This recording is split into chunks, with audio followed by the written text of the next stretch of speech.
led by as many as 5 runs early in that game. Hayden Birdsong pitched well enough to win, I thought, but it was the bullpen that unraveled late. Tough way to end it, but you know what? You take the series overall. As I say good morning to all of you lovely people, just getting off work, getting ready for work, getting ready for the weekend. It is a Father's Day weekend. It's a U.S. Open weekend. It is a Giants-Dodgers weekend in La La Land. Joe, good morning to you.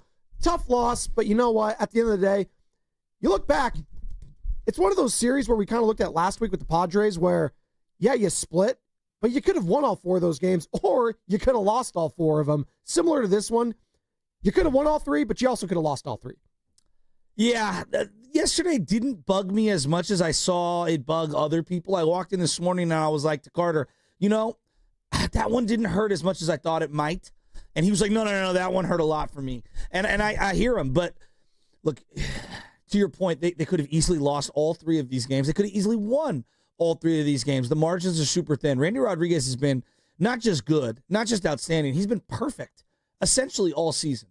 He got hit hard on the first batter of the inning, and Jung Hoo Lee made an incredible catch out in center field. So, you know, all things considered, considering that you only had a couple of arms available, I know everyone's angry at somebody, anybody, for a loss like that.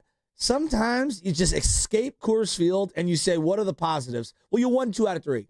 What's another positive? Multiple guys are seeing the ball really well at the plate right now. What's another positive? Some of my younger players that are forced into action right now because of the inability of others to get on the field because of injury or performance are stepping up. You know, Schmidt had a big error in that game. That ball just hit him right in the heel. I thought it took a pretty, weird hop on him, but he still got to make that play. But what about Dom Smith? Yeah. I mean, we got red-hot Dom Smith going back down to L.A. I thought that Birdsong pitched pretty good. You know, Sean Jelly gave up that big hit to Estrada, and it felt like, the dam kind of broke. So, look, the way that series went overall, are you guys surprised it went down to the 9th inning and you had a walk-off? It's the Rockies. Like, that's what happens. As I go, Lloyd Christmas, Dumb and Dumber, I thought the Rockies would be a little rockier than this, Like, yeah, I take that 10 times out of 10 if I'm going to Colorado. Just give me the series. Yeah, it'd be nice to get the sweep. But it's the Twilight Zone, as we've discussed. Exactly. Weird things always happen there. You take what you can get. Yes, you had 5 runs in there, but as we've established, I don't care if it's 5, 6, 7, 8, 9, 10 runs. No lead is safe at Coors Field, even against one of the worst teams of all time. 13th win, by the way, for the Colorado Rockies. And by the way, happy Friday the 13th to all of you. There we go. Do we have a rejoin at one point with Friday the 13th music? We should get that. And one of the more overrated franchises, as far as I'm concerned, I'm more of a Halloween guy myself. Michael Myers, better villain than one Jason. Even Freddy Krueger, Nightmare on Elm Street. For my money, Joe. 888-957-9570 is the number. And we have a lot to get into today. Obviously, we've been priming the series this weekend.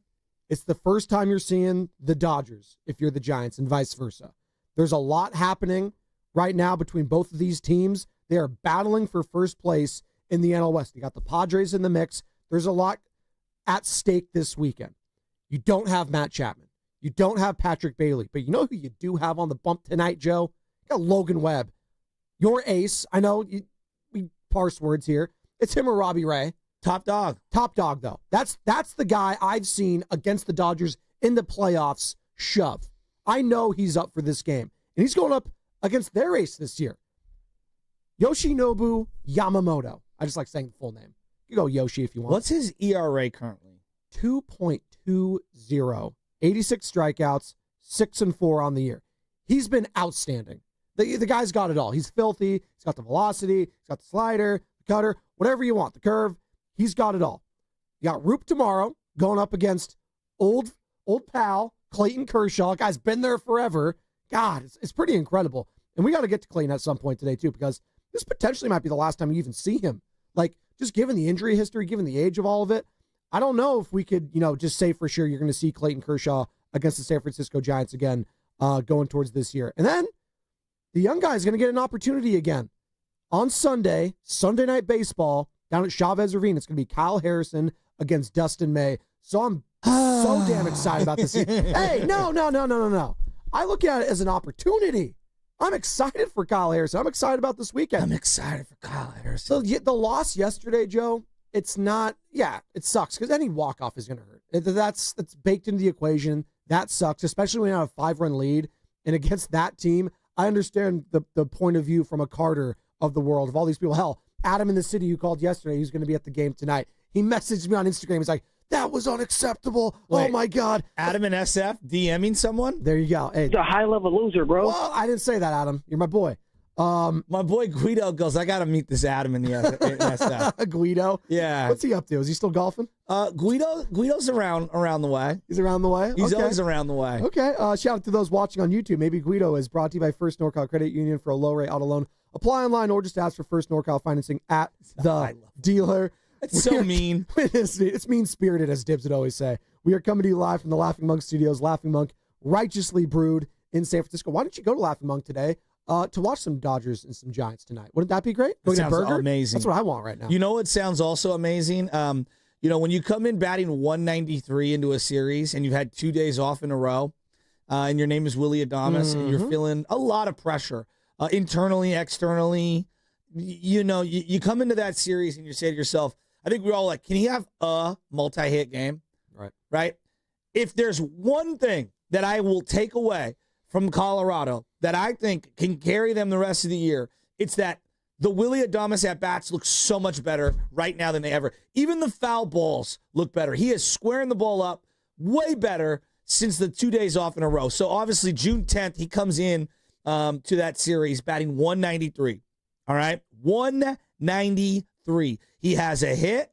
He has basically 4 total bags in that game, 7 total bags in the game on the 11th, and then yesterday, another base hit.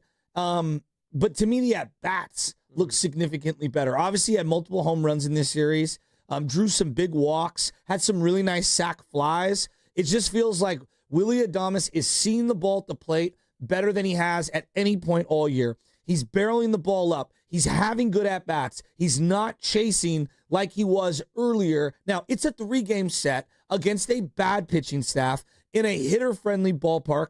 I'm not saying that all of a sudden he's going to bat 300 the rest of the year.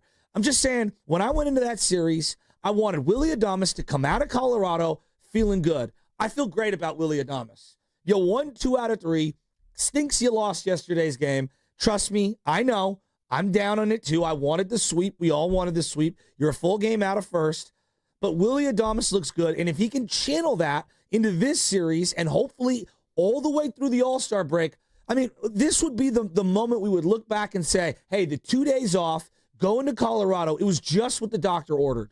Absolutely. And Logan Porter getting some action yesterday. I didn't hate what I saw from the young catcher there. He's only had a cup of coffee in Major League Baseball. I think he's had like 6 hits total, but he got a hit I've never yesterday. even heard of him.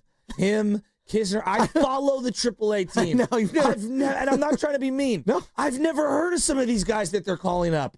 Got a hit. It's all I care about if I'm a Giants fan, right? Like, that's all I care about. It's just crazy. And he got a isn't it? ribby yesterday. It absolutely is. We Jung talk Lee. like if we do all this, all these what is it, like preseason analysis. Oh, God. At what point would anyone have brought up the name Kisner and Porter? You think I'm talking about a beer company? I thought I was talking about your cousins. You bring up Porters all the time. Well, I was like, I don't know who these people are. You know this Porter fellow of mine, right? My cousin. It's like, sure, maybe one time. You're right. You bring him up all the time. It's just, and then like Tyro Estrada having a couple of good games. Good for him. Right. Like, honestly, good for him. 261 this year. It's hard for me to hate on Tyro Estrada. No. It sucks that it comes at our expense, but the bigger one is that like little things, right? So you come out of that. You do have Camilo Doval ready to go for both of the first 2 games at minimum against the Dodgers. Randy Rodriguez hadn't had work in quite some time. Needed it. Yeah, and I think that he looked rusty. I didn't think he looked good or settled in. He was missing by more in the 9th inning than I'd seen him miss all year. I was going to say, in hindsight, would you rather have gone Randy first, Ryan Walker second? I mean, hindsight's always 20/20. I don't right? know. Like, and Ryan looked pretty solid in that 1 inning he had. He had a strikeout. I don't trust Ryan right now. I don't really trust. Like, Randy as a closer, I don't know if I trust. Yeah, as a setup guy, I think they were dipping their toe into that, right? They gave him multiple days off, and I just think he looked a little off. Right. And A lot of the guys have talked about it. It's really tough to get your breaking ball over, and so I don't know. You know what's good, conversely? Again, this isn't the Rockies radio station, but that Halverson guy, Not bad. He's got stuff, man. I know, 100, 101, 100, just blowing it past these guys yesterday. What'd you think of Birdsong? I thought he was cruising, and then he hit a little bit of some trouble, and you need the bullpen to kind of help you out there. And you go 6 innings, give up 3 runs in cores, and you have a lead, you should win the game. Like, right? That's what I expect. If you give me that performance in that ballpark, I'll take that 7 days out of the week. Now that you've seen him, a few times now. Wasn't his best stuff either, and he still had 6 Ks. Yeah. In terms of him versus Harrison, and I'm not trying to make it an either or, is there things that Harrison does better than Birdsong or things that Birdsong does better than Harrison? I think do you look at them that way? Do you compare and contrast them? I just look at the consistency okay. right now. As far as their stuff goes, I'm not going to get into that because I do think the repertoire of one Hayden Birdsong right now, he just has a little bit more to offer than more Kyle. Robust, would you agree? I think he trusts more of his pitches right now than Kyle does. I think so too. But I'll also say there's just the consistency factor. Whenever he goes out there, I feel like I know what I'm going to get at this point. He's really not going to let games get away from him too much. He's not going to serve up those meatballs that I see a lot from Kyle Harrison. Not to say Kyle doesn't have stuff at times. I feel like there's a moment or two every start for Kyle where he gives up just extremely hard contact, whether it's a home run he gives up or a player just misses a home run. And that's, you know what? He's a young player. He's going to have to fix that. I remember a young phenom here in the Bay Area that did that all the time. I compared him early to him. It's not that they have the like-for-like same stuff, but they have this flair for giving up just inconvenient home runs at the worst times. Who's that? Jesus Luzardo did it all the time. One of the young phenoms for the A's.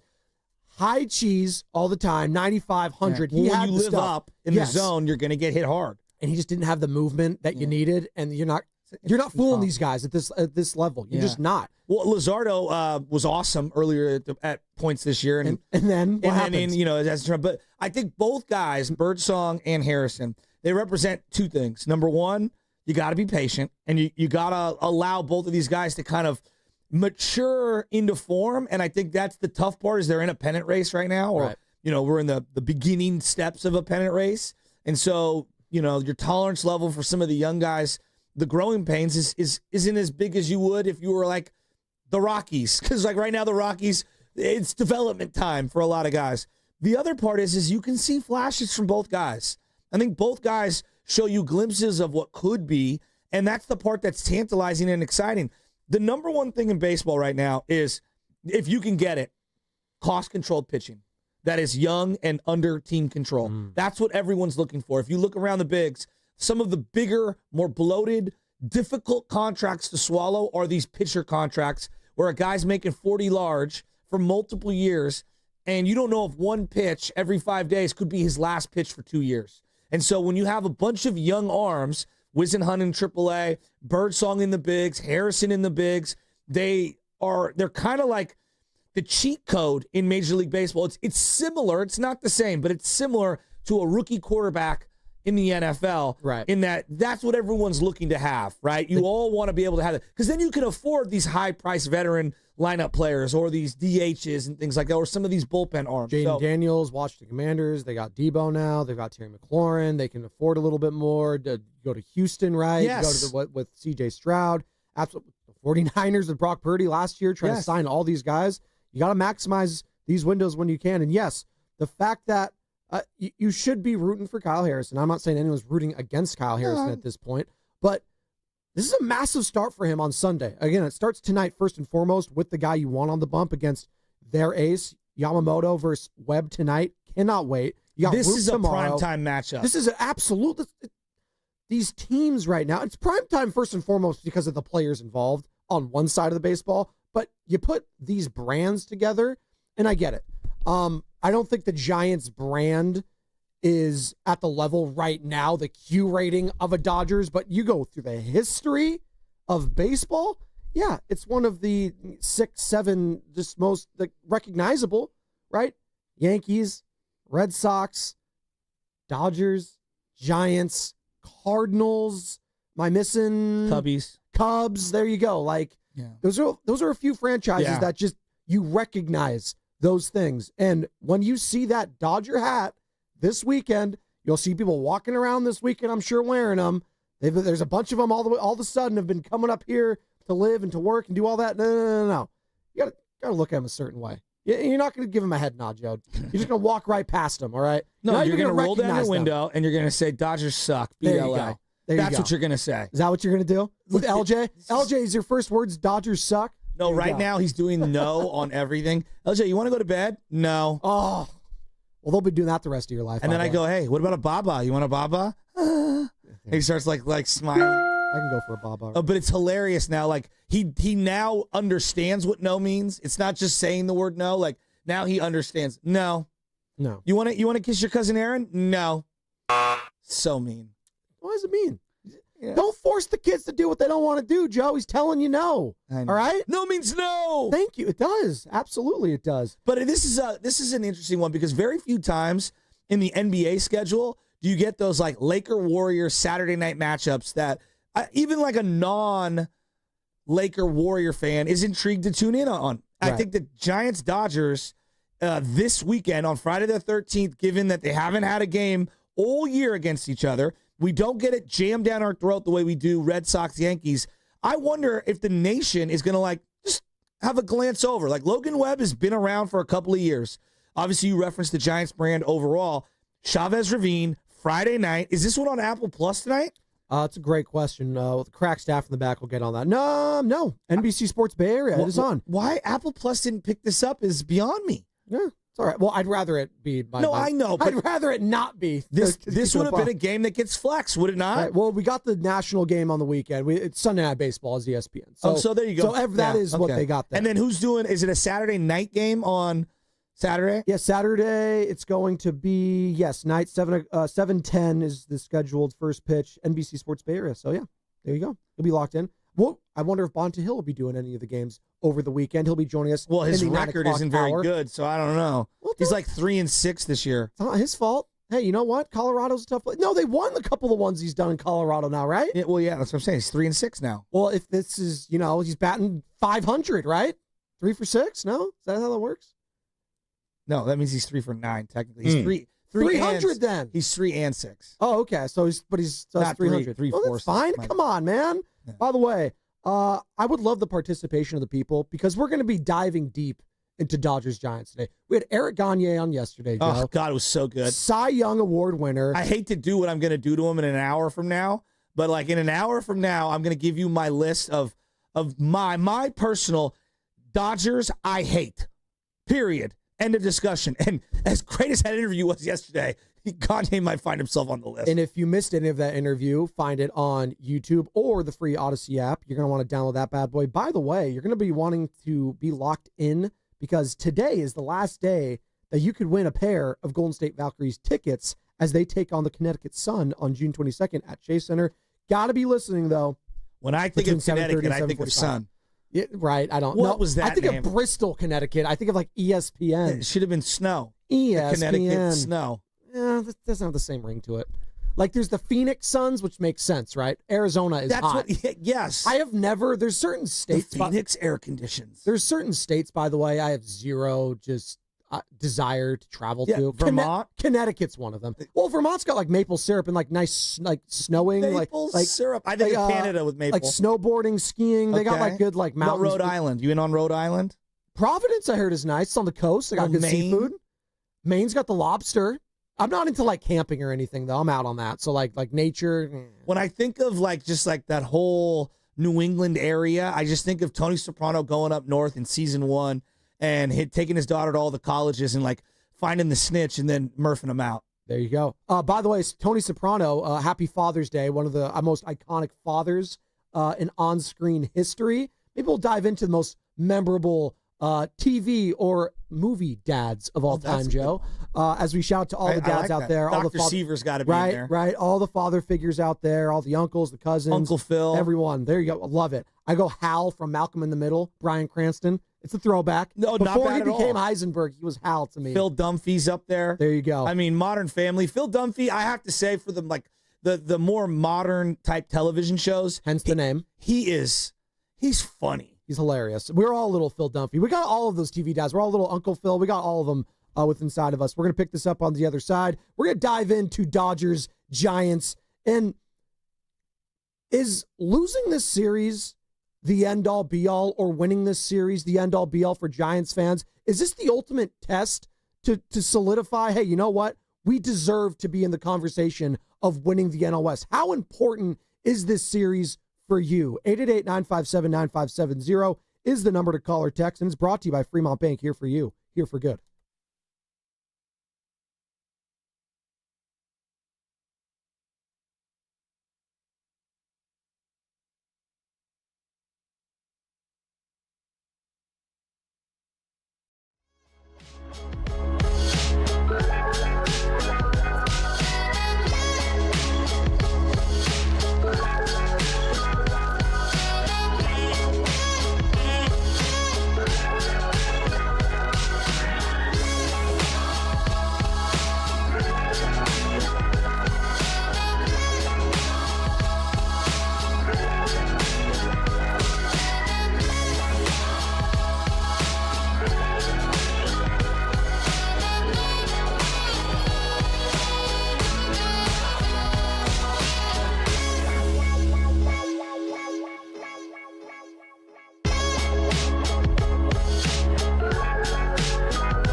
second deck.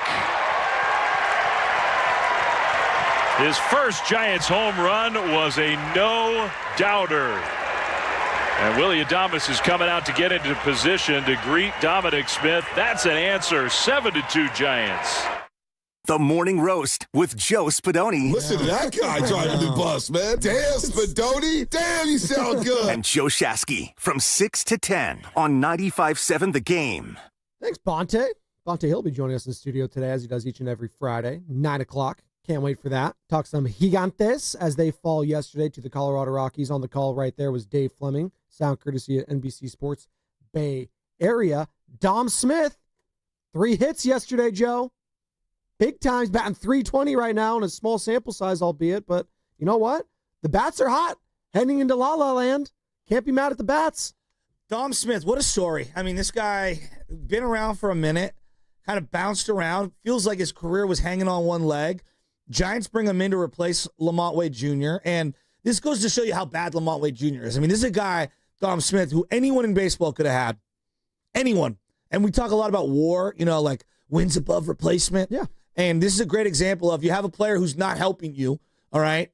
And I forget the numbers. I'm not talking about, like, the advanced data. I'm just saying, like, part of the whole theory of WAR is, like, how good is this player versus an average replacement player? Yeah. Would you say Dom Smith is an average replacement player, just like fringe MLB player? Yes. I didn't know I've never heard the name prior to it. I don't think most people have. Yeah, I have because of the Mets, but whatever. Exactly. Neither here nor there. But most Giants fans probably never heard of the guy. But I'm in on baseball more than others, so yes, I'm a sicko.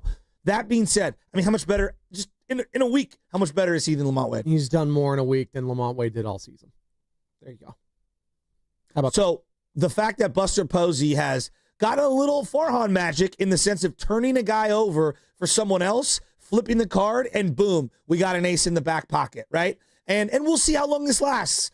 Sometimes these guys, the pixie dust wears off and they become unplayable. But he has been really good for the Giants. It feels like every game he plays, he makes a play in the field and has some contribution at the plate. Putting the ball in play, advancing a runner, driving in runs. I mean, that home run he hit yesterday was a bomb. It was. Now I'll say this. It helps being in Colorado. It helps being at Coors Field. Let's see you do it at Dodger Stadium, because this is the series that matters. This is the ultimate test of the season thus far, Joe. This is the biggest regular season series in 4 years. Since the 2021 season, where they were legitimate, if you wanted to call them, like, even if you didn't view them as contenders, they were. They won 100-plus games. Like, that was one of the greatest regular seasons in the history of the Giants. That's how long it's been since we've had a series that mattered in the regular season against the Dodgers. It's been that long. It doesn't feel like it, but it's been that long. And you know what? Jung-Hoo Lee, playing well. Willie Adames, playing well now, albeit small sample size, but you know what? He's been so god-awful. 204 might as well be 304 for some Giants fans, the way he's batting right now. Pick that up into this series. Now we're cooking with some grease. Elliot Ramos, batting 295. Just, bats, they speak for themselves. He's been awesome. So damn good. Defensively, though, there are some times. Well, yesterday. No, I'm not trying to be. Well, I don't know what was going on yesterday. Why did that Tyro Estrada ball just keep, did someone get that ball? I don't. It squibbed for like 20 minutes. It's crazy. That should not have been a double. What was that? That was a single at best. I don't know. Juan Perez thought they were taking their time picking that ball up. That one drove me nuts. But Yaz has been hitting the ball well as of late. He's had some jacks. Wilmer Flores, who's been Mr. Clutch all season long for them, playing well. Casey Schmidt getting another hit yesterday. So the bats are clicking at the right time, and you're going to be going up against one of the best pitchers tonight. Setting a tone tonight to start this series would be massive. And I want to ask Giants fans, I want to ask you, Joe, at 888-957-9570, what does this series scenario need to be for you to come out of this confident that you can win this division? Like, I've got my sights on the NL West. I want to make that because I think a lot of people are like, oh, just be a contender. No. Nah. I want to win the West. Like, if they were to come out of this series with just one win, but you lose the series, would you be disappointed? Yeah, I'd probably be pretty disappointed. Does it matter how you get the one win, though? Like, let's say, for instance, you lose tonight against Logan Webb, but it's a close one. You lose like 3-0 or something like that, or 3-1. but he pitches pretty well, right? But, Yamamoto's one of the best in the league. Yeah. Did we squander a bunch of second and third opportunities? Maybe. With runners on base? And maybe Logan Webb just gives up like a 3-run jack to Shohei Ohtani or something like that. You know what? That happens, and that's all that he gives up, and he has like 8 strikeouts or something. God, I'd love Logan to just beam him right in the back. Right? I mean, Jesus. I mean, no, I'm dead serious. I would love to see some just vitriol from one of the Giants. Like, I'd love to see Randy Rodriguez come into a game and just beam Shohei Ohtani. I hate to be like the guy like throwing baseballs at people, but I mean, we need to heat this thing up. They've been kicking our ass the last couple of years, Joe. They have been. Well, the only guy that has the pelts on the wall, if you will, that has like actual stuff to go against them is Logan Webb. Robbie Ray doesn't have any like relationship with the Dodgers-Giants rivalry. But you could heat it up right away. Well, that's what I'm saying. You could heat it up almost immediately. Birdsong, kind of not really. He's so young, like, right? And then obviously Kyle Harrison. And he's very monotone, Birdsong. Right, exactly. So, like, some of these younger guys, I don't know. You got to set the tone tonight. And I think with Logan Webb, he's not going to throw it. Let me be clear. He's not doing that. He had an opportunity to do that a couple of years ago, remember, with Aaron Judge in that at-bat. And you wanted Logan Webb to throw it at Aaron Judge immediately. First play of the game. First at-bat of the game. What happened instead? Yeah, he had a home run. It was one of the dumbest things I've ever seen. So, and I told you guys, if he pitches to him, he's hitting a home run, and he did. I mean, you want to talk about Joe Stradamus, Dibs. I know you're out there somewhere. No, but you know what this series is for me, Joe? I was just going to say real quick, if Kyle Harrison has a good win, and he pitches well against this team on Sunday, and that's your only win, I do think that salvages, you're not going to feel, amazing about it, but I would come away from that on Monday saying, you know what? Maybe we got something with Kyle Harrison. So there is a silver lining. There is a way for this to not be a horrible weekend if you lose the series. Now, albeit, winning the series, taking 2 out of 3 would feel monumental. Sweeping them, there would be a pep in the step next Monday. What can't happen this weekend, though? I think you and I are in lockstep. You can't get swept. You just cannot. I don't even want one game where you give up 10 runs because this offense can explode. I could live with that. No, I can't. No, I don't want Landon Roop gets shelled tomorrow, am I going to be just, oh my God? That could happen. Are you going to be mad at Landon Roop if he gets shelled tomorrow? Yeah, I don't want them giving up 10 runs because this is an offense that can explode. I don't want that to happen. I would rather lose a bunch of tight games. I really would.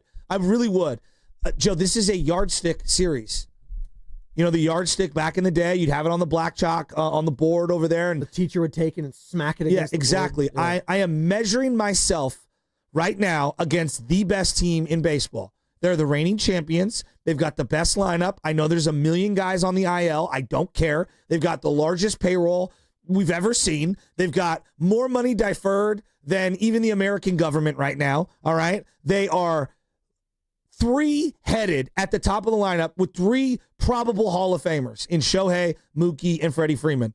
You are the little engine that could. You're going up against Goliath, and you have a slingshot in your hand, and it's your pitching staff, and it's your bullpen. And right now, you have this little aura about you, this little pixie dust, and this is the weekend where you put a shot across the bow and try to take down their battleship because, believe me, you're in a little rowboat right now. That's how they view you. They don't view you as a legitimate contender, nor should they. You have been quiet and off to the side forever. You got to take 2 out of 3 here if you're the Giants, because I think that this will send a signal within your own clubhouse and across the National League that we're a force to be reckoned with. And when you're making deals as you start to look toward the deadline, all of those guys that I don't really want to go to San Francisco. I don't really view them as a contender. This is the kind of series where eyes perk up and they focus and they go, ooh, I'd like to be in that lineup. They're one hitter away. They're one whatever reliever or another starter. I don't know what the Giants are going to go out and get, but if I'm a guy who could conceivably be acquired by the Giants, this is a series where you can explain to them, this is why you got to come here. And then also psychologically, this dugout, Willie Adames, and all of these young, impressionable guys like a Jung-Hoo Lee and Elliot Ramos, this is some of the biggest series of these guys' career in a Giants uniform thus far. This is a huge one for us. Absolutely. We're going to pick this conversation up on the other side. 888-957-9570. I even see a Dodger fan on the line. Good. Joe. Bring it on. We're going to bring it on. We are you going to bum. We're going to bring him Let's on go, the other you side. bum. Bring it on. Make sure you are locked into the roast, by the way, between 7:30 and 7:45 today, because we are giving away a pair of Golden State Valkyries tickets to their matchup against Connecticut Sun on June 22nd at Chase Center. When you hear, Carter, this Kevin Dana thumbs down, you don't have it ready. Oh, my God. Just, if that's the tone that we're setting this weekend as you're wearing a Giants hat, you're not being ready, we're already screwed. We're screwed. We're done. That's the tone setter right there. We got a thumbs up now? Are we okay? Yeah, you got the call? Play the call. All right. Temi looking to Thornton. Open left wing three. Rain dance! 87-81. Caleb Thornton with a big time triple. I'm just kidding, Carter. I love you. When you hear that Kevin Dana call between 7:30 and 7:45, be calling number 5 on the contest line and score yourself a pair of tickets. You can also go to Valkyries.com for all of your other tickets. Valkyries in action all summer long at Chase Center. Can't wait. I need to go to a game. God, talking about hot ticket of the weekend and Dodgers. Hot ticket of the weekend. It's any Valkyries game. How about that? More so than the Stanley Cup Finals, by the way, which has been incredible. Did you guys see that game yesterday? Oh, my God. I know Bonte saw it. He's all locked in on hockey. He'll be joining us in the 9 o'clock hour. Maybe we'll talk some Panthers-Oilers with him, Joe. I know you're fired up about that. That'll draw in an audience on a Friday. Brought to you by Cache Creek Casino Resort. There you go.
heck yes.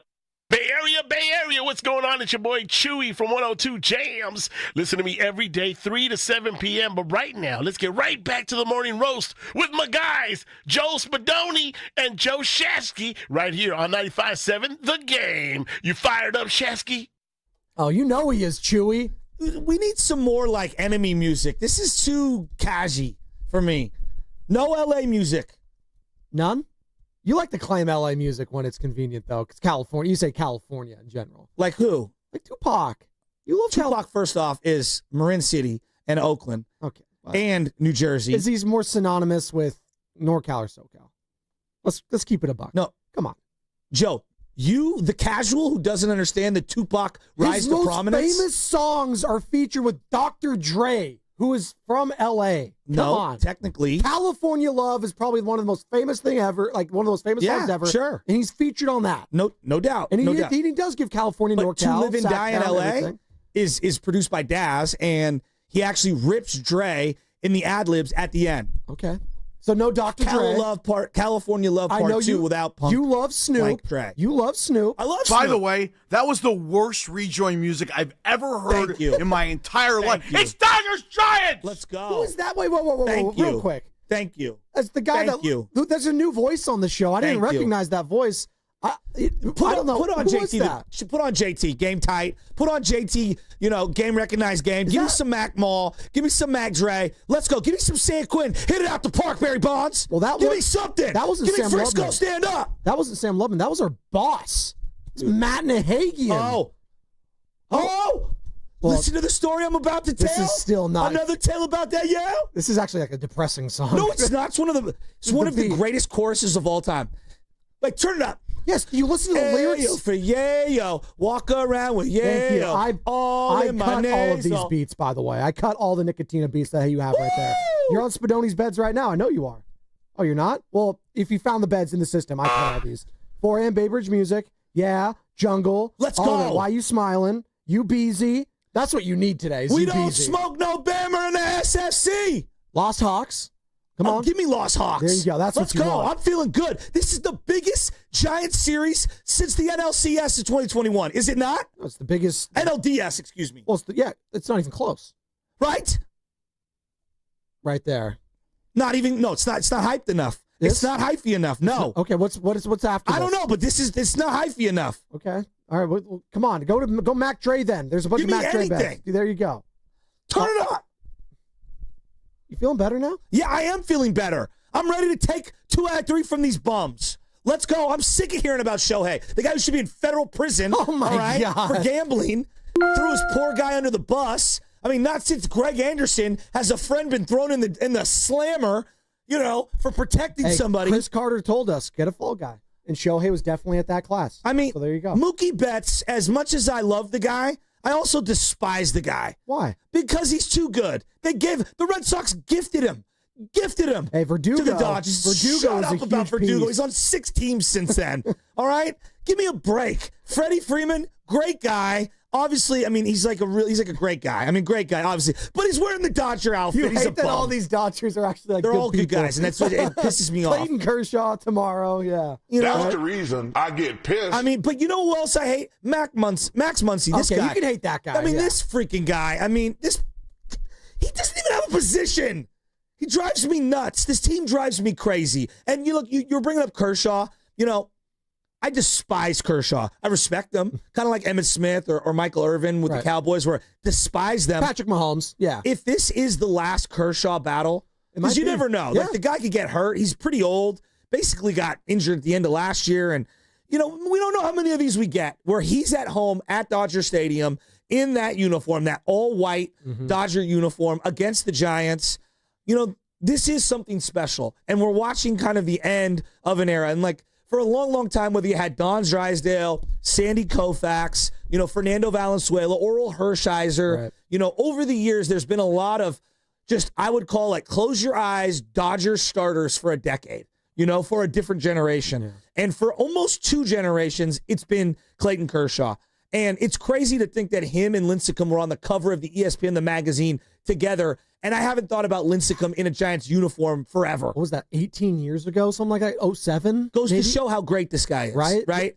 that being said, like, I am sad that this could be one of, if not the last time that we're going to see this guy Saturday night. And my God, I want to send him packing to that dugout with that same playoff loser face that he's had forever, which is him sweating with that ugly blue Dodger hat, like just kind of shoulders down. You know exactly what I'm talking about. It is beard. It is a meme. I want to send him packing one last time to the showers. And I want Dave Roberts to have to take the ball out of his hand in disgruntlement as we're getting him shelled off the mound. And boy, if Adames can hit one off Clayton Kershaw, you want to talk about endearing yourself to Giants fans?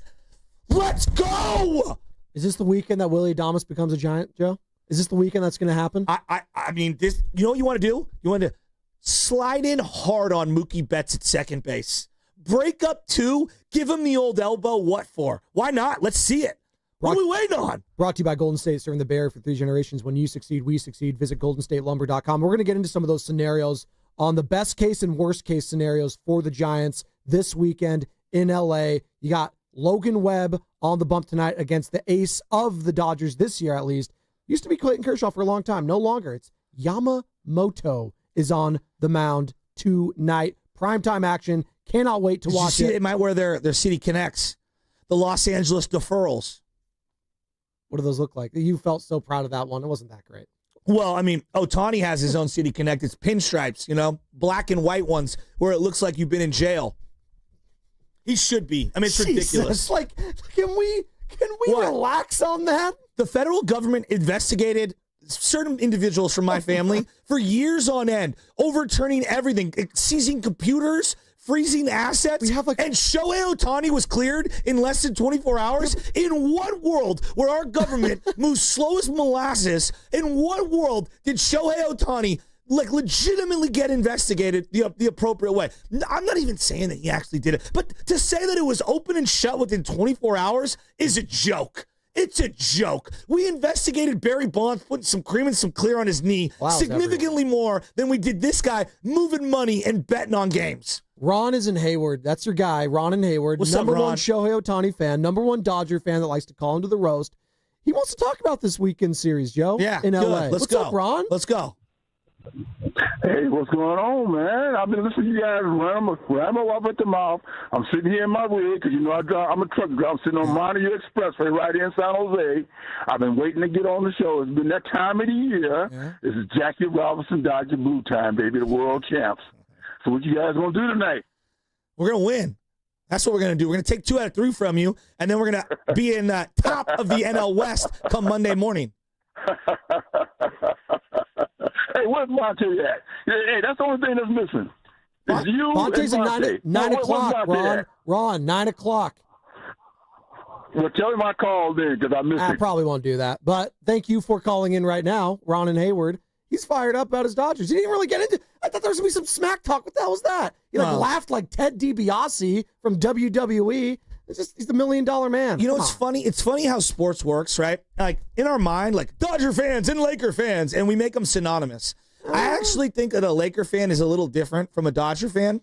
And the reason why I say that, like, yes, there's a overlap of the two. A Dodger fan is very specific. There's this arrogance that is almost too much, considering like the Lakers have literally been in half the amount of finals that have ever existed, and they've won, their fair share of championships over the years. The Giants since '88 have the same amount of championships as the Dodgers, okay, which is 3, all right? And so to think that the Dodgers are this, oh my God, they're a juggernaut.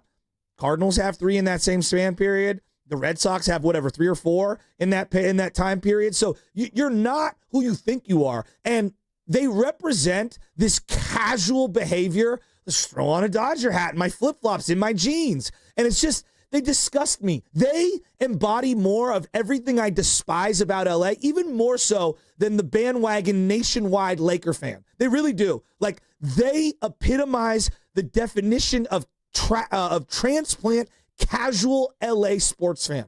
It bugs me to no belief. I show up in the 4th inning, I leave in the 7th. I do think it's interesting how you brought that up right there, because we fan different depending on the team. Like, we think we don't. You want to be the same fan throughout, but like the way you root for the Warriors, Joe, is probably different than how you root for the Giants or how you root for the Niners. But there's always expectations involved in that too. And the sport itself is different, right? You got how many games in the year? Like 17 games? I always forget in the regular season now in the NFL. So it's different. Every single week you're living and dying with that result. Unless you're playing the Arizona Cardinals week 17. Thank you.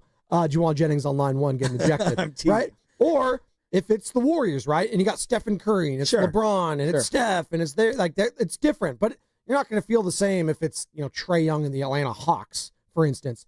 But there is just something else about baseball when it comes to these series that are now not as frequent. Like, you don't play your division rivals as much anymore now that you're playing every single team every year now. So the fact that you're seeing this Dodgers team for the first time, and it's halfway through June almost, and it's Friday the 13th, and there was a full moon the other day. It's Father's Day weekend. Let's go through some of these scenarios, Joe. And we were kind of touching on it last segment. Let's get back into it. Like, if the Giants were to win 2 out of 3 and just take the series, is that like, we're here, we could win this thing for you? Absolutely. Is that the ultimate, that's what you need to do at the very least for me to feel good that this team can contend with the Dodgers? When was the last time this series? I feel like the last time they won a big series that was like this late in the season against that team when they were good was the 2021 season, like late August, when they won 2 or 3 at home at Oracle, where Bellinger had the throw that was so high by Dave Fleming. That was a great call. It really was. So it's been almost 5 years, and it feels like they've owned us both at Oracle in terms of their attendance and down in LA. And we're like the little brother that can't even punch up. Like, they stick their hand out and you're swinging and you can't even make contact. You know what I mean? Yeah. And so that's why 2 out of 3 from this team. I know it's a long season. I know there's 2 more months of the year. Anything can happen. Like, we don't know. Both teams could fall off the map, or both teams could be right in it to the end. But there's something about capturing the hearts and the minds of the Bay Area sports fan right now. Is everybody going to be tuned in? They should be. No, they will be. They should be. No. I haven't been this fired up for a mid-season Giants-Dodgers game, again, since 2021. There's been some like early game matchups, just naturally you're fired up for it. This one feels huge. So 2 out of 3 would be like monumental. I think for a lot of people, this is the weekend that they're going to start really paying attention to the Giants and what they do. That's why it's so important. Like, it's great that you're doing this against the Colorado Rockies, the Atlanta Braves. Okay, let's see where this team's at. Oh, wow, they got a nice little win streak. Okay. Matt Chapman gets hurt. Willie Adames has been kind of struggling. Oh, now he's kind of bouncing back. No. Like, this is the series where people are going to be paying attention. It's going to be maybe a holiday weekend for some people. School is out. Like, you're trying to grab our attention. Mm-hmm. The way you grab a fan's attention is beating a rival. And you got to do that this weekend. So, yes, taking 2 out of 3, I think, is the bare minimum of what you have to do. So think about this, right? Like, you love baseball. I love baseball. The history is very important. Part of the beauty of the rise of the Red Sox in the early 00s was that it was born in the fire of them losing to that team in the playoffs, and that team coming out of one of their greatest dynastic runs. And we're talking about the Yankees, right? And in the late 90s, where they won it basically 4 out of 5 years. I think that's the last great dynasty we're going to see in baseball, by the way. It is, truly.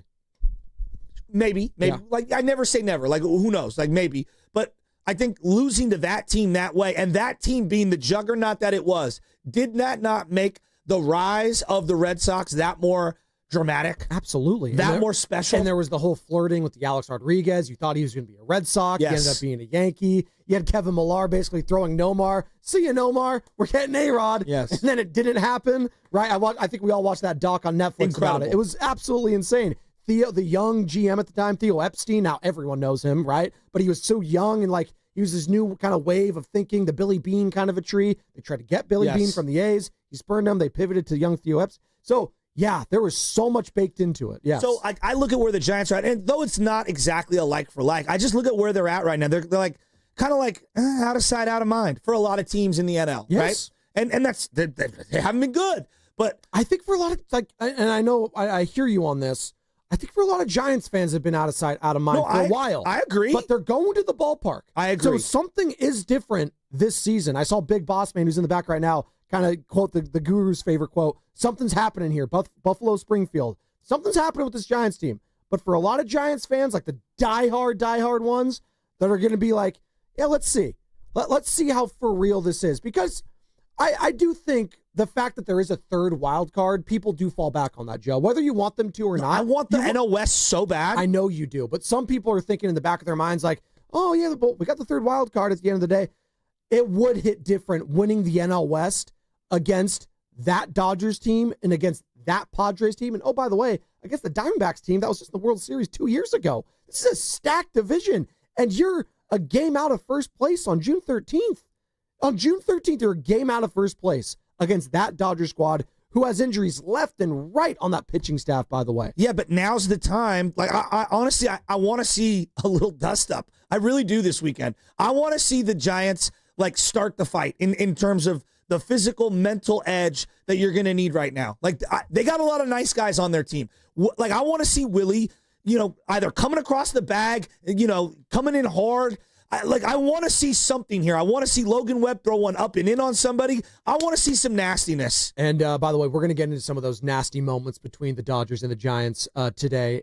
In this hour, I believe we will do that. By the way, we will be giving away a pair of Valkyries and Connecticut Sun tickets at Chase Center, June 22nd between 7:30 and 7:45. So be locked in all this hour as well as you're listening to 95.7 The Game, KGMZ FM and HD1 San Francisco, and Odyssey Sports Station in the home of the Golden State Warriors and Valkyries. Always live on the free Odyssey app, coming to you live from the Laughing Monk Studios. Look, if they sweep, I'm going to be floating. I'm going to be like Aladdin on a right. flying carpet. There you go. All right? If they win 2 out of 3, no, I really do believe that will breathe life into the body of the Bay Area and say, like, oh, this team is legit. They're legit. And Buster, you need to go make a move and you need to add and we need to get healthy. Right? That's what everyone will be thinking. 1 of 3, not the end of the world, but I'd be pretty disappointed. Right. Because I really feel good about where this team's at. They've been playing good ball. You could say Rockies and, okay, they're on the schedule, but they've been playing good ball for a couple of months now. This Giants team is pretty sustainable. Is the offense great? No, but their pitching is, and their bullpen has been, and they're relatively healthy on the starting staff and in the bullpen, and against a great lineup. Give me that recipe every single time. Well, they're a team that doesn't get blown out. Like, if you just go through all of their games and the losses, and obviously prior to this win streak, there were some tight losses that they've had. It's a team that, again, they hold you down. I'm trying to find the last time they truly were out of just a game entirely. It hasn't really happened. It's been about a month. Month plus. I'm going through the schedule right now, What was the last Joe. one? Brewers maybe from April 22nd. What was that? That was 11-3. Yeah, that game was a blowout. Yeah, but again, that's what I'm getting at here. What they've been in almost all of these games. Was that the Logan Webb one early that he got blown up in? I think so, yes. Yeah. So that feels like forever ago. They're a team that is clutch when you need them to be clutch. And that means if you keep the game close, more often than not, they're going to win it. How many one-run games have they won? A lot in a row. They just won 6 prior to yesterday's win, or 2 days ago's win, right? They've won 7 of their last 8 now heading into this matchup. They are the hotter team than the Dodgers. This team is hotter right now than the opposition. Now, do they have the names?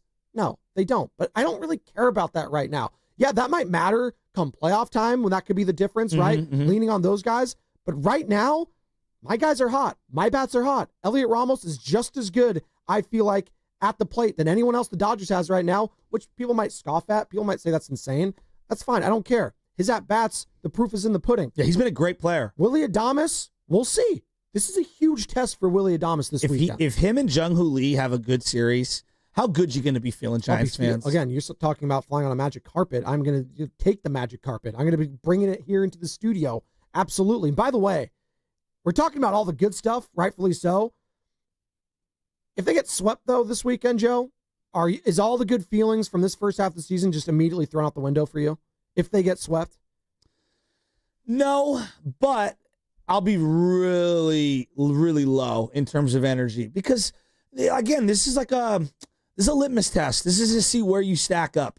And if you get, hypothetically, you lose one tight game, but the other 2 are kind of 3 to 5 run losses. Like, yeah, I wouldn't feel good at all. And that would tell me that we are many pieces away from contending, and we've been kind of, maybe hoodwinked into the record that we're in, and eventually the wall's going to get broken down, and we're going to fall back down to being 500. I think that, like, the Padres series left me very encouraged. Right. Very encouraged. Right? Now, that could have easily been a 4-game loss. Right. It could have easily been a 4-game win, but to split it, you felt great. Winning 2 of 3 or even losing 2 of 3, I'd feel great. It wouldn't be ideal losing 2 out of 3. Getting swept, God, that would really hurt. It would be brutal. It would be all the goodwill that you've collected this last week and a half plus is thrown out the window when you lose to a team like that. Yeah, that Colorado loss hurts even more. It does, because now you're looking at 4 straight losses after you had won 7 straight. Yeah. It's like, where are we at with this team right now? And again, the fact that if they win this series without Chapman, without Bailey, with the Logan Porters, who is that guy? Who's that catcher that I saw yesterday? A guy like that, that's incredible. Tyler Fitzgerald. I'm looking at the young Giants this weekend to step up and have some moments. I'm just looking for some moments this weekend. If you are to lose a couple of these games, can I have some moments for the young players, right? That's why I say if Kyle Harrison has a really good start on Sunday, I can look at that as a silver lining of this weekend. Now you can say it's a loser mentality. You already think they're going to lose. No, I'm just looking at the future. You're not going to win the division this weekend or lose the division. That's the important part. Of you know who could really gain some equity? Who? If Kyle Harrison goes up and in on Shohei and starts walking off the mound toward him, that's how you become a legend. Okay. No, I'm being dead serious on this. That's how you become a young legend, and you endear yourself to Giants fans. Look, you bringing up all the young players. Mike Marshall is a role player from the Dodgers. We'll play it a little later. But if I say the name Mike Marshall to the older crowd, they know exactly who I'm talking about on the Dodgers. All right? Mm-hmm. They know exactly who I'm talking about on the Dodgers. These are random guys that made their name, that are synonymous, that aren't like stars, that are synonymous with this rivalry. Brian Johnson, catcher, catcher, Stanford, here in the Bay Area. This guy, home run to win a game, Giants-Dodgers. It was later on in the season, 1997. You say the name Brian Johnson, he is minted forever in this market. Is he not? No, it's a great point. Yeah. Ty Block. If I say the name Ty Block, you remember him beating Kershaw. God. I know. Mike Tauchman, right? Yeah. Mike Tauchman. You remember, random guys, when they make a moment. Michael Tucker getting into it. Right. Giants-Dodgers is an all-time moment. You remember these moments. You remember these things, these shenanigans. Yeah. I'm here for it. I want to see Dave Roberts and Bo Mel going at it. It's all the fringe players, too, that are the funny ones. Not even fringe players, but the utility guys that drive you nuts. He's not even on the team anymore. The Chris Taylors of the world, right? That guy. No, Kike Hernandez, I hate him. Kike Hernandez I hate him. Is enemy number 1, I feel right? Him. Everything about him? It's just the random nerd loser off the bench who always kills you. Just the you hate the glasses on the players. If someone sends me the Justin Turner Cubs thing, stop. I hate Justin Turner. I can't stand him. The guy is bald with a beard, and he doesn't know it. Shave the hair, doggy. You look like a wildling from Game of Thrones. I still despise him. Tormund Giants fan. I love that. He does. You know what? Lay off Justin Turner, all right? Lay off of him. Are you serious? He's gone. He's done. He's cooked. He's over. Kaput. It's done. Once a Dodger, I'm just trying to stoke always the flames. A Dodger. I'm really just trying to stoke the flames and piss you off right now. That's what I'm trying to do. I'm actually being the older brother that you are to Sam Lubman all the time. I'm going to poke and prod him all day, guys, in the back. And I want you to do it, too. Justin Turner, 957-9570. I look at him, and I just go, I hate that guy. You know what? I want to hear from the people, the Dodger that they look at and are immediately disgusted by. 888-957-9570. We got Joe Shasky's top 10 list of most hated Dodgers of all time. That's coming up on the other side. Plus, your opportunity to win a pair of Golden State Valkyries tickets. Be listening. And it's going to be brought to you by Fremont Bank. Here for you. Here for good.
Hi, I'm Bob Brenly, and I hate the Dodgers. This is Big Pun, and there's only one way to start off my morning, and that's with the morning roast with my guys, Joe Spadoni and Butcher Boy Shasky on 95.7 The Game. Bob Brenly hates the Dodgers. I know Big Pun hates the Dodgers. Who's the Dodger you hate the most? Play that Bob Brenly one more time. I got it. I got it on my board. Hi, I'm Bob Brenly, and I hate the Dodgers. God, that's so good. It's Dodger Hate Weekend officially on Friday the 13th. Spadoni at Shasky. We're rolling, baby. 888-957-9570. We're about to reveal Shasky's top 10 most hated Dodgers. And by the way, be sure you're locked in between 7:30 and 7:45 this segment for your opportunity to win a pair of Golden State Valkyries tickets for their June 22nd matchup against the Connecticut Sun, or as Joe Shasky wants to call them, a Connecticut Snow, because he doesn't see a lot of sunshine in Connecticut. Not that you've been to Connecticut anyways. You don't even know what it looks like, but that's fine. You do know what Chavez Ravine looks like, and it's very sunny down there. And it actually is, like, aesthetically, when I watch it on TV, it looks great. It presents very well. It's one of the older stadiums still. Not as well as Oracle Park, which I think is the greatest baseball park in modern baseball. It's beautiful. I believe really is. Chavez Ravine is the second oldest National League stadium behind Wrigley. That sounds about right. Fenway, obviously, in the American League. And then sneakily, I think like the Angel Stadium's up there, too. It's been there for a very long time. Might be. I got to go through the historian of all the baseball parks. But it is, as we've discussed, considered a pitcher's park, but not really as of late. It's actually been a home run hitter's park. But you made a great point because we were talking about the home field advantages and disadvantages around the league. When you have all those players on the team, maybe it skews it. So it's not really a fair, comparison for over the years, right? When you have Shohei hitting bombs, Mookie hitting bombs, Freddie Freeman, it's going to skew the numbers a little bit. But I'm hoping for some long. God, wouldn't it be great to see a Willie Adames just grand slam this weekend, Joe? That would be like, welcome to the Giants moments. Like, what are you looking for this weekend at 888-957-9570? Like, the giant moment that you want the most this weekend is what? Is it from Logan Webb tonight to go out there and shove? Is it from Kyle Harrison on Sunday? Is it Willie Adames doing something? Is it Elliot Ramos flexing his muscles? Jung-Hoo Lee, one of the most fun players to watch that I think people, as you're saying, like the national audience may be watching. They got an opportunity to watch him on Sunday on ESPN, Sunday Night Baseball. So I'm very excited about this weekend, Joe. Do you want to dive right into it, though, right now? Do you want to dive into your top 10 most hated Dodgers? You want to do that? Yeah, but while I do this, I want everyone else to text in. Yes. 888-957-9570 or call in. Today is my dad's birthday. Happy heavenly birthday to my father. That's awesome. And happy birthday, Papa Shasky. My whole love of sports and hatred of the Dodgers comes from my dad. I wouldn't be here where I'm at today without him. And so I think that I want to hear from people, like, is there a player that got you into hating the Dodgers? Is there a family member that got you into why you should hate the Dodgers? Is there a moment in time that happened that got you into why you hate the Dodgers? For me, I always say, like, it's two things. It's my dad, and then it's the people on this list. That's a good one. Your dad, listen, and by the way, shout out all the Geminis out there. Like, when I think of your dad, I do think of a guy that grew up hating everything Los Angeles. 100%. He is a diehard NorCal fan. He's a lot like my dad, right? And there was a generational gap. My dad's a little bit older. He's, I think, 75 now, 76. Love you, Dad. Happy Father's Day weekend to all the dads out there and all the father figures and all the fathers that have since passed. And we would love to hear any memories you have of a Dodgers Giants or any Father's Day memories that you want to reflect on. 888-957-9570. I would love to hear from the people in that regards. Call or text, by the way. It's the same number, 888-957-9570. Who was the player that your dad despised the most, Joe? Who was it? Well, I put him on my list, and so I'm going to tease it. Okay. I'm not going to tell you right now. Look, for example, I want to say someone like Jackie Robinson, right? Ah, it's tough. But it's Jackie Robinson. It's like, that's a tough guy to hate. in all these scenarios. The color Barry breaking down, Jackie Robinson, I can't stand it. I was like, well, maybe you need to go take a step over there, buddy. Maybe this isn't the right conversation for you. That's kind of my point. That's a tough look. Well, that's kind of my point. But like, you want to come rearing in with something like that. Oh my God. But it's impossible to hate him. Talk about all-time hot takes. I mean, Jackie Robinson, number one hated. That would be, who would have done that? Oh my God. Joe Fortenbaugh would have put that on his list. Oh, Fadenbaugh. I mean, that would have been because he would have wanted to get aggregated on purpose. You're still so mad he said Charles Woodson was the greatest Bay Area athlete of all time. You're still so mad about that. What's dumber, that or Russell Baines or whatever the horse jockey was that Dibs put on there? He's an all-timer. Don't disrespect Russell Baines or Charles Woodson. I love Chuck. All right. We putting Tiger's caddy on there too next? Is that what we're gonna do? Maybe Bones Fossil. I mean, come on. But no, like my dad had a lot of hatred for a lot of individuals. But and as we'll get into the list here, I just want to hear from everybody else because the list is so unique to so many people. I threw this out to some of my buddies. I was like, who's the guy or guys, and the list just kept growing. Well, I love the players that didn't even win anything during their time that you still hate. Like, I go back to when the Giants were really freaking good, 10, 12, 14, when you were in the series. Like, you hated Matt Kemp. Matt Kemp, who was like the guy, their best player prior to them actually being really good, was Matt Kemp during that era. But he always had that damn smile on his face. He always looked cool, and he's so LA, right? By the way, as we've learned, he's actually a huge San Francisco 49ers fan, which is kind of random, Matt Kemp of all people. But I think of him. I think of Andre Ethier, that guy. If you say Andre Ethier, I immediately say James Loney. There you go. Right? It's like name Tourette's or whatever. I do this thing in sports where like if you say one, I automatically have to say the other. Andre Ethier is a guy for me, just synonymous with a time of baseball where it was 06 I think he was traded for Milton Bradley. He was, absolutely. Milton Bradley, A's legend. He was a stud, though. He was. He had a lot of other things happen off the field. But that's a guy I think of who, again, what did he do against the Giants, really? Andre Ethier. Not a whole hell of a lot, but you hated him because he was a Dodger for so damn long. Broxton, his Billingsley. entire career, he was a Dodger. 2006, 2017, yeah. Joe Blanton. So many. Oh, my God. There's so many of them. It's just like, for example, he's in my, I'll give you a tease here, but he's in my honorable mentions. Like Joe Kelly. Oh, he's played on a million teams. You hate the guys. I see his face, and I'm like, I hate that guy. He defines Dodger hatred as well as anyone. The glasses, the look, the puckering, the arrogance. It's like, dog, you're a nobody. You think you're special. Like, it just constantly chirping. He drives me nuts. Well, the whole thing with the Astros, obviously, when he did like the pouting lips to them after the whole cheating scandal, when they went back and forth. So recklessly throwing at someone, knowing he'll never get into the batter's box ever, have one thrown at him. I think of the guy who's shaky as hell whenever you have to go to. Remember, he started out as a starting pitcher with the Red Sox back in the day, and then they shifted him towards the bullpen because he's got the high velocity. But I feel like a guy, he always gets shelled in the playoffs in big moments. He's like, that's an honorable mention for sure. And I want to make sure we're very clear here.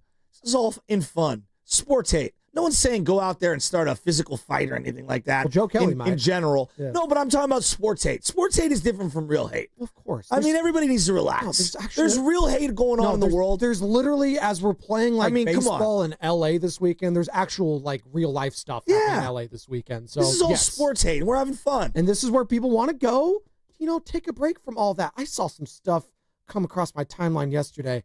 Just, good God. Thank God for the Panthers and Oilers last night for getting me some sports I needed to watch, because there was some Antonio Brown stuff, the Middle East, we don't need to get into it. There's a lot of stuff happening right now. So I want to talk about Father's Day weekend and Giants and Dodgers and some sports hate. So there's two guys, right, that I actually associate with other teams, but they also had moments in time where I hated them while they were Dodgers. Steve Finley. Steve Finley played for everyone in the NL West. And, of course, the Giants get him way too late. But, in my mind, the 7-run game that the Giants blew in 2004 and just totally ruined their chances of actually making the playoffs that year, he hit a big-time walk-off grand slam or whatever it was. I hate Steve Finley. But to me, he's also a Padre and a Diamondback and a Giant. He played on a million teams. Chase Utley. I despise what Chase Utley did when he was a Dodger, but he's a Philly to me. right? Philly, yeah. You know what I'm saying? So, like, there are some guys Manny that Ramirez, don't make the list. Right? Manny Ramirez. Like, is he a Dodger to you, Manny Ramirez? I actually kind of like Manny I know. Ramirez. See, there you go. He's the one that you like because you liked him as a Red Sox, right? It's Of course. different. And you never really viewed him as a Dodger, right? It's just Manny being Manny, too. He's just such a unique character. I think the last team I don't even think he officially played for him, but he was in Oakland A in their minor league system for a minute. So there you go. There's a lot of A's Dodgers crossovers as well. Can we get to your list? All right, Damn it. let's go. Can we just please Let's have play the some music? Yeah. You've been teasing me for too long, Joe. What's the list? What are we starting with? All right, we're going to go honorable mentions. I'm just going to rat-a-tat-tat them.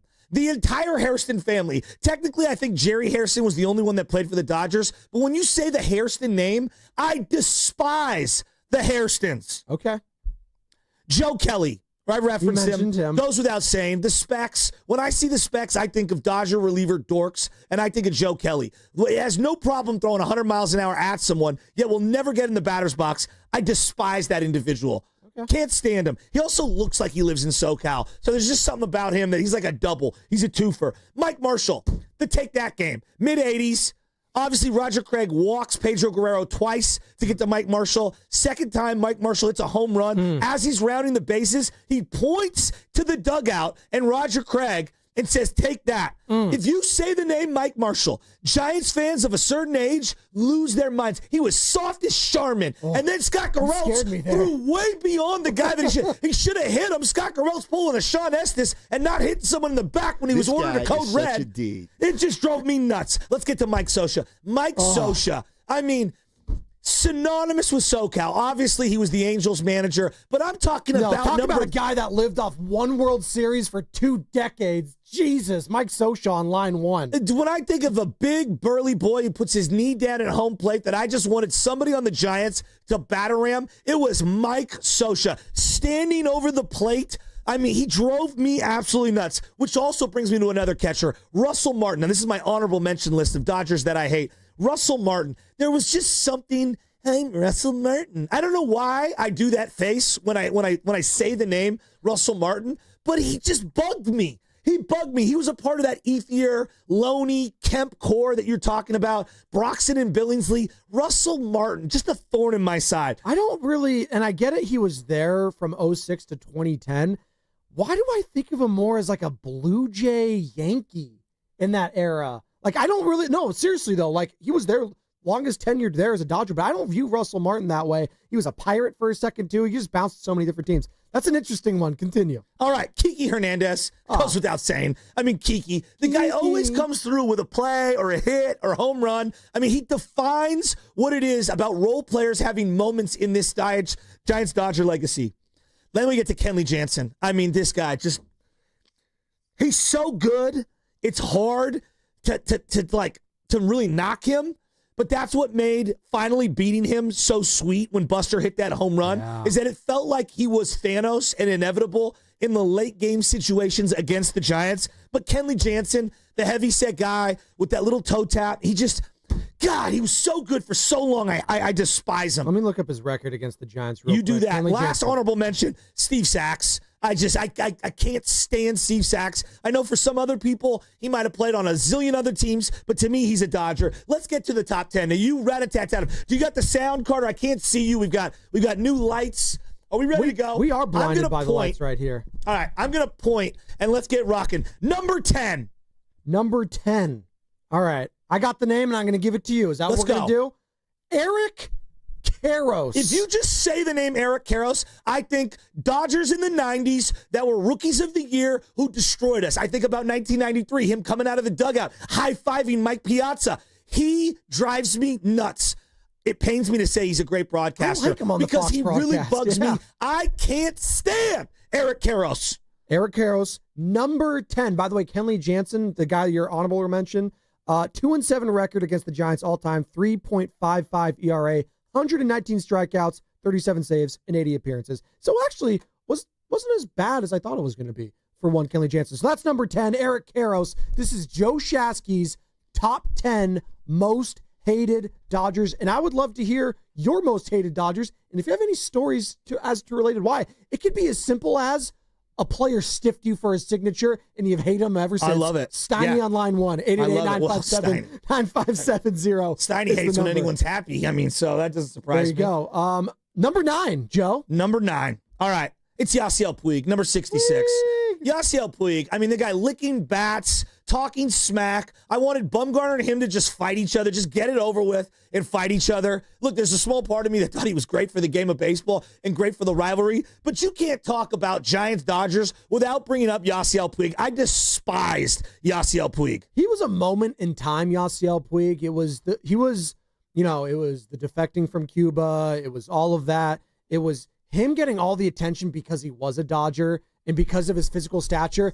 I always got a little upset, though, because of the Bay Area, we had our own Cuban phenom. It was Yoenis Cespedes, the guy that won all the home run derbies, the guy that's been doing it for a while. He never got the love until he went to the Mets, by the way. Then he started getting all the shine and wearing all the different chains and all that. But it is what it is. Yasiel Puig didn't win anything. Didn't do anything. There was a moment, though, Joe. I will bring this up. That you would have taken Yasiel Puig on the Giants a few years back. You remember that? You were saying, you know what? Go get Yasiel Puig. I wouldn't hate it. That's how down bad we were. Wow. I'm just saying. That's how down bad we were. Like Dave Chappelle at the end of Half Baked. You'll be back. All right, number 7. What are we at? 8. We are at number 8, and you've referenced this guy. Yeah, Justin Turner. I mean, the wildling. This guy looking like a Game of Thrones character. The high leg kick coming out of nowhere. Roids. There's just something about Justin Turner who just bugs me. He always made plays, whether it's at second or third, and just the whole look, the baggy pants, the ungroomed beard, everything about him. I despise Justin Turner so much. I hate him so much. When he comes across my timeline now and he's wearing a Cub uniform, I still say, get this guy off my Instagram feed. I can't stand Justin Turner. Batted .290 career against the Giants, 69 RBIs, 72 runs scored, 143 hits, 16 jacks in 151 games against San Francisco. So he's had a great career, guys. He loves seeing the orange. It might be the orange beard is why he loves seeing the orange and black so much. How about that? He'd actually be a perfect Giant because his beard would blend into your jersey that you're wearing. And the next guy is kind of interchangeable with Justin Turner because to me they go hand in hand. I mean, Max Muncy? Max Muncy is hands down one of the most despised Dodgers in the last decade. It's not even close. This guy talking smack about Madison Bumgarner, a World Series legend, after he hit a bomb into the water saying, go fish it out of the ocean. This guy always seems to kill. He could be 0 for his last 8,000, and somehow, some way, he'll go 4 for 4. He'll go 4 for 4, and he'll make plays even though he can't move left or right at second base, at first base, at third base. Max Muncy just bugs me. It's just, again, he's one of those guys. He could be 0 for 8,000, and I'm telling you, he's going to go 4 for 4 against the Giants. Another guy, batting .260, 76 hits, 25 jacks against the Giants in 86 career games. He just has ownage against him. Can we play the sound of him talking about the Mad Bum moment when he hit the home run off of him, and Mad Bum was ticked off, and basically Max Muncy told him to go fish it out of the water. Yeah, we'll grab that sound here in just a second. 888-957-9570 is the number as we're doing Dodger Hate Weekend, Father's Day weekend, massive matchup starting tonight. And here is the aforementioned sound of Max Muncy after the game. I believe it was Spectrum Sports with Alana Rizzo at the time, telling Bumgarner to go get the ball out of the ocean. Okay, there seemed to be some exception to Madison Bumgarner on that home run. What exactly was the exchange there? What do you think happened? Well, he, I hit the ball and then he yelled at me. He said, "Don't watch the ball, you run." And I just responded back, if you don't want me to watch the ball, you can go get it out of the ocean. And there it is, right there. But that's why we love Bumgarner, right? But that's why you love Bum. Yeah, I love Bum, but I can't stand Max Muncy. No, but you want some Bumgarner kind of attitude this weekend from some of these Giants. Yes, that's what you're doubt. looking for. No doubt, which brings me to a guy that it wouldn't be a Dodger hate list without this guy. And look, he's excellent. But Clayton Kershaw is one of the most insufferable people of all time to go up against the Giants. It feels like his record against the Giants is 100-0. And the fact that he has had the longevity that I was hoping that Lincecum and Kane would end up having, it just drives me nuts. But I will say this, he would die to have the playoff success of both of those individuals. But it wouldn't be a Dodger hate list without Clayton Kershaw. The toe tap, the left-handed nature, him sweating, crying, whining, always on the bump, fist pumping with that left hand up in the air. He bugs me. It's interesting because you think of that Sports Illustrated cover way back when, God, it's almost like 18 years ago, with Clayton Kershaw putting Tim Lincecum, or it was vice versa. It was Tim Lincecum putting Clayton Kershaw in a headlock, right? And it was Dodgers, it was Giants, these two phenom pitchers in the organization. And you know what's interesting? I don't think either of them would trade their careers for the other. No. It's interesting, right? Because all the playoff success Timmy had, all the World Series, the Cy Youngs, all of it, and Clayton's got some of those as well, but the playoff shortcomings of Clayton Kershaw, that's what you think of. But the regular season dominance, it's him and Verlander, as far as I'm concerned, Joe, of this century, of the two best pitchers. It's those two. What come to mind from the National League and from the American League, respectively? Clayton Kershaw, Justin Verlander, two of the best pitchers of their era. But if you're a Giants fan, you can just lean back. Yeah, guy sucked in the playoffs. He did. And you laughed every single time it happened, didn't you? Yeah, no doubt about it. Which brings me to one from my father. And this one I put in for my dad specifically. He wasn't the guy I hated, but because my dad hated him so much, I grew to hate him. Well, people hate him for a different reason now. Continue. It's Steve Garvey, 10-time All-Star, was the MVP both with the Padres and the Dodgers, but my dad hated him because he was a Dodger. Right. But he also played for the Padres as well in the division, and it's what he represented. He was like the Ken doll over there at first base, and everybody hated his guts, and he was an unbelievable defensive and offensive force for the Dodgers in the 70s when the Giants in the 70s weren't that good. And he was everything SoCal, the blonde hair, the tall stature, Mr. Perfect. I grew up learning to despise Steve Garvey. Well, you look at the picture now, and it's actually black hair, just jet black hair with the biggest forearms I've ever seen in my life. He's got the smile. He's got it all. He's got the good looks. And now he was trying his luck in the office, I think. He was trying to run for like senator or governor or whatever the hell it was. Who cares about that? Another L for the Dodgers there. He didn't win. So there you go. Steve Garvey for your dad, for Pops. Yeah. For Papa Shasky. Happy birthday, Papa Shasky. He's loving this segment, by the way. He's watching down. I'm sure he is. All right, let's get to the next guy. We had him on yesterday, and it's Eric Gagne. Like, Eric Gagne, the goggles, the spectacles, juiced out of his mind, one of the best pitchers in the game. So this is your number 4 hated Dodger of all time, is Eric Gagne, who joined us yesterday. It's your guy.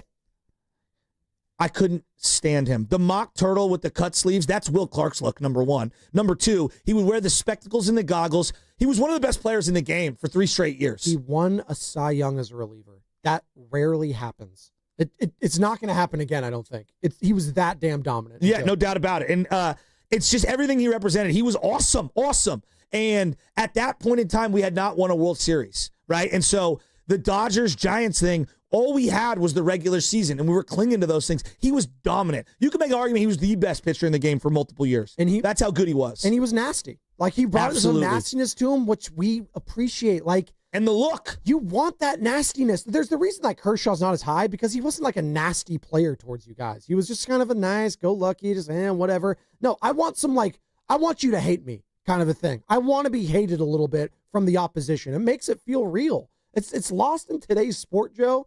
I think whether it's the NFL, whether it's Major League Baseball, whether it's the NBA, good old-fashioned sports hatred is missing right now. We need more of it. We're actually seeing it more on the NHL level. All the fights happening between the Oilers and the Panthers. They're the only ones that got it right. Give me more sports hate. Yeah, there's a look with all these guys, and when you see Gagne, there's just a look.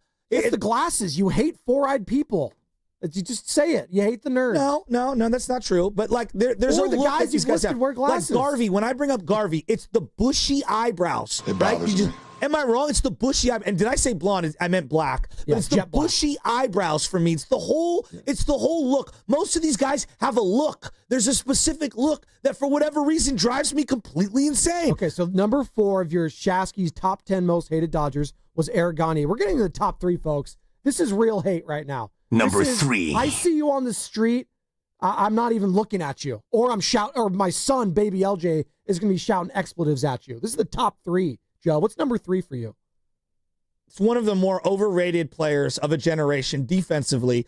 offensively, there's no doubt he was an absolute force. And I always think of 1993, the big home run that he hit on the final day of the year. It's Mike Piazza. Ooh. I hate Mike Piazza. And I know he bounced around and played for a couple other teams, but Mike Piazza represents so many things. He's an Italian. I absolutely despise about the 1990s where my hatred of the Dodgers was, boiled in the cauldron, if you will. And Mike Piazza is just everything. 31, being a late draft pick that was basically a favor of Tommy Lasorda, and then he ends up being one of the great right field hitters for a right-handed hitter of all time, because I think of him going the other way. And Mike Piazza was an absolute force. If you bring up the name Mike Piazza, Giants fans just curl because we think about how great he was in the 90s. Well, no, you know what makes me curl just as a fan of baseball? The fact that he got into the Hall of Fame and all the other guys we've been referencing all week did not make the Hall of Fame. Like, come on. Mike Piazza's in the Hall of Fame, given everything that took place. I think he hit 400 home runs. Yeah, he hit 427. There you go. He had 2,100 hits. Absolutely. Let me be clear. He should be in the Hall of Fame, but so should all the other guys of that era. No, I would agree. That also hit, and we're also doing everything that we all know that they were doing at that time. Like, come on, man. Yeah, but he's just such a whiner. The way that he got himself out of Florida, crying and whining, like just the whole thing about him. I can't stand Mike Piazza. Like, I really can't. And just the way that he stood there with this giant bat and he would fling these home runs, and he had this recoil on his swing. There's something about Mike Piazza that always bugged me, and we never ran enough against him. He is one of those guys where I think of more as a Met after, because of the Subway Series, the World Series, right? Early 2000s, that whole time and era, I do think of him more as a Met. But again, this is an age difference between us, and you're going back to those Dodgers hatred. My dad's the same way. He'll always be a Dodger. He'll always be a Dodger for you. So there you go. Mike Piazza, number 3 on Shasky's most hated Dodgers list. We're getting up to the top 2 now. Number 2. And this is even slightly before Piazza. And he was the definition of, like, I'm perfect. It's Oral Hershiser. Oh. He drove me nuts. Obviously, the scoreless streak was a big deal. I used to collect cards. And I swear to God, I would always open up a Donruss or Topps pack, and I would get the skinny, almost like picturesque SoCal surfer vibes from Oral Hershiser. Poindexter. No. He bugged me beyond belief. He should have never been a Giant. I hated that he signed with the Giants. He never should have wore black and orange. Oral Hershiser was, for me, more so than even Fernando Mania, was like the first of the position players and the pitchers, not of the coaches, and we'll leave this guy off the list. He was the first player that I despised as a young man, Oral Hershiser. I couldn't stand him. Could not stand him, and he was awesome. Semi looking to Thornton, open left wing 3, rain dance! 87-81. Caleb Thornton with a big-time triple. There it is. That's the sounder. Caller number 5 right now on the contest line. 415-523-4652. Again, caller number 5, 415-523-4652. You will have an opportunity to win a pair of tickets for the Golden State Valkyries taking on the Connecticut Sun on June 22nd at Chase Center. If you miss out today, you can go get all your tickets all season long at Valkyries.com. All right, so we've got all the way up here. We've got all the honorable mentions. We've got all the lists leading up to the number 1 most hated Dodger. Before you say number 1, I need a drum roll, Carter. I need it. Give it to me.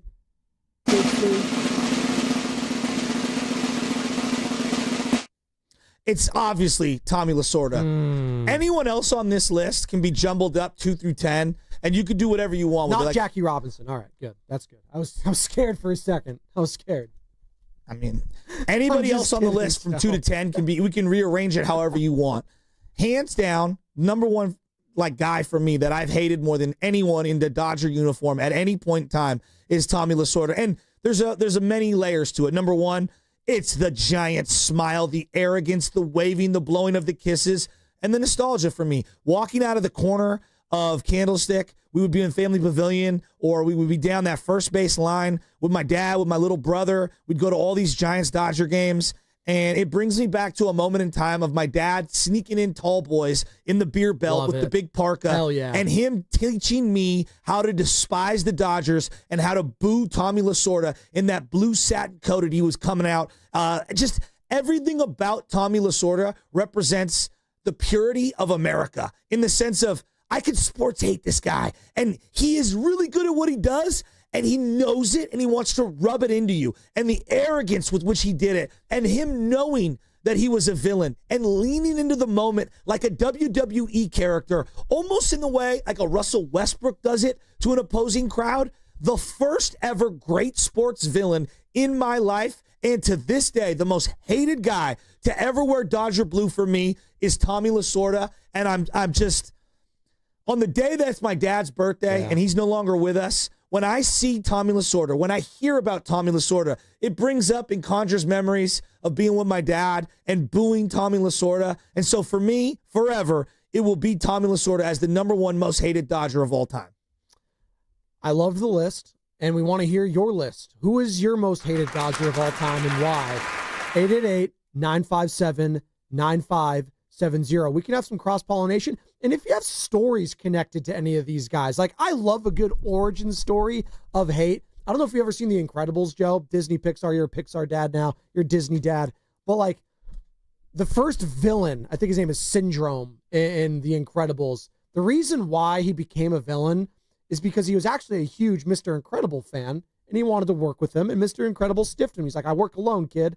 Which is basically getting stiffed, the baseball version of don't get my ball signed. Yeah. He gets stiffed. He's like, oh, I'm going to root against that guy the rest of my life.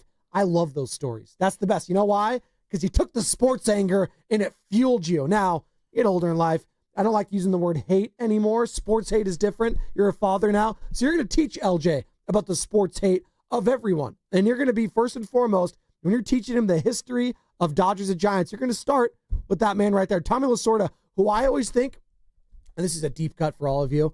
You guys remember Don Vito in the show Viva La Bam on MTV with Bam Margera? Yeah. Dude, Tommy Lasorda is Don Vito, where he's just walking out there. You don't know what he's saying. He's an Italian. He's got like a lazy eye and everything. He's got the gut. Yeah, he's Don Vito, Tommy Lasorda, who has since passed, obviously. Unfiltered, emotional, cryptic, direct. Like, he did it all. Like, he is one of the great baseball people in terms of, you look at his resume and how long he lasted and all of the different teams that he managed for the Dodgers and all of the different like run-ins that he had with not just the Giants, but just baseball people in general. He's one of those Forrest Gump-like characters where you find him at different points in time in the baseball world from the 70s through the 90s. And he's always connected somewhere, even into the 00s when he was, stepped down and he wasn't necessarily on the field as the manager. You know what's funny during that time of LA sports too? Could you not think of two polar opposite coaches for franchise in a given market than Tommy Lasorda with the Dodgers and Pat Riley for the Lakers when it comes to the suits, the slick back hair, the model status, right? And Pat Riley was a hell of a player in his own right too. So I'm not trying to say he wasn't like, he was a legit coach. Dude, it's just the juxtaposition of certain types of coaches is always just so funny to me. Almost like going from Bruce Bochy to Gabe Kapler in a way, right? Could you not think of two polar opposite personalities and players and how they look? And then just kind of the characters of the Dodgers and their managers, quite frankly, right? You think of Lasorda, Joe Torre after the Yankees stint. But Joe Torre, that guy's like a mob boss in his own right. You just look at the guy. I feel like he could have been casted in Goodfellas, right?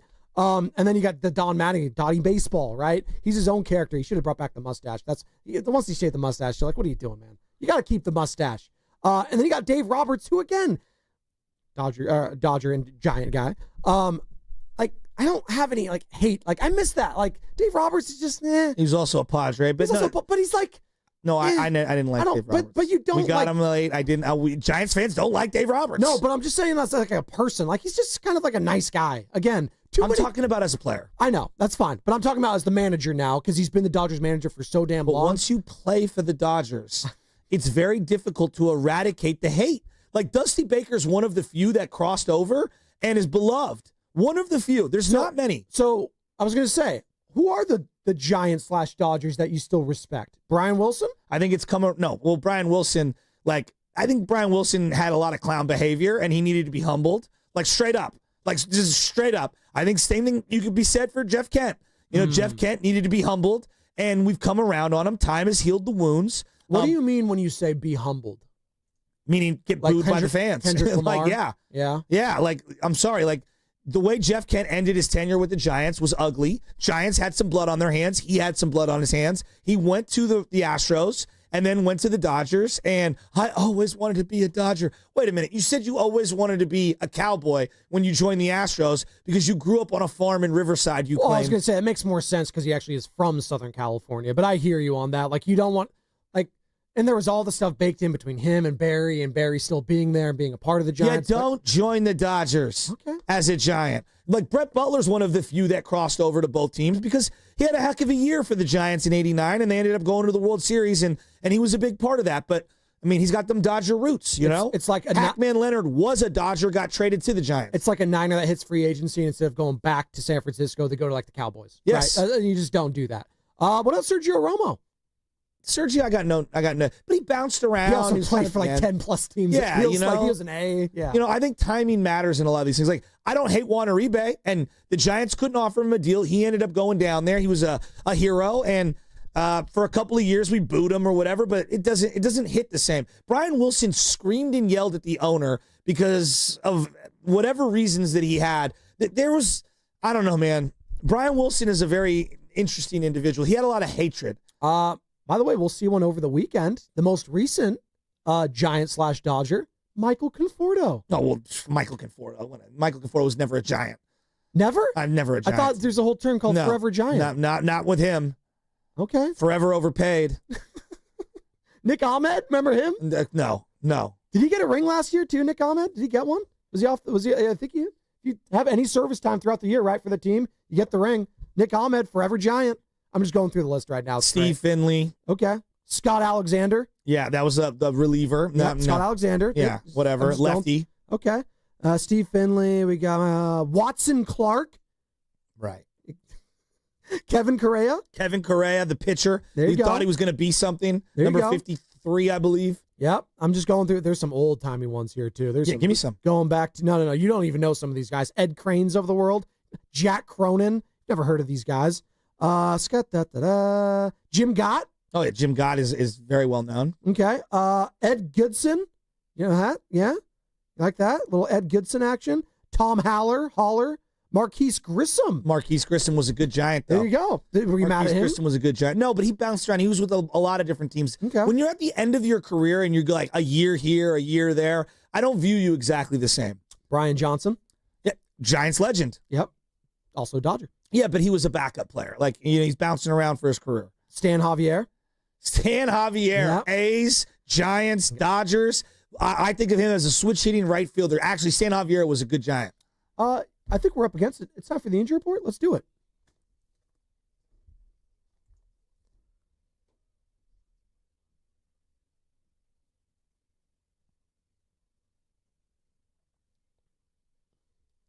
This is the craziest injury report I've ever seen in my life. How about that for a tease? The Giants will face the Dodgers this weekend, and here's a list of some of the pitchers the Dodgers have on their injured list. No.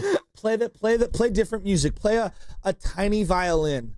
Blake Snell, shoulder inflammation. Tyler Glasnow, or as I call him, Made of Glass Now, shoulder inflammation.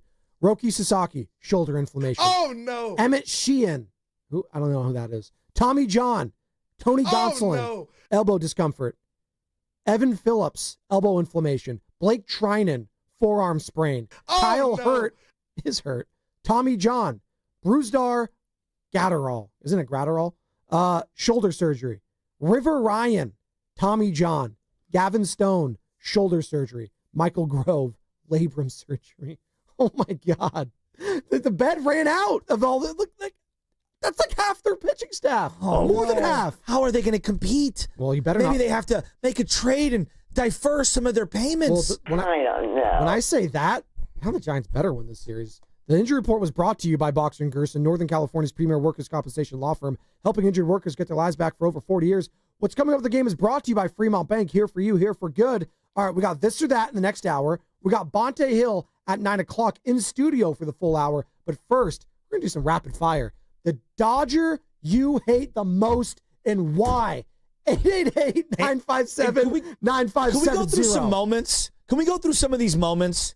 Like, you guys don't know about the Mike Marshall moment. We got to play some great Giants-Dodger moments. And we're going to do that next, brought to you by Fremont Bank, here for you, here for good.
Brian Johnson 2 for 4 with a walk.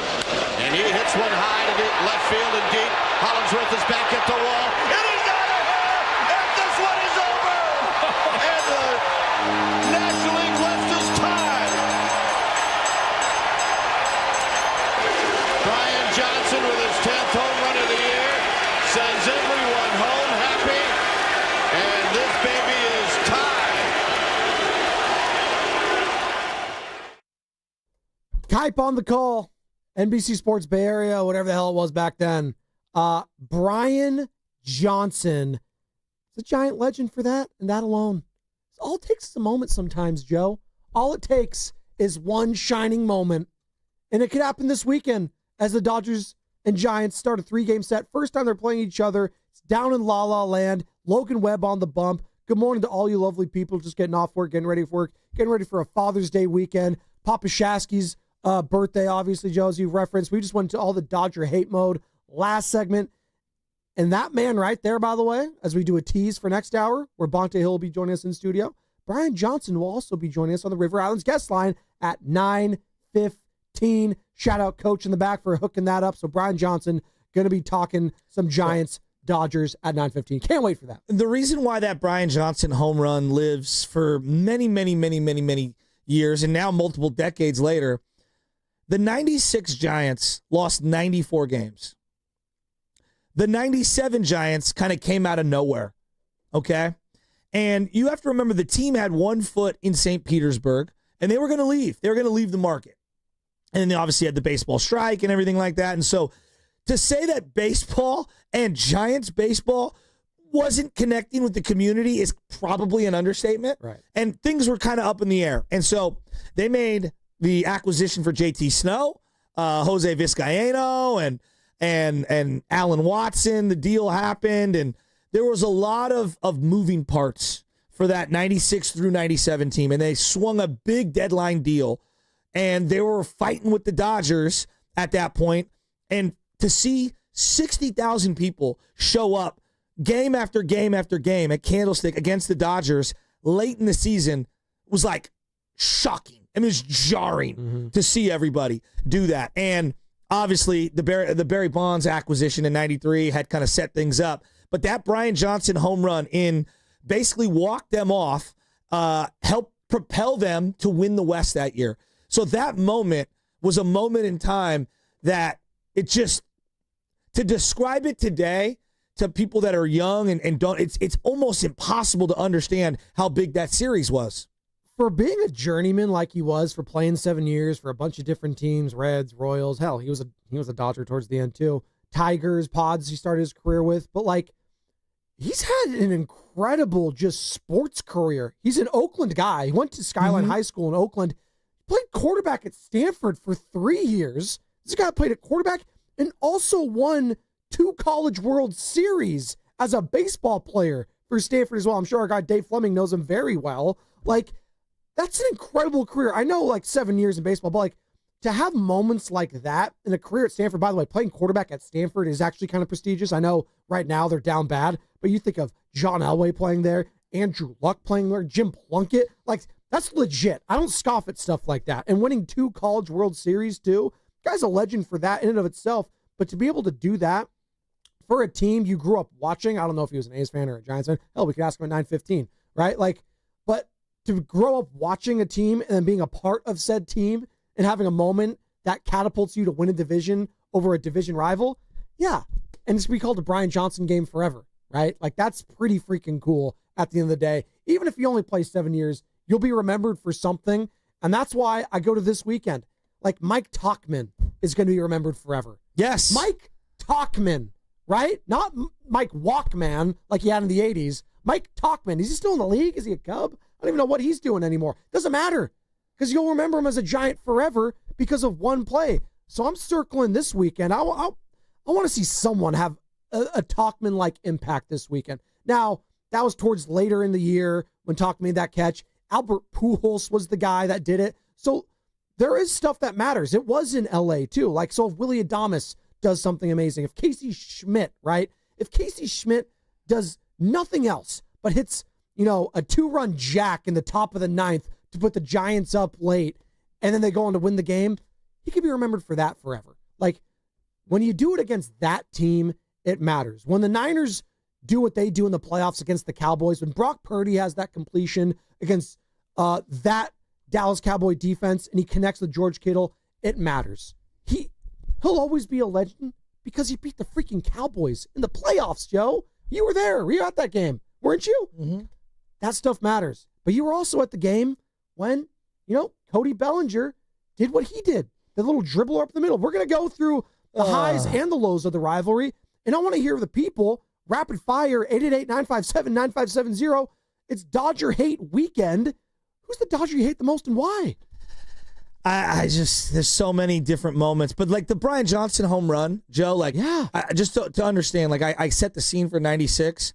They had lost 4 straight before the 2-game set. Mm-hmm. It was a night and day game back to back. And Bonds hit one of the sickest home runs of all time. Vin Scully on the call. Do you have that one?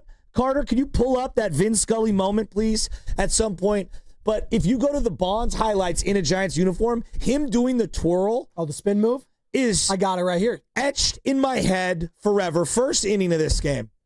And he drives it to right field and deep, and that baby is gone. No doubt about it. So Bonds answers the crowd, and the Giants take a 2-0 lead. It doesn't get more big time between Dodgers Giants, by the way, and I love Kirk and Kuip, and they'd agree with me. Cable car bell. But Vin Scully on the call, man. It hits so much different, does it not? It's amazing. When it's his voice. As a guy that called games for Jackie Robinson in the Dodgers uniform. I know. And he's doing it in the 90s into the 2000s. It's incredible. So they win that one, and then the next day they've got it's a 2-game set. After losing 4 in a row, they win that one. And then you get Rod Beck late in the game and has to go multiple innings. He has the bases loaded with no outs, and he famously gets out. This is why Rod Beck is a legend. Brian Johnson struck out in the 9th inning and had an opportunity to be a hero. And then in the 10th inning, he hit the home run that we played earlier. And had the Dodgers won that, they would have been up 2 games with 9 to play. By the way, shout out to those watching on YouTube. We're getting some great YouTube Give it comments. to me. I want to hear them all. On the Dodgers they hate the most, brought to you by First NorCal Credit Union. For a low-rate auto loan, apply online, or just ask for First NorCal financing at the dealer. El Guapo de Califas says Kevin Elster. Oh, Kevin Elster. Can't stand him. Yeah, hitting 3 home runs the opening day of Oracle Park. Technically, whenever it was Pac Bell Park back then. Did he do anything else after that? Well, we thought it was a hitter's park after that first one. And I don't know if you know this, but Chris Townsend did the final game at Candlestick in the postgame and the first ever Oracle Park, AT&T Park postgame. I've got the greatest Oracle Park stat that not even Farhan Zaidi knows. Coming up next on Kevin Elster's going to join us. Jedi Knight 2020, great name. Chan-Ho Park. There you go. Yeah. When you say Chan-Ho Park, I immediately think about giving up a home run Friday night to Bonds in the black jerseys the year he hit 73. God, the black jerseys just hit. But number 61, Chan-Ho Park, and him and Nomo for a long time in that rotation. 49er rider, hated Gagne, Hershiser, Lasorda, and Brett Butler. Could not stand him. Yeah. Traveler Tromi, whatever you pronounce it, Ron Say. Ron Say is a good one for a lot of people. Say hey, kid. Amaury Wills, obviously, is another guy who stole like crazy on the Giants, and so a lot of people hate those guys. Pedro Guerrero from the 415 pissed him the hell off. Speaking of Pedro Guerrero, do we have the Mike Marshall play? I certainly do. So, Roger Craig? 86, 87? I'm not even sure what year this was. But Pedro Guerrero is batting in front of Mike Marshall, and Roger Craig, hum baby, decides to walk Pedro Guerrero twice to get to Mike Marshall. The second time, he does this.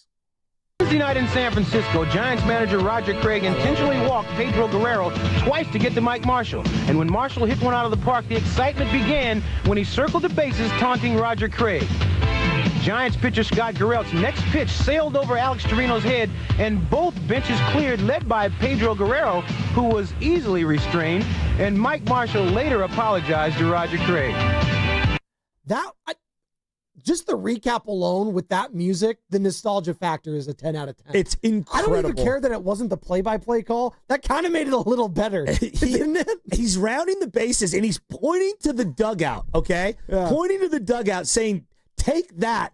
He's yelling at the other manager and Roger Craig. Pedro Guerrero, by the way, for those that don't know, very intimidating guy from the 80s. Let me look up a picture of Pedro Guerrero to really get the intimidation factor, and I'll let you know if he's truly intimidating or not. I sent the boss a video. Mustache. I sent the boss a video from the 80s, and it was Fernando Valenzuela trying to go for either a no-hitter. I think it was for a no-hitter, and he had to go through Pedro Guerrero, who had played for the Cardinals at the time. The lineup was unbelievable. Vince Coleman, Pedro Guerrero, he was a straight-up 1980s player. Dude, he had an incredible, oh my God. I'm just looking up Pedro Guerrero. The first thing he is underrated as hell. The first thing you see, he had a serious stroke in 2017. They thought he was brain dead. He was actually in a coma, and the next morning he woke up, and they considered it a miracle. They moved him out of the ICU. That's insane. Pedro Guerrero. So you guys have you never heard the name Pedro Guerrero? No, I've heard the name. If you haven't. No, I've heard the name. Okay. I've heard the name, but I'm looking at the player for the first time now. I'm loving the mustache. He's old school, bro. Do you have the Jerry curl too? Oh, he yeah. did the Jerry curl. That's so good. Get the boss on for just a second and give me one sentence, Nahegan, who's producing the show today, on Pedro Guerrero for the young people. Well, he stopped playing before I was born. No, I get that. But, he represents a moment in time. If you just say Pedro Guerrero, you either know, what he represented or you don't. I'm not knocking you. Sure. It's before your time. But, boss man, Pedro Guerrero. I say the name Pedro Guerrero. What comes to mind? No question, the word intimidation. Right? I mean, he is the guy, Apollo Creed. For whatever reason, I kind of view them very, very similar. The mustache. I'm not mad at that. Just jacked, just standing over the plate. I will come and charge you at the mound, and I'll put you in a headlock, right? That's what I think. Glenn Allen Hill-esque. Absolutely. Okay. I'm not mad at that. Bad 300 for his career, 215 home runs. He was a hell of a player. World Series MVP, Silver Slugger, and he was a Cardinal, too. So talking about hatred. Two teams that I despise. Two teams that you hate if you're a Giants fan. The Cardinals and the Dodgers, absolutely. That music is so good. It was I love that stuff. As we were talking about yesterday, Sports Center, do you really watch it anymore? Not really, but back then you watched all those highlight packages. Play you it one had more to. time. Play the music. I got to hear it one more time. I'll play it. Thursday night in San Francisco, Giants manager Roger Craig intentionally walked Pedro Guerrero twice to get to Mike Marshall. And when Marshall hit one out of the park, the excitement began when he circled the bases, taunting Roger Craig. Giants pitcher Scott Garrett's next pitch sailed over Alex Torino's head, and both benches cleared, led by Pedro Guerrero, who was easily restrained, and Mike Marshall later apologized to Roger Craig. He apologized. By the way, Scott Garrelts, what a weenie. Every time Scott Garrelts would come in, my dad would go, "That guy's a weenie. He should have thrown at him." Oh, I love that one so much. I love that you said most intimidating players. That's what Big Boss Man Hegan was saying. Obviously, Barry Bonds up there. We talk about intimidating presence. Yasiel Puig was one of those guys. Puig is I was going to get to. Raul Mondesi, Mike Piazza. Is Shohei Ohtani there now? He's up there. He's up there. Just a bit. You have to be big too. Big, crowding the plate. The physical presence Aaron makes a big Judges, deal. Yeah. Even the stand. That's just a massive view. Why does the bat look like it's so much smaller in Giancarlo Stanton's hand? In his hand. It looks like a toothpick. It's exactly what it looks like. Joe, one of my favorite moments of my sporting attendance life, if you will, one of my favorite moments of all time, when my wife, my cousin John, his wife, we all went to Game 1, Giants-Dodgers, the real first series, because we've had a play-in scenario where they basically tied at the end of the year. 2021.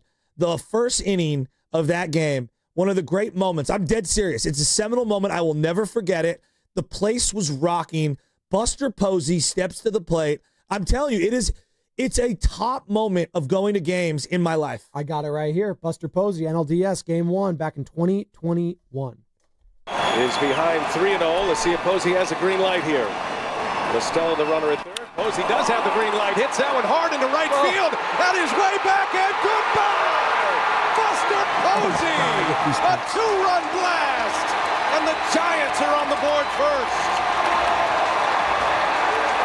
Brian Anderson on the call, TBS. The entire place was going crazy. I was in the right field club level, and that ball is coming down the line because he hit it to right field. It's just, it is one of the great moments in the rivalry. It sucks we lost the series. I remember where I was because I was actually at a Warriors preseason game at Chase Center night. They had the Warriors preseason game, and everyone obviously was going to be focused on that. It's a preseason game, right? But preseason games are fun in basketball because their players actually play. Year 2 of Chase Center? I think so. It was really like, because that was like pretty early. I think that was my first game there overall. And I took young Benjamin. It was fun. We had a great time. It was Lakers. It was Warriors. LeBron was there. Steph was there. Everyone was there. And it was fun. And they showed that immediately when that happened. They showed it in the arena. It was probably 3/4 full. And everyone was going nuts. And it was awesome. And it was fun. So I do remember that, but from a different perspective. So and then later on in that series, I went to all 3 home games. Crawford had a big one. Did he not? Yep. Yeah. Crawford had a big jack. But the moment that like everybody's going to remember is Doval versus Cody Bellinger. Cody Bellinger. Do we got that it's one? It's 1-1. It's just we'll get it in a second. Sorry, Cody I thought we had it. Dribbling up the middle. It's okay. This is how you felt after that, though. Hi, I'm Bob Brenly, and I hate the Dodgers. You know what I actually think about that play is the meme that you became in the background, just standing there with the 1,000-yard stare, just so defeated. I'm not laughing, but I'm laughing at your pain and through the pain because I've been there as a fan. All of a sudden, there's nothing you could do when you're at the event to just like stand there. Like, what am I going to do? He couldn't throw a strike, and all of a sudden, like, my phone is blowing up, and I'm thinking it's because of the moment. And all of a sudden, like, screenshots from everyone I know is like, dude, you're on the national broadcast as sad Giants fan. Well, it's not even like he couldn't throw a strike. He couldn't throw a fastball. It was all like, everyone was going, it's like, dude, can he just not throw the pitch that got him to this position, the 100-mile-an-hour fastball? He didn't trust it. Logan Webb was so good in that game. They should have won that game. Who was the guy that started? Corey Knable? That was the guy that started that. They went opener. Kapler and Farhan got so scared over the lineup and the platooning. And that was the moment right there. The way they reacted to, like, are they going to do the opener? Are they not? And the way they like flipped their lineup and I was like, what are we doing? We're over panicking here. By the way, we are coming to you live from the Laughing Monk Studios. Laughing Monk, righteously brewed in San Francisco. Joe Panic, you said panicking? Yeah. How about Joe Panic, 2018 versus the Dodgers? Yeah, give me this one. Yeah. Let's go.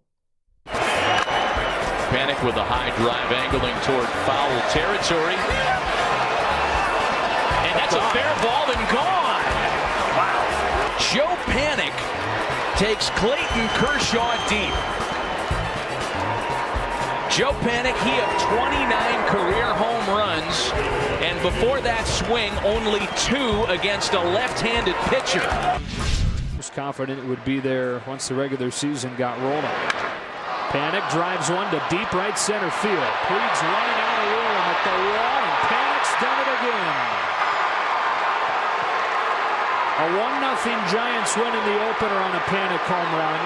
A 1-0 Giants lead in the 9th of Game 2 on a Panic home run. So Matt Vasgersian, MLB Network on that first call, and obviously Joe Davis, Spectrum Sports on that second call. A young Joe Davis. He sounded like a baby right there, considering I think he's like my age, like 33, 34. He's still so damn young. But Joe Panic basically putting the team on his back that weekend and winning. If you're going to go second base home runs against the Dodgers, we have to go to 1982. I mean, like the moment Joe Morgan became, even though he's a Red, he'll always be a Red, but he basically became a Giant. This is final day of the year. If the Dodgers win, they win the West. It's them and the Braves. The Giants were eliminated, whatever, the day before or the day prior. And it's 39 or 40-year-old Joe Morgan.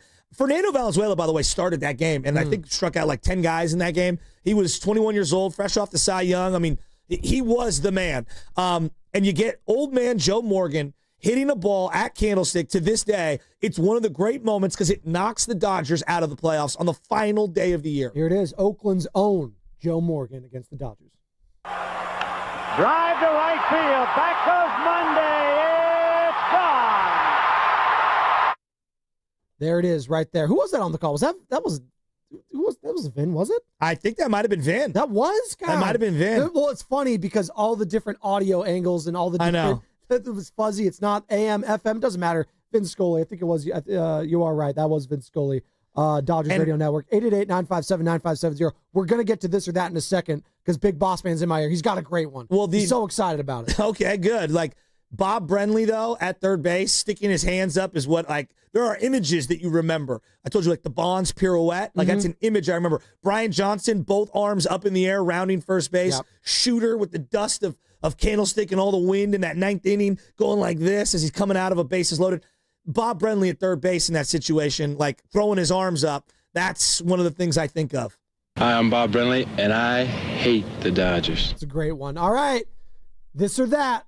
It's every single day. It's a new format, too, a little bit. Not really a format, but it's a surprise for Joe Shasky and myself. We don't know what it is. It's the think tank in the back, our brain trust in the back, whether it's Lubman, whether it's Carter. Hell, Steiny might have had a suggestion. Who knows? But Matt Nahigian has it as I welcome him into the airwaves right now. What is the this or that for today, sir? The greatest this or that of all time. Better be. Shasky, you have to pick one. Who do you hate more? The Dodgers or the Cowboys? I mean, is that good or what? That's a great one. Wow. Same colors almost, too. 888-957-9570. Who do you hate more? Cowboys or Dodgers? And tell me why. And you could do it, call or text. I mean, that's not fair. No, life's not fair. I was actually going to ask you this question, and I decided not to. If you had to wear one of their jerseys, which one would you wear? Well, because my nephew Joey might get drafted. Robinson, right? Because my nephew Joey might get drafted this year. He got invited to the MLB Combine. Oh, wow. He is a diehard Dodger fan. My little cousin Joey. Whoa, wait. Did he grow up around here? He's a diehard Dodger fan. Don't even start. Did he grow up around here? He grew up in Redwood City and then moved to Rockland. Wow. Yes, I know. Wow. Trust me. I'm not happy. But if he gets drafted by the Dodgers, I already said I will rock his jersey. I told him I would. Okay. Well, family's different. Totally. Family's different. Totally. And I said, you do a cop-out here, Coach, is you say you'd go Jackie Robinson. No one's going to get mad at getting the Jackie Robinson jersey. Now, for the Cowboys... I want the Brooklyn one, though. No, for the Cowboys, you're getting Trey Lance? You're getting Trey Lance? Is that the one you want, Joe? Dude, this is a hard one. Oh, my God. So who do you hate more? Cowboys or Dodgers? 888-957-9570. Who's more insufferable for you, Joe? Is it Jerry Jones or is it Tommy Lasorda? Which one? I'm going to go with the Dodgers right now. I'm going to go with the Dodgers. Okay, really? Yeah, I'm going to go with the Dodgers just in general, just because everything they represent. And then there's the SoCal angle. Like, Texas is far enough removed, as much as I despise them. My dad hates Texas sports as much as he does Southern California sports. I do think that's another kind of aspect of NorCal. We don't like Texas sports. No doubt. There's kind of a Cali-Texas Yeah, no rivalry. doubt. No doubt. Yeah. And they wish they were us. And, of course. at every single time. Well, everyone tries to say, but everyone's leaving California. Also, Texas. because the Cowboys haven't really been a factor, per se. Right. Like that. Well, you've kind of had the ownage on them as of late, for sure. I'm gonna go Dodgers. I'm gonna go Dodgers. But you know what? I don't think there's a wrong answer. So this is a tough one. 888-957-9570. Right now, who's the Cowboy you hate the most right now? Like, if you had to, because the Dodger you hate you hate Enrique Hernandez, Kike Hernandez. Yeah. You hate him. Can't stand him. Joe Kelly, can't stand him. Is he even still on the Dodgers? I don't even care. Like, all their pitchers are hurt right now. Blake Snell. Like, I do wish Blake Snell was pitching this weekend, because that's another aspect of that. The Cowboy I hate the most right now on the team. It has to be on the team. Is it Micah? It's probably Micah. He doesn't shut up. He talks a lot. But he's great. He's really good. Yeah. Like, do you hate Dak Prescott? No. Right, you don't really hate Dak Prescott. He's in the Kirk Cousins zone for me. And they have the new head coach Brian Schottenheimer. It does nothing for anyone. Everyone's waiting for them to suck this year. By the way, are we not? They're going to be horrible, right? I don't know. Sorry, We'll Gu, if you're listening. CeeDee Lamb, do you hate CeeDee? You know what? I can't wait. Real quick, as we just touched on some. This is the this or that today, by the way. Dodgers or Cowboys? Dodgers or Cowboys. Wow. Who do you hate more? George Pickens. The combustibility factor on the Cowboys this next year is at an all-time high. George Pickens not getting his touches because CeeDee Lamb is going to get more of them, and he's going to be yelling at Dak Prescott on the sidelines. There's some TO angles here for Tony Romo. It's my quarterback. It's my quarterback. I want that from George Pickens this year. Oh, that's great. Who are you taking? Ooh, who would you hate the most? I think because of the playoffs and what it meant more in the 90s, and it is the NFL, I do think it's the Cowboys. I do think there is something about that sport, that star, that brand, that owner from top to bottom that you just despise. Jimmy Johnson, Troy Aikman, Michael Irvin, Emmitt Smith. How much heartbreak did they... I could argue that the Cowboys caused more sports heartbreak for you in the 90s than any other team ever. Right, Joe?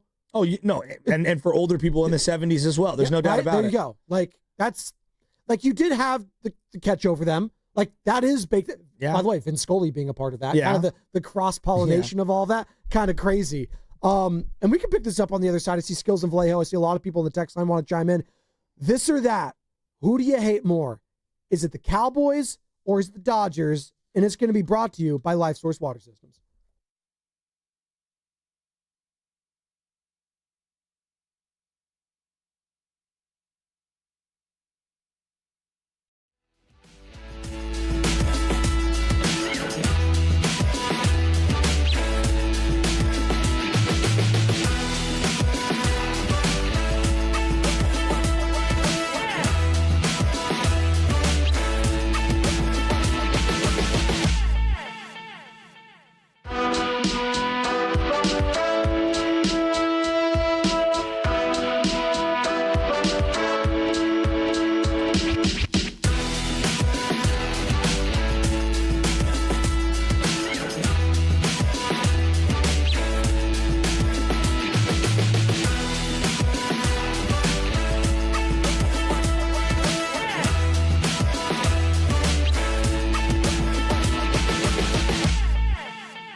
Hi, I'm Bob Brenly, and I hate the Dodgers.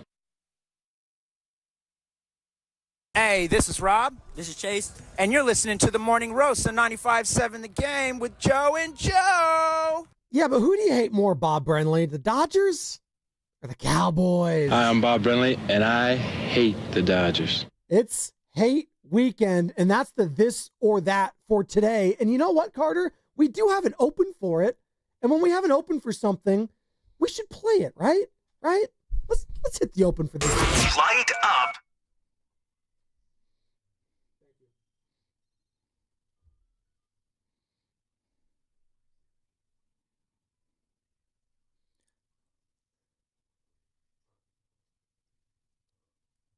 How about them Cowboys? Yeah!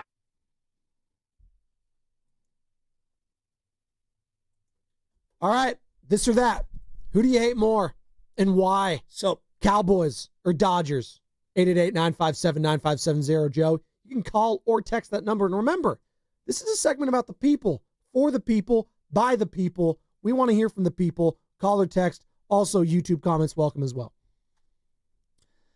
The reason why it's not the Cowboys in this particular instance is because the Cowboys, though they represent Texas, that doesn't irk me more than the Dodgers clearly representing SoCal in a variety of ways.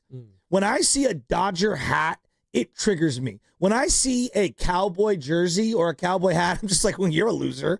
You know what I mean? Like, whereas the Dodger thing is, it's a bandwagon. It's a total bandwagon. Whoa. Real quick. You don't think the Cowboys are the biggest bandwagon in sports? If you're still riding with the Cowboys, you're a loser. Like, you're a loser. Like, that's the way I look at it.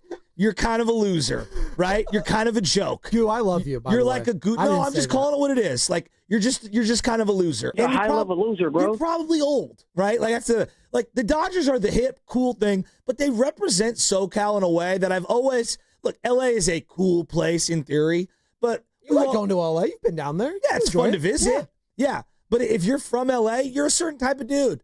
And I'm sorry, I look down on you. I think that you're very hollow and shallow, and I don't think very much of you. Straight up, like, I'm a NorCal guy. We're cut from a different cloth. We're a little grimier. Yep, we're a little more difficult to deal with when it comes to things. We got more chameleon in us. You tend to be more cookie cutter down south, and that's just what it is. So for me, it's the Dodgers, and then I look at like some of their guys. Now there is a lot to compare and contrast.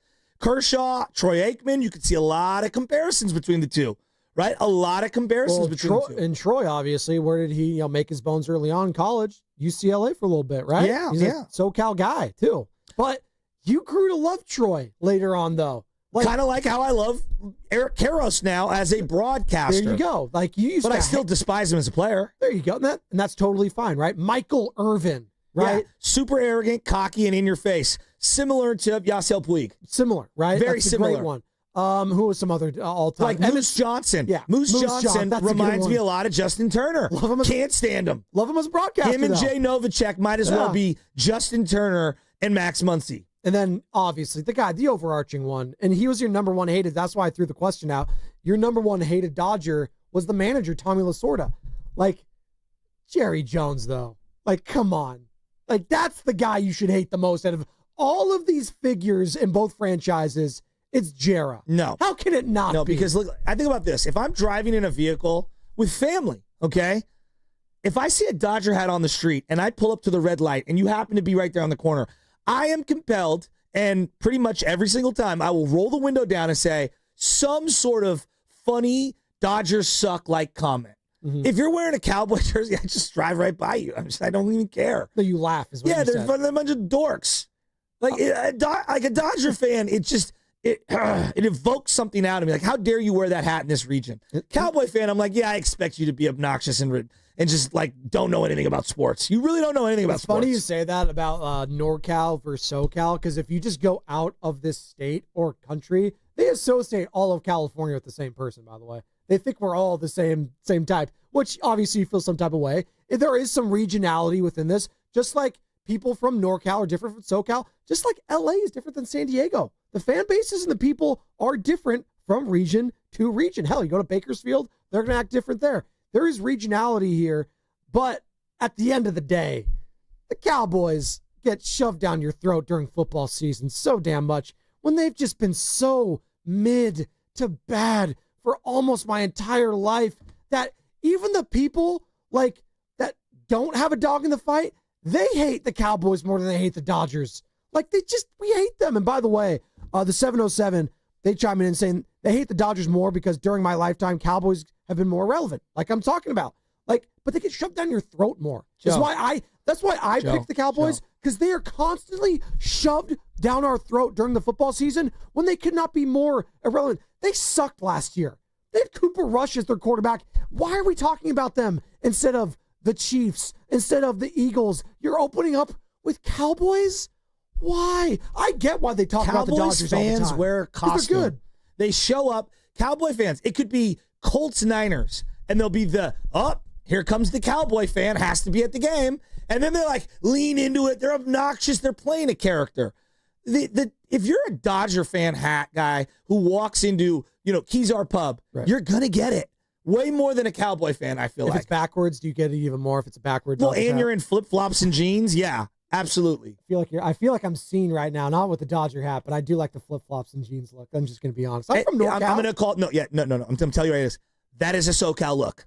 Flip-flops with jeans. I think it's just a white guy look, to be honest with you. No, it's not. We do that everywhere. There's not one friend of mine who would wear, in Frisco, would wear jeans with flip-flops. Well, no, I'll wear them in Oakland, though. You don't live in Oakland. I do. Yeah, we're going to agree to disagree. That's a look that's there. We're going to agree to disagree. Because we have sun. Thank you, Carter. He's giving me that's an East Bay thing, I think. That's an East Bay thing. We definitely rock the shorts. Not a Frisco thing. That's fine. Too cold here. Exactly. Well, you guys are soft. Skills and Vallejo. Speaking of one of our diehards. Skills. Soft. This or that. Who do you hate more, the Cowboys or the Dodgers? I hate the Dodgers more by far. It's not even close. And believe me, I hate them both. I got into football right as the Cowboys and 49ers rivalry in the early 90s was heating up. And believe me, there was hatred there. Couldn't stand any of them except maybe Moose Johnson. Ironically, I know he's the one you like, or didn't like, but I actually like Moose. But other than that, everybody on that team, from the head coach and his perfectly silver hair, couldn't stand him. And it just from there on, the hatred grew. But the Dodgers over the years, they've had so many instances where their players or their managers or their fans have crossed the disrespect line. Talking about Casey Blake with Brian Wilson, making fun of his gesture to his father. We're talking about the Brian Stowe situation. We're talking about there's the time how easy it was to hate Tommy Lasorda. Could you imagine Tom Lancy doing all that stuff that Tommy Lasorda used to do? Never in a million years. But the reason why the Cowboys aren't hated as much as the Dodgers, for me, they haven't mattered for most of the last 30 years on the field. Meanwhile, while the Dodgers have consistently, through whatever means they've been using to do it, they've mattered on the field for most of the last 30 years. They've made the playoffs. They've won championships. They've come close to winning championships. They've taken it to the Giants in the playoffs, even in 2021 with a little help from an umpire, but that's another conversation. And I hate the Dodgers so much that it is I was at the ballpark for that game 5 against the Giants and Dodgers, but at the last minute I decided not to actually go in the ballpark, which that's another story. But I didn't go in, and it's a good thing I didn't, because if I had been in that ballpark to watch the Dodgers celebrate on the field after that game, and someone said the wrong thing to me, Joe, I would have knocked him out. And I'm not a violent person by any means, but I would have knocked him out. I would have been in jail. Skills. So that's my answer to your question. Great answer. I was so mad that the Dodgers destroyed the Giants on the final day of the year. I was mad at Hunter Pence for riding around on a scooter. That's how pissed off I was. I hate the Dodgers so much, it made me turn on one of my favorite Giants. Yeah, see, I understand, that's the most recent, example, and, you've had the Cowboys number as of late, but the Cowboys have had more, or been the cause of more, playoff heartbreak. Yeah, but so have the New York Giants. Okay. So have other teams. Yeah, but you don't hate the New York Giants like you hate the Cowboys. Okay, now you're wrong. I hate the Cowboys. You don't hate Eli Manning, the New York dude. Giants. What are you talking about? You don't hate hated Bill Eli. Parcells. What are you talking about? I'm talking about the most recent examples of that. Like Eli Manning, hate his guts. I don't think you do. Yes, we do. You love the Manning cast. You love the Manning cast. Joe, if you say Kyle Williams, you immediately think of Eli Manning and Ahmed Bradshaw. The Niners fans hate Kyle Williams more than they hate the actual Giants. We have faced the New York Giants in the playoffs a bunch of times. And in the 80s, Jim Burt and Tuna and Phil Simms and all those guys. And yes, to a less degree, Eli Manning. Yes, we hate them. I hate Eli way more as a player, way more than Dak Prescott. You don't hate the Giants more than you hate the Cowboys. What I'm saying is that is not exclusive to the Cowboys in terms of the playoff shortcomings. No, but that's your rival, though, is what I'm saying. It is, and so are the New York Giants. Yeah, but to a less degree. But I can live with the fact that the Dodgers beat me in the playoffs, but they didn't win the World Series. Like, the Cowboys have beaten you in the playoffs. The Niners, that is 20 times a year, every year. I understand that. I'm telling you, when it mattered most, though, the Cowboys kind of got your number, and then they won the because title. of the structure of baseball playoffs, they couldn't face each other up until the mid-'90s. And then they restructured the playoffs so that Yankees, Red Sox, or Giants, Dodgers wouldn't meet in the first round. It was only until about the restructure of the 2020s that they could actually face each other in the playoffs. They'd only made the playoffs, going into 2021, I think they'd only made the playoffs once or twice at the same time. So, I think it was 2016, too, that year. So, it's very difficult to compare and contrast playoffs for football where they're in different divisions, right? The Cowboys and Niners have always been in different divisions versus baseball when you can't play each other. This or that, 888-957-9570. That's the number to call or text. Who do you hate more, Cowboys or the Dodgers? 510. I hate the Cowboys more because their hate is a playoff hate. Giants and Dodgers have only met once in the playoffs. Again, because of the way baseball's playoffs were structured. Andrew is in Berkeley. Andrew, who do you hate more, Cowboys or the Dodgers? Not even close. The Cowboys, for all the reasons Spadoni said, that they get shoved down our throat despite doing nothing for 30 years. But I got another personal one. I was born in 1985, and so maybe the last 30 years they've done nothing. But the first 10 years of my life, they were the big bads as a Niners fan. Yeah. So I got to go with that.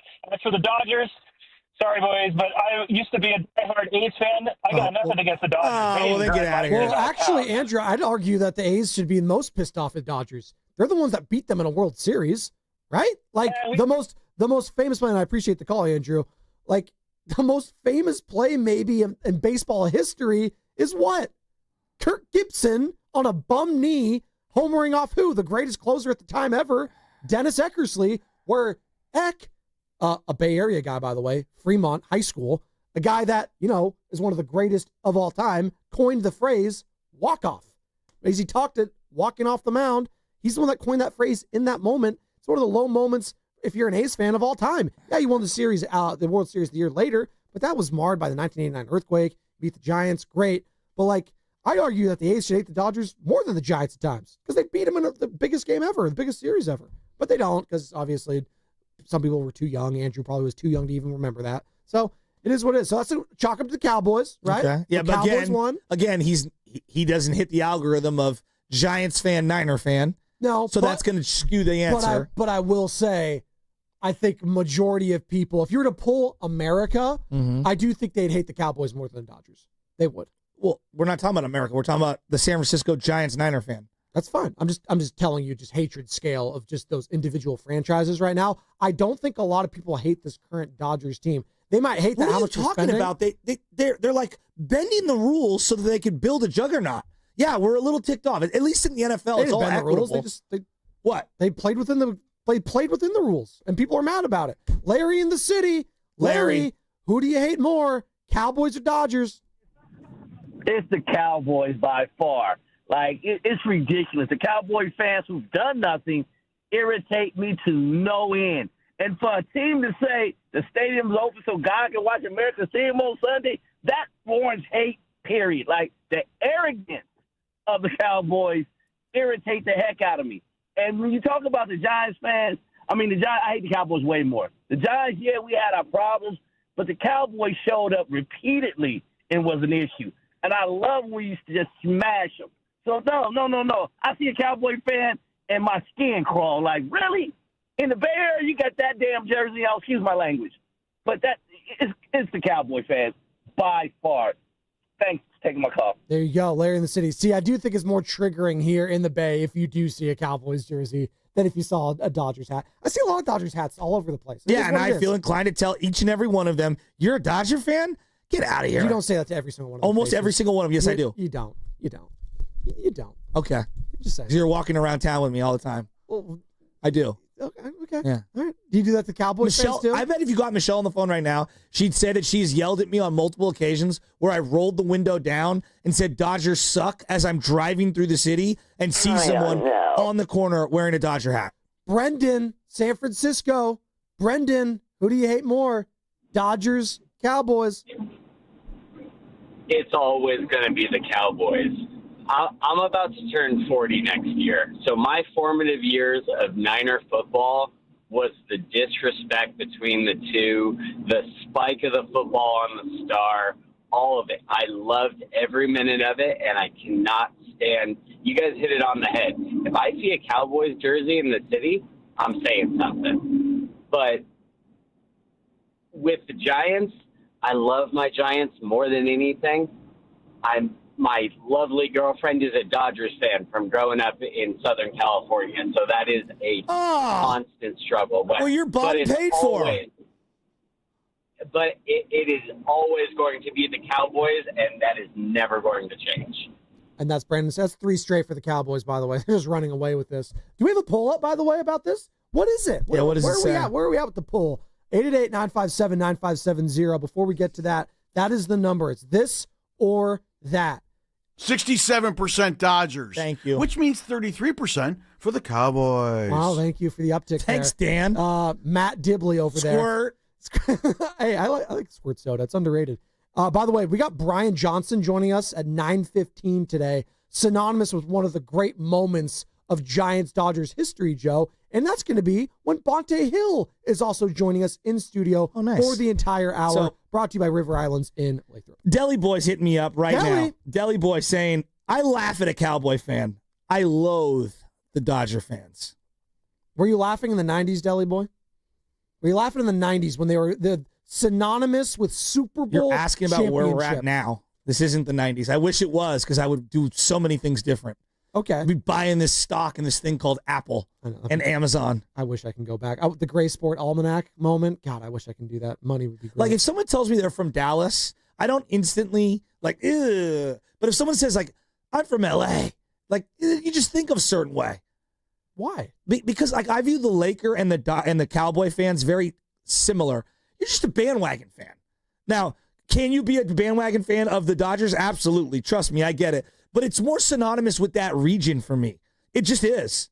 Laker fandom is a lot. It's more of a brand, I think, nationally. And the Dodger brand is big, but it is more of a national brand, just like Cowboys. I'll lump these 3 together. Okay. Cowboys, Lakers, Yankees to me are all the same, right? Like there is a large swath of people in this country who are Yankee, Cowboy, Laker fans, all right? If you're a Dodger fan, like, yes, you could be a national fan. I'm not denying that.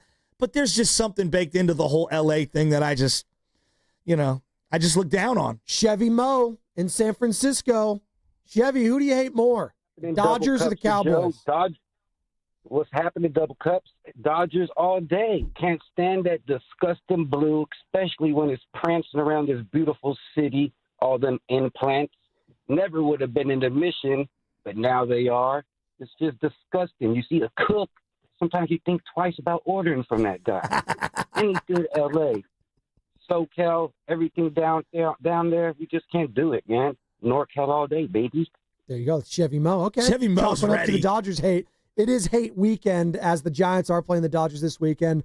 Logan Webb on the bump tonight. Massive, massive series. You could walk away. Monday morning, we could be talking about the first place San Francisco Giants, and we want to hear from the people. Who do you hate more? Is the Dodgers or is the Cowboys? And I do think we're dramatically underrating just how much, in a few months' time, you're going to be getting the Cowboys down your throat on social, on TV in here. It's going to be, what's going to go on with, Jerry Jones, Micah Parsons contract, all this.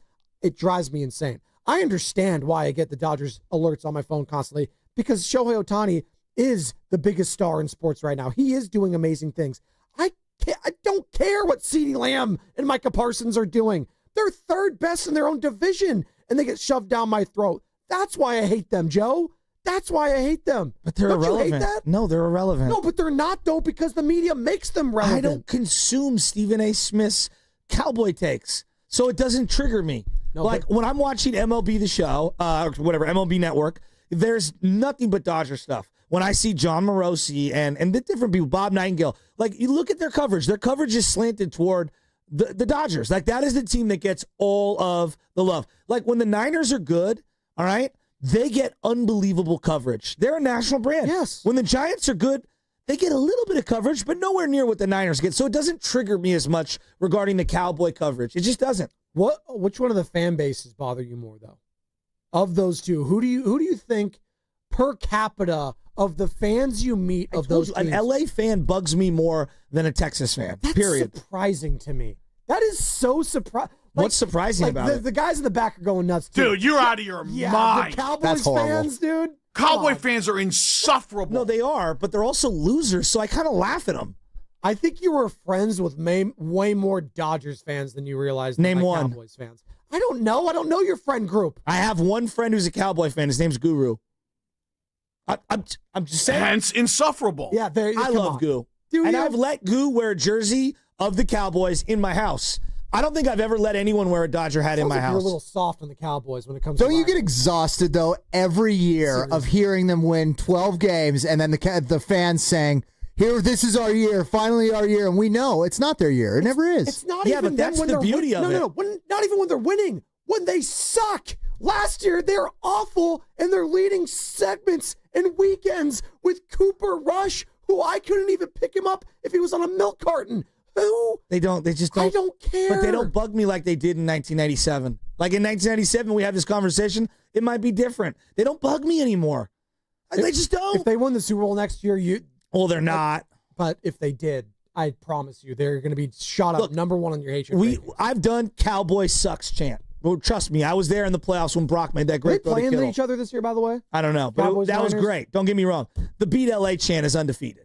Let me look at the 49ers schedule. I want. Where are we out here? I know they have an easy schedule, so maybe they are on there. They play the Giants. They play the no. Damn it, that sucks. They play the last place team of the NFC East because the Niners were in last place and play the Giants this year. Great, Jackson Dart. It's not going to hit the same. It's not. Why are you looking at me like that? Because why are you looking at me like that? The Cowboys. We're right. We're right. What do you mean Cowboys you're right? Are the most insufferable. Again, you pull anyone in America, even here in NorCal, if we did a national poll, Cowboys fans are easily number one most hated fan base. It's not even close. What about the Eagles? No, because no one cares about Eagles fans anymore, the Philadelphia fan base. You might hate them, but they're not the most insufferable. Like, they're the biggest, jerkwads. I laugh at Cowboy fans. Do you? Yeah, because they're obnoxious. They're the guy that shows up to the grill. I'm a Cowboy fan. You're like, you're such a dork. Like, that's what I think of. Like, you're just such a dork. That's what I think of. Like, I'm SoCal Dodger fan, hat back. I've got sleeve tats.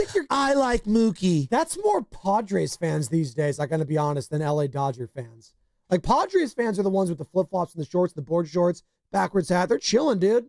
They're chilling. I don't know. They're both wearing very similar outfits. Hurleys and Billabong shorts. Yeah, they're very similar. You got a problem? Billabong and some of those Padre fans were Dodger fans before their team became fun. You know, there's a lot of these Giants fans that I see wearing those exact same outfits. You know, in a place called Santa Cruz, which isn't very far from here, Joe. I'm just letting you know. Like, I'm stereotyping here, Joe. I'm doing a bit. You are, but you need to also, broaden your horizons. You're in your little bubble. I own Billabong shorts that I wear, and I'm going to wear today. Well, probably not shorts today, but I will wear them golfing. I think they went bankrupt Billabong, unfortunately. Well, that's how I got them for $10. There you go. He went to one of the outlets. When I was in Hawaii, we were at one of those shops, and I got shirts for some family members, and I was like, $10 Billabongs. What do you think Bonte Hill's going to say? Who do you think he's going to hate more between When was the those last two? time the Cowboys won anything of significance to trigger you? Just whenever they're on my screen, I get triggered. I'm just going to be honest with you. Whenever I'm hearing and flipping through channels, whether it's the national sports talk radio on the weekends, whether it's the one that's coming on right before our show here, they're always talking about them. Always.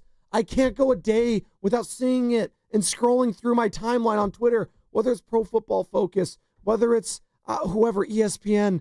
What's going on with Micah Parsons? How about Tom Landry or Tommy Lasorda? Well, Jimmy Johnson or Tommy Lasorda would be the one. A good one. Like, to me, Jimmy Johnson was one of the seminal guys that I hated in that entire rivalry. And I'm going Lasorda, but barely. Jimmy Johnson, I hated his guts. Oh, the hair. He'd have the headset Great on hair. with the Kershaw or Aikman?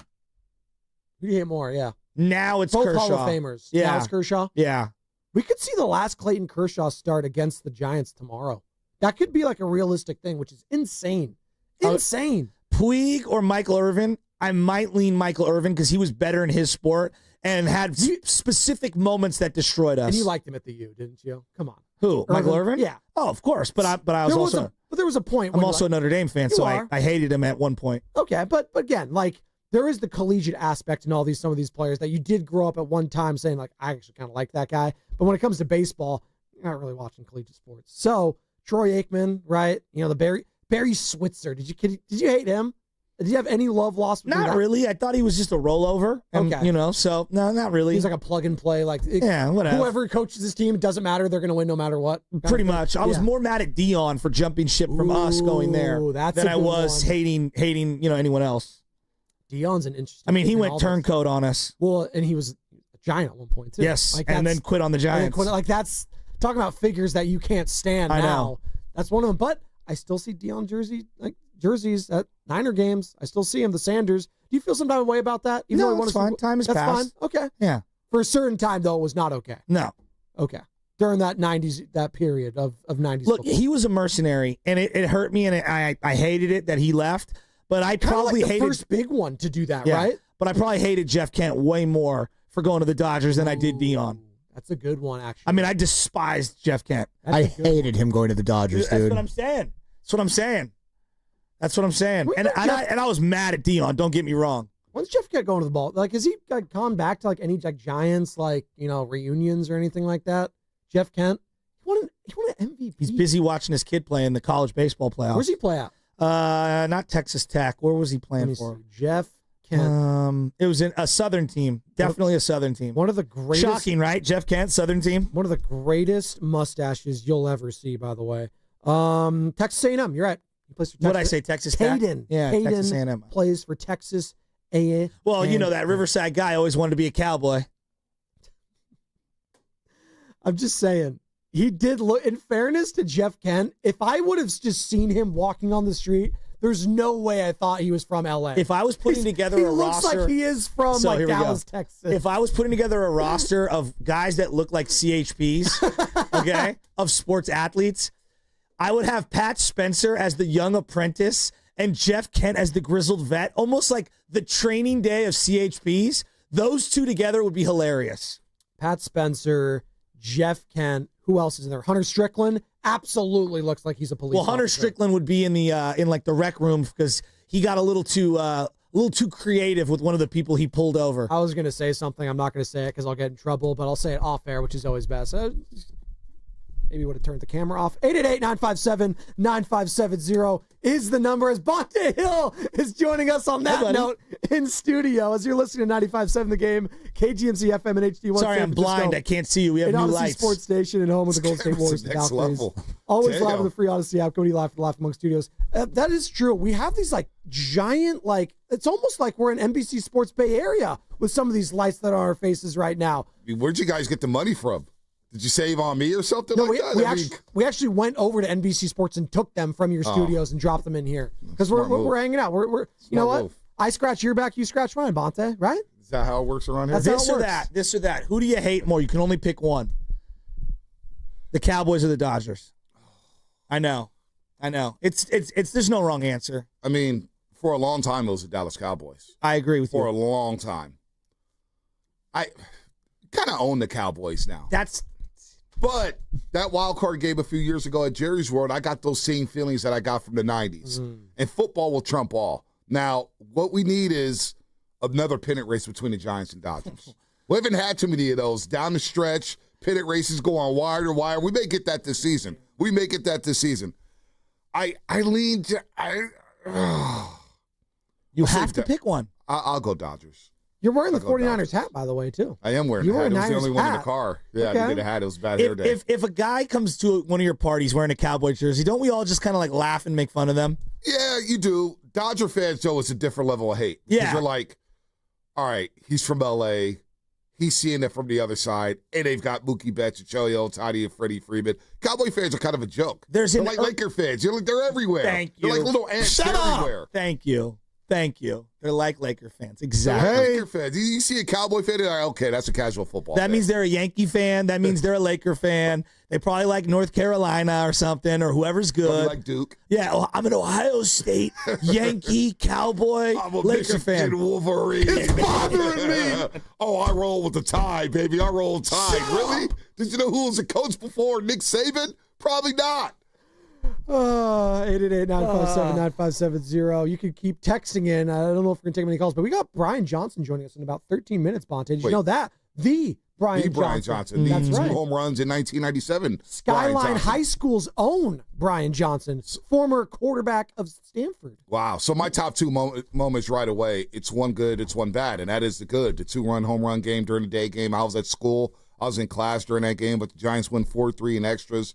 Rob Beck gets out of a bases-loaded, no-out jam in that game. I think it was in the top of the inning in which Brian he went 2 innings, Brian Beck Johnson, did in that game, yep. and they had a 4-game losing streak before that 2-game set. The Bonds home run, which we'll play in the first inning of the night before. Keep going. No, then Brian Johnson obviously doing what he did, but Beck getting out of a bases-loaded, no-out jam there in the top, I think it was the top of the 10th. With the swirling dust off the mound at Candlestick. So he gets out of that jam. So that's one of my favorite moments in between the Giants and Dodgers. And then, unfortunately, the moment that resonates with me the most is 1993.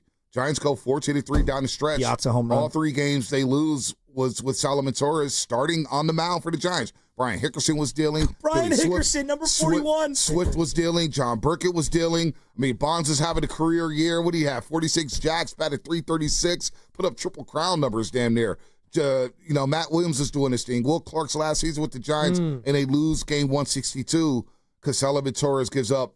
I mean, they lost 12-1. He gave up probably 7. If you told me it was 25-1, I would have believed you. It was heartbreaking. The Niners were playing simultaneously that same day at Candlestick Park. So those 2 moments right there resonate with me when it comes to Giants-Dodgers. I think of that game, that 162 game. I think of Eric Karros coming out of the dugout, high-fiving Mike Piazza after he hit that home run. I think it was like right center off the top of my head. And it looked like he was swinging like an entire tree trunk when he hit it. It's just That was his coming out party. That felt like Mike Piazza's coming out party. He was awesome. And the Giants win 103 games.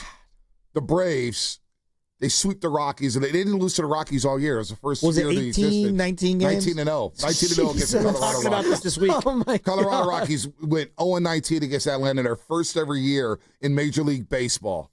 Damn. That's pretty That crazy. still hurts. It still hurts to this day. Giants fans are hurting yesterday, too, after that loss. They were up 5 runs at one point, Bonte. But as we've talked about, I've heard you talking about the broadcast, weird stuff happens in Colorado. So the fact that you won the series, you take that all day long. But, it would have been nice to have an 8-game winning streak heading into this. But you know what?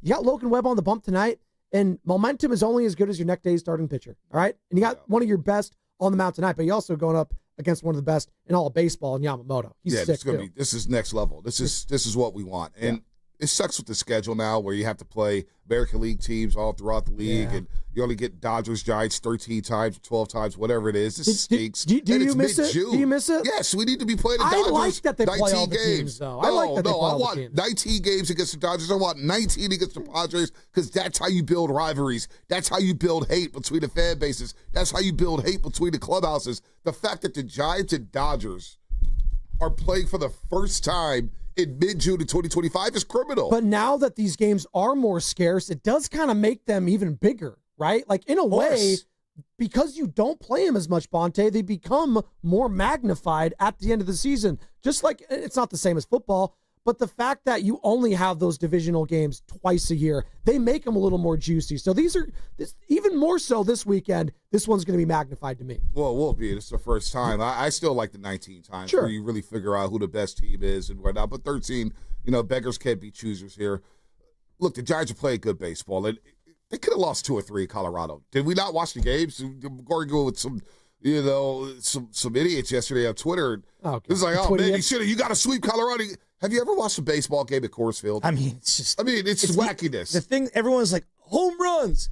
No, it's the outfield being so big that every hit could turn into a double, and there's so much space to cover. There's just a lot of running on the base pass. Breaking balls don't break at all. Guys don't have grip. Randy Rodriguez has been almost perfect. Right. Not great. Perfect all season.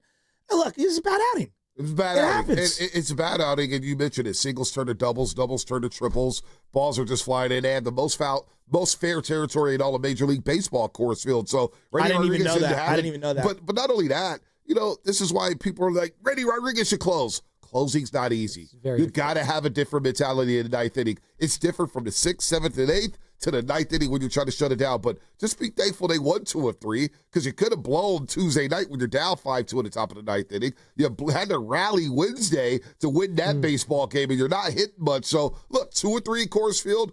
Who, as Giants fans, did you think you'd be a game back at the Dodgers back on June 13th? No. Heading into a 3-game set down at Dodger Stadium? Nobody would have thought this. I didn't. So the fact that you're in this, Shasky, let's roll. I'm totally with you. Here's the biggest part of the 2 or 3 in Colorado. Forget the wins themselves. Adames has had the best at-bats this week of the whole year, and he's squaring everything up. He looks so much better. I feel like he's seeing the ball better. Jung-Hoo Lee in the leadoff spot. I love that. Thank you. Like the lineup, and you had texted it to me, and I 100% agree. Jung-Hoo in the leadoff. Stick with Adames. He's your guy. Ride or die with him. Keep him in the 2-hole. Let's go Ramos in the 3-hole. Let's go Wilmer in the 4-hole. Let's go. Yeah, no, I'm with that, Spadoni. This is where I'm at with Adames. I was mentioning how maybe Giants fans should pull a Trey Turner, give him a steady ovation. Kruko brought that up to you on NBC Sports. I heard that. And so, but my thought was this. Out of all the free agents who said no to the Giants' money and stiff-armed the Giants to go elsewhere or play elsewhere, and even the Carlos Correa deal where they had the presser, they cut the cord on that. We know what happened with that. But Adames picked the Giants. We don't know who his full suitors were. We don't know how many teams were in pursuit of Willie Adames, but he was a highly sought-out free agent. And Adames chose the Giants, which has been tough. It's been tough sledding. We know as Giants fans in the offseason, we talk hot stove, signing the guy. And everybody says, no, we're going to go to L.A. We're going to go to San Diego. Cold stove. It hasn't been hot. It hasn't been hot, but he chose the Giants. And this guy's trying, man. I think he's trying it. I think a hot streak I think he's about to go on the heater here because he is swinging a good bat. So that's a good thing. And I love that lineup. Even the foul balls look good right now. I'm watching at bats that look like he's seeing the ball much, much better. And I like where this team's at. Look, Casey needs to make that play in the 9th inning. That's a tough play, but he's got to make that play. That's how highly I think of him. And this guy, Dom Smith, has been, wow. I mean, just incredible. And he's an L.A. boy going back down to L.A. That is very fun. Tonight's a big one for Logan Webb and for this team. And, Yamamoto is having a hell of a year. He's sick. A hell of a year. So this is a big, big series for the Giants. But would you want it any other way? Oh, dude, sports are great right now. Great. Sports, Tony, come on. We were texting Sunday. Yeah, my boy Alcaraz. That's right. 5-set tie-break thriller at the French Open against Sinner. I mean, come on. You got Giants, Dodgers, Giants playing meaningful baseball, Sasky? This game's me something. You're fired up. Well, here's what's funny is you're talking tennis. So I'm coming out of my game on Wednesday night, and the Crow, Ryan Crowley, is talking to me. He goes, Bonte's tweeting a lot about the Giants. It's incredible. He does a couple of post games, gets a little Giants cash in his pocket, and now he's all in on the Giants. What's next, Sharks hockey? I go, I don't know, man. He goes, I would love to see him cover hockey. Then last night, I get a text message. It's your tweet about hockey from Crow. And he goes, I called it. He's all in on hockey. It was an insane game, in fairness. I mean, the Florida Panthers, they saw 3-1. After the first period, it was 3-0. And then overtime. It was been great. But no, I tell Crow, I was tweeting about the Maple Leafs blowing it against the Panthers in Game 7 for crying out loud. I wanted the Maple Leafs to get to the final. But I was texting Carter, too. I was saying, he was like, the Stanley Cup Finals been better than the NBA final. I was saying, hold up. It's been a blowout. It's 3-0 right now. Let's chill. And then boom, boom, boom, boom, boom. Edmonton's going back home 2-2. So I'm all over the place, but I'm no Sharks hockey. We're going to take a quick break. We got Brian Johnson on the other side, Giants legend, against the Dodgers, by the way. And that's what's coming up, brought to you by San Francisco International Airport. Traveling in 2025, start your journey right at San Francisco International Airport. With the most nonstop flights from the Bay Area, easy parking, live performances, and tasty food. Why settle for less? Fly from SFO, where your best journeys begin. Visit flysfo.com.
Hollingsworth is back at the wall. And he's out of here.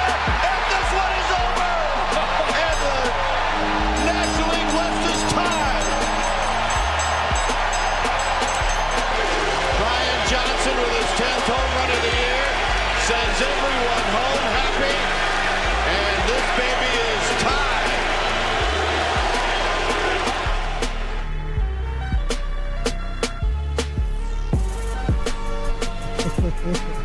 I love that. Again, every time, only Pilo could turn Spadoni into a Japanese name with Spadoshi.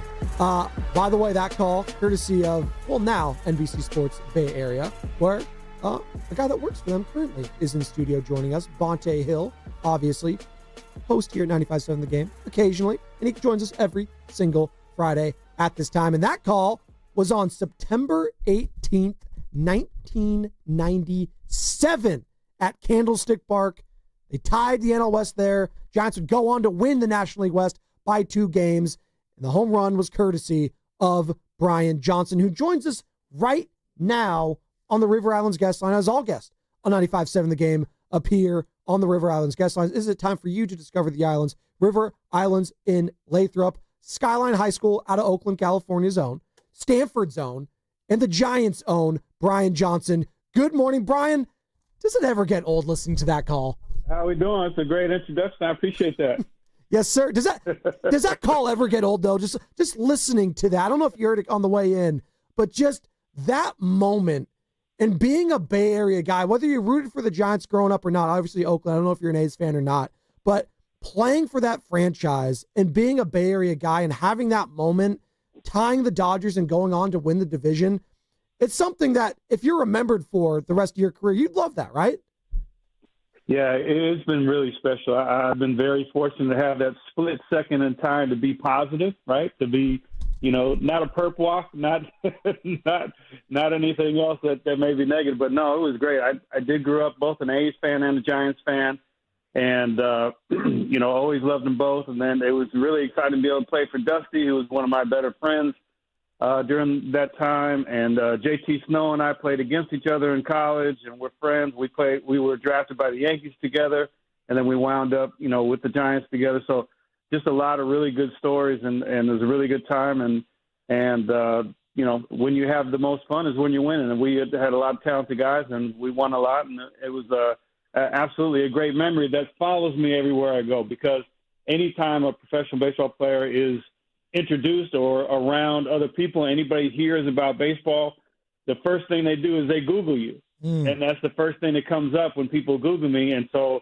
it follows me everywhere I go, and I'm grateful. Well, the home run is one of those moments. Like I was in 8th grade. I remember closing my eyes and seeing all the highlights and everything to this day. Bees and I were talking about it. We were in school.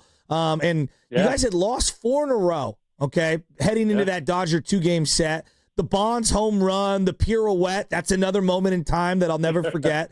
But that game was crazy. That day game was crazy. You had an at-bat in the 9th inning. We had the Rod Beck situation, the bases loaded thing. Like, what do you remember throughout that game? Because had the Dodgers won, they would have been up 2 with, I believe, 8 or 9 games left to go in the season. So walk me through all of that leading up to the at-bat in the 10th. Yeah, absolutely. It was I think we were the one. We jumped out ahead, and then they dinked and doinked us and got back to. We jumped out 5-0. They came back. It was 5-5, and then it just stayed like that for a while. But my biggest memory from that day, one, it was really windy. It was really sunny, and Rod Beck's situation was great. He had a tough month and a half, tough season overall. He came out on the mound. The home crowd booed him. And Dusty came out and gave him a little pep talk, and I was on the mound too. And Dusty is always so good with people, whether you're having dinner with him or you're struggling and trying to save your career on the mound in front of 62,000 people. Dusty is always the man. And so when we walked away from that meeting with Dusty, we knew he and I knew we were going to do it. And we did. We got a double play with Eddie Murray. First, we got a strikeout with Todd Zeal looking, and then we got Eddie Murray to ground out and double play on Shooter's split fingered fastball that looks like a changeup, and that was the biggest moment for me. Eddie Murray, dude. 500 home runs, switch there. He was a baller. No, there was a lot of ballers out there on that diamond, man. It was star-studded out there at Kettlestick Park. But if I'm not mistaken, BJ, you started off in Detroit that season, correct? I did. I got traded. I was in San Diego for the previous 5 years and got traded in the offseason to Detroit. And then I just struggled. Didn't play very well, and we weren't doing very well as a team, so I got sent down. And so I reached out to Dusty. I was like, "Hey, man, I'm scuffling here. Do you know of any teams that need a catcher?" Because I mean, back then the American League was very different than the National League, so I didn't know any of the pitchers, different ballparks. Everything was different for me, and I've had a bunch of years in the National League. So anyway, he was, "Well, hold on a second, I'll call you right back." And he called me back like maybe almost an hour later, and he said, "I talked to Saves, Brian Sabian, general manager, and he's like, we got room for you here." And I was shocked. And he said, "We'll take care of it. We'll talk to you later."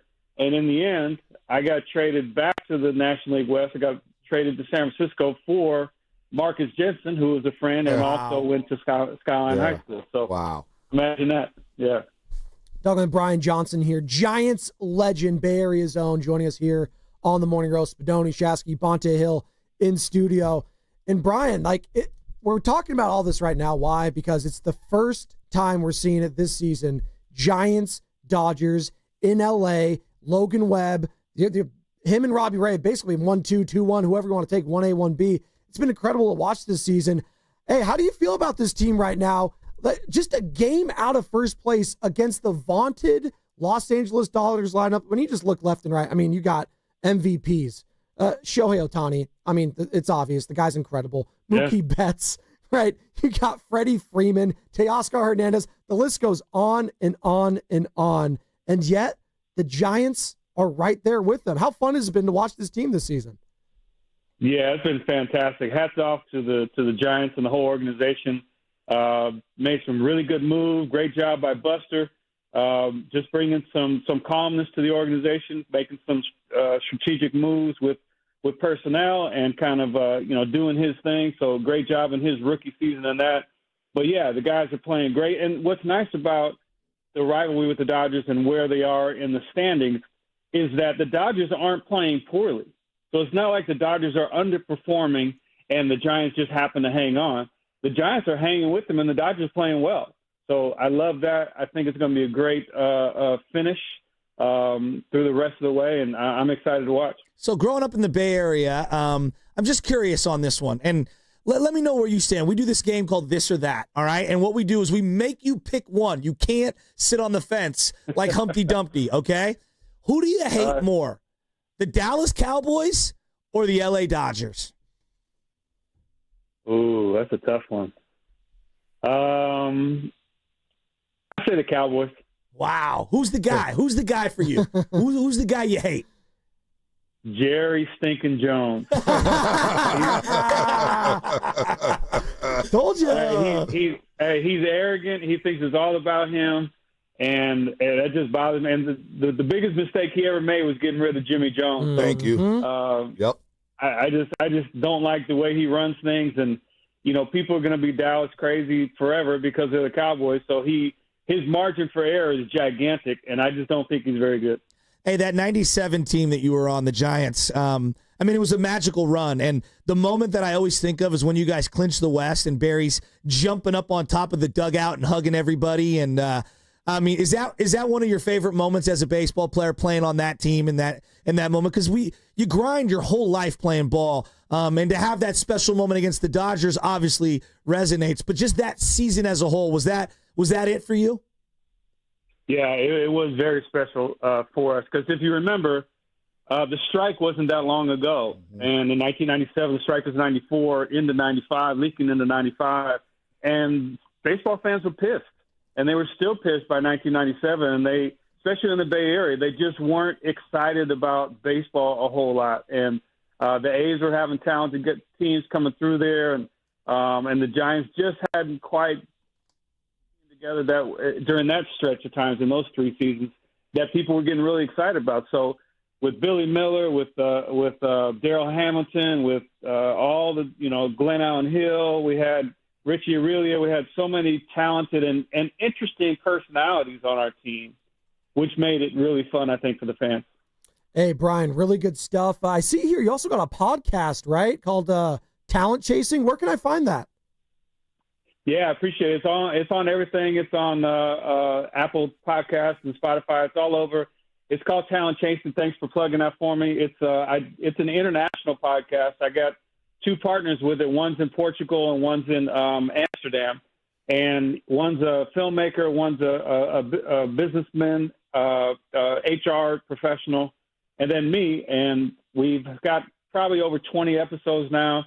And we talk about the combination of sports and business, and so how they overlap, leadership type things or other personnel type issues. So it's a great. We have some great guests on there, so it's really fun to do. I hope people enjoy it.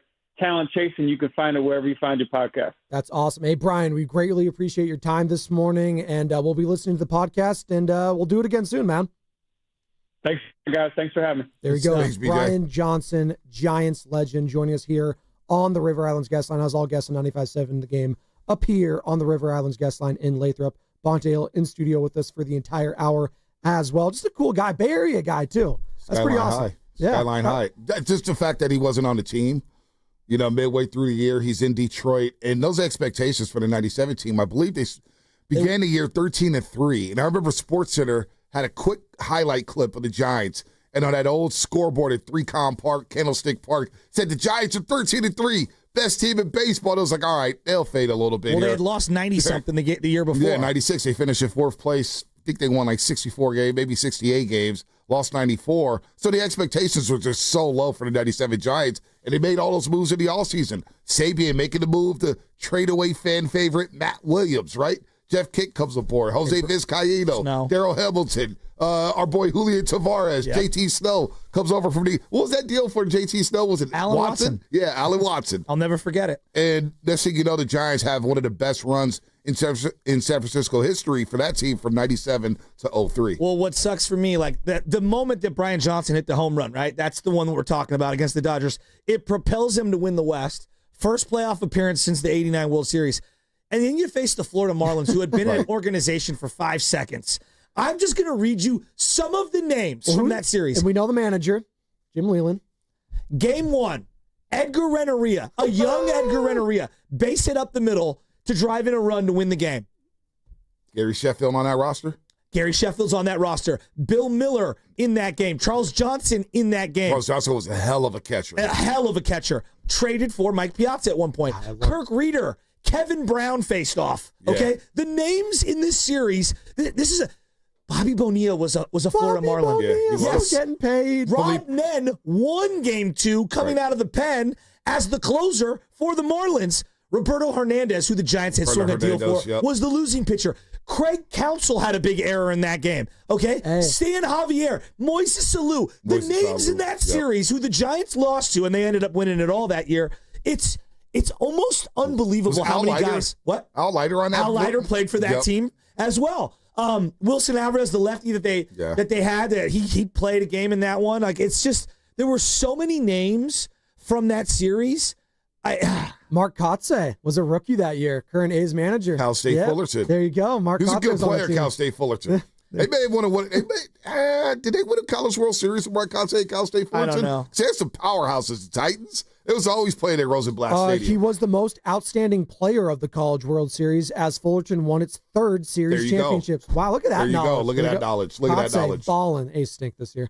But that whole run, the Marlins winning 2 titles, by the way, is one of those just weird things in sports. They beat the wire-to-wire NL West division champs in 2003 with a Jose Cruz Jr., the Giants, a Jose Cruz Jr. drop, and they went on to win it all. That team was so good, though, that Marlins team. Miguel Cabrera, talking to Rich Aurelia about that team. What'd he say? So, he goes, they go into Game 3.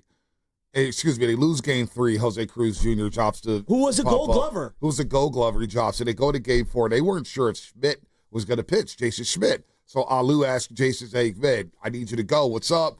Jason's like, the routine. I'm going to go out, do my work early. Let me see how I feel. Well, he didn't feel good, apparently. So he doesn't get to start in game number 4. They go Jerome Pukashel Williams, I believe, in that game. And he gets lit up. They're down 5-0. So Rich goes, that JT Snow play at the end. They had a discussion before that series to keep an extra batter to get a pinch runner, but they kept an extra pitcher. And in that situation, you don't have the extra batter to pinch run for JT Snow. He takes D. his turn around third base and gets hosed down, Pudge with the ball in his hands. And they're like, wow, the Giants just blew it. That may have been their best opportunity, a wire-to-wire season, and they lose in 4 to the Marlins. Like, that franchise has 2 World Series in my lifetime, and they had literally 127 fans in the building at that stadium. Not the same one, obviously. Joe Robbie. But 127 fans, Rockies, Marlins, just like 2 weeks ago. Seriously. That's where they're at now. They got swept by the Rockies. If you bring up that 03, I always go back to Sidney Ponson being a complete dumpster fire. I don't even know anyone remembers that terrible. name. Sidney Ponson. Sir Sidney Ponson traded over from the Orioles. Yeah. Orioles. He was so bad. You brought up Richard Willier there. We had bad. Eric Gagne on yesterday. Obviously Dodger legend, Cy Young Award winner. Just Gagne a great interview so in general. good. If you missed any of it, Eric Gagne. So good. I heard Willard kept playing this cut about having more scrutiny than Barry Bonds. Oh, we could get into that in a second, but I did want to say, I was trying to explain to these guys. Hold on. Okay. I brought up Richard Aurilia because he did mention Eric Gagne that Richard Aurilia was actually outside of Bonds his toughest at bat he's ever faced. He could not get Richard Aurilia out. Pretty so cool. next time you see him in studio, just say, "Hey, Eric Gagne said you're one of his toughest at bats." Oh yeah, Richie's great. He doesn't even understand. Like, that's my shortstop. Shasky and I were talking the other day. That's our shortstop. St. John's guy. He went to the same high school as Bully. College, obviously, St. John's. He's a big St. John's fan. But he was like, Richie, those young, like, we talk about Kent and Bonds, and you talk about everything else. Richie was so underrated at shortstop, a stabilizer for that team. Will bat the 2-hole right in front of the ball. I love 37 Richie. homers. Yep, 37 jacks, man. And play some really good baseball for the Giants during that run. Yeah, Gagne, man, he was going on and on about scrutiny that Ohtani has, and I was just trying to explain to these guys. I was trying to explain to these guys that, like, we've forgotten Barry Bonds was a traveling circus. Yes. And Pedro Gomez, when SportsCenter was at the highest of the heights, whatever you think the biggest show is in sports, like, let's just say it's the Pat McAfee show today. I don't know if it is, but let's say it is. Imagine, sorry, Pat, 1 second, we're doing a cut-in. We have to go to a live Shohei Ohtani at bat right now. That's what they did every single day on SportsCenter. I got the cut right here. Eric Gagne on the Morning Roast yesterday. Why Ohtani is the GOAT, and he compares him to one Barry Bonds. Yeah, very good. So that's just the fact to get to the big leagues and dominate as a pitcher is insane. I couldn't even make it as a starter, so I had to be a failed starter. I became a reliever. And then to do this at the plate and to do this on top of that, not just be good on the field, but to be that big of he's a Jordan type and have all the attention. You have all the attention on him and to still dominate and still perform and to still have all this attention on him and just go out there. Because I don't think Barry has ever had that much attention on him. I mean, that's just insanity what he's going through. And he still dominates. He still performs. To me, that's a step above. That's Tiger Woods stuff. That's Michael Jordan stuff. And, of course, you could put Barry in that category. But I think it's a little bit different. I think it's more just the way he plays the game, the way he runs the bases. Everything he does is pretty good. As well as Eric Gagne, former Cy Young Award winner, talking about the difference between Shohei and Bonds when it came to the coverage and the media scrutiny. And I do think it's a little like, if we had social media era back then, I think it would be equally as covered. It's just the fact that we live in today's world where everything, I could pull up Twitter right now, I'll just see Shohei on my phone. Like, just whatever I'm scrolling, I'm sure it'll pop up. That just is what it is. And also the fact that he is, an international player from Japan. He's got a whole other country behind his back too. So it is a little different. Bonds was having literal day-to-day federal indictment inquiries. Like, I just, unless you lived through it, I don't think you really understand. It's also just different. Yeah. It was leading local news every day for 3 straight years. Well, it's not only that. Let's just go to Bonds when he was a 3-time MVP with the Pittsburgh Pirates, where he 2 back-to-back years with the Pirates. And then should have won Giants. 3 in a row. I mean, this guy in the early 90s was getting scrutinized. Oh, he can't come through in the clutch. Oh, the Pittsburgh Pirates. He's the reason why they're not over the top. Andy Van Slyke is throwing shade at him left and right. The arguments with Jim Leland. The fact that Barry Bonds had articles written like in Sports Illustrated mid-90s, I think Rick Riley wrote an article, 24-1. I haven't heard of that guy in forever. Especially Bonds and the rest of the teammates, how he's a jerk, how nobody likes him. This is the cover of Sports Illustrated in the mid-90s, all right? So I think we misremember how much Barry Bonds was scrutinized. Bob Costas throwing shots at him left and right whenever he got a shot. He was not liked by the media because he wouldn't talk to the media. So Barry Bonds, from what I hear behind the scenes, he's a good guy. Like, I'm starting to meet more and more people are like, Bonds is a good dude. Bonds is a good dude. But we misremember in the 90s how much nobody wanted to talk about him because they hated him so much. The fact, there was one time, I think on a Saturday Fox game, Barry Bonds was pissed he didn't have a shoe endorsement or whatnot. Fila, next thing you know, Fila sent like 500 boxes of cleats like, Barry Bonds, rock some Filas, dude. We got you. Bonds was hated. So, for him to say, well, the scrutiny with Shohei, people adore Shohei. Yeah. But let me tell you something. Totally different. Shohei ain't no Barry Bonds. Does he have 8 gold gloves? Wow. Is he in a 500 club? There's only one member in that club, Barry buddy, Bonds and it's Barry pitch, Bonds. So there's different levels when you compare players. Shohei's pitching all right, but he gets hurt all the time. Don't say he's pitching all right. When he pitches, he's all time. Come on, dude. You didn't watch Barry Bonds. Barry Bonds. Yes, I did watch Barry Bonds. I did. I watched most of his career in San Francisco. Yes. What Shohei's done as a pitcher is remarkable. He did it for 4 years. I don't think it's that hot of a take to just have the comparison between the two. I think some people think, like you guys, think it's asinine to compare the two players. Barry Bonds struck out more than... He's not even scratching the surface of his career yet, Shohei. He hasn't even scratched the surface yet. Barry Bonds has struck out more than 93 times, one time in his career. That's when he was a rookie. He struck out 102 times.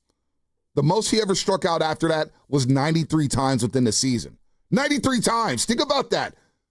So he's only struck out more than 93 times, one time over his, nearly 20-year career? Shohei already this year has 77 strikeouts. Last year he had 162 strikeouts. Year before, 143 strikeouts. Year before that, 161 strikeouts. Year before that, 189 times Shohei Ohtani struck out. Oh, no. Oh, no. Oh, no. He strikes out a lot. That's the argument you're using to say he's better because he strikes out a little bit more. Go look at the batting average. That's great. Go look at the speed. Go look at the home runs. He's allowed to be in the conversation with one of the greatest players of all time still. Well, here's the you guys are scoffing like it's No, I'm not scoffing at all. I'm not scoffing at all. A little longer than look, he's had a great... He's 30. We're not saying his career's over. That's what I'm saying. Bonds was one of the greatest players for literally 20 straight 20 years. I mean, come on. There's got to be something. No injuries. Spinotti, no injuries, really. No, I'm not saying you guys are wrong by any of that. I think Shohei, these last 4 or 5 years, has also been the best player in the league. Think about going through a season. Yeah. He has, but think about going through years where you're playing 159, 153, 156, 158, 150, 151 games in a season, and you're not striking out more than 93 times in an era that had Randy Johnson, Greg Maddux, John Smoltz, Tom Glavine, Kurt Schilling, Kevin Millwood, Mike Hampton. The list goes on and on and on and on and on. I'm not saying he wasn't a better, yes, at bat for my life, I'm taking Barry Bonds over Shohei Ohtani. All right. Yes, I'm doing it. Does that make you feel better? I'm doing that, okay? That is the Ohtani thing is different, though, because of the pitching aspect, is why I'm saying. He is a unique player in that regard, and he's going to start pitching, I think, next month. I think the big thing with the pitching is, we'll see where he's at when he comes back from the second Tommy John. We will see. But we have seen him as a starter, and he has been, electric. Okay. He has been free. Can you agree on that? He's been great. He's been great. But again, there's levels of that. 5 years doesn't make you an all-time great in any aspect. And I don't care what it is. You have to be, Tim Lincecum had a 5-year run. I'll put Tim Lincecum's 5-year run up against almost anyone. He pales in comparison to a Pedro Martinez, who pales in comparison to Roger Clemens and some of the other greats and the Greg Maddoxes and the Randy Johnsons. When you do something like Verlander has for 20 years, 5 years is great. The fact that he's even trying to attempt to do both is why I'm saying no one else is ever going to touch him when it comes to that sort of no one, Verlander, great, Clemens, great, this guy's doing it both at those kind of levels of both of those guys, the Verlanders, the Bonds. He's really good as a pitcher, but he's not on the same level as... He also hasn't, the longevity is not there. He's 38-19 as a starter. His ERA as a pitcher is 3.01, which is not bad at all. It's really good. Yes. But 3.14, 2.33, 3.18, 3.331, and he's been fine as a pitcher. And I get people want to say, well, he's doing both. I get all that. But we're comparing him... we do this with Mahomes and Tom Brady. Let's wait for Mahomes' career to be over. We did this with Mike Trout and Griffey. Right. We did this with Mike Trout and Mays. And by the way, future Giant Mike Trout. Although Griffey is more universally loved than Barry Bonds, he wasn't the player Barry Bonds was. No. Wasn't even close. You put the numbers side by side, Barry Bonds blows him away. So, I heard Kanye talk about that all the time. And by the way, did we even mention protection in the lineup? Well, that's a whole nother aspect. Yeah. And the ballpark you play in. When you play the majority of your career in Southern California weather, in contrast to the San Francisco weather, that makes a big difference. Yeah, it does. No, absolutely. But the fact that also Shohei was playing in an awful Angels the team. I know they had Mike Trout, who was also hurt a lot there too. He was pretty freaking good as an Angel when the whole team stunk around. He's only him. played with 4 of the best 10 batters in the last decade. Now that was 1 year. That was one and he showed up in the biggest 5 moments. years with Mike Trout. That's all he had. He was hurt most of the time. Joe, you cannot sit here and tell me the Angels were good. You can't with a straight face say that Mike Trout is one of the greatest players of all time and then say, it was only Mike Trout. The very next sentence. No, it was Mike Trout. That's awesome. He was hurt half the time when he was there. And then who was Howie Kendrick still there? You can't name another Angel on that staff. You can't. Again, Rich Aurelia batted in front or behind Barry Bonds. I love Rich. Eric Gagne just said Rich Aurelia is one of the toughest but no ever one else. Eric Gagne, let's not act like he's the best closer of all time. But he did win a Cy Young. He did win a Cy Young. Shohei's great. Shohei's great. No one's denying that. But when we're talking all-time greats, it's the same thing I say about any wide receiver. Antonio Brown had prolific stats. Jerry Rice is Jerry Rice for a reason. Antonio Brown. Yikes. Okay. By the way. Who do you want? But Jerry Rice from 30 on. We've done this exercise before. The guy Jerry Rice has a highlight tape of 50-plus yard touchdowns that runs 8 minutes long. It says 50-yard touchdowns. All right, Bonte. What are the Giants doing this weekend? Is anything if they lose this series, are you going to be demoralized? No. Listen, how does it look? Yes. Do you lose in extras? Do you lose late innings? Is the bats coming around? Right now, it's about the form. In June, the month in June, as you get into July, and you don't want to say goodbye in July, you want to get to the dog days, and you want to be right in the thick of things. Stay in a race. See where you're at with the Dodgers. It's the first time you're playing them all season long. You have Logan Webb setting the tone tonight. It would have been fun to see maybe Robbie Ray pitch Tuesday, and then you could have had him pitch Sunday against the Dodgers, but it's all good. You'll save him for later. I like the opportunity for Kyle Harrison, though. Yeah, but I do in prime time. Well, this is a good opportunity. He could be pitching for a spot in the rotation. Yeah. And they were on that fastball at Coors Field, so his breaking stuff wasn't breaking. The changeup, he doesn't trust it quite yet. He leaves it high, so this could be a tough spot for Kyle Harrison. But if they lose 2 out of 3, you're not breaking laptops. And it's June. It's mid-June. And Buster Posey told these guys, it's time to go. And these guys are playing, like Mike Yastrzemski, I don't know if he was playing for his job. 3 clutch hits. 3 clutch hits back to back to back, so he got the message. Yeah. Casey Schmidt, he's starting to get the message. So, no, you don't go crazy over a series loss against the Dodgers in mid-June. I just wonder what they're targeting right now in the trade market. Is it right field? Is it second base? Is it catcher? Is it first base? What are they targeting? And we don't even know who's going to be available, right? What I'm monitoring the Atlanta Braves. If you could, just hypothetical, what are you looking for? First base. First base, can I upgrade there? Can I upgrade in right field? Can I upgrade at second base, possibly? Dom Smith batting 300. What are you talking about? Dom Smith's not bad. He can pick it too. Eventually, I hear you. But I'm monitoring teams now. This is where you monitor teams. The Atlanta Braves. What are they going to do? They've been a huge disappointment. Who would you want from the Braves? Well, who would they give up? I keep seeing Matt Olson's name out there, but I'm like, why would they give him up? Well, if they want to give him up, I take Matt Olson in the Texas second. Are you kidding me? What? I don't think they're going to give up this guy, but I'd make a call. Acuna? No, up north in Sacramento. I try to ask about Tyler Soderstrom, who's got power. He's not the greatest defensive first baseman, but I don't really need him to be that if he's going to provide thump in my lineup, which he could do. And they have their other high prospect, Nicholas Kurtz. That's their guy who's going to be moving up and pushing up in that system. He's 23. That's one where I'd be interested because they got a logjam there. Yeah. That's a name that's not sexy. Yep. I know, but I'd go after it. The fantasy people know. I heard Marcell Ozuna, but he's dealing with a partial tear in his hip, and he's got some baggage, and he's going to be a free agent. And I don't know how his power translates to Oracle Park. From Baltimore. He's having a career year. Talk about him, and they're talking about Ryan Mountcastle, who doesn't get a lot of consistent playing time. Yeah, I don't know about Mountcastle. I thought Mountcastle will be a lot better. over the course of his career. Hearns, Baltimore, Cedric Willis may be on the block too. He's got speed. See, I'd be open to him. Yeah, he's got speed. So Baltimore's a team that you identify. Who are you giving up? Well, can I get a young guy in Colton Cowser who plays right field? That was the guy we had talked about a couple weeks ago. I still think, and look, I don't think this is an indictment on Pat Bailey.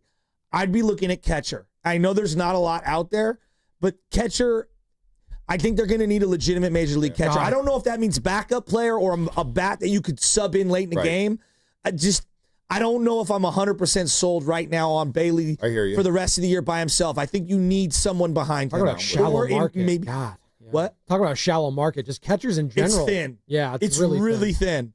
It's really thin. I mean, look, I like Kisner. I know that Kisner wasn't bad. He's not bad. He closed a good game. Who's the guy yesterday? Logan Porter. Coming through with the I thought it was his cousin. Has he twins at the Porters all the time. He came through though. He like that. He did come through.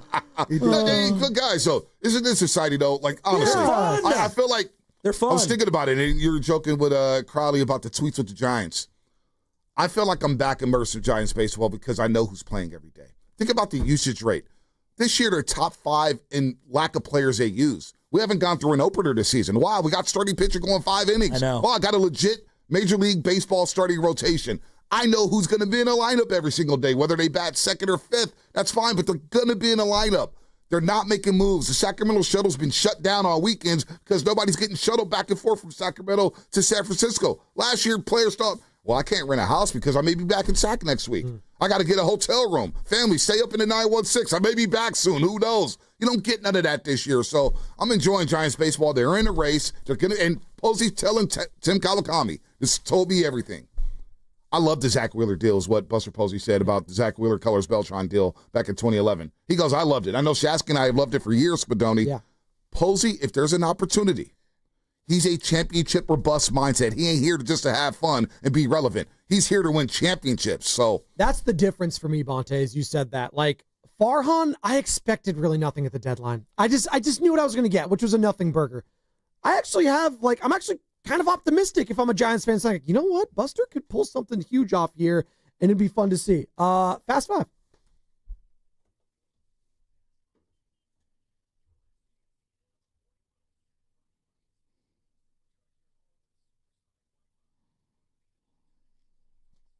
All right, Broseph.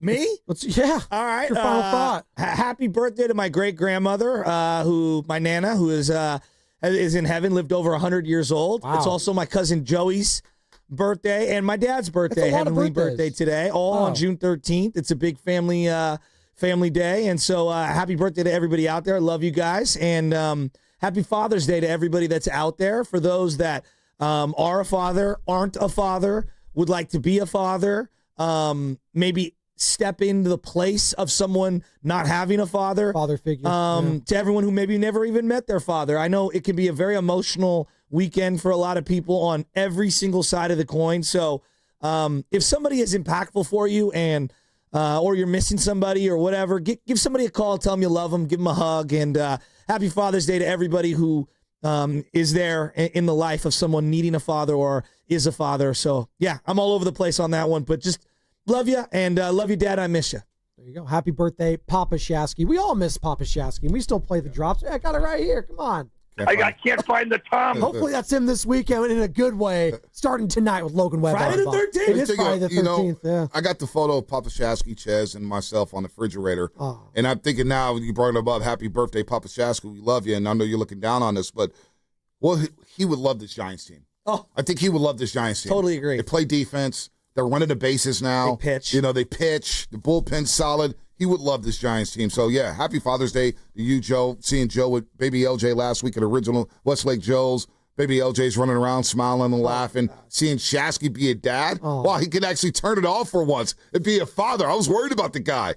He's actually a good dad. Is he a helicopter dad? Is he hovering around? What is he doing? He's making sure he's right. Hey, watch some mashed potatoes. Hey, don't want to get that there. Oh, wait. You want some calamari, buddy? He's feeding him. He's walking him around. It's like, look at Joe Shasky, the dad. I'm impressed. You know how kids do this thing? My aunt has this term. She goes like, oh, you're strange to them, meaning like they just see you for the first time in a long time, or maybe they have never met you, and they're kind of like, ugh. And then after about 15 minutes, they settle in. Oh, the kids? Yes. Yeah. LJ and B were goofing off. He was having a great time with him after about 15 minutes. And then, it was time to go after. That's Big Carter whenever he meets a little kid. They're always petrified of him. Am I right, Carter? Yeah, Shrek-looking Carter. Carter looks like he just lost a bunch of money on the U.S. Open or something. Damn. Did you lose money on the Alcaraz match, too? No. I told him to double down when he was down 2-0 because he'd never come back at that point. Yeah, he didn't do it. No, I didn't think he was going to come back either. I did not. Come on, he got to triple down on that point. What you got, Carter? Oh, what do I have today? Well, I'll give you what I have. Since Bonte's in the house here, I might take a hot take here. This might be the third best sports weekend of the year. The Masters, number 1. Number 2 is opening NFL kickoff. This weekend we have Giants, Dodgers, and the U.S. Open. Might be number 3. And 9 years ago. And NBA Finals and Stanley Cup playoffs. Yeah. Oh, my God. It's 100% number 3. Finals have been good. Nobody's watching, but it's been good. Yeah. I know. I heard Spinoni. I've been watching. I know Spinoni ain't watching. No, I'm not. Watching. He's missing some great basketball, man. Great basketball. The Miles Turners of the world. It's been good stuff. You're missing Halliburton and Jalen Williams. Hey, before we go, Lowry Marketing, we're going to do that again. All of July. We're not doing this, please. You guys ready? No, I'm not. He might be available. Greatest. It's time to leave out of here. Greatest TV or movie dad of all time. Greatest TV or movie dad of all time. Wow, that's a great question. It's Jim Kozumor here at 95.7 The Game. Because if I were to script a sitcom dad, he would be the man I would choose. The greatest TV dad. Holy smokes. Is it Al Bundy? Is it Phil? Dumphy? It's definitely not Tony Soprano. He's a terrible dad. He's great, though. I'll go Randy Marsh from South Park. Randy Marsh from South Park. I'm going to go Frank from Always Sunny in Philadelphia. Frank from Always Sunny. Oh, my God. Damn, Al Bundy was such. You know what? I'll go Homer Simpson. Homer's a good one. I'll go Homer Simpson. That's a classic. There we go. The best part of all these dads. There's some dads I want to say, but you don't know if you want to get canceled or not, so you got to be careful. Bill Cosby. Yeah, no, why would you say that? Why would you say that? Because that's goo. You know goo. Yeah, definitely not Puff or Antonio Brown. We don't even talk about Jello Pudding Pops no more, man. We're crying out loud. I'm gonna go all you. Bill Cosby. Brought to you by Xfinity at home around Jello Pudding Pops. We never bring those up anymore. Never should. The Jello, and you'll Did get you guys the see what 50 Cent posted this week? I did see that. It's the Diddy AI. Yes. Growing Pains, Family Matters and the milk said Jay-Z missing. He's the best account on Instagram, honestly. I mean, now that AB's done, yeah, the best account on Instagram. Never mind. Wow. Steiny Guru next. Brought to you by Fremont Bank. Uncle Phil. Uncle Phil's a good dad. R.I.P. Uncle Phil is a great dad. R.I.P. Uncle Phil. First things first.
Oh, yes, sir. Yes, sir. What up, baby?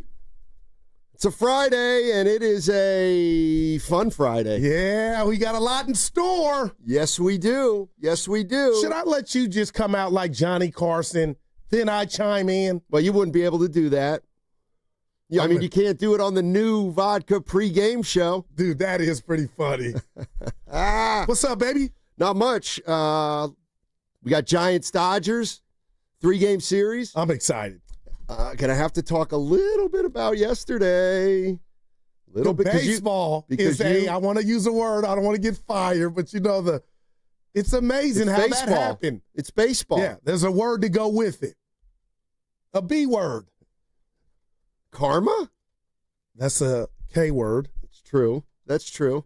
Well, a fun show today. Yeah, we got some guests. Yeah, we got 10:30 coming up. My 10:35. Marcy Weiser of Live 105. She's been joining us recently on Fridays, 5-10 minutes. She'll join us at 10:35. Then we've got your hero, Mr. Fab, community activist. He's going to join us at 12:15. Yep. And then Ron Wotus, NBC Sports Bay Area, but long time San Francisco Giants coach, going to join us at 1 o'clock. Let's go. And we'll have some fun today. And let's start with yesterday. I leave you at 7-2. Well, go ahead. Let me just set this up. Do your thing, baby. I got to set this up. I'm at home last night, and I'm talking to some buddies, and something hit me strong about the Giants. Okay. And I stepped outside of myself, and sometimes just a touch, just a hair of negativity, and I've put that aside. And I feel like I'm going to come in today and talk about the Giants in a certain way.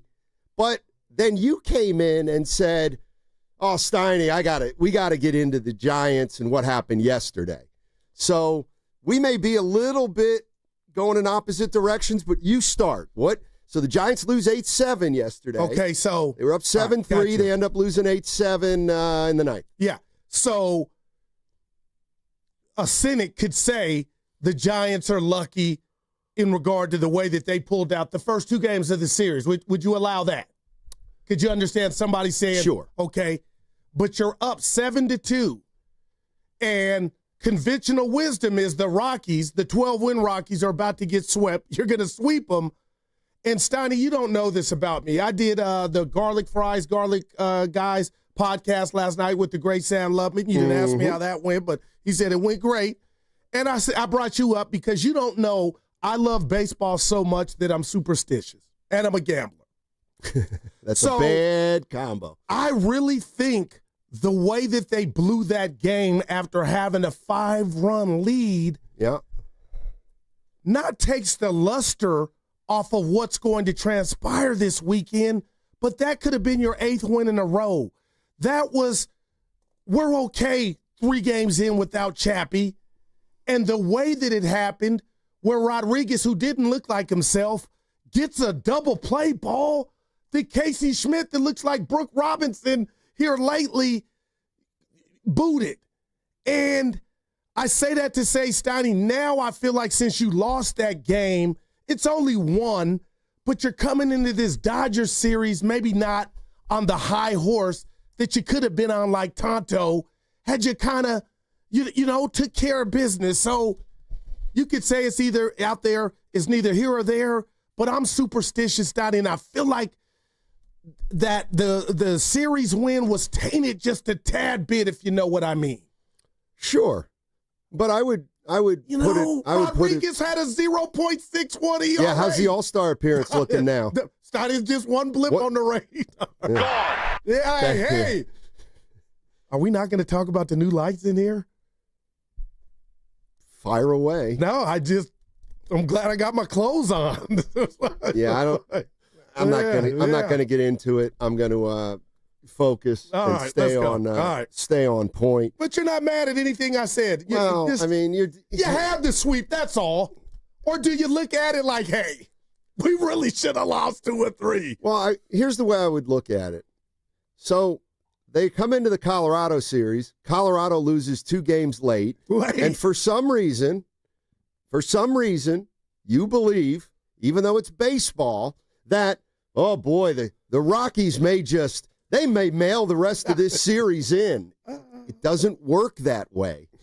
So the Colorado Rockies come back, they win the game, but it doesn't mean, now the Giants are in trouble this weekend.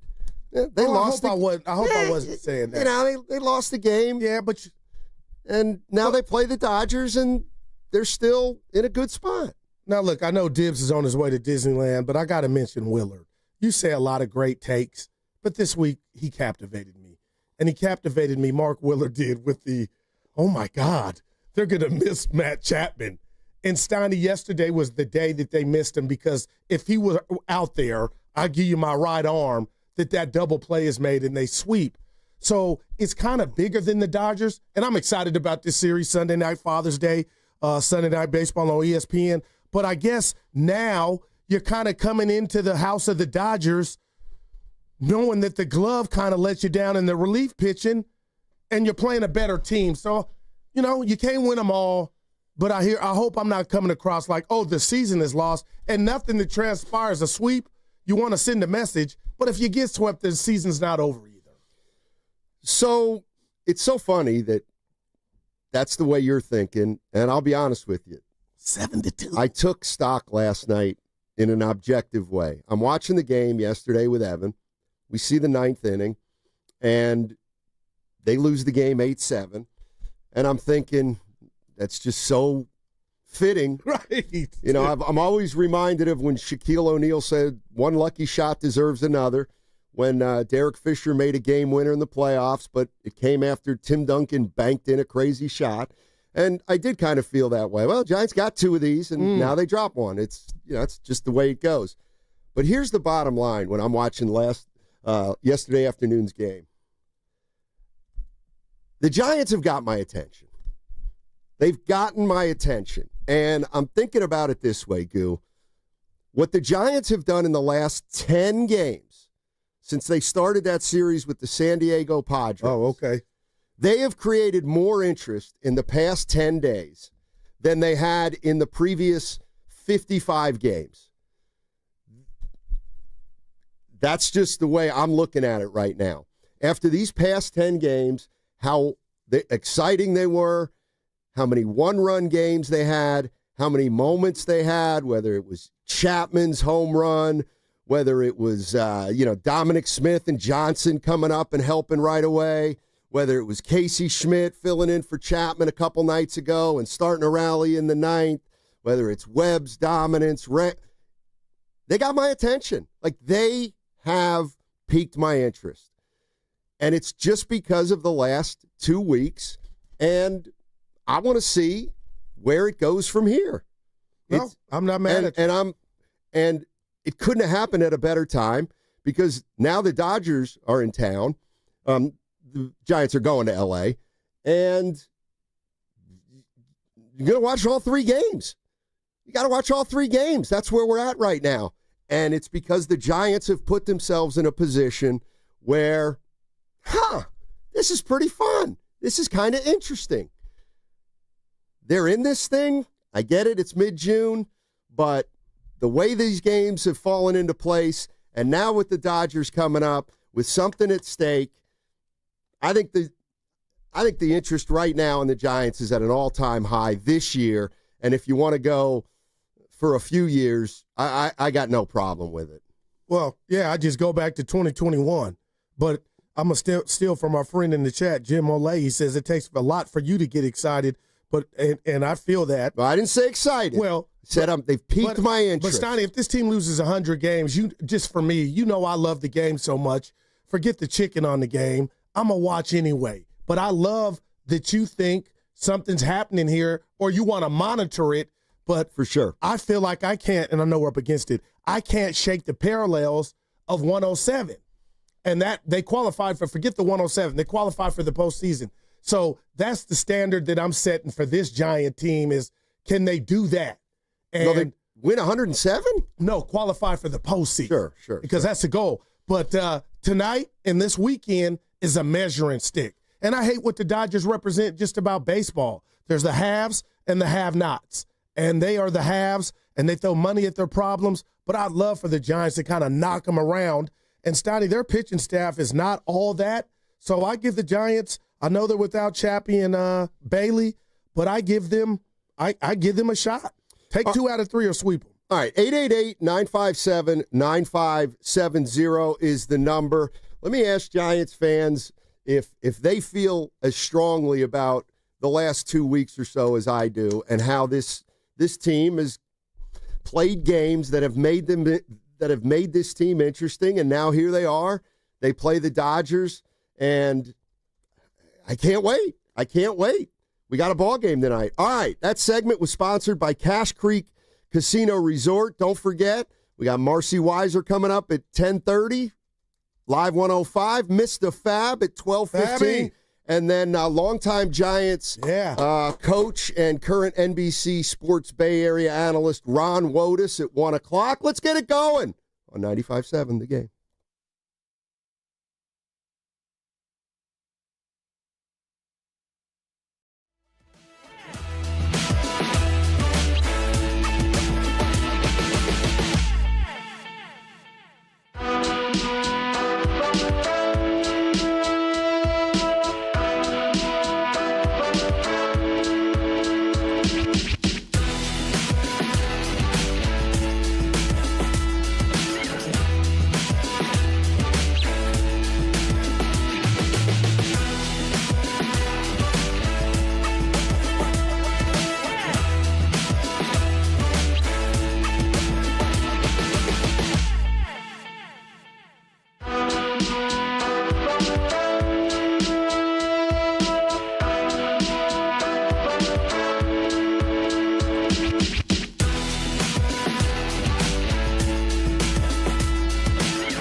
Now, back to Steiny and Guru on 95.7 The Game. Guru, what was that you were playing? I'll save it. But we got to. Yeah, those in the streets of the U, we call those heat rocks.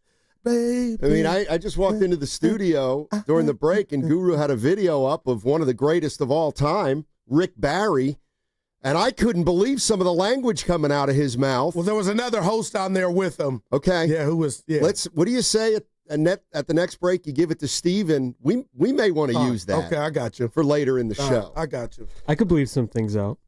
Look at my guy. Baby. No Evan today. Yeah, he'll be filling in with Grandy for Willard Dibs. Yep. Absolutely. I'm kind of irritated he didn't tell me after I left. He didn't know. He forgot. Okay. He told me late yesterday. All right. My man, I text him, knock it out the park like we know they will. We'll see them. Yeah. 148. During the crossover. What's bugging you, 2 p.m.? Oh, that's right. That's right. So, yesterday's loss. Dude, I watched the play about 4 times. Go ahead. Which one? I'm sorry. That's a routine grounder. Oh, no doubt. At first, I thought maybe got an in-between. Maybe it hit the seam, the area between the grass and the dirt. That's routine. The Chapman there, Steiny, they win the game. I mean, complete the sweep. That's all. And it's kind of, go ahead. It's kind of funny because his glove had been, that's his specialty anyway. But you can't tell me you didn't think about Matt Chapman there. You know what's funny is... That's irony, right? Of course I thought about Matt Chapman there. However, it was a routine play. Any third baseman makes that play. Yeah. And I know the old rule. Yeah. And Risotto's young. He's probably never heard this, but you can never assume a double play. However, you got to be kidding me. That was tailor-made. Well, it's usually for official scoring. Oh, okay. Like you can, if a guy hits a ground ball, that was and one, they can't turn a double play, you can't assume that it's a double play. Damn. So now, something like that. Again, I can't wait for tonight, and I'm serious. I just can't wait for this series, this season, as you laid out, and I appreciate you being excited, Steiny. But the bottom line is, you wanted that one, intrigued. You just wanted that one, so you get on the airplane like we swept them, and they would have been tied for the division lead. All my new stuff, you can say my new shit, whatever, but now we're going to be watching Smith like, okay, it was just a one-off, just one. But, don't make it air tonight. Then we're going to be like what Willard was saying, like, boy, they can't replace Chapman. See, this is the places your mind goes are just. Well, you don't know all of them. You don't know all of them. What if he makes an error tonight? Okay. But then hopefully they'll be able to survive it. Let's see. Though. That would be 2 errors in 2 games. You're missing the big picture. Matt Chapman's going to be gone for a while. That's all. And I just find it ironic. Had Ramos booted a ball, Dominic Smith with a big 2-run homer in the 5th, or 3-run homer to make it 7. I'm just thinking, okay, I can accept that. But all I'm saying to you is, and I got confidence in Casey with the glove, it was just ironic that he was the guy that, you talked about the play the couple nights before. It was incredible. And you're right, that was a routine one. I was like, oh, it's over. And then Flynn was like, he wanted it. He didn't use that verbiage, but yeah. Just say, give me this as you watch with Evan, and I was in traffic. We were all shocked that they blew that game. Yeah, I guess. Yeah, okay. Against the Rockies. Yeah, I mean, Garcia? Yeah, I mean, 3 games in the 9th inning. Yeah, so why would you ever expect another one? They played 7 of 10 games that have ended in the 9th. That's another story now. Now you're cooking the book. I mean, is anybody out there kind of with me on the Giants? You follow them and you pay attention, and they win some, they lose some, and then they can't score a run, and then the Padres come in and they lose 2, and then they win 2, and then everything changes. I was thinking about this team, and I don't care if you use the 2021 107 win team. Yeah. Because I'm sorry, that team was not. It was a hell of a year. Don't get me wrong, but I still don't think it made a monster connection with this fan base. And what I'm getting at now, Goo, is. It's just kind of funny how 2 or 3 years later, I feel like, okay, now I'm looking at this team. All right. Well, Ramos is here. He's in his second year. Yeah. He looks like he's ascending. It doesn't look like there's a second-year slump. It looks like he's going to be a mainstay. He's a young player. Boom, we got Ramos. Then Adames and Chapman. Okay, Adames is off to a terrible start. Chapman's been here a little bit and established himself. So you got a couple names there. They're not Ohtani and Judge, but you got some legitimate players who you can look at and say, well, those two guys are going to be here for a while. Then you got a guy like Jung-Hoo Lee, hurt most of last year, exciting player. He's got a long-term deal. He should be around for a while. And then you can break apart their pitching staff, but the reality of the situation is they've got a hell of a young staff, and they have some electric arms in the pen. And I just think all those little things are, and maybe what's most important in this whole equation, might be Buster Posey is the leader. And I'm wondering if that's really, and I love everything you're saying, but I don't want to grade what your thoughts are. It's your takes, Donnie, and we're feeling you. But the bottom line is, for you to end it with that and me knowing who you are and what you are, I kind of feel like that's a big percentage of what has you excited and got you out of bed last night. Not really. It's a part of it. It's not the part of it. I put it into the equation for sure. Would you say Buster's the biggest star of this team? No. And if your answer was yes, I wouldn't be mad. They're 11 games over 500, and he hasn't had an at-bat this year. So, no, I give credit to the players for sure, but I do acknowledge there's some stability with Buster Posey. There looks to be some trust with him. There looks to be an understanding of the direction of the team. But what I'm saying is, for the first time in a long time, they've got some names on the roster where you go, okay, I could familiarize myself with those guys a little bit more, and they start playing every day, and you start getting into a routine, and you start winning games, and you're 11 games over 500.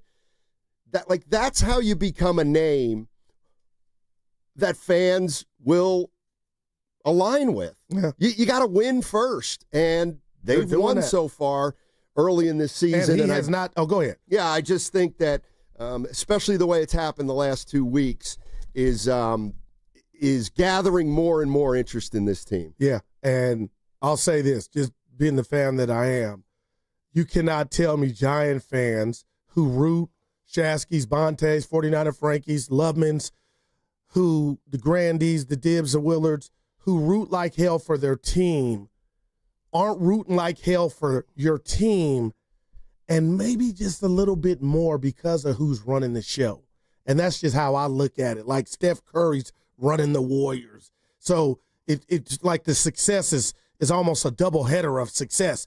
And I'm going to just say this, for me, I'm excited because I believe Buster Posey, if this keeps up, will be aggressive at the deadline. Now, you might say, what's aggressive mean? But the fact that he shared that story, and I won't let it go, Steiny, is not that old, about the Willard Beltran trade, I feel like he's telling us, if there's an opportunity, I'm going to add and try to bolster.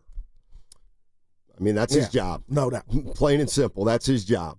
And if he thinks they need to add to get to a place he wants to go, then they got to add. If he thinks they've got enough right now and doesn't want to mess with the minor league system, then he got to do it that way. But, yeah, I mean, the next 6 weeks before the trade deadline, this is when a guy like Posey makes his money.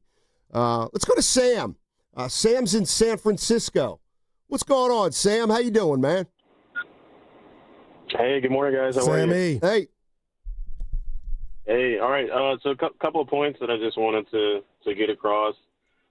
First and foremost, can we stop saying that it's luck? I don't really like that. I think good baseball teams find a way to win. It's not luck. I don't think it should be described as that. Obviously, the Colorado game last night, that was a blown game. You can't say it wasn't, but they got to move on from that. I think that their ability to flush that performance and move on from it is going to be – you're going to really see who they are, I think, in this series. Like, it's the biggest test for this Giants team all year. You're going to really see, like, what they're made of. But also the Dodgers are going to be testing them with Bailey out. The Dodgers are going to be running like crazy. Mookie, Kike, all those guys are going to be running like bats out of hell. I was also right about Adamas. I hope we can put that to bed. You guys have been really tough on Adamas, and I'm glad that everybody kind of got to see what he's capable of. Oh, so 2 games in Colorado, and that he's coming out of. Gotcha. They weren't cheapies though. Like, let's be real, they weren't Coors Field cheapies. Like, he got all those home runs, and I'm glad that we can kind of see what he's capable of, so people can kind of put that to bed. All right, I'll give you that. Thanks, Sam. Appreciate the call. Look at Sam. I ain't mad at his optimism, but I'll say this about the test. 4 out of 7 homers against Colorado this year. It's a test, but it's more like a pop quiz because there'll be no grade regardless how this series plays out. Like, the season's not over. But I get him. You know, you want to send a message and test, but it's just like Adamas. I love his optimism, but Steiny, I'm not going to sit here and act like this is 20 games of Adamas, this Rocky series, because it's not. Like, we got to see more to see if he's out of it. He hit 2. And I know he got those homers, but yeah, I'm not. No, 2 games doesn't count. Yeah, but when you're hitting 193 and you have 2 good hitting games out of 3, you're not out. You're not out of a season-long slump. No, we got to see more. But I mean, to me, I ain't mad at him. You don't get out of a. If you're 65 games into a season and you are hitting 193, you don't get out of that slump for at least 10 games. I ain't mad at you. At least 10 games. You got to bring 193 up to. Well, that was a 221 at least. Outside of the 2 wins, obviously, that they took in this series, I saw something with the stick from Casey Schmidt, Yaz, and most importantly, Adamas. So we'll see if they can take that into L.A. You know, the other thing about this particular team is if you're going to reference Buster Posey and how this team is taking on his demeanor of professionalism and being understated, but being a complete professional, then I wouldn't worry very much that there'll be any lingering effects from yesterday. Because if Buster Posey taught us one thing, it's that every day he went to the clubhouse, he started with the exact same mindset, without regard for what had happened the night before or the week before. And the Giants during their heyday were known as a clubhouse that was calm. They didn't panic. They just went about their business. And so I have no, you can't play 162 games and ever have 1 or 2 games, take you out of who you are over an extended period of time. So it was a tough loss last night, especially for Rodriguez, your guy. Yeah. But he didn't get any help from Schmidt, and the next thing you know, the Giants get beat in the 9th inning. And again, you said nothing wrong or anything I disagree with. The bottom line, Steiny, is you are right. My main point was just the math element of it, and the math problem is not solved because they got an eternity left in regard to the season. But I was just in regard to good juju. And had you got that sweep and everybody in the world watching 7-2, the way that the Rockies and who they are and how anemic they are offensively. Do you know, Steiny, they averaged 3.5 runs a game. They got averaged 5.5 in this series. They scored 20 runs in 3 games. So I'll leave that there, and we could be like, okay, it's just Coors Field, Goo. Keep it moving. But they did something against these 3 starters, against the Giants and relievers, that they normally don't do against others. And those are just numbers. Numbers are numbers are numbers. But the Dodgers have the Giants' attention, and maybe if it was even, again, they were playing the Mets. You talk about that professionalism, that Posey component. They know how to police themselves. So it's not Little League, but just this rivalry is everything. And you're right. The Giants know that, the Dodgers got their attention and they know what's at stake. Yeah, the other thing to me that the only fallout I see from the Rockies series is that they used a lot of pitchers in that series. And how's that going to affect the Giants tonight, tomorrow, and Sunday?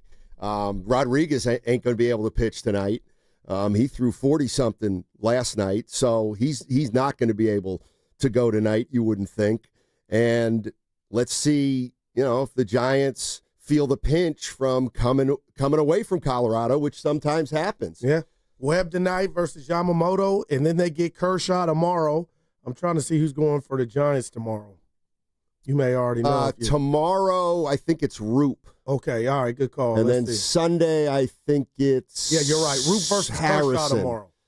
Let me see if I can do this. It's Yamamoto, Webb tonight. Yep. It's Kershaw, Roop tomorrow. All you need is 2 more. And it's May, Harrison Sunday. All right, let's see. I get it right? Sunday Night Baseball. Sir, see, I'm intrigued, I'm interested, and I'm engaged. Yeah. My man. Here's the other thing. I actually, just to play a little devil's advocate here, I do think, the idea of, we lost that game, and now, I look at it as a good thing that they're playing the Dodgers tonight because the focus is now on the Dodgers. Yes, you lost the game last night, but I almost think it's better you're playing the Dodgers than, let's say, if you were playing some kind of nondescript team in another ballpark where it would linger. Like this is now the Dodgers, okay? So regardless of what happened yesterday, it's going to be a great weekend down in L.A. So let's we got company. You know what? I'll do it this way. All guests on 95.7 The Game appear on the River Islands guest line. Isn't it time for you to discover the islands? River Islands in Lathrop. Let's welcome in Marcy Weiser of Our girl. Live 105. She's going to be joining us on Fridays. Marcy, what's going on? How you doing? Know this, but there you go. There. I sit in the studio right next to you. Oh, boy. And the collective Marcy. noise, no, it's impressive. I think you guys set new decibel levels in the Bay Area. What's your point? We're loud. My car alarm went off. Wow, I didn't like that. It was impressive. We've got Goo with a strong voice, and Shasky's got a strong voice. Marcy, you and I work together, so you know that I'm pretty calm, cool, and collected. Coy and shy and stuff. Sure, yeah. exactly. Marcy, there was a great author, sports writer. His name was Ralph Wiley. He's passed, rest in peace. But he wrote a book. It was called Why Black People Tend to Shout. And I'm going to bring that to you, and then you'll be like, when you hear the noise, you'll be like, okay, Goo broke it down for me. So as far as Steiny, that's anger you hear that I bring out of him. Wouldn't you say? No. No, it's not. I don't get angry. I get a little annoyed at times, but what that's were you it. saying the other day that you were? I was a little annoyed. You were in a bad mood. He needed a little sandwich. annoyed. He didn't have a sandwich. We went and got him one. The guys went and got him one. He was getting a little grumpy. Angry. Everything worked out all right. Hey, all right. So Marcy, the Giants are in LA right now. Yeah. To play the Dodgers for a 3-game series, and you're very familiar with the LA market, and now you've been up here for a little while. Dodger fans are. It's a thing. I mean, this is I mean, for me, listen, I've moved around a lot. Okay. So but I've been to a Dodger game. I am ready to jump in. Giants, 100%. Look at her. So you're loyal to wherever you're working. No. That's my point. You kind of just go, I'm here. My heart's not totally into it. I have been sucked back in here in the Bay Area. There you go. Well, what's the? Can you characterize the difference between the vibe in San Francisco with their sports and LA with their sports? I mean, you got the fanatics in both areas. That's it? What do you want me to say? Do you feel more of a buzz here? It's a huge rivalry. No, there's quite the buzz here, but there's a buzz there, big time too. All right. Well, I also, Goo, you all right? Yeah. I'm just listening. Don't be fascinating. You don't have to be tongue-tied. No, I got something heavy that's non-sports related. Okay, do it. Ready. I'm waiting for you guys to finish. It's over. So we have a thing on the show. I'm the author of. It's called #Random. So Okay. You familiar with the great sitcom Married with Children? Sure. Okay, that's what I am. And I've become Al Bundy with the remote. And You I sit mean with this. the hand down the pants.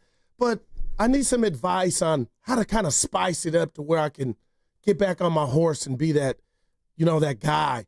Any advice on things that I can do? Because I'm negative in regard to the, you know what I mean?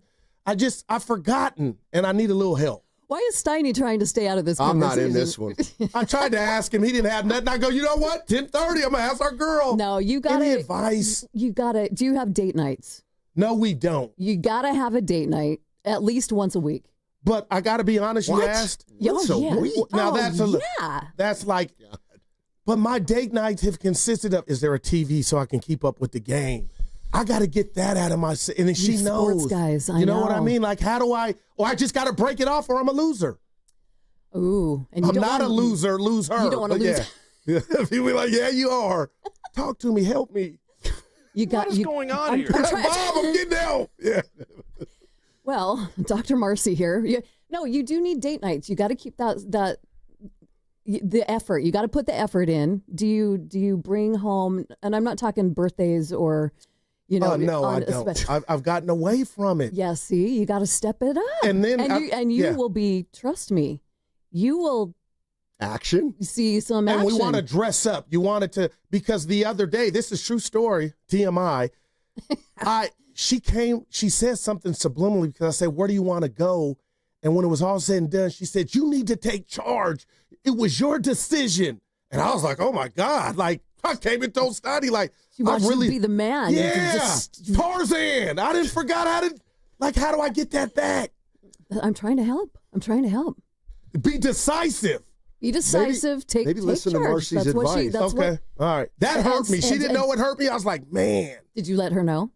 You No. got to be emotionally available and you have to communicate. All right. I like that. I'm a new man. Steiny, how about you? I agree with you. I agree with you, Marcy, a lot. Once a week for a date night seems a little on the high side. That's a little. Oh, no way. Okay, so what sounds right to you guys? Maybe once, twice a month? I was thinking once a month. Yeah. Oh, no, you guys have to, no. Once a week. Do you want action or not? I'm not a teenager. I'm not going to answer these questions. Once a week, Martha. That's a little too much. But I guess I'll go Obama, Michelle, the good marriages, or what I deem the good marriages, I guess is every day. But once a week, that's a lot. Once a week. You don't have to spend a lot of money. You don't have. Well, why'd you say that? Who you been talking to? Take a little. Why'd you say that, Martha? Just take a little walk. What's going on? Wow, that was take a little shot. Walk. Go. Okay, she's into walk. She likes that nature. Right. See. Okay. Muir Woods. I don't know. Go take. I've been hearing about it. Beautiful hikes in the Bay Area. All right. Does that help? And happy Father's Day, you guys. Yeah, I was going to get to that, but we got to go. Oh, really? Did I take about some of the rules we have for Father's Day? Yeah, okay. Marcy, before you get out of here, give us a Go Giants. Here we go. Do you want a really energetic Go Giants, or do you want to Go Giants? No, give us a big one. Whoa, hold on. Go Giants! Wow, that was good, but give us the other version. I like the other version. Go Giants! Yeah, all right. Yeah, all right. Giants sweet, baby. All right, that's Marcy Weiser, Live 105. You can catch her 6 to 10.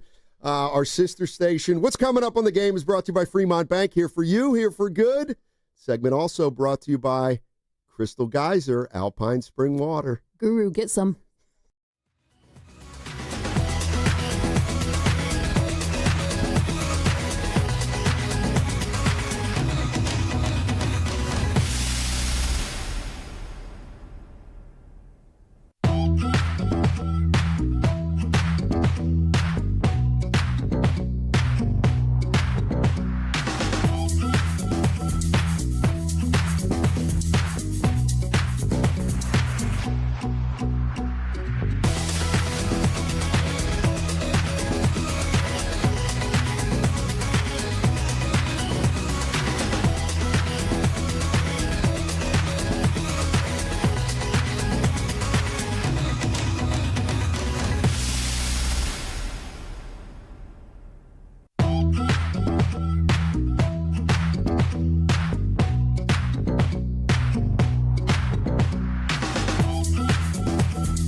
Could have been a double play to end the game. The Giants don't get anybody out, and now it's a one-run game. Now, back to Steiny and Guru on 95.7 The Game. That was the big play yesterday afternoon in Colorado. And the key word, Steiny, they didn't get anybody out. You know? Not on that play, they didn't. Hey, Edmonton Oilers. I was locked in last night. Well, NHL finals. You can't just let it there. I don't know what you're talking about. Edmonton Oilers last night. Okay. In the Stanley Cup final. Okay. Not finals, people. Came back from a 3-0 lead. Their deficit, 3-0 deficit. And the game went in overtime. They gave up a goal with like 18 seconds left to tie. Oh, boy. That sounds like they choked. All I'm missing on the call is Gary Thorne. Old school. He could call some hockey. All right. What's that series now? 2-2. And where's the next game? Edmonton. Who's favoring that series? I'm guessing. I want to say Edmonton. Help me out. Well, 4 games. So, yeah, you're switching venues. Yeah, so I think it's in Edmonton. Risotto, this is usually where Evan fact checks. I wish I knew anything about hockey. Well, you got a computer in front of you. All right. Pasta. He was honest, too. So get this. This is kind of an anniversary of 2 interesting dates in San Francisco sports history, kind of at opposite ends of the spectrum. Oh. Yeah. Today is something happened 13 years ago today. Oh, my. And then something happened 9 years ago, Father's Day. You remember either of those? I'm going to guess the sport. Can I guess the sport? Sure. I'm going to go, since we're talking about the Gigantes, I'm going to go baseball. That's one of them, yeah. Barry Bonds. No, that one, he went 13 years ago. Yeah, so, you got me. Matt Cain, perfect game against the Astros. That was Father's Day. Well, no. Yeah. Well, it was on this date. Okay, gotcha. You know what the other one? one? Ron Wotus about that. Yeah, exactly. He was in the dugout. The other, you know what? I don't want to fire blanks. Just tell me. The other one was Father's Day, 2016. Oh man, Warriors lose in Game 7 to the Cleveland Cavaliers, despite Draymond Green almost willing them to victory himself. Well, you're the reason we were even in Game 7. Oh, we were up 3-1. Hey, let me ask you a question. Worst loss, that Game 7 loss at home on Father's Day, or Niners losing the Super Bowl in OT to the Chiefs, the second one? Oh, boy. That's a good question. Go ahead, because I got mine. Phrase it again. Which loss do you think was worse? Worse. Super Bowl and OT, you didn't know the rules, whatever, and Kyrie hitting it over Steph. I would say this. now, based on history, okay, and being asked that right now, I would say the worst loss is clearly the Super Bowl loss. You are so wrong, but go ahead and explain. And the reason it's the Super Bowl loss is because we're still in 2025, and the Warriors won 4 titles. Wow. And the San Francisco 49ers are in no man's land right now. Mm-hmm. But what if I feel like you're cooking the books with the answer? It's not about now. It's about how we felt Father's Day when Kyrie made that shot. And this is the caveat. This is why I'm the winner. That was in your building. The Niners lost in Vegas at a remote site, the Super Bowl. That was in your house. Father's Day. So you were in the building. I was in Texas. Talk to me. Like, that was worse than 19 finals against Toronto. That, to me, Carter came in here and said the Super Bowl was worse, but you're saying I agree with Carter. If you're a Bay Area fan of all the teams, I think the Super Bowl now is their worst loss. And here's the other thing. They don't lose that game 7, they don't get Durant. They don't need him. And we got robbed of that iteration of the Warriors bouncing back. I did sports radio when I was doing weekends and nights, Steiny, here on this station with the host, my boy Zach, talking about it was worth losing the finals because we got Durant. You didn't need him. It was. You had him down 3-1. Okay. And then Draymond went family jewels. What are we talking about? Never losing the championship is worth anybody being added to your team. Durant was a loser before he got here, and he ain't won since he left. I just got a text from Marcy. Oh, my God. Hey. She says you're coming through the Live 105 studio right now. She doesn't know what's going on. My bad, Marcy. Well, first of all, come on, Steiny. Okay, they didn't need him. Let's give Guru a little test here. Let's just see how delusional he is. Okay. I can't even see the guys. So, according to you, they win in 15. They lose in 16, which allows them to get Durant. However, you said they didn't need him. So, had the Warriors somehow won Game 7, they would have won 4 titles in a row? No. Well, then they needed Durant for the last 2. No, that version, it's a good book. I wanted to see how far that team could go as is. And they were up 3-1. We saw how far. They got beat in the final. But some stuff happened. Stuff always happens. The stimulus package that Stephen A. says was given to LeBron and the Cavs. I just hate I did not get to watch that Warrior team as is come back because they had Cleveland down 3-1. And they were fighting in the locker room. My boy Phil Handy was coaching on that staff. They were going at it. Players, they had no answers. And that day happened. They did. Yeah. Again, had they won in 16, they never get Durant, then what happens in 17 and 18 in your mind? That I don't know, but couldn't 17 and 18 culminated in the 2022 title? Probably not. Without a Durant? I mean, I'm just saying. I mean, has anybody ever won 4 straight NBA titles outside the Celtics in the 60s? I'm not saying that, partner. Well, I'm just asking you. Yeah. I'm not saying you said they would. I'm just. But you're one of them. We'll put this to bed because I think we talked about it. Be very careful. You're one of those people that really believe, because the rumor is Draymond went in the parking lot and called Kevin Durant. Yeah, with tears in his eyes. They were running out like yes. Wow, man. Yes. I can't. They were up 3-1 in control. Janet Jackson, man. I get it. I get it. Like, this is okay. They lose Game 7. Okay? The Warriors. Draymond Green is in the parking lot on the phone. Allegedly. Begging Kevin Durant and actually saying, we need you. Allegedly.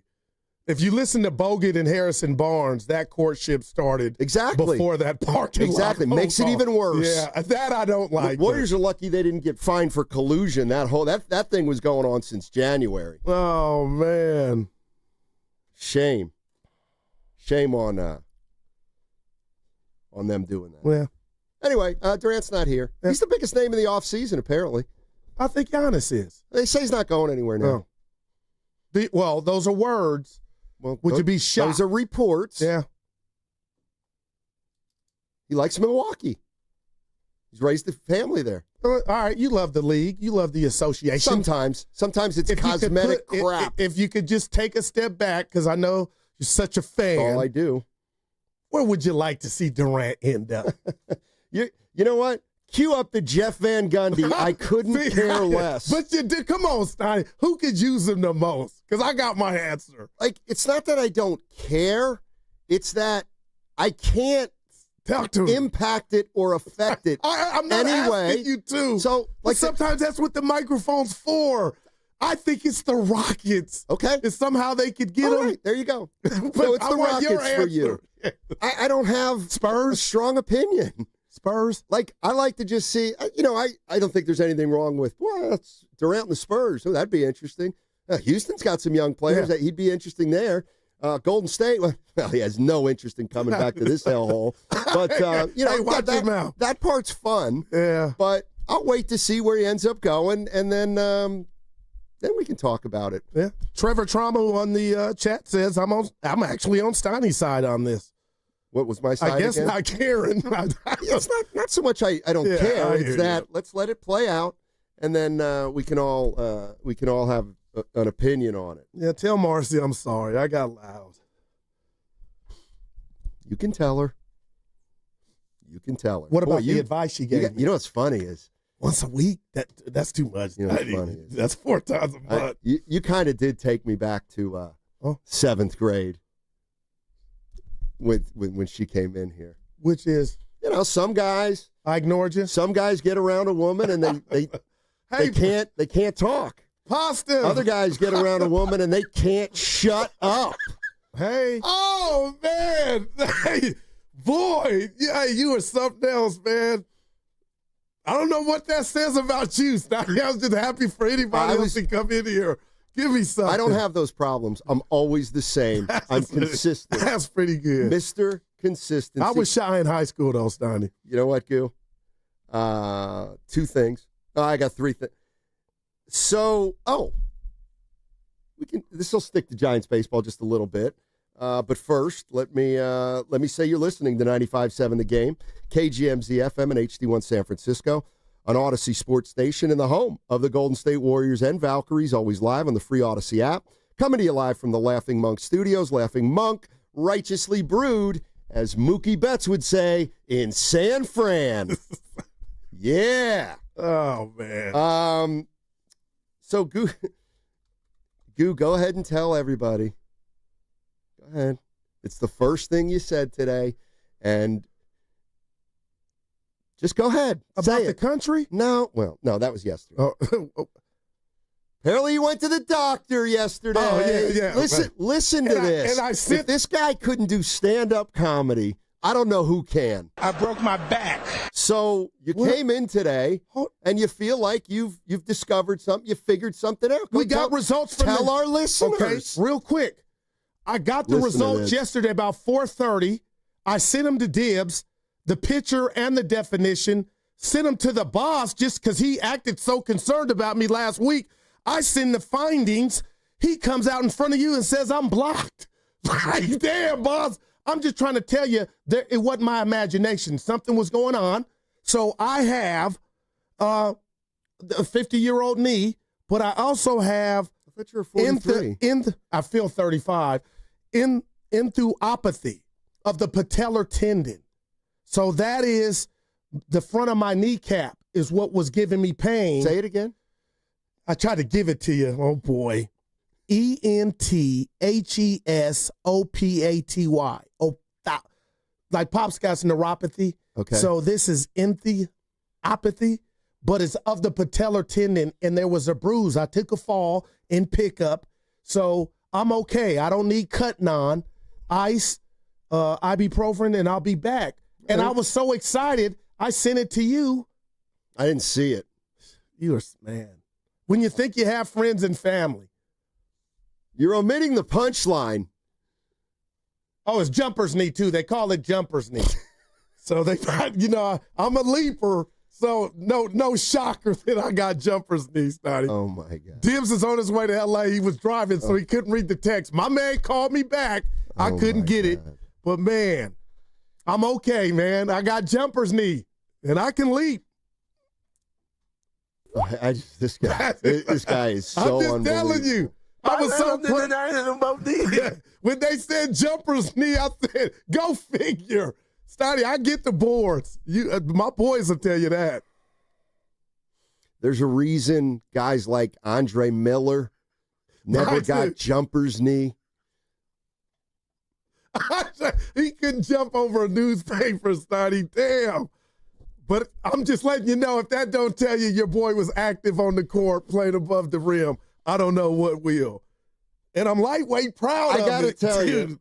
There was something going on. I felt it. And I still do. But I'll be back. So, yeah, there's something. Listen, a lot of times I fake being angry. But there is something that bothers me about Guru actually thinking, I got jumper's knee. I don't know. There's just something that positive. I'm just reporting the doctor findings, man. So, Steiny, do you think it's something else that he has and maybe the doctor misdiagnosed? I don't believe any of it. Well, here, I got it right here. Jumper's knee is an overuse injury where the patellar tendon connecting the kneecap to the shin bone becomes inflamed at its attachment point. The inflammation causes pain and tenderness in the front of the knee, especially during activities that stress the knee extensions. Right. So when you're shuffling up and down the court, you theoretically have the same issue. I wish you could watch me. You're a shuffler. Oh, Steiny, I don't like those guys. I run like a deer up and down. I pay respect to the game when I play. I run. By playing, you're disrespecting the game in the first place. Why? At your age. Oh, my. Will you get over it? You're going to get hurt. I got a picture in my phone. He's 66 years old. Thomas. Guy is in shape better than me and plays ball. Oh. That's what I'm striving for. But I feel good. I knew something was wrong. But jumper's knee, go figure. Exactly. That bothers you. So you never had jumper's knee when you could actually jump. I don't get it. I still can. Dude, I just been playing for a long. Let's just say if I was a Cadillac Steiny, the odometer's at 180,000 miles. You've been playing for a long time, but have you been winning for a long time? Well, yeah. I got you as a partner, so I am. I'm lost. I'm out. That's true. So I can't believe you set it up like that. I'm like, what is this dude talking about? You said jumper's knee before you said hello today. I got to. You got. You know me. I don't like to do shows fueled by anger. Do you have a most disliked Dodger? Yeah, the video came out. It's just funny, whoever does the editing, how some people get in there 9 times and then other people get in there a second. I just asked you if you had a Dodger. Steve Garvey, Steiny, he bothered me. He thought he never said it, but he just carried himself. Popeye arms, hair almost like yours, a little better than yours, Steiny. Just thought he was the man at first base. And then I grew up and I respected him like, damn, dude wasn't so bad. I was just a hater. But Steve Garvey would get that award for me. All right, because I was thinking about this. The Dodgers are actually a team where you can be a fan of many different teams and hate many different versions of the Dodgers. That's real. You know, you could be a Yankee fan, you hate them. You could be a Giants fan, you hate them. You could be a Padres fan, you probably hate them. You could be an A's fan and hate them for 1988. Good call, Kirk. So it's funny because we did that video where who's your least favorite, who do you sports hate? I always like to say sports hate. You make it clear. Yeah. And so they stuck a camera in front of me, and said, Steiny, who do you hate the most on the Dodgers? And my first thought is, well, first of all, you can hate many Dodgers for many reasons. I grew up a Yankee fan, and so the Dodgers that I hate is all-encompassing. I hate Ferguson. I hate Yeager. I hate Garvey. Steve. I hate Lopes, Russell. I Davey. hate Say. I hate Rick Monday. Can't stand Don Sutton. Mike Marshall was overrated. Dude, look there at were you. 3 Dodgers that I kind of liked. And you didn't mention one, so I guess he's going to be in the 3. There's 3 I like. Dusty Baker, Reggie Smith, and Jimmy Wynn, the toy cannon. Those are the 3 guys I love to watch. What Other about than Lasorda, who Shasky can't stand? I mean, Lasorda and Walter Austin, both of them, I don't like. Now, did you mention Hershiser? No, see, I don't hate Hershiser. Either do I. Because he was later than, right. Like, he didn't hurt the Yankees at all when I was a Yankee fan. Davey Lopes was my runner-up. It was something about the stash, and I don't know what it was, Steiny, but he was a guy that just rubbed me the wrong way. You know what's unbelievable? How about this? Can somebody explain why things stick in your head and why they don't? Risotto, I'm going to ask you a favor. Just because you said Dave Lopes. Now, I have a memory of one of his seasons, and you tell me if the numbers I remember are right. I want to say one year, Davey Lopes hit 28 home runs, the most in his career. 28. That's what sticks out. Damn, D went for 28? What year year was that? That was 1979. His age 34 season had 28 home runs, knocked in 73 runs, and had 44 stolen bases. He was an all-star that year. Yes, For a sir. second baseman, that's some pop. Yep. 28. I would have never. I would have been like, hell nah. It's weird. Like, Ron Guidry, 1977, 25-3, 1.74 ERA. Now, that's impressive, but I got it. I don't want to take your shine away, but you played Stratomatic, so you were into the numbers. Like, what was Bob Gibson's ERA the year that he absolutely dominated? 1.47. 1.12. Just think about that, man. Yeah. People were scared of him. He was Steiny. In 1976 or 7, George Foster. Remember him? I already know Former this one. Giant. I know this Led one. the league in homers. How many? 52. That's correct. Yeah, go. That is correct. Yeah, Steiny George Foster. I think baseball is just synonymous with numbers. I mean, that goes without saying, but we're paying this guy. That's my guy. Yeah, I hope you're aware. Numbers are numbers, and numbers are numbers. That's my guy. Are you saying that because I'm inexperienced? I love it. Steiny, 1.12 ERA. Boy. I mean, just give me something else. Lou Brock. How many stolen? Do you know his high in stolen bases in a season? Yes. I don't. 114. 114. Lou Brock. God. give him 8 more. 122? Yeah. 118.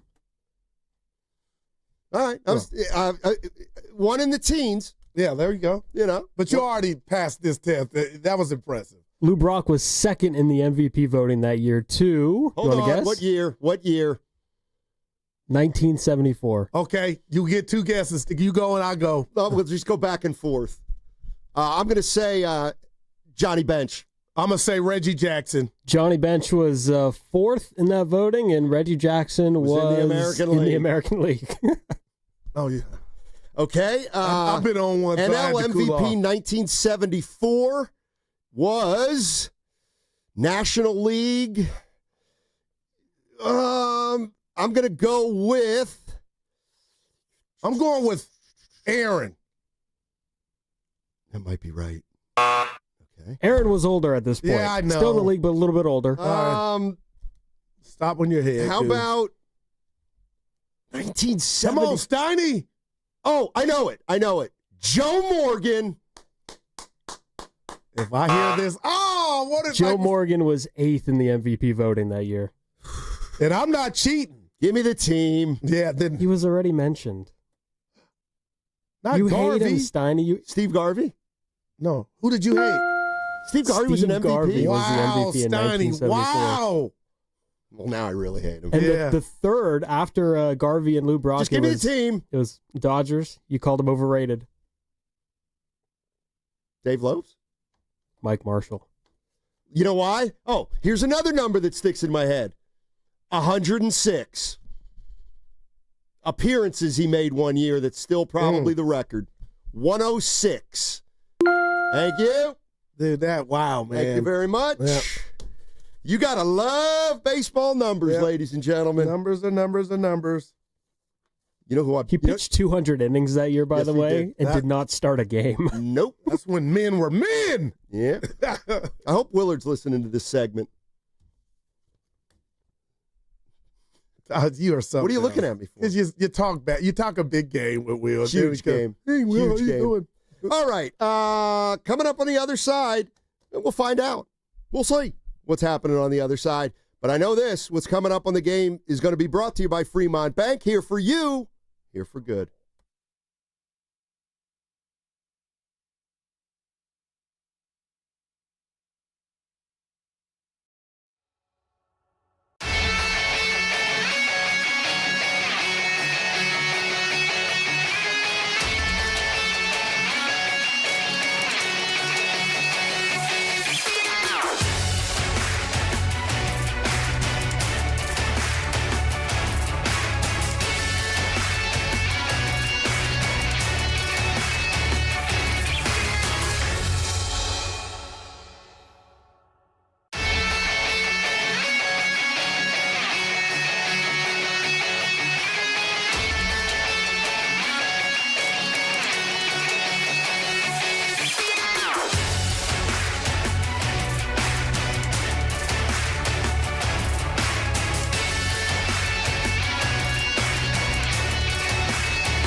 Now, back to Steiny and Guru on 95.7 The Game. All right. Guru, let's play a little game. When I say Dodgers-Giants, what do you think of? Barry Bonds versus Gagne. All right. Remember, he hit the home run, but they lost the game, but it was one of the best at-bats ever. And I believe they were in the All-Star game 2 years prior, Steiny. I believe it was 2022, USA. Help me out, Goo. Come on, USA, Japan, and they had talked about facing each other. And Gagne said, if I face you, I'm going to just throw, it's mano a mano. I'm going to throw a fastball right down the middle. And that's what Bond deposited in the McCovey Cove. You remember what year I'm talking about? No, not the year. Yeah, but not the year. Yeah, but 2004. Thank you, buddy. In 2002, they had that conversation about they faced each other. I got you. Well, I made a little bit of a mistake. What happened? But it's marginal, and only one person caught it. Yankees won the titles, and they won back-to-back 77, 78. Beating the Dodgers, though. Ron Guidry was 25-3 in 78, the second year, not 77. That's impressive knowledge. Who caught that? The text or the chat? The text. Oh, yeah. The 510. The same person that tweeted. I'm sure he looked it up. Yeah, it's fine. Yeah. The only thing Gurus jumps to is conclusions. Wow. That was not. That's a writer. Like I always say, you got the sense of humor, Steiny. You could write. Larry David, you could write. We got some dudes here that could Dibs for sure. Dick Shasky, Bonte. Dibs tried stand-up comedy. I'm pretty sure. I want to say, or I know, how did that go? Dibs with he's doing sports talk radio. Squirt here. Oh, he's not coming in today. No, he's off. He's headed to Disneyland with the baby. You're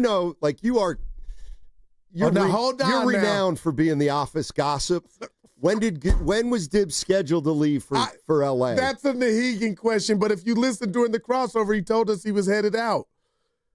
Dude, gossip, please. Ain't no gossip around here. Nobody knows the inner workings of not only 95.7 The Game, but Odyssey like you. Please. Dude, you're a seasoned office worker, essentially. Stop. Marcy mentioned something about pay I didn't like. She goes, taking my girl out, the wife out. And right. Yeah, she didn't mention Groupon, but that's what I was getting from her, as if I didn't have it. Look at the boss looking at us. Don't look to your right. Don't look to the right, man. What could that have been about? What? He's still right there. Hey. Oh, I gave him grief for not being here. Oh, yeah. When? I tell you what. He's the boss. Who are you, bro? I can tell you haven't had many corporate jobs. He vanishes for periods of a time. He does. Hey, what do you think of this? It doesn't mean anything, just non sequitur. Yeah. But since Evan's here, we don't really have to stay on. Well, Evan's not here. Oh, yeah. Shut up, Evan. Yeah. Thank you. What do you think of this? So, I just heard this the other day. Kareem Abdul-Jabbar was talking about, the greatest players of all time, and they asked him who the GOAT was, the greatest of all time. And he said, yeah, there isn't one. You can't do it. The eras are too different, and every era had a great.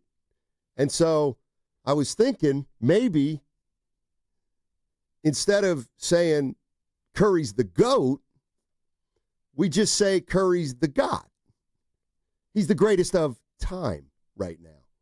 He's not the greatest of all time. Did you steal that, honestly? I swear to God, I did not steal it. I'm not mad at that. He's but a God. I would tell Kareem, let me tell you about math. There's here this we word go. Called division, and we can break it up into centers and then have that conversation. But Michael Jeffrey Jordan is by far the best, most complete, dominant basketball player ever, and the world knows it. Well, you're wrong. So there was a little haterade coming from the captain, who I love, by the way. You're wrong, because if you're going to cite those numbers, there is no... I don't need numbers. Wilt Chamberlain is the most dominant player in our game's history. But a lot of a lot of what you're giving Wilt for wasn't his skill. It was who he was playing against. Well, he led the league in scoring. No. He led the league in assists. His accolades are second to none. Okay, so he did everything. But was he the best big ever? Or was he better than Kareem? Kareem doesn't obviously think so. I'm just saying the numbers. The numbers are the numbers. Yeah. His numbers are untouchable. Yeah, but Jordan wasn't a center. He was a guard, Steiny, and he was the best one to ever do it. In your mind. In the world's mind. In your mind. It's fine. I'm just saying, look at Wilt Chamberlain's numbers, and they'll never be duplicated. Okay, that's a different story. I get that. No. It's the same part of the same story. So, LeBron, he's a god. He's not a goat. Even Bird and Magic, they're gods. They're not goats. What do you think about that? Yeah, I like it. Now, you're using it the wrong way. I like what it means, but bottom line is there's one GOAT, and his name is Michael Jeffrey Jordan. That's fine. And you think he's incredible. And you think the Warriors have 6 titles. Then he hit a game-winning shot in college that we just forget about. Like he told us he was on his way. Okay. Goats are not announced. They just arrive. Here he goes. Do you have, so you got your parables book out? I mean, tomorrow's not promised. Those are gooisms. Go through it? Those are gooisms. Here's the bottom line, too. The shot he made in college. Yeah. Freddie Brown threw the ball to the wrong guy. But what happened? What happened? Jordan, Steiny, we just forget He hit the that. shot with 16 seconds left. There's plenty of time. Oh, boy. Plenty. It's such a fun Friday. You ain't gonna get me today. I know what you're doing. You're trying to bait me. I'm not. What are you watching tonight? The NBA Finals or the Dodgers-Giants? Well, Dodgers-Giants is what, 7:05, 7:15. Probably, yeah. So we'll have way of a head start. But I'll start with the finals. I will not.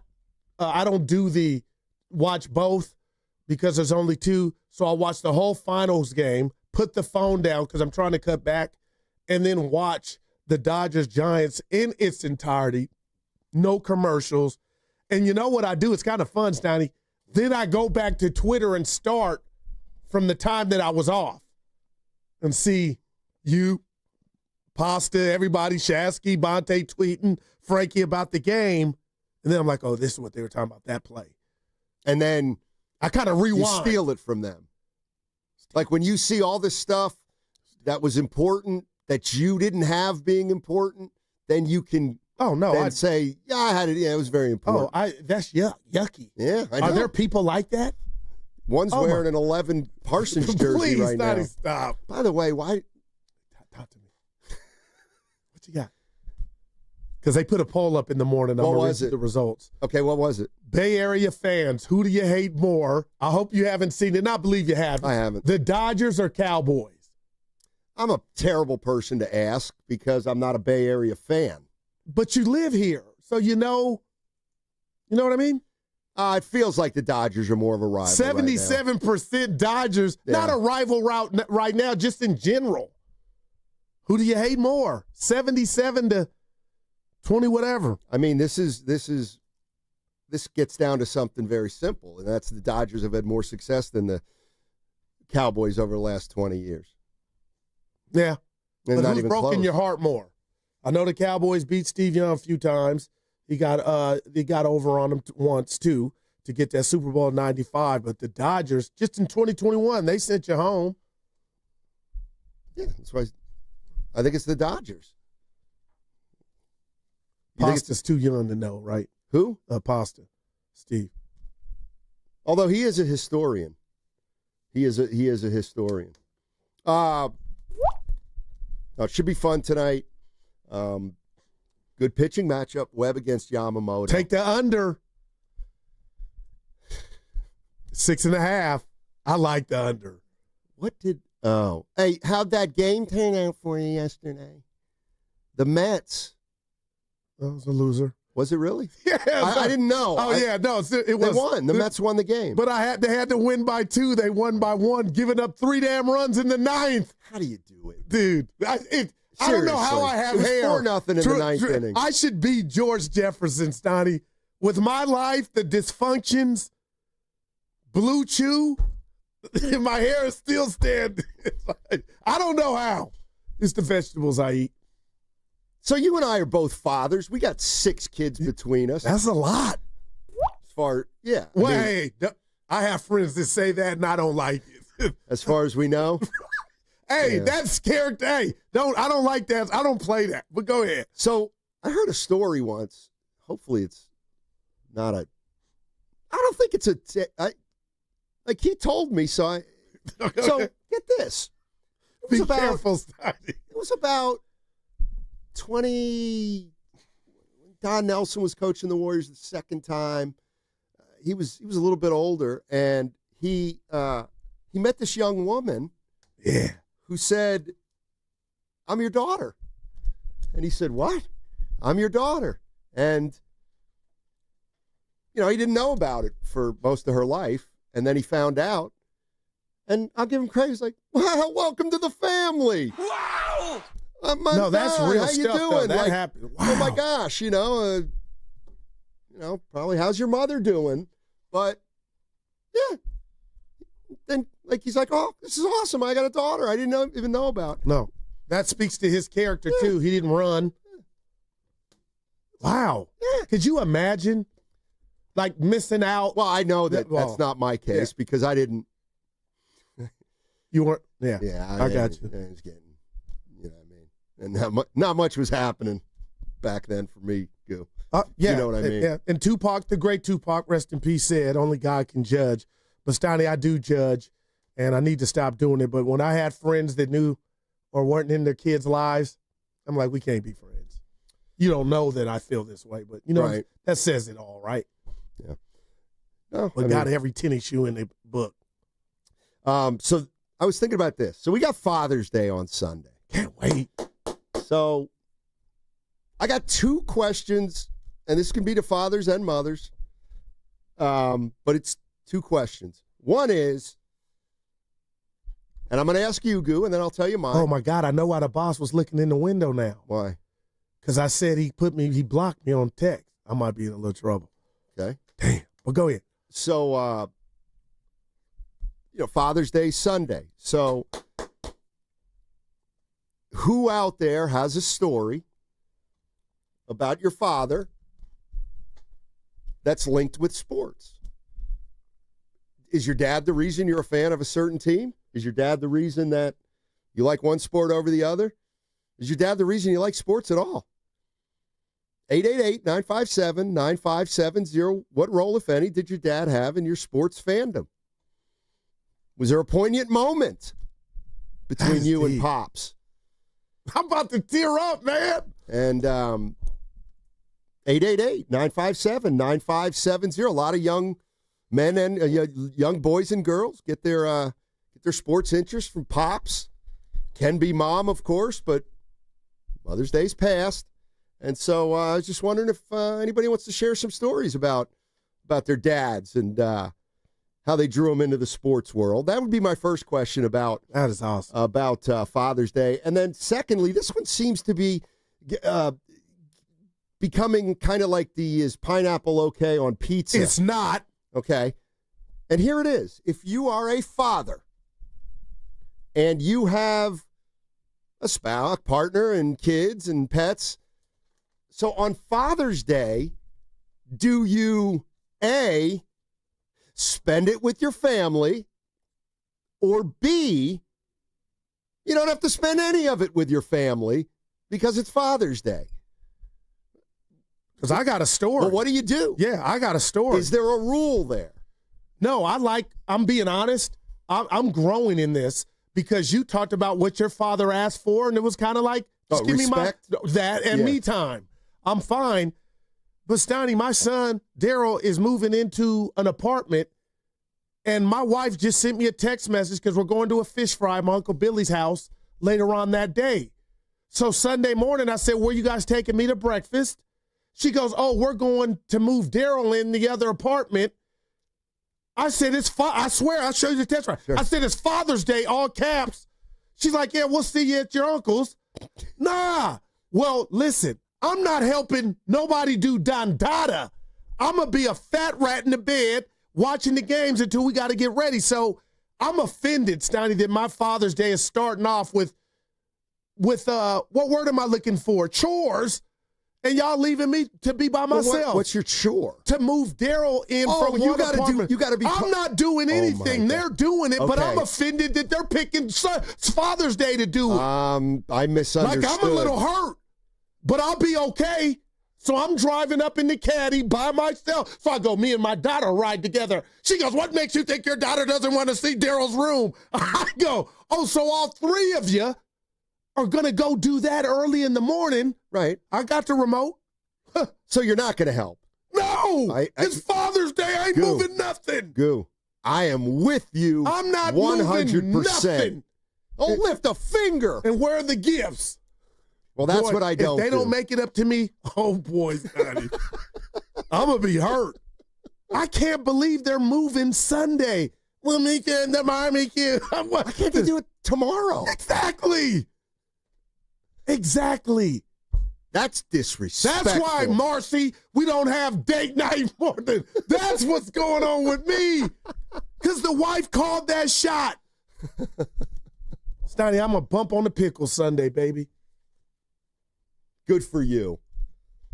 I think the rule is you do anything you want. I'll say, Guru will be hitting it hard at the cafeteria today after work. But that hurt me. It's a fraud. And I don't have anybody to talk to about it. That's why I didn't know you were asking me. It does. You're right. Is there any chance Mia's not listening today? Man. I'm surprised. I'm a little surprised at Mia. And I'm her biggest fan. And the way that it read when she was like, kind of get over yourself, I'm like, wow. Now, the way we do it is it's just my day. I'll do whatever I want. I'm not about to crash out. Like I'm looking at golf in the morning. That's nice. Watching golf in the afternoon, and then watching baseball at night. Seriously. I love it. The only question is where I'm going to be watching the games. Is it in Could you hook up with Dana? That's what I'm thinking. Okay. Yeah, I'll touch base with my buddy Dana. I'm going to hook up with Silk Bay. See, we're going to have one later on in the evening. After you worked up a good sweat from moving in little Daryl. I'm not doing nothing. Wow, man. Oh, man. All right, let's go to Coach P. Coach P's in San Jose. Let's pull at some heartstrings. Why not? Got nothing else to do. Hey, Coach, how you doing? I'm doing good, man. How y'all doing? Doing well. Early happy Father's Day to you both. Back at you. The show. You guys are the number one on 957. Just want to throw it out there. But real quick, man, and I know it's hard, but it's ugly, but it's necessary. But I'm a diehard Raider fan. You already know this, and it's because 100% of my pops, man, Coach Bob, that's his name. He also coached too, and yeah, I mean he's a legend here in Fremont, California, man. I mean he had a baseball league going for damn near 20 years. I mean he loves coaching, but every Sunday he would take me and my brother, didn't matter, LA, as soon as they came back in 95, section 331. I mean, we were there. You know what I mean? I remember seeing Tim Brown in his I think it was 10,000 catch. I remember they stopped the whole game, the Monday night game. I mean, in January 2003 when we beat the Titans for the AFC Championship game going to the Super Bowl. Of course, the Super Bowl didn't go the way we planned it, but I was 4 months old last time the Raiders won a Super Bowl. I'm 42 now. You know what I mean? I know it's a lot, but I still ride with that team, and it's 100% because my pops.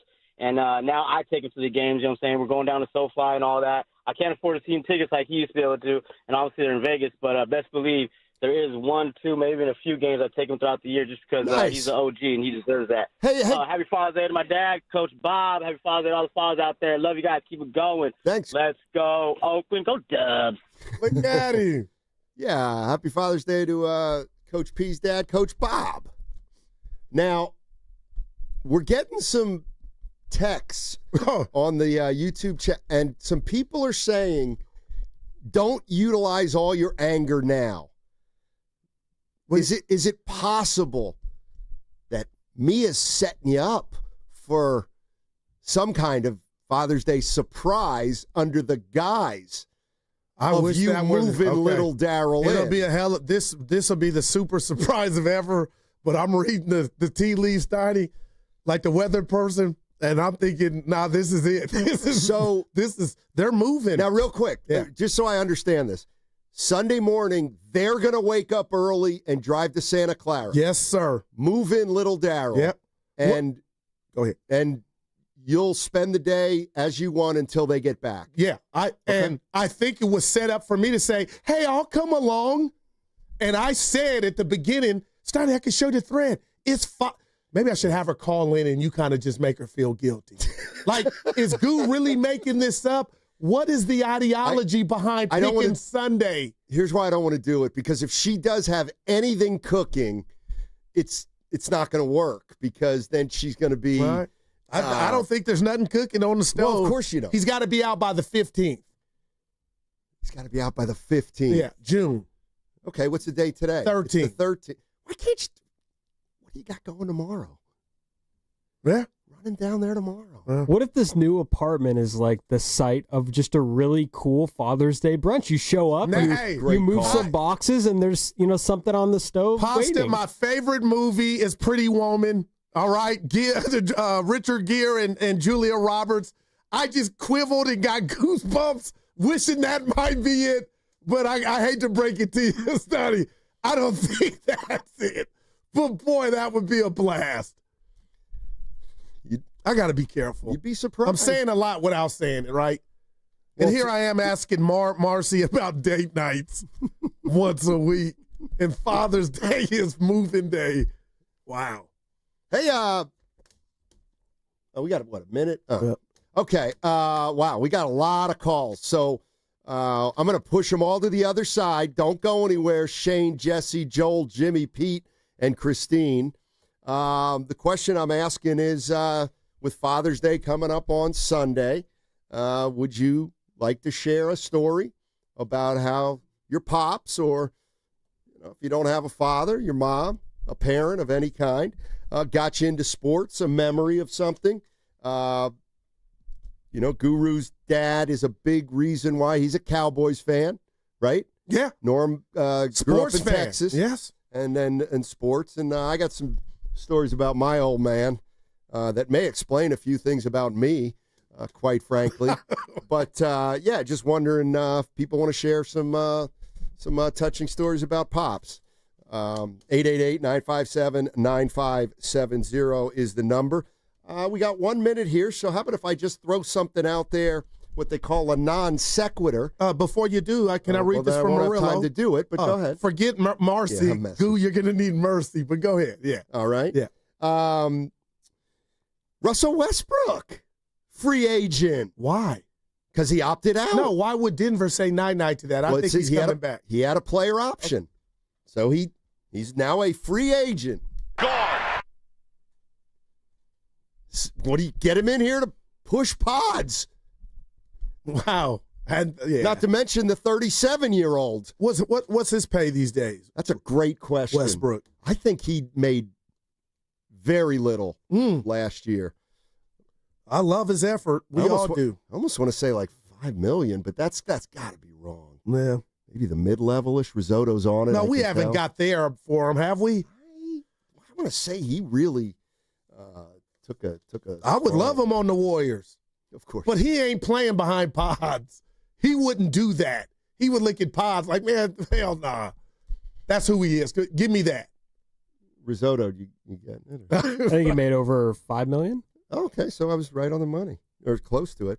All right, 888-957-9570 is the number. Let's have some fun on the other side and talk about your dad and how he got you into sports. That segment was sponsored by San Francisco International Airport. Traveling in 2025, start your journey right at San Francisco International Airport with the most nonstop flights from the Bay Area. It's got easy parking, live performances, and tasty food. Why settle for less? Fly from SFO, where your best journeys begin. Visit flysfo.com. Steiny, speaking of 2025, it's been your boy's year. And let me tell you why. That's because I partnered with Abundant Life. And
Now, back to Steiny and Guru on 95.7 The Game. Come on, Steiny.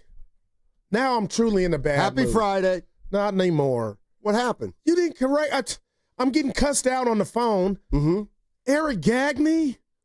I didn't say anything. Why wouldn't you say, come on, man, it's been a while. I just want to have a Come fun. on, no, you're supposed to have my back. I want to have a fun That's day. the one where you're licensed, Goo Gagney. All right, well, I'm going to play that when I get in the car. Just but make up for it now. How do you really say it? Gagne. There you go. But why wouldn't you, Rico per Gagne? Carlito's way, yeah. Why wouldn't you say that? Those are the things that you owe me that support. Well, tough to get a word in sometimes. Now that hurt. Secondly, I think at that particular juncture, I wasn't listening you're anyway. Laughing. Why did you get in my ear? I'm old. I'm hurt. He's got I have no response. I got to let Norm hear that one. And you're like, yeah, I remember that one. No, seriously, moving forward, those are when you jump in. Okay, you said quibble. It's quiver. No, and there's a quibble. No, there's not. We've been over this. You made me quibble. Quiver. I like quibble. And I'm going to prove you wrong, but go ahead. Quiver. Quibble. Quibble. Quibble is a little spat. Quiver. No, I'm sorry. Quiver's what you put arrows in. But I think, oh, God. Goo, you got me. Yeah, I got a next. I got All right, let's go to Jesse and Millbrae and turn this thing around. There we go. Hey, Jess, how you doing, man? Doing well, Matt, Guru, my guys. How you doing today? What's up, baby? Back at you. Happy Father's Day. Happy Father's Day to you guys as well. So I just wanted to get into a story. So my pops was a hustler. Growing up, he always loved the Bay Area sports teams. He was a big Giants fan, diehard 49ers fan as well.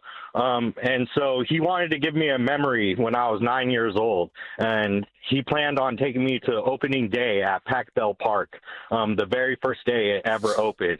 And so we planned on going to the game that day. He put a little money aside.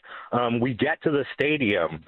When we get to the stadium, the tickets are all $400 plus, and my dad literally only had $300 to his name to get us 2 tickets to get into the stadium. So being the hustler my dad was, he told me, look, little man, it's going to be difficult to get into the stadium, but I have a plan. So we wrote a sign saying, I need 2 tickets. And he put me on a milk crate in the middle of the crowd, right in McCovey Cove. And I stood and held that sign and screamed, I need 2 tickets. I need 2 tickets for about 10 minutes. And then God bless his soul, one fan came up to me and said, hey, little man, you looking to get into the game today? I said, of course. And he gave me 2 club-level seats and said, here, you and your dad have a great day at the game. Wow, and that is beautiful. Yeah, and so it was one of my most cherished memories I ever had. My dad even said, close your eyes before you get to the field and then open them right when you get to the field, and you'll never forget that memory in your life. And I'm choking up even thinking about it, because when I opened my eyes to that fresh green the very first day that stadium ever opened, I said, this is a memory I have to give my son.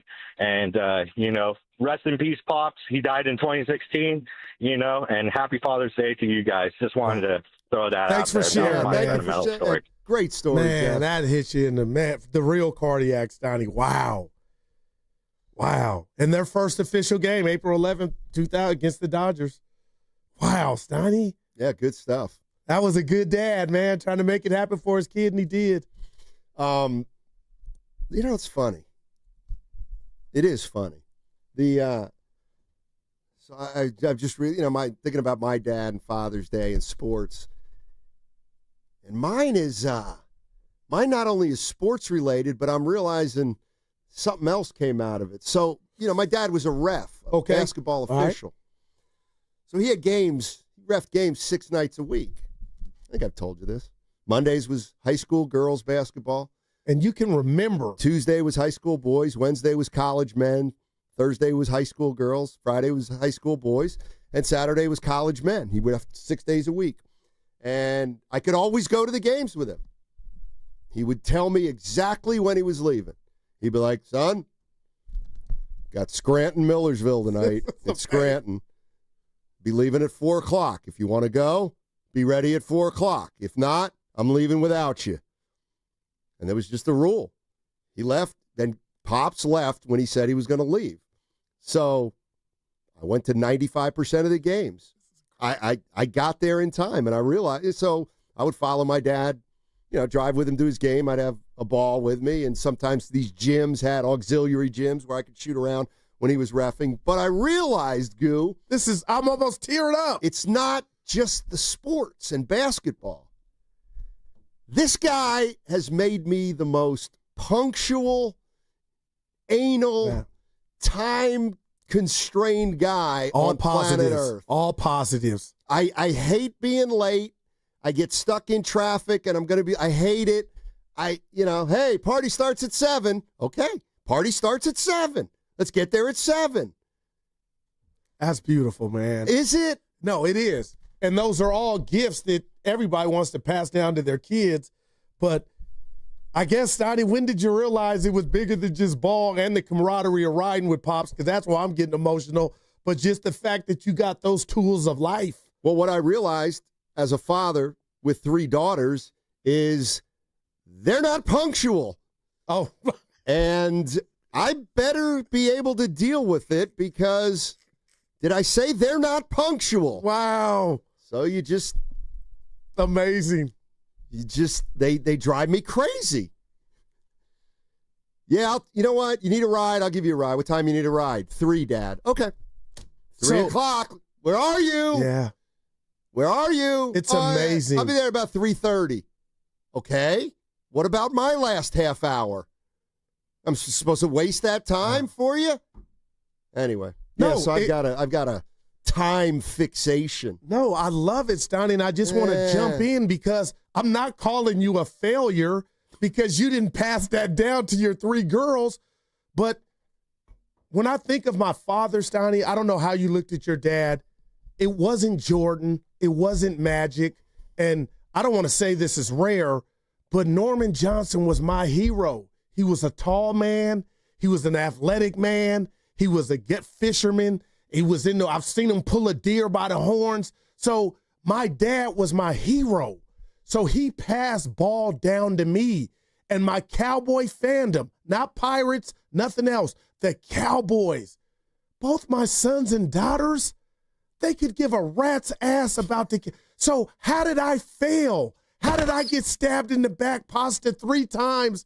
But maybe we're from a different cloth. Pops passed down that punctuality, that love for ball. You got it. I got it. But I think today's kids now, I got to be careful. They don't understand loyalty. Like you're supposed to ride for who Pops rides for.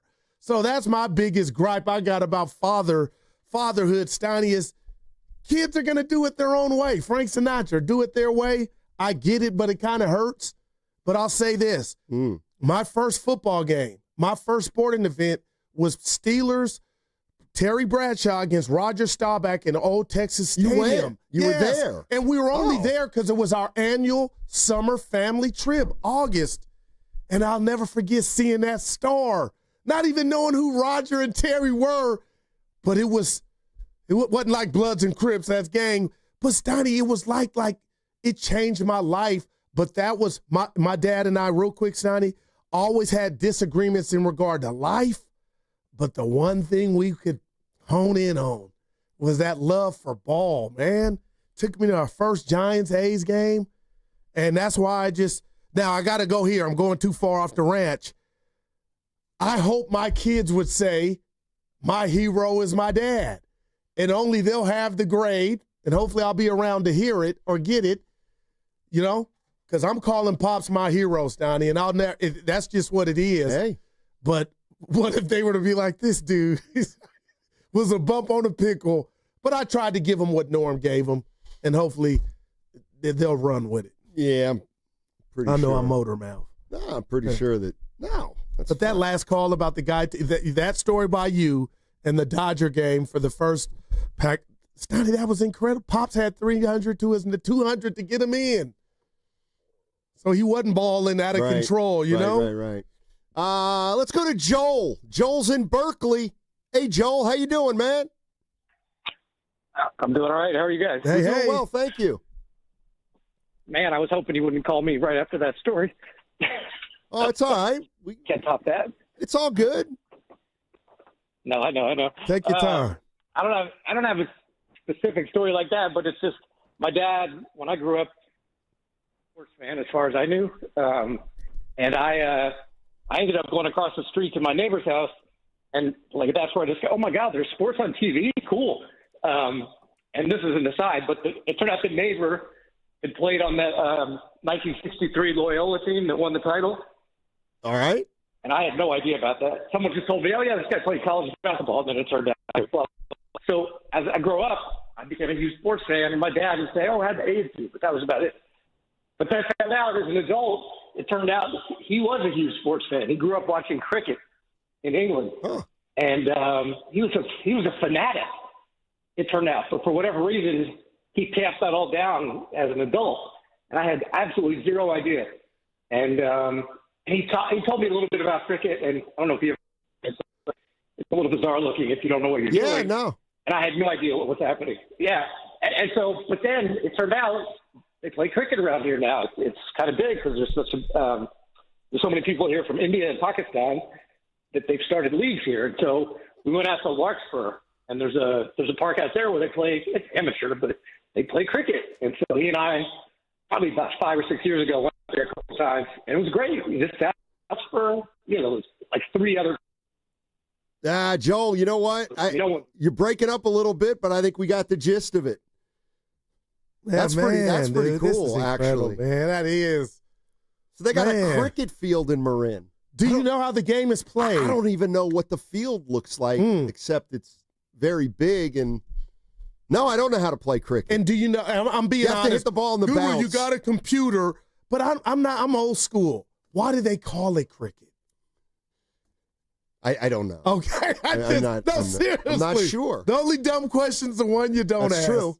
That's true. You're listening to 95.7 The Game, KGMZ FM and HD1 San Francisco, an Odyssey sports station and the home of the Golden State Warriors and Valkyries, always live on the free Odyssey app, coming to you live from the Laughing Monk Studios. Laughing Monk, righteously brewed in San Francisco. No, that's a cool story. Oh, man. That's a cool story because that's a sport that not very common here in the United States, cricket. Yeah, no doubt. I'd like to just double back because, Steiny, all these stories have been great. So there's no doubt your love for basketball stemmed from you watching the game up close like that with Pops. Obviously, yeah. But it didn't sound like you took a lot of games in because he was working a lot. No, I took them all in. Okay. I mean, like if he... Like pro games. Well, he never reffed the pros. Oh, no, you watching it at home, just, you two or the fam. Yeah, sometimes. All right. Sometimes. Yeah, and in those days oh, God, the memories. I can still smell the cigarette smoke in the house as I'm watching the 1981 finals. So, how about... That would have been Boston and the Rockets. 81? Yeah. That's a good call. When they were Magic, I think Tragic Johnson.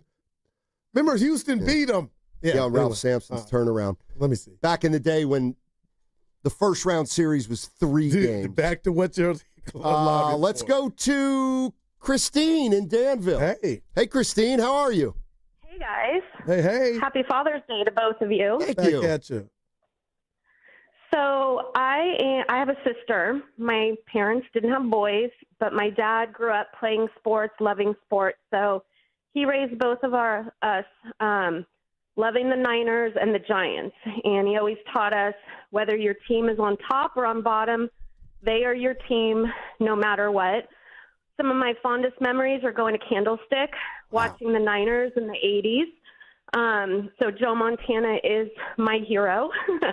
And one thing that happened on the Giants side when they won in 2010, I said, Dad, I got to get you to the parade. And he's like, oh, my God, Bart's going to be crazy. I don't want to deal with all of that. I can watch at home. I said, no, you're going to the parade. I get him to the city, and when Willie Mays comes down that road in that convertible, and I'm going to get emotional, tears are streaming down my dad's face. Wow. And I said, Dad, are you okay? And he goes, I just thought I'd never see this in my lifetime. Thank you so much for bringing me here. And he's just a wonderful dad, and I am obsessed with my teams, and it's all due to him. Wow. So, and another tidbit, when I went off to college, he said, you need to have one bit of sports trivia. So when you meet like a cute boy at a bar, you know, he knows you're serious about sports. So he says, you got to know who was on the first cover of Sports Illustrated. And he told me, I said, okay, but I don't think I ever used that in meeting people in college. Not even the boys knew it. Wow, that is great. Probably. Do you know who was on the first cover of Sports Illustrated? I'm going to take a guess. I know I'm wrong, young lady. Bruce Jenner. Willie Mays. No. Eddie Matthews. I believe it was in 1964, Milwaukee Braves. Yes. Someone can fact check that for me. Wow. Well, he definitely played for the Braves. This is Christine, awesome. thank you so Don't much. be a stranger. Thanks for so sharing. Cool, man. That's what I. That's No what, problem. Have a great weekend. Thank you very much. Man, that's what it's all about. Kind of what we were hoping for. Wow. That's just incredible, man. Boy. Yeah, that is. That's wow. pretty cool. That's pretty cool. Pops is teared up watching something he thought he might not be around for, and she was right there with them. Let's go to Shane. Shane's in San Francisco. Hey, Shane, how are you, my man? Hey, what's up, guys? Hey. All right, I got a couple quick Pops anecdotes for you, sports-wise.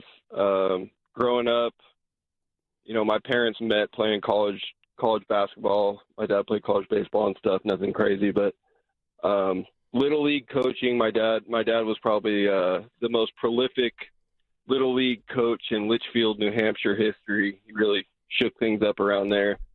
And he used to, at the end of every practice, we would either end with like a game of pepper, or he would sit us all down and we would play a game called situation baseball, where he would come up with different scenarios and kind of quiz us, test us, see what our reaction would be to, you know, fundamental conceptual game scenarios where, you know, what do you do? Right. What's the right play? Is the infield in? This and that. And at the time, you know, we're talking like 2nd through 6th grade type stuff, you know, like young kids. But those fundamentals, as like a parent now, like I see making kids think like that is not just beneficial for them in the moment. It kind of just sticks with you throughout life. And then my dad, as a sports fan, like more of my fandom comes from my mom's side. My mom herself and her dad are, you know, fanatical lunatics about this stuff. But my dad was always, I think, Steiny, you'd appreciate him a little bit more because he put realism and just perspective ahead of fandom. And my dad, I grew up in New Hampshire, so I was living in California at the time. But during the Patriots 2017 27-3 comeback win in the Super Bowl, my dad left at halftime to go to the movies by himself and watch La La Land. And, this is great. And he's a complicated individual, obviously, to you know, watch a musical like that at the time. But he had no regrets, is what he said. Right. Back, that he wasn't surprised either way that they came back and won, or that had he been completely right and that they would have, you know, blown the Super Bowl and lost by 40 points. And then just me as a dad now, I have a daughter who's about to turn 3 this month, and she's a little Giants fan, and she's a sports fan across the board, but right now she's super into the Giants. And I would say that I'll be hopefully watching a bit of the Giants game on Sunday, but I'm the guy who's definitely going to be spending it with the family and just enjoying the day. Hey, thanks for sharing, thank you, Shane. man. Appreciate it. Really do. That's good Damn, stuff. Steiny, that's man. This can never get old, man. What's funny is, like, my daughters, they're not huge sports fans. They played, you know, my oldest is a theater fanatic and enthusiast, and my younger two did play soccer. But we go to more games now than we've ever gone to. Oh, like okay, we didn't. Like, I used to go. You know, they played soccer, and I went to their games. But when they were young, I didn't really go to a lot of games with them. But now, you know, we've dope. Been to the Oakland Ballers games. Yeah. We've been down to PayPal to watch the men's and women's. I can't remember the women's soccer team's names, but it's the Earthquakes. And what's the other team? Why can't I think of this right now? Roots. Oh, you just said that's the Oakland Roots. But somebody help me. Yeah. But great stuff. Great stuff. Dude, this is incredible, man. Somebody's saying, Steiny, we need a jerk story from your dad to even things out. Okay. I don't have one offhand, but Steve Martin. Give me 4 seconds, and I'll do it. Let's go to Pete in San Ramon. Hey, Pete. Pete. How are you, man? I'm great. Good afternoon, guys. Yes, sir. Hey, Bay Football Club is the women. That's right. Wow, Thank you. good call. Thank you. So, in the late 1950s, my dad took myself and my younger brother to see the Washington Senators at the old rickety Griffith Stadium. The place was like 40 years old at that point. And more than what happened in the game, I remember we got there and parked right alongside the stadium. And as we're getting out, there's a couple of young kids there, roughly my age. And one of them says to my dad, "Hey, for 50 cents, I'll watch your car." And my dad says, "No, thank you. It better be there when I get back." And that's just the straightforward kind of guy he was, and I really miss him. Was he? And you guys have a great afternoon. Hey, you too. Thank you, Pete. Appreciate it. Got to believe the car was intact. No, it's funny because what he remembers, as Gary Radnich would say, what he remembers is what he remembers. No, hey, and he remembers his dad saying, "Yeah, I'm not giving you 50 cents." Dude, that is 50. Oh, man. Starting Rome Curry real quick, asking me where my parents met. I don't think 1963, West Oakland, a club called the Centennial. Damn. That's where your parents met? Yeah, not at the library. But I get it. At the nightclub. Oh, man. All right. 888-957-9570 is the number. We're having a little fun. Father's Day's coming up on Sunday. And what better, there's no better time, I should say, than to, talk about the fathers that impacted your sports love, whether you're a boy or girl, man or woman. And obviously there's probably some people out there that, Father's Day's pretty tough for them. But if you got a mother involved, that's fine too. But Guru and my father, big influencers as far as how much we love sports to this day. I got a surprise for you and the listeners, and I know you won't mind because this show is both of ours. But I got somebody I'm an effort, and I'd like them to call in and give us their answer. Somebody we both know about their father. On the other side. On the other. Hopefully I'm efforting. Yeah. Oh, so okay. Yeah, I'm efforting. Okay. All right. So 888-957-9570 if you want to jump into the conversation and give your dad a little bit of appreciation, we can do that. That segment, let's see. What's coming up on the game is brought to you by Fremont Bank. Here for you, here for good.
Now, back to Steiny and Guru on 95.7 The Game.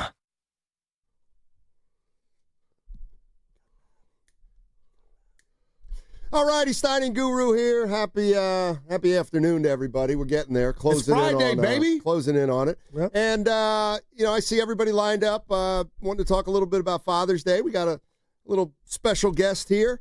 And because of that, all guests on 95.7 The Game appear on the River Islands guest line. Isn't it time for you to discover the islands? River Islands in Lathrop. Let's welcome in Mr. Fab, community activist, artist, and a lot of other things. And Fabby, here's how I'm going to start. We got Father's Day coming up on Sunday, and we're all huge sports fans. And, I don't know specifically, but did your love of sports emanate from either of your parents? First of all, one love, man. I appreciate you guys always having us on a Fabby Friday special edition, man. You know I come through in the clutch, man. You hear me? So I'll give thanks and praise for that. Kinda, not really. My parents were in the streets, man. They were hustlers. Gotcha. And they may have had some childhood aspirations to do some things, but they were more athletic. They were traplites over athletes. Gotcha. Well, let me ask you this, and I don't even know this, Fabby. You're a father, correct? Yes, sir. Okay. Do you pass any of your sports love on to your children? I do, actually. My daughter is a super Warriors fan. She loves basketball, and she loves sports. She loves the entertainment side of it. And then with my son, just in the discovery of what he is learning to love and kind of following where he is. I see he picks up the basketball, he picks up the baseball, and so I'm just waiting for those things to develop before I pour it and try to force it on them. Mm-hmm. Mm-hmm. Fabby, I got like 100 questions, but I got to start with one.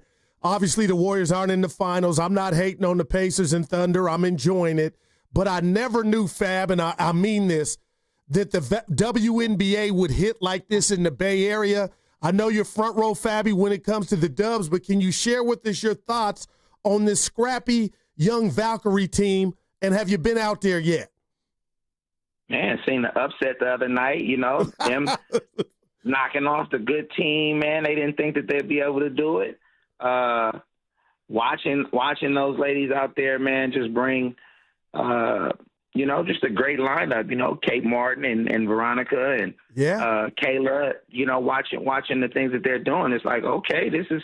I love basketball, and I won't put a gender to it. So to watch anybody go out there and compete is amazing. The Valkyries are going out, and I think they're going to make a name for themselves. And then the environment in the area is just a beautiful space to come to. So I don't see why wouldn't another superstar or another, player come out and want to come play with them. The hopes is to get Juju. After she heals up, we get Juju. It's a wrap. Yeah, there you go, Steiny. They might be too good by then, but we'll see. Mr. Fab joining us on 95.7 The Game. Hey, let me ask you about when the A's were in town playing the Giants at Oracle Park. You were asked to throw out the first pitch. Fabby, how was that? And kind of reaction did you get? And what were you representing out there? I represent the Bay Area, man. I love the Bay. I've always been a long-time Oakland A's fan, but I would be a liar to say that I wasn't a Giants fan as well. I mean, who could hate on, Kevin Mitchell, Will Clark, Scott Williams, and everything? I mean, Matt Williams, and everything else that those guys had in the 90s, man. It was just like watching those rivalries was crazy. The Giants and the A's. It was always Bay Area love, the sports fan. I was looking at some of my baseball cards the other day, and I was like, damn, these were the days. I used to love these guys. But I went out there representing the baseball. I can't just baseball and the love for Bay Area sports. I can't lie and say I wasn't hurt by the A's and the way that they treated the city of Oakland, man. It's been definitely kind of like it's one of those things that's hard to digest. Like, this is a team that we gave our everything to. I was one of those guys that I always, I wanted to be a bad boy. I used to go to the games early and do the autographs and, and pester, and from Dave Henderson to Ricky Henderson to Kearney Lansford to, everybody that you could name. Bob Welch. I still have a baseball that was signed by Bob Welch. Man, I used to throw a forkball when I was young. I used to think I was the illest. And so watching these guys, man, like, I think one of the greatest infields that the A's used to have, me and my guys, we were like the black Mike Gallego and Walt Weiss. We used to think that we were everything on that infield. So it was tough, man, just watching the mishandling of what the ownership had did, and just the disrespect of how they did to the A's in Oakland. And so it kind of hurts, man. It kind of hurts looking at the A's, watching them move away, just like any other sports franchise that has left Oakland and has abandoned us. We've had it rough in the city of Oakland, but I went out there representing the Bay Area, man. The San Francisco Giants organization are great. They have great community relationships. They're trying their best to involve members of the Bay Area, the Baydestrians, to get involved with the sports and putting people on top tier. You see La Russell has a great anthem going on with them, and E40 is a longtime Giants supporter. So many more people coming out to just support baseball in the Bay. Fab, I got to tell you this, man, and that's all great stuff. I really look up to you, and I look up to you in the sense that you got the key to Oakland because of what you do in the community, and a lot of people in different facets of life give back, some with the wallet. And I'm not hating, but Fabby, you give back with your words, man. I tune in on your walks, your testimonials. You have the community, and then you have the black community, and there's a lot going on, and you don't run from any subject. And the other day, and this is kind of lighthearted here, I'm just thinking about the memories I have here in the Bay, and I watch you talk about you bringing possibly back 3-on-3 basketball. Help me if I'm wrong, to hoop it up.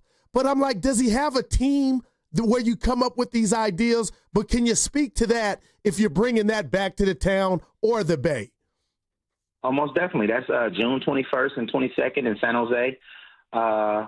It's a super partnership with some of the guys, and bringing up Hoop It Up. Some of the founding members of Hoop It Up will be involved. That's a great situation, man. But like you say, man, I'm a longtime sports fan. I'm a super huge just Bay Area dude, man, and I don't run from it. If you ask me, my obligation and my community, I always speak on behalf of, my like black individuals, I'm so prideful, but, pro-black doesn't mean anti-anything else. Right. So we must understand that, injustices to any is an injustice to all. So if you see me advocating for, alongside with my Asian activists, that's not me trying to do anything to get any, good favor with the Asian community. They were my brothers. I grew up with members of my community. We're all intertwined, especially in the Bay and especially in Oakland. Wow. If you see me in the front line advocacy or marching with my, my brown Mexican brothers and Latino brothers and sisters, that's because that's true. I had my nanny from the age of 5 to 16 was the sweetest Mexican woman in the world. And this is a woman that I spent more time with her than I did my real family. Wow. So with me, I'm just a Bay Area kid, man. So I'm going to always represent and speak for people that can't speak up for themselves, or when they do speak up, their microphones aren't loud enough. So I'm going to be the amplified voice to bring attention and awareness to the struggles of what our people go through that people try to turn a blind eye to. So I'm going to always, I'm not going to shy away from anything, but I'll always, my obligation is to my pigmentation. I love my black people, but that doesn't mean that I love anybody else less. I love it. Great Fabby, you're the stuff. best, Steiny. Hey, man, thank you so much for joining us. Right on, Fabby. Fab. Really, a lot of positivity. This is the day for it. And Every happy day's Father's for it, Day man. to you. Absolutely. Man, big happy Father's Day to all that it applies to. I would love to see you guys try to make it out next Wednesday, June 18th, to Thug Therapy, where I'll be having Ryan Coogler. Me and Ryan Coogler will be sitting down at Desi's Lounge, and we'll be having an intimate conversation just about the the wellness of men's mental health. We do know that June is Men's Mental Health Awareness Month, and we need to be out to go advocate about that, because many of us will tell you that we're all right and that we're good, but deep down we're suffering and we're fighting silent wars. And that applies to many of us, whether we admit it or not. That doesn't mean rich, poor, however your social status or public status may be.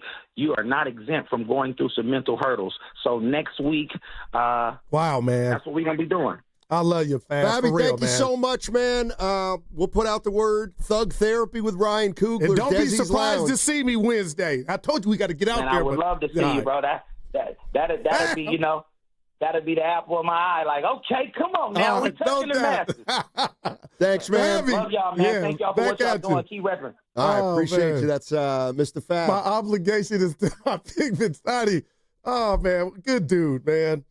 Yeah, he is. No doubt. He is a good guy, real good guy. And, I've had the chance to meet him a few times. No drip needed. Yeah. He's always got some good seats at the He's always been Chase aces. Center. Yeah. And I got our special guest who'll be coming up soon to give us his. Well, I don't know who it is. Yeah. But, You like surprise? Yeah.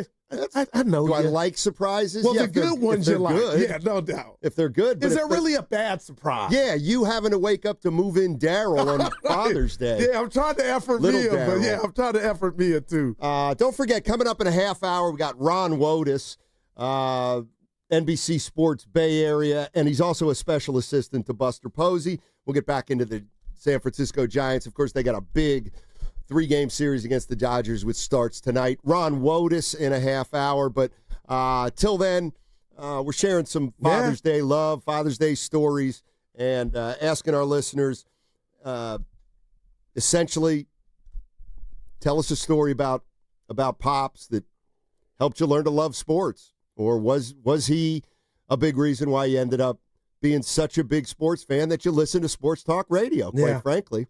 Let's go to, how about Joseph in Sunnyvale? He's been hanging. Hey, Joseph, how you doing? Hey, guys, I'm doing great. Thank you for taking my call. Happy Friday. Yeah, same to you. At you. Hey, I just wanted to share some memories about my dad and how he got me into sports. Growing up in Berkeley, he would take me and my siblings out to Memorial Stadium, see the Cowboys football all the time, most weekends. I got to see a lot of the greats play in college, Aaron Rodgers, Marshawn Lynch, Deshaun Jackson. And, even when we couldn't swing tickets, we'd be out there. They called it the fun zone on the field hockey pitch right next to the stadium. And I would be there playing catch football with my friends. We'd be Randy Moss and heading to the beer garden. And we'd be having a great time. Sometimes we'd hike up there on Tightwad Hill, up on the Big C, watch the game from there. So That's my awesome. dad was a great person, and he took us to a lot of Cal games. Now I'm a dad myself. I have a daughter. She's almost 3 months old now. Can't wait to take her to games, take her to the Valkyries, and just continue the traditions. That's awesome. That's hey, beautiful. how old do you think you were when you started going to those Cal games, Joseph? Oh, man, diapers, man. I was probably going there from 5 years old and on. Awesome, man. Thanks for sharing it, Joseph. Appreciate the call. That's great stuff, man. All right, we got the special guest, Steiny. Go to it, call him, and you know him. And he's one of the Joe. Hold on. Go ahead. What do we got to do? If he's a guest, you got to read it. Oh, all guests on 95.7 The Game appear on the River Islands guest line. Isn't it time for you to discover the islands, River Islands in Lathrop? And this is guy I just thought about, Steiny, because he reminds me of me. What are you laughing at? Lathrop. That's what I said. You said Lathrop. All right. Let's and you welcome asked in me to do it. Butcher Boy Joe Shasky. Ah, the Butcher. What's up, Butch? Guru, you asked me to do this, and I was contemplating whether I should or not. And then I go, you know what? For Steiny, I'll do it because I know how much he despises that you and me have a friendship. Look at it. Oh, what's he know? But, Butch, I'm tearing up on this show, and we didn't even know we were going down this avenue about Father's Day. I met your lovely father. I know, what he meant to you and your family, but I want to hear from you how you were given the love of sports from your pops. Wow. I mean, what a loaded question. I mean, from the beginning of my birth, there are photos of me before I even remember in a 49er beanie with my dad holding me, and he's got a Niner hat on, him wearing Giants gear, and me and him at Candlestick. I mean, there's balls that I have when I was 3, 4, 5 years old sitting in the pavilion, at the family pavilion at Candlestick, like, it's before I could even be cognizant as a human being. And so it's so ingrained. It's like the chicken or the egg. I mean, I'm literally having a golf round right now at Harding with my brother. We're on the first hole here. I just piped one right down the middle, Steiny. You'd be jealous. And basically, like, you know, golf is something that I shared in my 20s and 30s and into my 40s with my dad. And, like, we're missing him today because today's his birthday. And, you know, he's always with us. He was part of our crew, our 4-man, 5-man crew to go out golfing. And so, like, without my dad, and I'm very lucky, I'm very blessed, like, without my dad, we wouldn't have this passion, this love of life and sports. And, you know, all my buddies called him coach because he coached everyone for years. And the more and more I get older, I realize it's not about being like a fundamental X's and O's coach, though he was great at that. It's about being like a life coach and a male mentor and a positive influence and somebody that you could call the old 415-585 number back in the day. You guys remember all the old numbers? Yes, and my sir. dad would, without question, pick us up wherever, whenever, and we'd all just pile into the truck. And you know, a lot of people don't know their dads, or maybe they had a horrible relationship with their dad. And he was not perfect by any means. I mean, he embraced his flaws, but without him, I wouldn't be the man I am today. And sports is 100% ingrained in that relationship. We bonded through it. Wow, Butch, and I got to say this before you go, Steiny, and I don't want to get too religious on people, but you lose your pops. We all lost him, Papa Shasky, and then you're gifted your brand new son. And I'm watching you on social media or in person just basically do the tools that Pops passed down, man. It's just incredible. You know, it was the hardest year of my life last year and the best year of my life. I had to say goodbye to one of my best friends, my father, and it's been really difficult. But also, we've been very blessed and be able to have my son. And wow, boy, where would I be without his joy in my life right now? And I'm passing those same things on that my dad did with me to him. And he's obsessed. I get home, ball. We watch Warrior games. We watch baseball. He sits in the dugout. I mean, he empties an entire bucket of balls at a baseball practice. But it's the same thing. I feel like history's repeating itself. And, you know, we're very blessed, all three of us, to have moms and dads in our lives that love us and care for us. And so, like, I always think about these days with Father's Day. There are a lot of young men that don't have a father, but maybe they have an uncle or an aunt or a guardian or a mother or someone else. There's a lot of people who can't be fathers for whatever reason. And, you know, it's a tough weekend for some people, but also be thankful and grateful for what you do have and who might be in your life. And while they're alive, call them and tell them you love them and share that moment with them, you know? Like, I know I'm a raging lunatic with wins and losses, but this is part of the religion of the Shasky family. There's the Catholic Church part, and then there's the, hey, we love the Giants, Niners, and Warriors to the point where we'll rip our hair out part. So, like, that's part of what my dad taught me, man. You live life to the fullest. Treat people well and do the best you can to not, you know, have your wife divorce you. Hey, last one, Joe. Where do you come down on Father's Day? Is that for the family, or is it for whatever the hell the dad wants to do? Well, first off, you better get him either a gift card to Golf Mart or his favorite kind of golf balls. Like for me, it's a box of Pro V1s that never goes bad, right? But it's also about like hanging out with your family. There's a gauntlet. It's different than Mother's Day. That is no doubt about it. It is different than Mother's Day. But I think you got to do something special with them or leave them the hell alone and let them do whatever they want to do. It's one or the other. It really depends on the kind of dad you have. But I remember watching Dustin Johnson choke one away at Chambers Bay with my dad. I remember Game 7 of the NBA Finals 2016 where me and my dad got banished from the upstairs room by my wife. So this is part of life, man. Screaming out. We ate Father's Day dinner in dead silence, and my wife said that I ruined the day because the Warriors lost the game, and I couldn't grow up and get over it. And I said to you just don't get it. I say that to Goo all the time. Hey, and before you leave, I got to tell him, I'm working with guys that let me. Steiny goes, what's your Dodger Giant memory? I go, 04, the at-bat between Bonds and Eric Gagne. I know Butches, and they didn't correct me. They let me call Gagne. They might call him that around here, though. But they didn't correct me. The text line had to help me. I'm feeling some type of way, man. Well, I mean, Guru, your references your references are a little dusty. I'm not surprised that you're forgetting a guy from 23 years ago. When you said to me today that the Mr. Brady is the sitcom dad of your life, when did the Brady Bunch come out? The 60s, the 70s? Shout out Mike Brady Dibs. Yeah. When you said that to me, dust came out of your mouth. All right, hey boys, I got to hit this approach shot here. Okay, take it Steiny, easy, baby. Happy Father's Day. In. I'm going to hit a little 6-iron cut here. I You love ain't you getting both, there. and happy Father's Day. You ain't getting there with I a 6. He's asked who he is. All right, Joe, Yeah. thanks a lot, buddy. Really appreciate it. Oh, that was great. What a great show, man. I'm having a good time. You can't hit it 175 with his 6-iron. That's fact, or that's a good poke. Give me a basketball Especially at heart. equivalent or a football equivalent or a baseball equivalent of what that exercise, what he's trying to get done. Man, it's tough to do that way.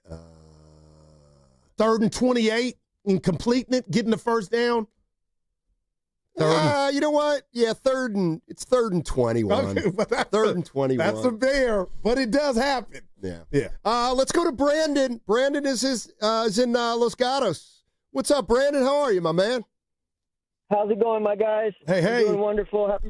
Happy Father's Day. Same to you. So I have a quick 2 little part story. All right. My dad and I were season ticket holders for the San Jose Sharks.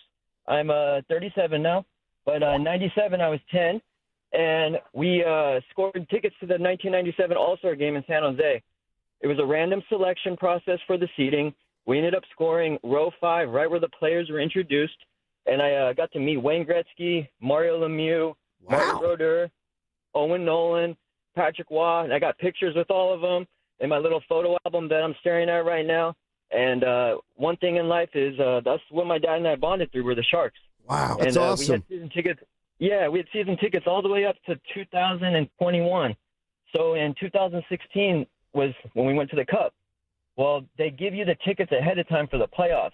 So I'm looking through all the tickets for the upcoming playoffs, and I see my dad and I on the Game 7 ticket of the Stanley Cup, a picture of us from like 2014 or something. Really? Of me holding an inflatable cup up in the air and just standing there, and it was just a random photo, but it's one of the coolest memories I'll ever have. And like my dad cheered up when I showed it to him, and it was just it's a beautiful situation. We didn't make it to Game 7. We lost, I think, in 6, but to still have that photo framed in my house of us on Game 7 ticket is just beautiful. And is your dad still around, Brandon?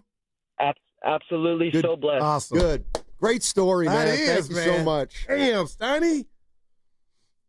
Need a little tissue in here today, man. I know exactly what he means about the tickets because they send them out early, and there'll be an image on a lot of the tickets. A lot of times it's a player or something like that.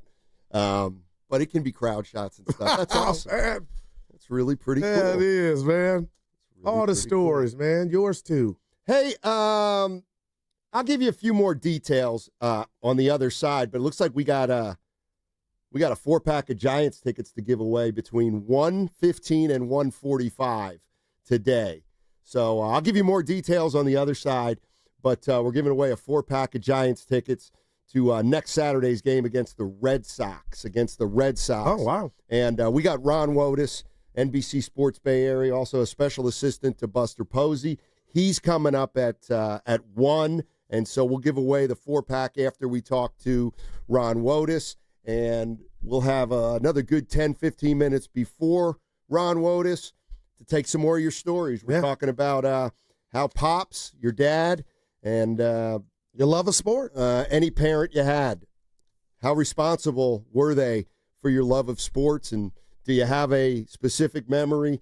Guru and I shared a couple involving our dads. Obviously, both our dads big sports fans, and are a big part of the reason that we're here today. And you got a shot to give us some of your stories on the other side, 888-957-9570. What's coming up on the game is brought to you by Fremont Bank. Here for you, here for good.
Now, back to Steiny and Guru on 95.7 The Game. Oh, man, we're having fun today. You know Friday. what song this is? Who's the artist? We just had him on. This is Mr. Fat? Put that on something. Yeah. Yeah. I see you, Pasta. This is... Now, this would not be considered, though, a banger, right? Please. It's an anthem. Well, I would think that... I thought banger, there's two qualifications for banger. One is great song. Two, though, is kind of loud and rocking, if you will. But maybe not. I don't know. You're familiar with that kind of terminology. Well, I'm going to go MLB. A banger to me is a hit. Okay. But you can have a bad song For in example, loud volume, Steiny. For example, what's the one Drake, call you on the telephone. Oh, yeah. Telephone. Coming home. Yeah, coming home. Like, would that be a banger? To me, it is. Yeah, but it's not to me. But if you're a Kendrick fan, you hate everything Drake Hotline now. Bling. Oh, one That's of my a banger? favorite. To me? See, I think you got to be a little more upbeat and like driving.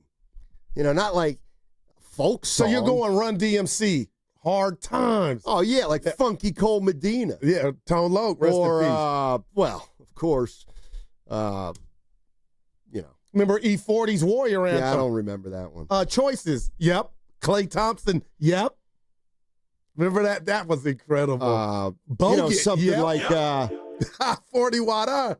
Don't push me. I'm close to the edge. That's a banger. I'm trying not to lose. How about that? What about this one? Oh, yeah, that was give it to me. A hip, a hop, a hip to the hip, a hip, a hop. You don't stop the rock until bang, bang, boogie. Up the boogie to the rhythm of the boogie to beat. Now, what you hear is not a test because I'm rapping to the beat. But me, my friends, and my crew gonna try. Steiny, don't get me started. Yeah. Don't get me started. I prefer the message. Right. I'm in a good mood, man. Yeah, Just so these am I. uplifting stories. So am I. You think Shasky hit that shot? Nah. The one you said he ain't going to make it. No, I don't think he got there. He was a little cocky for me in his golf game. Coming up in 10 minutes, Ron Wotus is going to join us, 30-plus years as a bench coach for the San Francisco Giants. He was the third base coach under 4 Giants managers, and now he works twofold. He's in uniform on game days, and on non-game days, he's doing other tasks. He's a special assistant to Buster Posey. You can also catch him sometimes on NBC Sports Bay Area. Steiny, I think we got, I'll call it breaking news. I'm trying to verify it, but it looks like our guy Slater is leaving The Athletic, headed to ESPN. For what? I guess the same. I got to be careful here. Yeah, I got my people on it. I'll get back to you, but it looks like that's what's going on. And that's our guy. And that's what life's about. I'll send him a text. So is he covering the Warriors for ESPN? Or I just said I was just giving you the crux of it. You know what? Let me go to the lab. That's a So this is according to Front Office help Sports. me out, Pasta. Front Office Sports is reporting that Warriors beat writer Anthony Slater will leave The Athletic and join the worldwide leader at ESPN later this summer. So that doesn't give us your answer to your question. The answer to your question. No, it doesn't. What site's that? Front Office Sports? Front Office Sports. I got to get on that. They've got news like that on it. But he's never been in the front office. You're a big sports media news guy? Huge. And I'm serious. But apparently not if I don't even know the site. I'm actually right there with you. I love sports media news. Okay. Good stuff. So you could Google Bob Fitzgerald, and you could get all the stuff Front Office Sports has ever written about a guy like Bob Fitzgerald or anybody.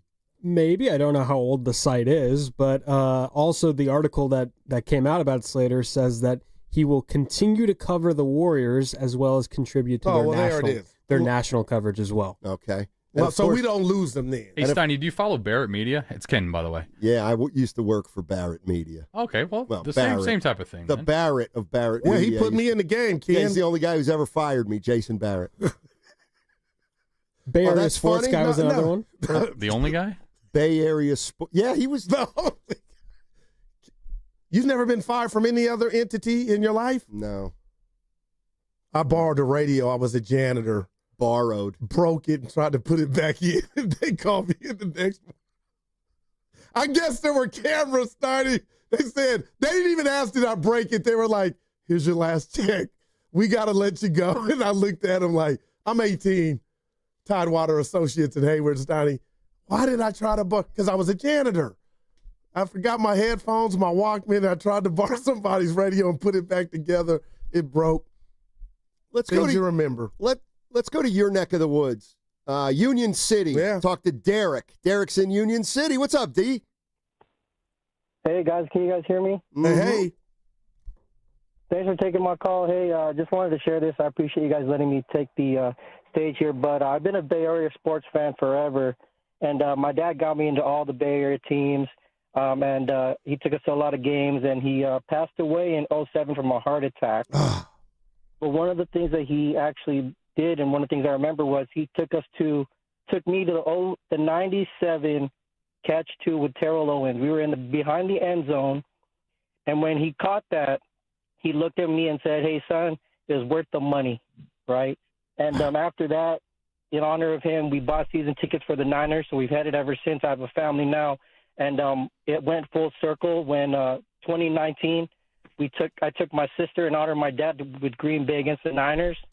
And we just like to, share the wealth and share the knowledge and allow people to go to the games now. And we're just so happy and proud to be Niner fans and Bay Area fans. So thank you, guys. Appreciate you. Wow, what a story. Thank you, Derek. It's that's the way you draw it up, if you will. Yeah, and pass it down. And he's now got his own family. And pass it down. I like that. Yeah. Wow, man. That is good stuff. We got Ron coming up at 1, Donnie. Yeah, but I'm fixated on Slater. Now look at you. Anthony Slater. Front Office Sports is also saying that Brian Windhorst is a free agent this summer. So ESPN might have some turnover. Let me tell you something What happened right to now. Wendy? What happened to Wendy? His contract's up. What just happened? But they're going to renew. Wendy's what a big boy. It was on me. Just relax. Because when you spill water, I don't dime you out. Let me tell you something. Wendy. We have, I didn't realize this. He is the biggest free agent of the offseason. You know what? Why would they say night-night to him? You can throw bricks at me. Wendy is great. And he's got a great podcast, too. Brian Windhorst is I hope he ain't trying to do radio. Malika Andrews' contract is up in the fall, so there's another free agent, too, that ESPN might have. This is a great site. Is there anything about me? I will look up your name and I'll get back to you. I don't even know when my contract's up. Steiner. Find out. I'm not like you. Once I sign on the dotted line, I honor it. I don't hold out if I don't have guaranteed money. I don't hold in, pretending to be hurt. You're fixated on guys that do. You sign on the dotted line, and you honor the contract. I don't want Slate's leaving.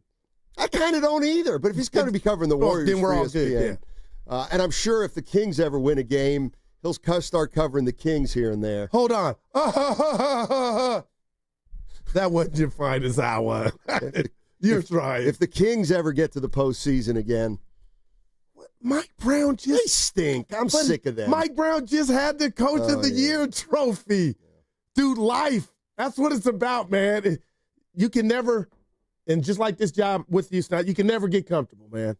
Because just when you think you're the man. I'm as comfortable as I've ever been. That could be a problem. I'm as comfortable as I've ever been professionally. Well, you've got a new job in the morning. You got 2 hosts now. But you guys sound good. Yeah, well, actually, you know what? I'm not that comfortable. Come to think of it. Look at you. Yeah, I didn't like some of the info you came back with from one of your meetings. But hey, let's move on. Let's move on. Yeah. Let's see. Be careful. So big news if you're just joining us. Anthony Slater is headed to the worldwide leader, ESPN, formerly of The Athletic. Anthony Slater used to cover the Oklahoma City Thunder, came to the Bay, covered the Warriors. And he'll freelance with the Kings, too, like he'll do the double up.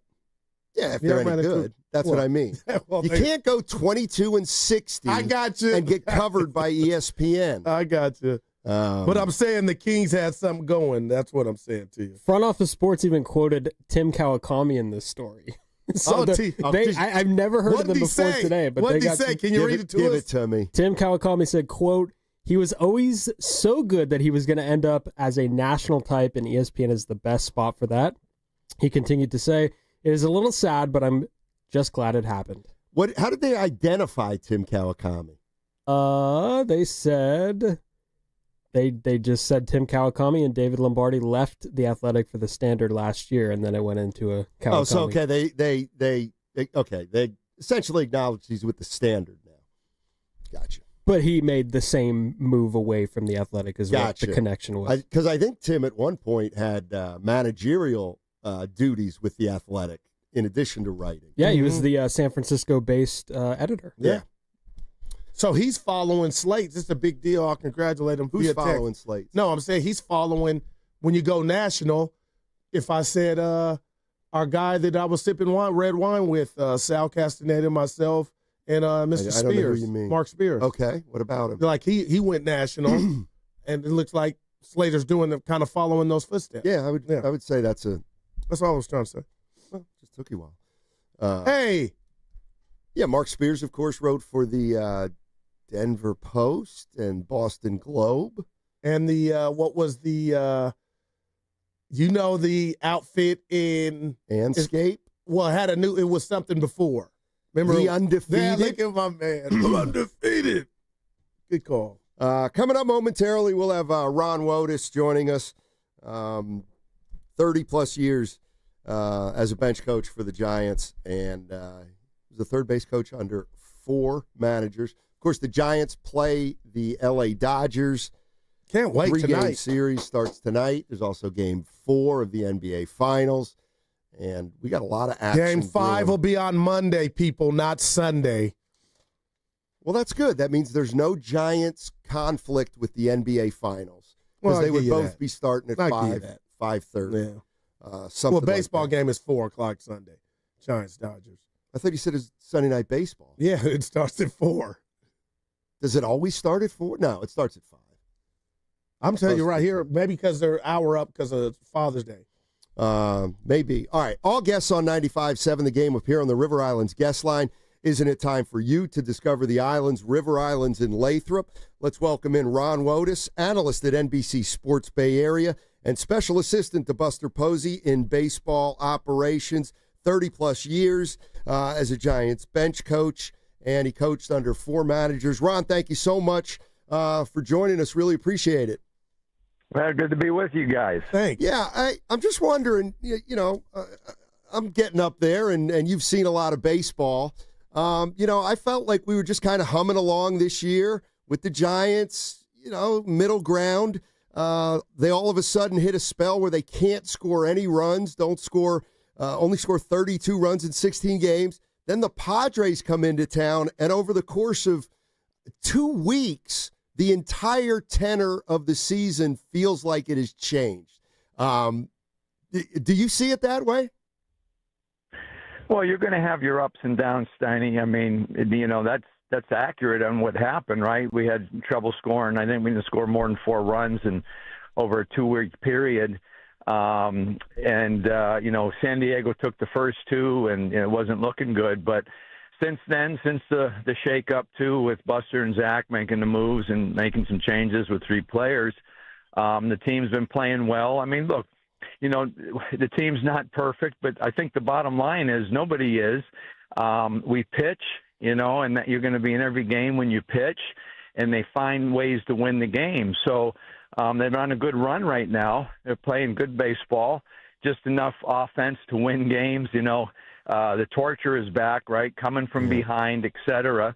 But when you pitch the way they do and you don't beat yourself, you have a chance to win every game. So, people are asking, well, they're going into L.A., is the offense going to carry over from Colorado? I mean, Colorado is its own animal. It's a big outfield. Bloops fall in, the ball carries. It's easier to hit the ball out the opposite way.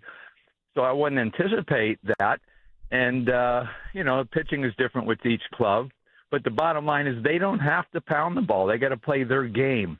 And, just one run more than the other team has been getting it done. So that's all you have to do is score one more than the other club. Yeah, no doubt, Ron. I got to tell you first, I enjoy you on studio, on set. You bring a lot to the table, so keep up the good work. And I told my partner and all the listeners the last couple of years, I thought the Giants in the second half were going to make that run and get that wild card spot, and it didn't happen. But they're 40-29. The vibes are immaculate. Is there a part or component of this team, Ron, that has shocked you the most? Because to me, it's the pitching. Well, I wouldn't say shocked. We knew we were deep with pitching, but I think the young pitchers have developed very quickly. When you have young players stepping into the big leagues, they get a cup of coffee or it's their first year. You never know how they're going to progress the next year. Sometimes the sophomore year is tough, but these guys have gotten better. They're really pitching well, and that's the nucleus of our the young pitching, whether it's the bullpen or the starters.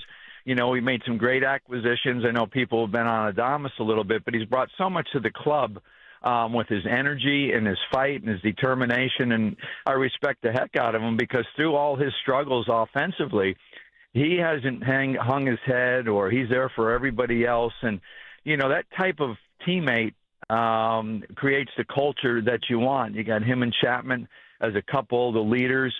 I'm not surprised by what the club is doing, but there's a lot of baseball left. And, it's hard to win, the way they're coming back all the time on a consistent basis. So, it's the ebb and flow of the season for me on where they're at right now. And the good news is they're beating the teams you're supposed to beat. And when you play, the playoff contending teams, you hope you can at least play 500. You don't have to, beat up on them. But if you can play 500 and not get swept and you win a series here and there and beat the teams you're supposed to, you're going to find yourself in the playoffs. Ron Wotus joining us on 95.7 The Game. 30-plus years coaching as a bench coach and third base coach for the San Francisco Giants. Just looking back on, I think it was Wednesday before the third game of the Padres series is when Buster Posey obviously DFA'd Lamont Wade, made a couple other moves, and that's when he said, it's time to go. How do you look back on – is it as simple as we're just going to look back on that and say, yeah, he said it and it happened? You know what I mean? Because it seemed that the team used that as a springboard. Well, I think, whenever you make changes like that, multiple players, it's a little bit of a wake-up call and a shake-up to the club, people that maybe are on the bubble, so to speak, or aren't performing good, you realize that this guy's not, afraid to make changes if they're not performing the way they're supposed to, because I think the one thing that, holds true is the expectation. Well, two things. One, the players and everybody has respect for Buster Posey. He played. He's very thoughtful. He's doing a great job, but I think the instant respect and credibility goes a long way when your leader is Buster Posey and's been on the field. So when he speaks, people listen. This is not as simple as say, okay, it's time to go and guys turn it on, right? They're trying every day. But you know what? You have moments like this during the season where the team responds, and to go on the win streak, we can call it the Posey factor if we want, I guess, but it's just not that simple and that easy when somebody says something and makes a few changes and you go on that run. Hey, we couldn't wait to have you on. We're having some fun today with Father's Day upon us here Sunday. But 13 years ago today, you were in the dugout. Matt Cain pitched a perfect game. What can you share with us about that game and those great memories? Well, you're right there. There's a lot of great memories. Love Matt Cain. He was a fierce competitor. One of the best we ever had here when he took the mound. He wanted to win and beat that other guy. The memories for me, obviously, is what he accomplished, a perfect game. I've never been on the field when there was a perfect game. It was a great game in the fact that Blanco made the great catch, and whether you're a coach, manager, or teammate, when you're doing that, it gets around the seventh inning and there's no hits and no walks, you start you start feeling it. You know, you start feeling the anxiety and the excitement that this could happen. And for me personally, you know, positioning the infield, you know, you don't want to screw it up, right? You don't want to move a guy and screw the thing up. You know, you start to, you know, keep your hands off. And then we made a couple defensive moves. We put Arias in for Sandoval at third, and that ended up paying off. And thank goodness it did, because, you know, you don't want to mess with the game when it's going like that. So, you know, the baseball gods will get you. But Boch pulled all the right strings there when we made the moves, and it all worked out. So that was a great day, you know, for us on the field, and a great day for the fans in the Giant organization. Ron Wotus joining us on 95.7 The Game, longtime Giants coach. You are very familiar with Bryce Eldridge, and during the dry spell, his name came up a lot, and it's not being mentioned as much, but it feels to me from just gathering the information, I've never seen him play, but it seems to be all about his fielding. But I want to ask you this also. I mean, his reputation is beginning to precede him, if you know what I mean. And so as a coach, watching a guy like this, do you worry that expectations can get too high for someone like that? Yeah, that's real accurate. Look, I mean, you know, you watch him hit, and you can see he has that it factor. He knows what he's doing up there. He swings at strikes. But it's one thing to hit in A ball and, you know, double A, and it's a different thing to hit in the major leagues. So, you know, it's not so much about where the expectations get you is if he gets here too quick. Look, Lamont was struggling, and he did so much good for the organization. Sorry that we had to let him go. He'll hook on with somebody else, but Dom Smith has come in and done a nice job for us. But the thing you want to guard against is getting him here before his time. To give you some context, like Matt Williams came up quickly, so did Brandon Belt. But Matt struggled for a while, and Belt, you know, held his own. But both those guys could play defense. They played the position their whole life. Belt first, right. Matty third. You know, this kid has never played infield. He didn't play basketball, where you got to really get control of your body and your athleticism. So I think the number one thing we're trying to do is give him enough reps at first base to learn the position, to get a feel for it. And that's the area that you don't want to rush. And I'll give you one more analogy that I think it's important, so we don't, you know, keep our expectations tempered and give this a guy a chance to grow and learn the game. Freddie Freeman was a kid drafted out of high school. So he got to the big leagues in his third year, and he had 1,700 at-bats, okay? Another player that played first base in his life and could play first base, he didn't have to learn how to hit and field in the major leagues. And you know how many at-bats Bryce Eldridge has right now is 700. So that gives you another little perspective on the analogy of where the expectation could get you if he gets here maybe quicker than we want him. And that happens when you have a need, right? And he's so talented that, you know, it could possibly happen. Hey, Ron, I was born and raised in the Bay Area, so I really feel like I know what the Dodger-Giant rivalry means. I won't go with the East Coast bias with the Red Sox and Yankees because they are two other storied franchises. But if I were to ask you, what does the Dodger-Giant rivalry mean to Ron Wotus, how would you answer that? Well, if you can't get up for this series, you can't get up for any series. You know, even though they've had their way with us, you know, most recently. I remember, you know, the years obviously was here when we got them a lot as well. And so there's a history here. You know, we don't play them as much as we have in the past. Now we're pretty much the underdogs because of the success that they have had. Well, if that doesn't motivate you more, I don't know what does. I mean, you know, you want to beat them. So it's a special series. Look, being a Dodger, being a Giant my whole career as a coach, it's special to me, even though if it's wavered for other people where players, you know, change teams today, et cetera, it's still the Giant Dodgers, and it's a little extra special to be playing them and want to do well. Hey, Ron, I got to tell you, I've never met you, but I've really enjoyed listening to you talk baseball over the years as a coach and now on NBC Sports Bay Area. Really respect your opinion and the way you talk about the game. So thank you so much for joining us, man. Thank you. Well, appreciate it, guys. Thanks for having me on, and have a great day. You too. Ron Wotus. You can hear him on the post-game shows frequently with on NBC Sports Bay Area, and he's in uniform during the home game. That's and awesome. He's still still works for the organization. He's a special assistant for Buster Posey. Yeah, I've seen him up there with Laura and our own Bonte Steiny. He does a good job, and you meant that. I love hearing them break down ball. You know what? We'll take a break here, Goo, and keep us on the clock, as they say. What's coming up on the game is brought to you by Fremont Bank. Here for you, here for good.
Now, back to Steiny and Guru on 95.7 The Game.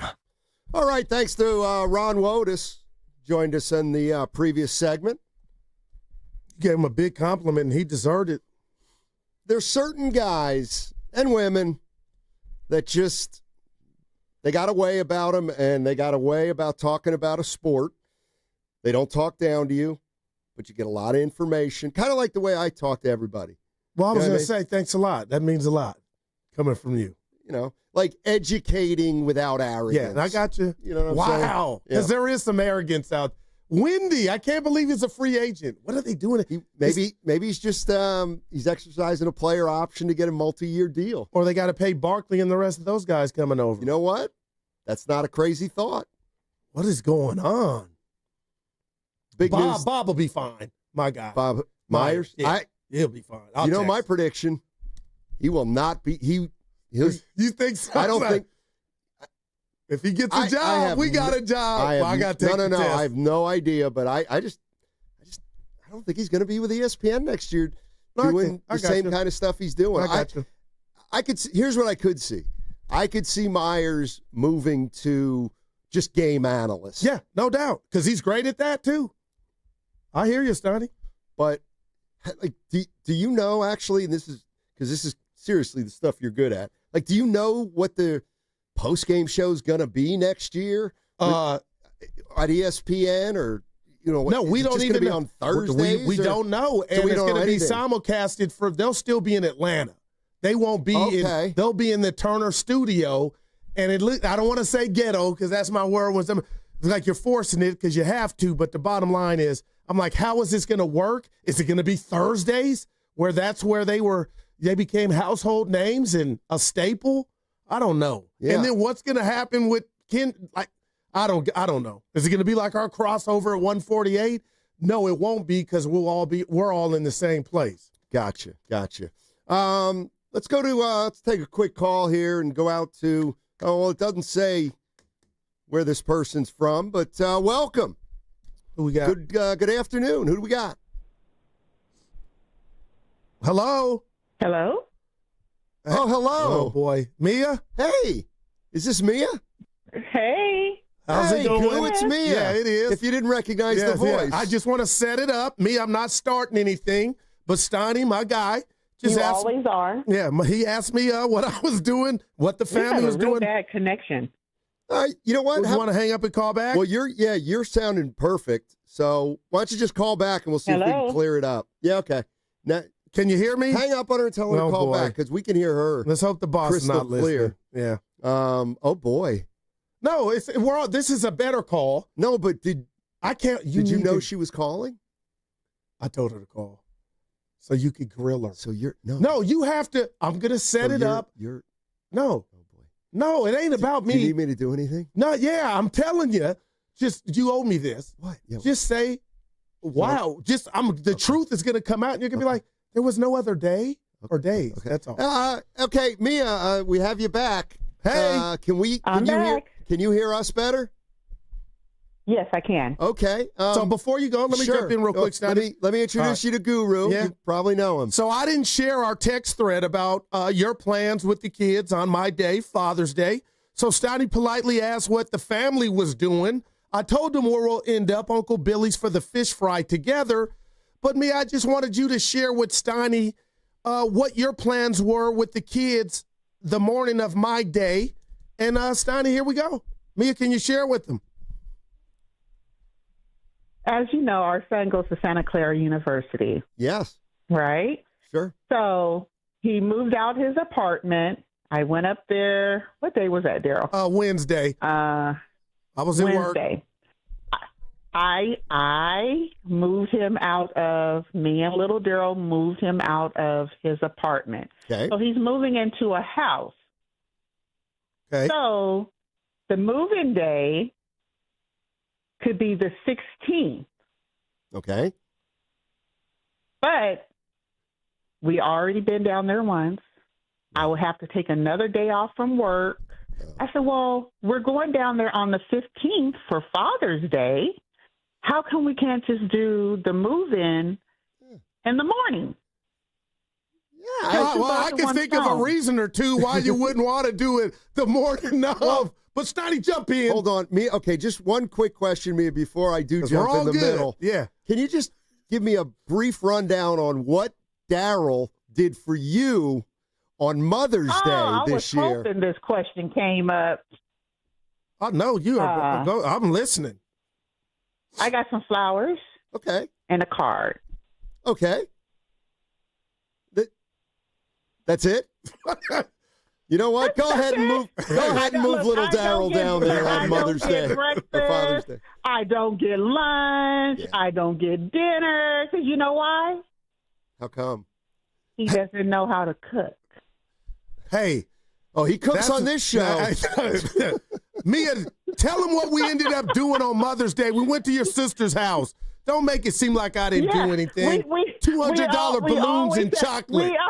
We always have to go to my sister's house because this tradition. Her husband knows how. Look, he knows how to get on the grill. You know what? He knows how to pull stuff together for his wife. Okay, my husband. Let's do this, Mia. If it's anything to do with anything culinary. All right, I got you. All right, Mia. We're still good. I'm gonna leave you with this, sweetheart. Do you feel a little bad that my family won't be with me early on because I'm not lifting the finger on Father's Day? That's what this call was about. Can you just admit to it, like, you know what, it is kind of foul? That's all. You wasn't going to lift a finger anyway if it wasn't on Father's Day anyway, so it doesn't matter. Yeah, it does. It's Father's Day. Who does all the move-ins and moves out? I help. Mia does. Oh. Mia does. All right, we'll see you later. So. Mia, don't you feel guilty about that move on Sunday anymore? Don't worry about it. Oh my God! All right, thanks, Mia. There is no guilt there at all, Steiny. That's what I'm dealing with. Mia came courtesy of the River Islands guest line. Why not? How did it get into can I cook or not? So real quick, can I just read this? Oh. Okay.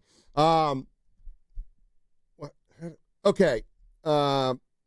I'm just going to read this. Breaking news? Between 1:15, and we're already in the window, and 1:45, we're going to be giving away a 4-pack of Giants tickets. It's for next Saturday, June 21st. The Red Sox are in town, and Steiny and Guru are giving you and your family or friends a chance to be at Oracle Park. This is a courtesy giveaway by Chevrolet. Also, the first 15,000 guests receive a camo hat. You can buy your tickets at sfgiants.com. Okay, so. And we'll play a sounder, too. Okay. And it will be this. Yeah! Okay, when you hear that sounder in the next 12 minutes, don't miss a chance to go to this game on Saturday against the Red Sox. For your chance to win, we're going to be taking caller 5, and I'll give you the number when we do it. All right. Steiny, I can cook. I'm getting hate on not being able to do that, but there was no remorse there. And I'll be by myself because I'm not lifting the finger on Father's Day. Well, and I spent $200 on balloons, cards, chocolates, flowers. Is that it? Hey, it's hard out here, man. Come on, Steiny. What was it? You didn't jump in and grill her like you grill me on my takes. After she told me that you had a very pedestrian Mother's Day, it doesn't sound like you. Listen. Now that hurts. Okay. No. Listen. Pedestrian. When Father and Mother's Day. All right. I got it. When we're talking about couples. Yeah. It's everybody's does it differently, and it's all okay. People calling me DoorDash Goo. You don't know how to grill? No, I don't like to smoke. You get all dressed up, your hair fly, you fit it, and then smoke all in your. I just didn't take. I got the remote, and I'll make you a cocktail. Okay. Can you throw down seriously on the grill? I can, but that's what I appreciate. I'm not great at it. And that's what I appreciate. But here's one thing that apparently I do that it's a no-no in the men's world. If we have people over to the house, I'll let another dude grill instead of me. I don't care. Now, we don't. Like I'm not proprietary about my grill. Oh, Steiny, Dana, you want to come over and grill? Grill. All right, I got you. I'll be sitting here That's at a the bar. big no-no, man. Please. Ken, I'm kind of like him. It's a no-no for insecure people. That is incredible. Steiny, come over and take over hey, Ken. Ain't nobody touching my grill, man. Wow. Listen to No, Ken. but you let Dana touch your smoker. Huh? Yeah, but he took a look at it. He didn't touch. He wasn't smoking nothing. I'm the smoker. All right. You guys were all smoking Saturday, those cigars. Oh, man. Jeez. Did you smoke any cigars? No, I Saturday? did. It took everything in me to not do it, but I wanted to. Yeah, I didn't smoke any cigars. I don't smoke cigars. I don't know why. You know what? I just don't get it. I don't. You know, they say don't inhale. It's like, well, then why would you do it in the first place? Hey, boy. Therapeutic. Supposedly. That didn't go how I wanted, man. We go. We got Game 4 tonight, and Pacers are up 2-1. Yeah. Thunder lose tonight, then it's a wrap. Okay, being serious, you think you're going to bet on the game tonight? Yeah. Because the Thunder, this is a lock. Okay. They're going to win, and then they're going to win Monday. You need to find something out before you place your bet. I already did. Oh. That the ball's going to be tipped. Okay. Do you know if Caitlin Clark is going to be in the building or not? I got to assume yes, because I read an article last night on how her and Halliburton are pushing each other. Yes. And I'm like, I'm not mad at this, but why would that mean anything on the betting component of this? Because they're 8-0 when Caitlin Clark's at their games. I'm going to call you McDonald's. That's a hell of a nugget. Dude, that is good. Hey, Steiny, that is a nugget. 8-0. But SGA ain't letting them lose. He was 9-20 last game. I'm not Steiny, why did Hartenstein go to Barkley broke it down like science, like that messed up their bench. And that's when they're losing these games. They were up 14, 12 points last game. It's when you go. Why did he didn't think about that? Could you imagine Pat Riley or Phil or Steve Kerr? Steve Kerr's done it a lot. But didn't he change the lineup in the finals? As it went, but not game one. That's then a wrong message. I'm just telling you. I'll bet you if you look at the Warriors over the years, Steve Kerr has quietly started a lot of different lineups. We know this. We know every starting lineup in the finals. He may not have used the same starting lineup for game 1 against Houston that he did against the Timberwolves. That lineup may be different. May have been different. But it's okay coming from the one. Steve Kerr. No, it's what they've never done. criticized that. It's what they've done throughout. Hartenstein is their dude. Now you're 7th best what player. I'm saying, Steiny, is you did something for the meantime, but you didn't think of in between time. So now your bench is all, what word am I looking for? Cluster. You know what? I don't want to get fired. So I think that's where you're losing. Okay. You didn't grill her like I wanted you to. I wouldn't do that. She just said anything and you took it not for truth.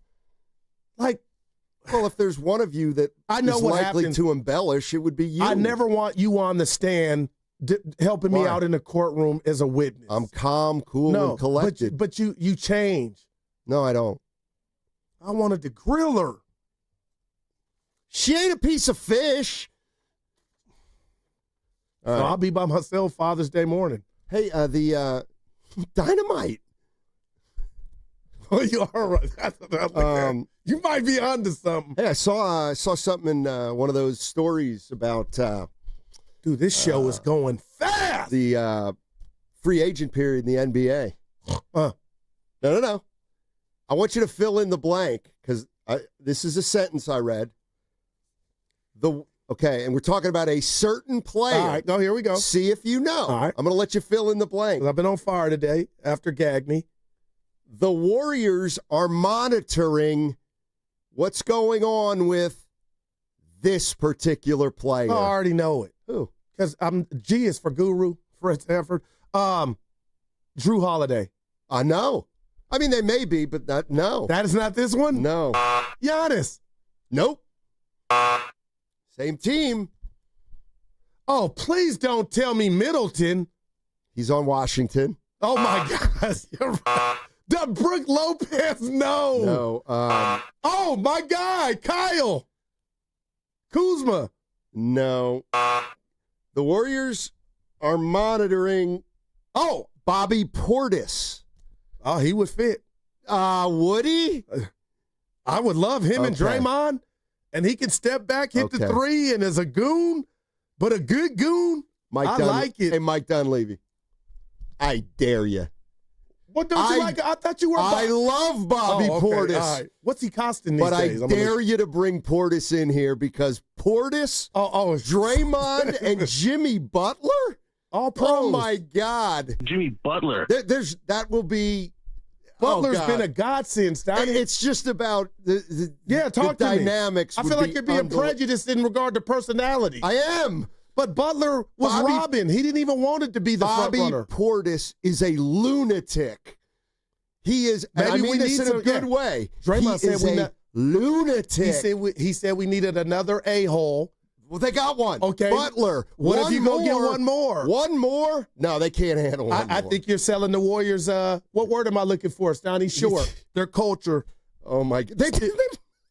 Their culture would be Bobby Portis, Butler, and Draymond. That would be their. You know what? I like him. I'm here for it. I'll get my popcorn. Oh, my God. Bobby Portis with the Warriors? I'll pick him up at SFO or Oakland Airport. Okay.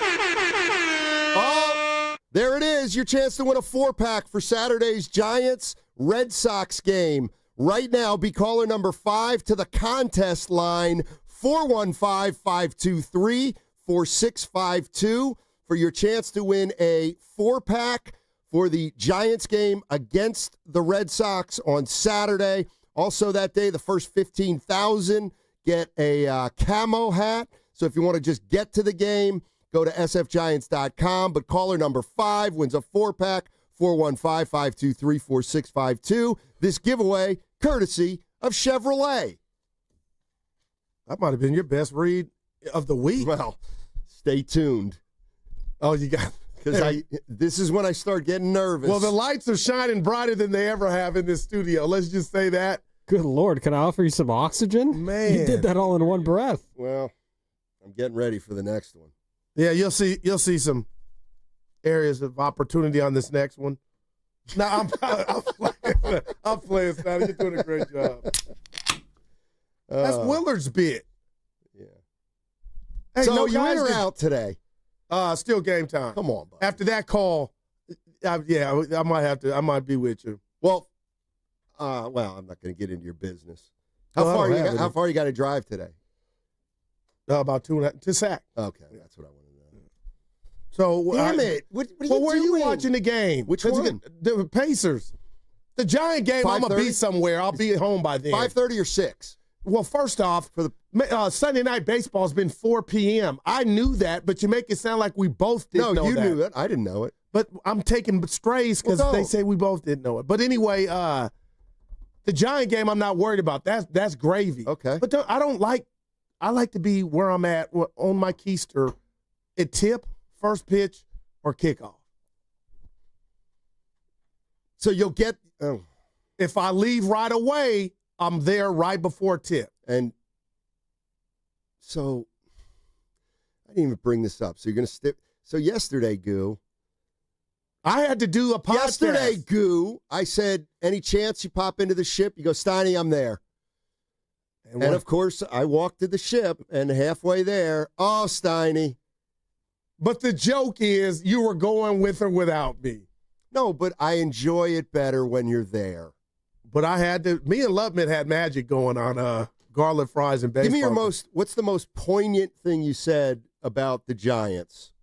Well, how about in totality? We talked about what we borrowed a discussion from our show.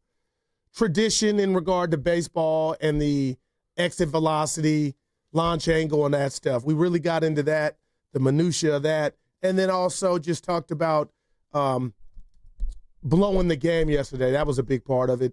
And we know it's not, season ending. But, Steiny, there is something about getting dressed, getting on that bird, headed to L.A. knowing you swept Colorado as opposed to now. It was just one game. You're right, but what if they sweep the Giants? Then we're going to look back at this game. No, if the Dodgers holds sweep, no water.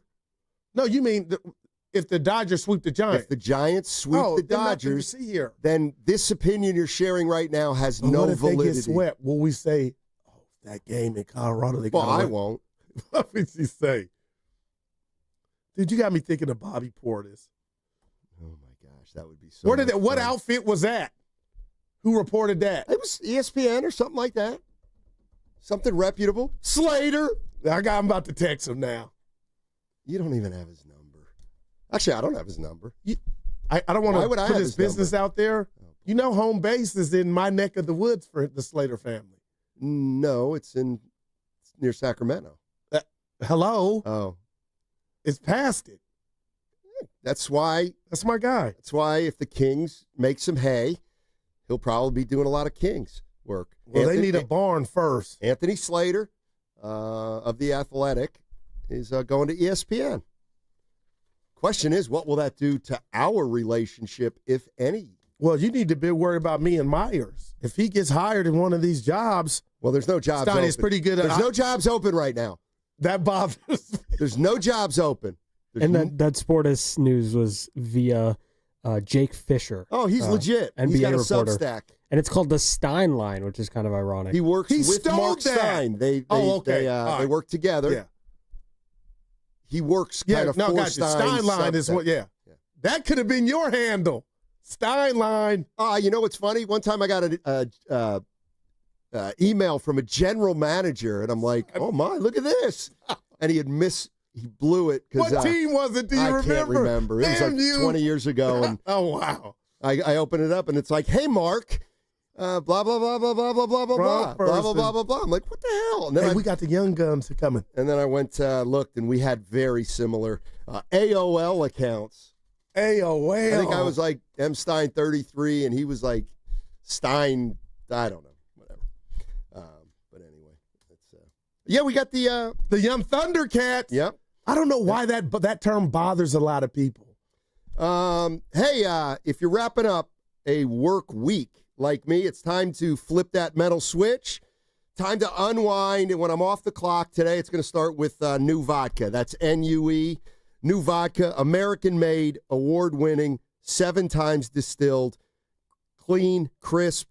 It's becoming my weekend drink, and sometimes a little more than that. New is smooth, it's versatile, and makes you feel like every cocktail is coming straight from behind the bar. You're getting total quality, and the best part about it is at a very solid price. You don't need to associate yourself with the velvet rope. You can understand that it's a vodka that you can afford. So hit up their website and check out some killer cocktail recipes. Make sure to try their all-natural flavors, cucumber and citrus. And remember the name, New Vodka. That's NUE. It's not just my pick. It can be yours.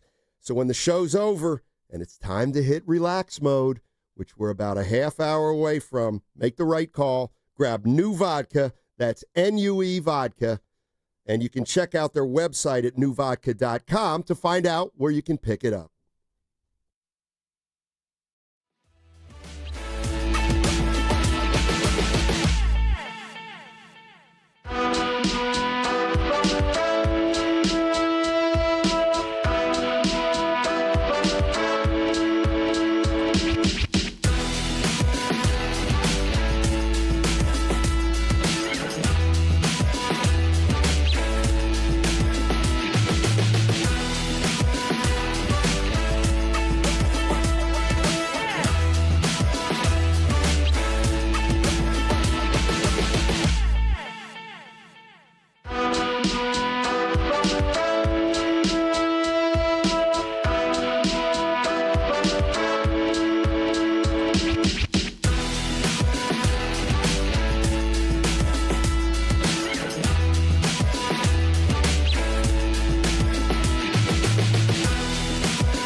Now, back to Steiny and Guru on 95.7 The Game.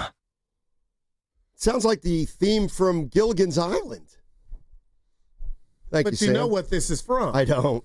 Get it Let me together. guess, Mr. Fab. We had Fabby Days. Days. You guys had Fab Give me three guesses. Mr. Fab, E40, or Too Short. And if that were my buzzer, Those help are the him Hot out. Boys. What are you doing? The who? Little Wayne The Hot Boys. from Louisiana. New Orleans. Yeah, that's the group that the 49ers position group called themselves. Right on the kickoff unit. You are right. Thank you. Look at Good job, Steiner. Steiny. What's up, man? We got the Young Thundercats. It is a Friday. That means the crossover is sponsored by Atco Pest Control. Atco Pest Control. Uh-huh. That's my quarterback, Greg. Yeah, I can't wait till 2 o'clock. Dude, I swear to this is God. my- What's bugging Why? you? That's what's bugging me. whoa, I can't whoa. wait. I can't wait. You gave I me can't wait you gave me a either. little taste of what's bugging. Yeah, I I'm coming in can't- hot. I can't wait to. We had a show, Evan and Grandy, to where I've needed tissue, and we didn't even know we were going down this road. Steiny threw it out, just Toyota sport Tundra. memories, and with your father. And I would like to throw that to you too. Does anything stick out? But we've had so many emotional calls. Just I talked about my dad, and I'd like to throw it to you too because I know you guys got dads and you're close with them. Yeah, heading up tomorrow to see my dad I'm and my about whole to cry, family. Greg. Looking forward to that. We're going to do it on Saturday as opposed to actually Father's Day on Sunday. But just growing up, I mean, Father's Day memories, it's more so just watching Giants games together. That was what we would do every But Father's did your Day. love from sports come from Pops? Oh, absolutely. Okay. Absolutely. And just in general, I mean, growing up with my dad playing catch out in the front yard, Dude, stop it. coaching me through life. I mean, yeah. I am my dad's son. There's no doubt about it. That's awesome. Evan, we had Shasky call too. He was, his Yeah. pops just passing, the great Mr. Joe Shasky. But go ahead. No, I mean, God rest his soul. Yeah. I think for me, I think I inherited Sports Switzerland from my father. He's been a fan of many different teams throughout his love life. And it just means that you can still have a love for the sport, for games, without actually having to ride or die with a particular team. Now, a lot of people believe that this is a wrong thing, that this is a bad thing. However, my father's favorite basketball player is Tiny Archibald. He used to like the Celtics. He's older than Steiny, somehow, some way. He only played for the Celtics for a couple of Go ahead. He did, but he was his favorite player because he likes the underdogs. Favorite player on the baseball field is Mark Ellis. Wow. 'Cause he never made an error, never made a mistake, never cost his team.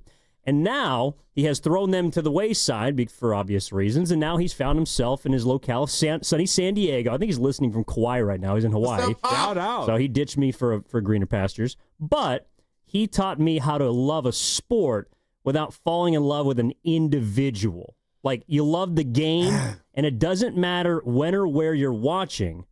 It just matters that you're having a good time, whether it's on the diamond, on the hardwood, the gridiron. It doesn't matter as long as you love the sport. I like having both. That's dope. Having the team you ride or die with, or the guy you ride or die with, but then also just enjoying the sport for the sport itself. You know? Yeah, no doubt. And I'll say this because my first sporting event was at Texas Stadium, and I fell in love, I was so young, with the Star because my dad passed that down. So I didn't know who Staubach was then, and they were playing Terry Bradshaw, but it was just the silhouette of the Star. And that's what I got, the Star, guys. You know what I mean? It transcends all the names that have played for the team, but it's the Star, Evan, and my dad just passed that down. And then my kids they love every team that beats it. Like, what did I do wrong as a father? Now, did he pass down your lack of affinity for your starting quarterback? Because your boy today said that they're going to win a championship. Legacy be damned. So did Jimmy Butler. Yeah, but the point is, I don't know if Norm, the great Norm Johnson, would have been as degrading towards a quarterback who was who represented the Star as you do.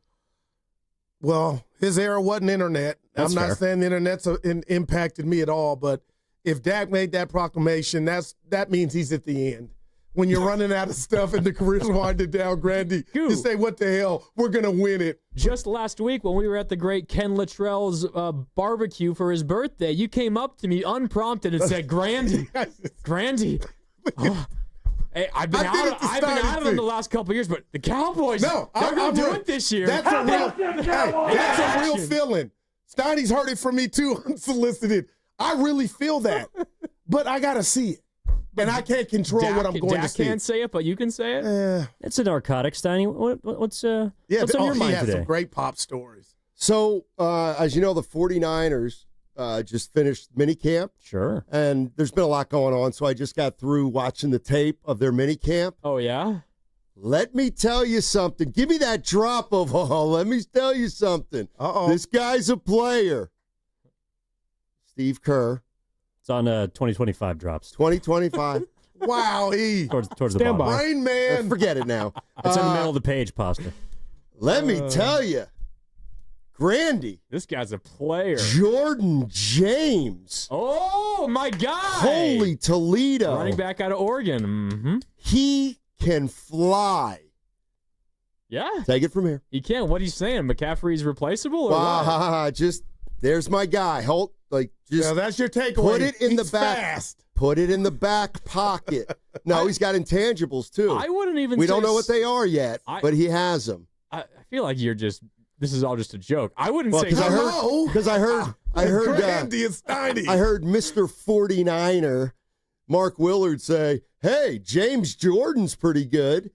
And you're like, "Yeah, that's not his name. It's Jordan James." Now, was he drafted in the third round? That's pretty good. No. Oh, thank God, because otherwise he'd be off the team in 2 years. Wow. Fifth round pick? Speed isn't even his game, Yeah, I have no Steiny. idea. He's more a between the tackles guy. Yeah, we'll see. Especially against Ohio State. See, that's what I thought. They But beat him after once. watching the tape, I think he's got some quiet speed. Okay. Yeah, look at you. Yeah. Grinding the tape. Well, that's what McCaffrey said. You got to go to the tape to figure out where you're really sitting with this football team. And the vibes are much different. The vibes are good, much like here on a Friday. Kind of makes me mad that I'm starting now as opposed to getting off now. But I'm happy to be that sitting with shocked me, Grandy. Evan. What? Now I'm happy for you, and I sent you the personal text on Arvine. Yeah. Knock it out the park. But I was like, man, he'll be out. Yeah, I'm out too. Steiny will be solo. Oh, sorry. Well, I told you. You just break that to Steiny right now? I tell him I was a game time decision. It just came down. He's got a knee injury. Right. Yeah, he's working with a bum You knee. don't like me having jumper's knee. I told him. Well, neither do I, to be honest, because it means that you think that you can still play tomorrow, which you should not be doing. Go ahead. You need some ice. Yeah. Dude, all right. You come out to Evan and I before the crossover, and you explain to us your knee issue. And I see you limping, and you're telling me I can play ball tomorrow. Now, Grandy, I don't feel like I've been limping. Did you notice a limp? I saw a little bit of one. Your knee's swollen, Goo. Well, some have called me a PIMP. No. A natural one. Shut that But down. outside of that, don't talk about that. But, dude, I feel like I'm walking good because that was good news. Well, no tear. That is good news. Yeah. Well, you should have. In that case, you should have asked Fabby. I think he's got an album called "Son of a Pimp." Now, there you go. Yeah. But no, Goo, just ease up on the knee. All right. You got to ease All up right. there. I'm ice. Ice. Scott, I might come by and see you, man. I just want to be hope home so. for the Dodgers, That's Giants, fine. You'll get and the home. game 4 of the final. You'll get home. Now, for sure. We got to put it right It's on a the table soft- real it's quick. what they call a soft I Friday. can't see the clock with the clouds in Yeah, I don't front know how of I me. feel about these yet. Good Lord, Grandy, that you? Listen, are you telling me the Giants used all that juju? We talked about it. Watkins. They've earned it. It's 7-2. I'm like, put the kids to sleep. And the baseball god said, you know what? You're going to lose the one on getaway day. Just how shocked were you two? It's incredible to me. It's ironic. I thought they were going to win for sure, but it is also Coors Field. You never know. I mean, those 3 games, the team that you expect to win once you get to like the 8th inning lost all of them. That's just the way it happens at Coors sometimes. Evan, who didn't think that was a L for the Rockies in the sweep? I mean, Steiny can confirm this. 7-5, bottom of the 8th. No. I'm seeing Randy Rodriguez warm up in the bullpen, and I say he's going to blow this game. He said, mentioned you guys were watching. Come on, Evan was on his game. What made you feel He's going to blow this game. Yes, what made you feel that? Hell of a call. It was his first ever 3 save opportunity, 3 out save opportunity. His very first one. Oh, I'm sorry. I man. don't care if it's against the 2024 White Sox, the 2025 Rockies. Name, insert worst baseball team of all time, which the Rockies may happen to be. 43 pitches It's your first in the save situation of your career. 43 Not pitches. an easy place and not an easy situation. Yeah. I'm sorry. You got to bite the bullet with that, or do you go to Ryan Walker instead? Well, it's Ryan Walkoff now. Wow. I'll do that. Yeah. But it makes tonight just like Well, now I you thought don't they were have coming to LA. you don't have Rodriguez tonight. Yeah. They might not even throw Rodriguez tomorrow with 40-plus pitches in one outing. Yeah, I loved it, to be honest. Let him fail. What about, have you ever seen a ball gobble up a guy? I mean, what an unfair play to ask Casey Schmidt to make. What is wrong with you? It's just a bad break. Like a pebble on the infield, it can change the outcome of a game. Hit the grass. That was a candy hop. I can't believe how But we all know if it was routine Chapman, that place game's was over, right? Game's over. It's over, Evan. Well, he's got 9 errors. Evan and I were watching it, and they showed the first 2 replays, and he couldn't really tell if he got any bad hop, and then they showed the one, and it was like, it's mental. That's a pretty routine play. You just got to turn your glove around. He tried to basically alligator arm it. Caught him in the mitt. Yeah, this could be scary Caught for him in all the palm. 3 of you, but I thought about our guy Willard, who the other day shocked me and said, they can't replace him. They can't replace him. They don't have the replacement. I think he was talking about his bat, though. I'm going to be honest. No, he said the glove. Schmidt just made a ridiculous play I told last Steiny 2 that. nights ago. But what about yesterday? Chapman's also got 9 errors. You're listening to 95.7 The Game, KGMZ FM and HD1 San Francisco on Odyssey Sports Station and the home of the Warriors and Valkyries. Always live on the free Odyssey app, coming to you live from the Laughing Monk Studios. Laughing Monk, righteously brewed in San Francisco. Who wants to... No. Okay, it's time for the What's Bugging You segment. You see the gopher mounds, but the real damage is happening below the surface. Gophers and moles can tear up your property quickly, but quietly also. Pest Control, Atco. That's where you go. Atco Pest Control offers effective removal and proven prevention to stop the digging before it gets worse. Mention you heard about Atco on What's Bugging You and get 10% off any gopher or mole treatment this month. AtcoPestControl.com. Well done. You want it? I'm out of breath. Somebody else start. I'll go. All right, go ahead, I'll go. Grandy. What's bugging me? It is people not understanding correct BART etiquette. Oh, boy. All right? Is there one? There should be. I think there is. You are waiting for the BART train to show up. You're standing by where you think, the door is going to swing open. Gotcha. The doors swing open. There's a big crowd waiting to get out. You wait for the crowd to leave the BART train before you make your way inside the BART train. You got people who are standing outside waiting to get in, and they are just cutting off the path for people to get out of the BART train, and it causes a mess.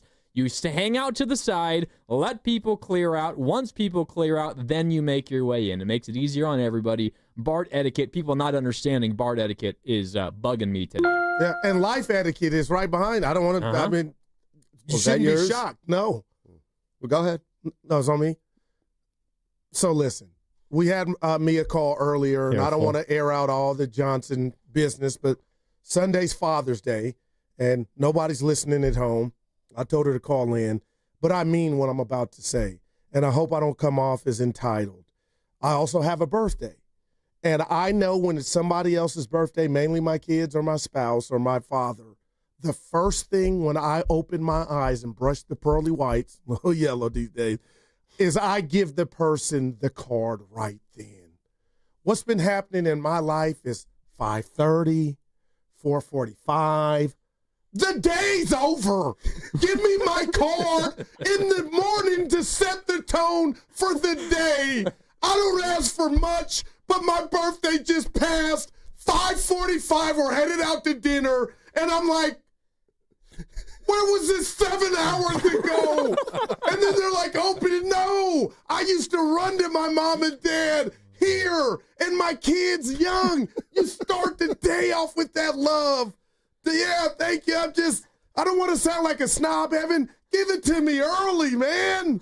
No, it's got to be by midday. It's got to be by 12 o'clock. The moment you say good afternoon, it doesn't count anymore. That one just does.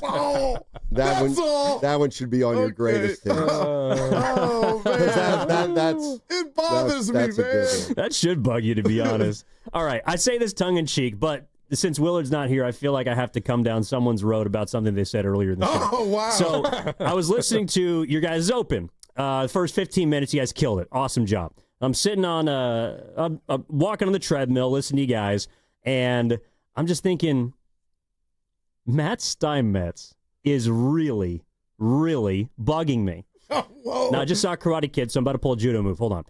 The thing is, Steiny, for the last 4 days, and for the majority of our careers together, I produced your show from 10 to 2. Today I won't. That's fine. I listened today.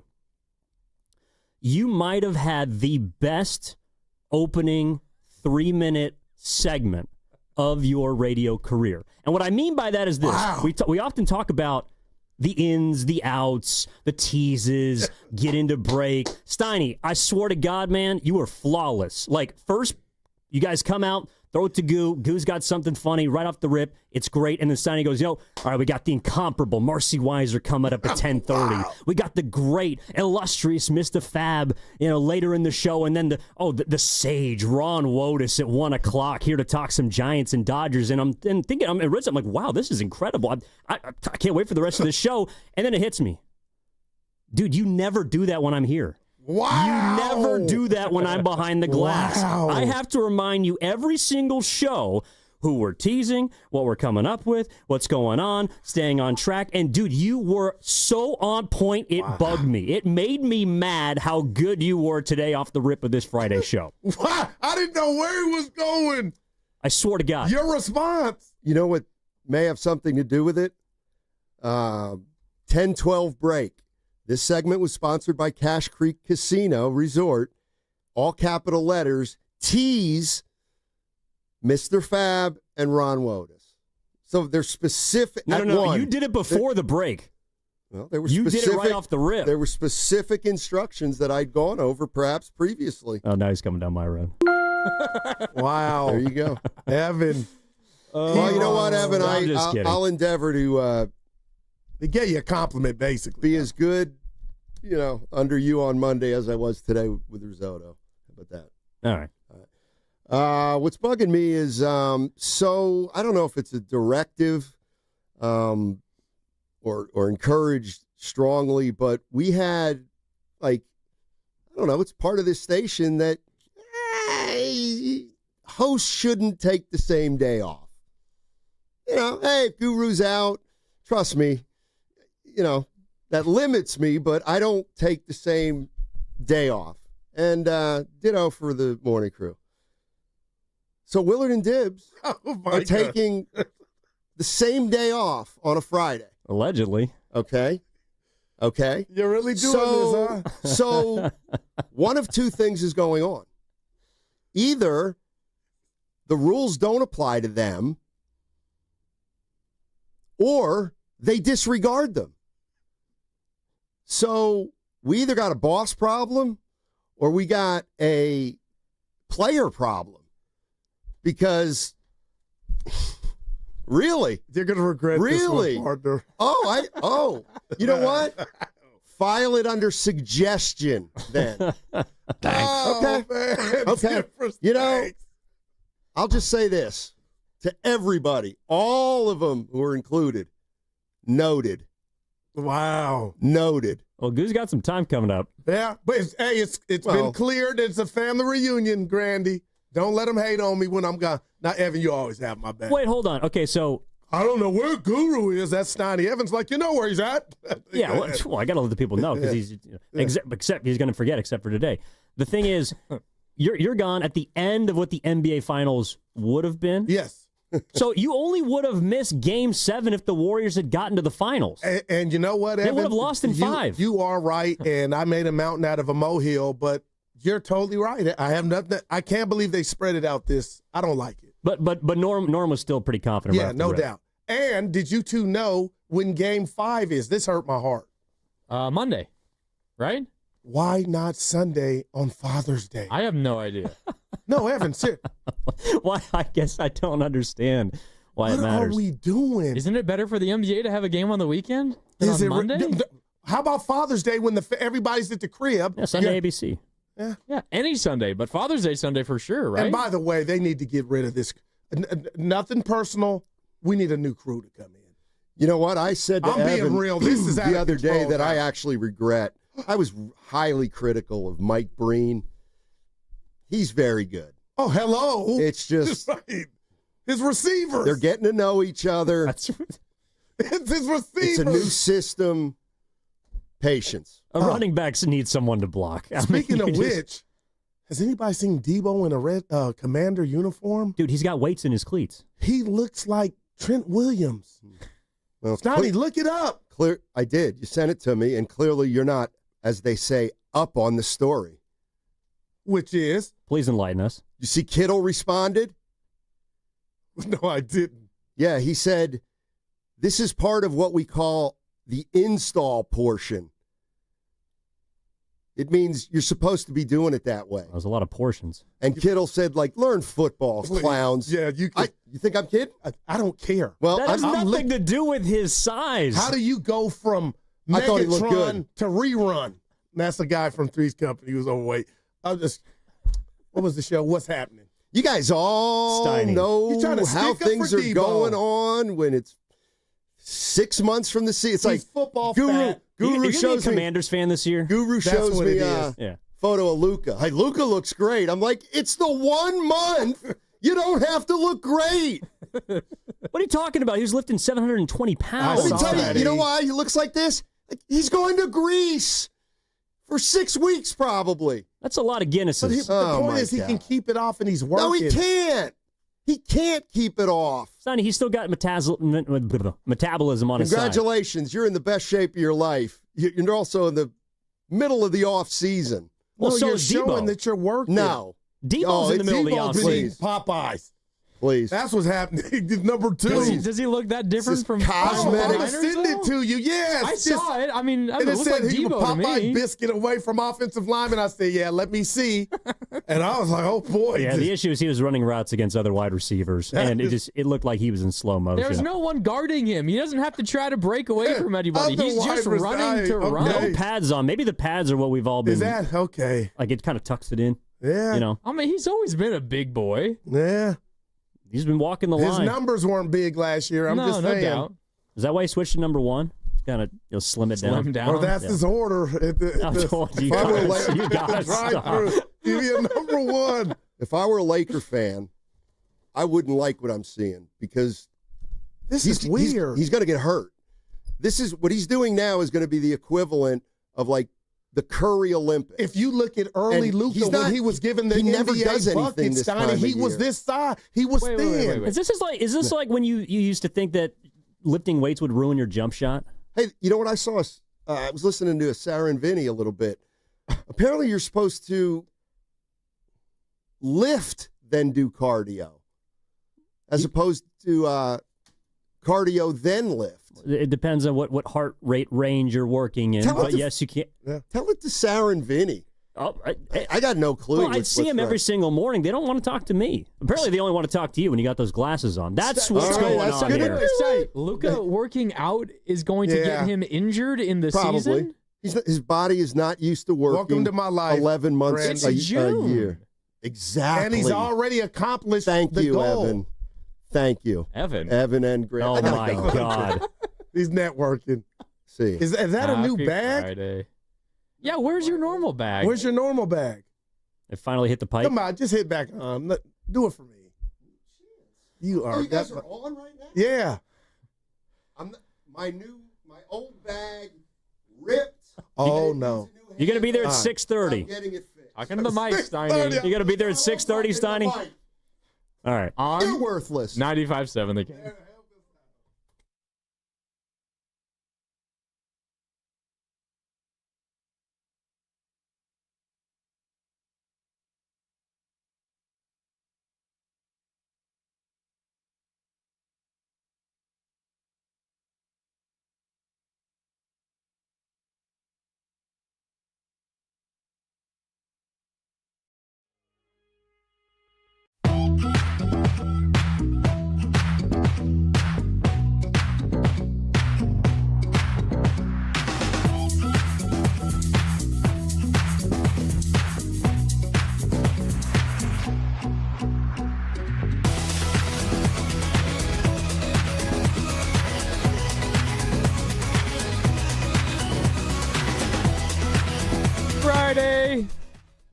Welcome in. It's Willard and Dibs here on 95.7 The Game, but no Willard or Dibs. Both the fellas, they've got family graduations to attend to, so they're taking today off to be with family to celebrate a major milestone in their families' lives. It's Mark Randy, Evan Giddings with you here on Willard and Dibs. We're with you until 6 o'clock tonight here on 95.7 The Game as we get ready for Giants-Dodgers first edition of the year. Kind of crazy, Evan, that we are now on the 13th of June, middle of June, and we haven't had Giants-Dodgers yet this year. We finally have that. They're separated by just one game. We'll get into everything Giants-Dodgers related. We also got to react to what happened yesterday at Coors Field. But, Evan, happy Friday. How you doing? Well, speaking of graduation, I feel like I moved from the first to the second grade. Now I'm on the afternoon show with you. I'm happy to be here for a day. And, yeah, I think this is huge. It's the first Giants-Dodgers series in a while that people are undoubtedly going to be locked in on. Like, now, every time the Dodgers come to town or the Giants go to L.A., it's always a big deal, but I just feel like the Giants have been so far behind the eight ball and really just living in the shadow of insert NL West team, even going back a couple of years ago when the Diamondbacks made the World Series, that it hasn't been something of intrigue. And I feel like we're at the point now where the Giants are must watch. And that's crazy to think about in June because it's still relatively early in the schedule. But this is the first time they'll meet this season. I'm dialed. Did you feel that way about the Giants? Did you feel they were must-watch before the 7-game win streak and then obviously what happened yesterday, snapping the streak? Or have you felt that largely for the most of this season? Well, I think a big part of it is the Warriors are done. I mean, if we're going to be honest, the Giants started 8-1. They started 12-4. And they were doing a lot of what they've been doing during the 7-game win streak, not extremely to the one-run sense. Yeah. But they've been playing good baseball right out of the chute. I mean, you make a case that the only reason why we were talking about them getting hot and now moving into a place where they are a game back of the Dodgers just because of their start. They went almost 500, I want to say, for like a 30 or 35, 36 game stretch. Yeah, right after they started out. And that also coincided with, of course, the Warriors' run. So I think myself, like a lot of Bay Area sports fans, now's the time where we can get into the Giants, and I think it just so happened to coincide with that recent run. And years past, when even like last year, when the Warriors weren't even in the playoffs, right? They got decimated in the play-in game, and you don't have any Giants basketball in the middle of April. You have nothing in May, and definitely nothing in June, even though the playoffs are still going on, the NBA playoffs, that is. The Giants weren't really able to capture the attention of Bay Area sports fans, at least not to the level with which they have so far this year, at least specifically the last couple of weeks. They did, though, suffer a really rough loss yesterday in Colorado. They led 7-2 after 5 innings. You called it in the 8th inning when they were up 7-5 that Randy Rodriguez was going to come in and struggle at the very least, and he ultimately blows the save, and the Giants lose 8-7. It would have been a sweep. It would have been an 8-game winning streak headed in to L.A. versus the Dodgers. Instead, maybe not quite as happy of a flight down to L.A., and now they got to gear up for Yoshinobu Yamamoto today. Logan Webb on the bump. We'll get to that, and we'll talk about this entire series, talk about some Dodger hatred and all that. But really quickly, Evan, let's rewind to yesterday. I mean, does that take any of the shine off of what the Giants team has done the last week and a half? I mean, they had won 7 games in a row, all of them, except for the 7th one, by 1 run. And they maybe are coasting to what we all would have thought was the easiest win of the bunch, and then they ultimately end up blowing it and lose it. No, it doesn't ruin or mar anything for me. How I would describe that is a necessary loss. And what I mean by that is the Giants have been playing with fire for a long time. They have been. I mean, I said it in the crossover. I'll say it again. It is not a given when it's your first time doing something. So, yesterday at the cafeteria with Steiny saying Randy Rodriguez is going to blow this is a little tongue-in-cheek. Like, it's an educated guess. Yeah, he's got a subatomic ERA. He's been unhittable. However, if there was a time he was going to fail, it was yesterday. And I don't care who you're playing. When you're doing something for the first time, which Rodriguez was trying to get a 3-out, 9th inning save, had never done it before at the big league level in his career. Yeah, his save versus the Padres, he came in after Walker got 1 out, right? He needed to get 2 outs. Yeah. And there is a difference when you're coming in with men on base and when you're coming in the inning clean. He, the entire time in the bullpen, is warming up to go close that inning thinking, I've never done this before. That's completely different than being thrown into the fray and doing pretty much what your body just reacts to doing, which is saving the situation. So I think it was a little presumptuous for people to just believe that Rodriguez was going to go in and not struggle whatsoever. Now, obviously, the error didn't help, but, and I put this out on social media, before that, he goes 3-2 with the first 4 hitters of the inning. Yeah. He was not ahead in any count outside of one. And I think it was 1-2 or might have been 0-1. That's nerves. Like, that is first-time nerves from a guy who is extremely talented. Hasn't shown that all year. Hasn't been in that situation exactly all year. In fact, before that Padres game that he closed, Mark, he had never pitched past the 8th inning with a lead. It is so much different when you have to come in and protect the lead, 1 run, 2 run, 3 run.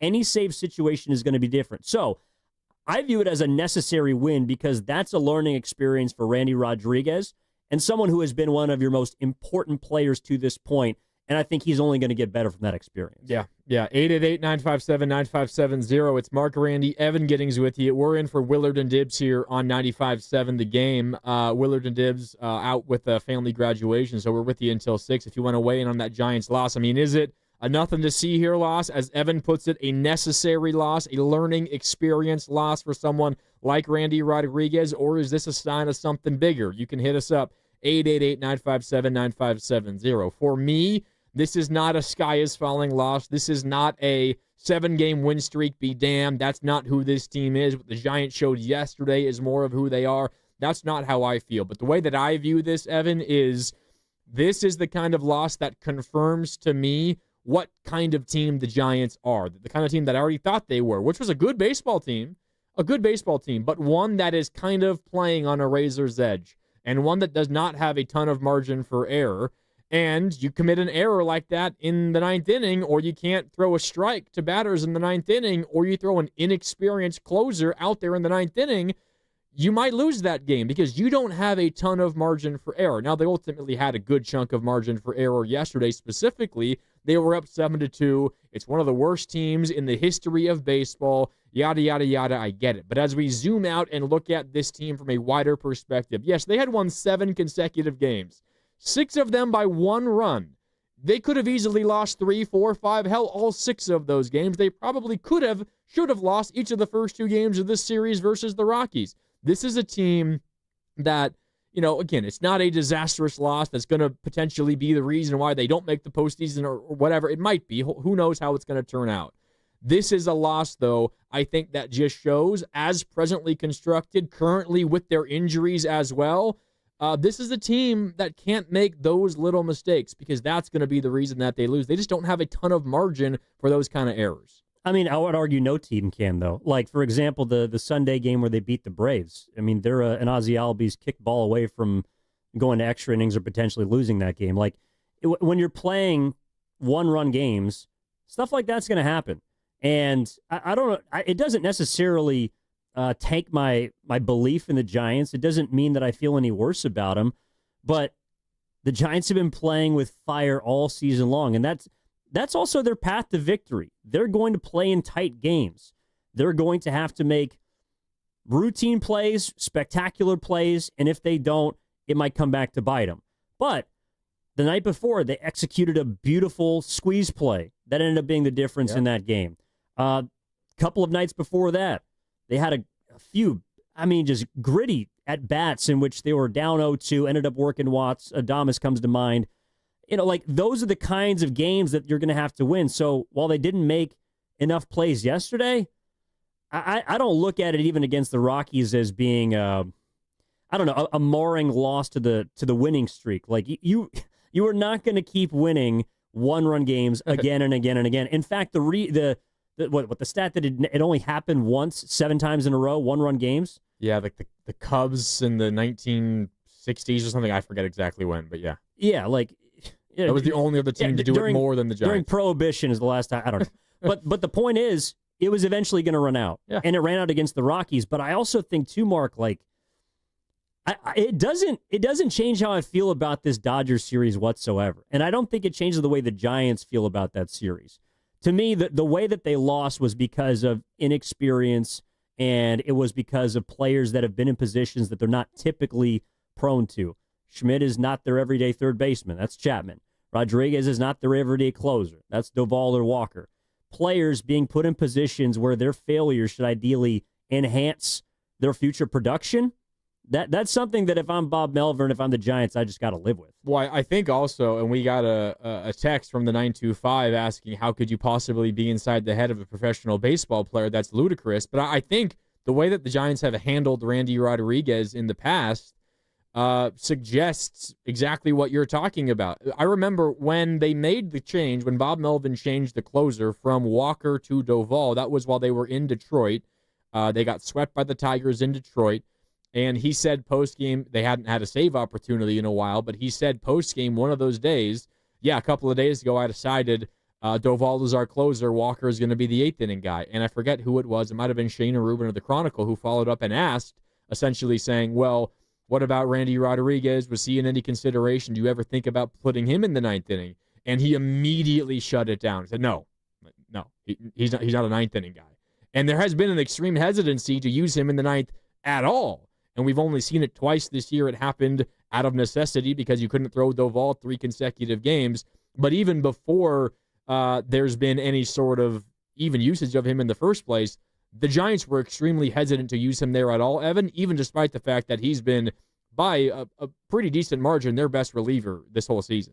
Also, I'm not in the head of a professional athlete. What I've done is listen to professional athletes. And people that have closed and people who have tried to close will tell you it demands a different mindset. And so if it's your first time doing it, and oh, by the way, Rodriguez has closed in the minor leagues. He's got 6 saves over 4 years. That's not a lot of tight experience where you're in that situation. So all I'm saying is that if other athletes are telling me that closing and relieving, the setup man, the closer role, they're completely different mentally with how you have to approach it, I have to imagine that Rodriguez, who's a very young pitcher, he's very talented, is undergoing the same thing.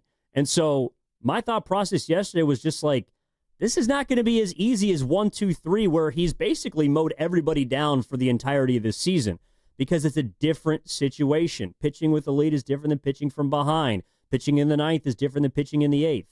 And I also don't think it means that Randy Rodriguez can't be a great closer. Like someone who a lot of people have compared him to. Take K-Rod, right? Yeah. Francisco Rodriguez, Hall of Fame closer. He wasn't the everyday closer. He wasn't the full-time closer until year 4. Like when the Giants met him in the 2002 World Series, he was not the closer. He was the setup man. He was electric. He was unbelievable. But he did not yet become the closer until his 4th season in the major leagues.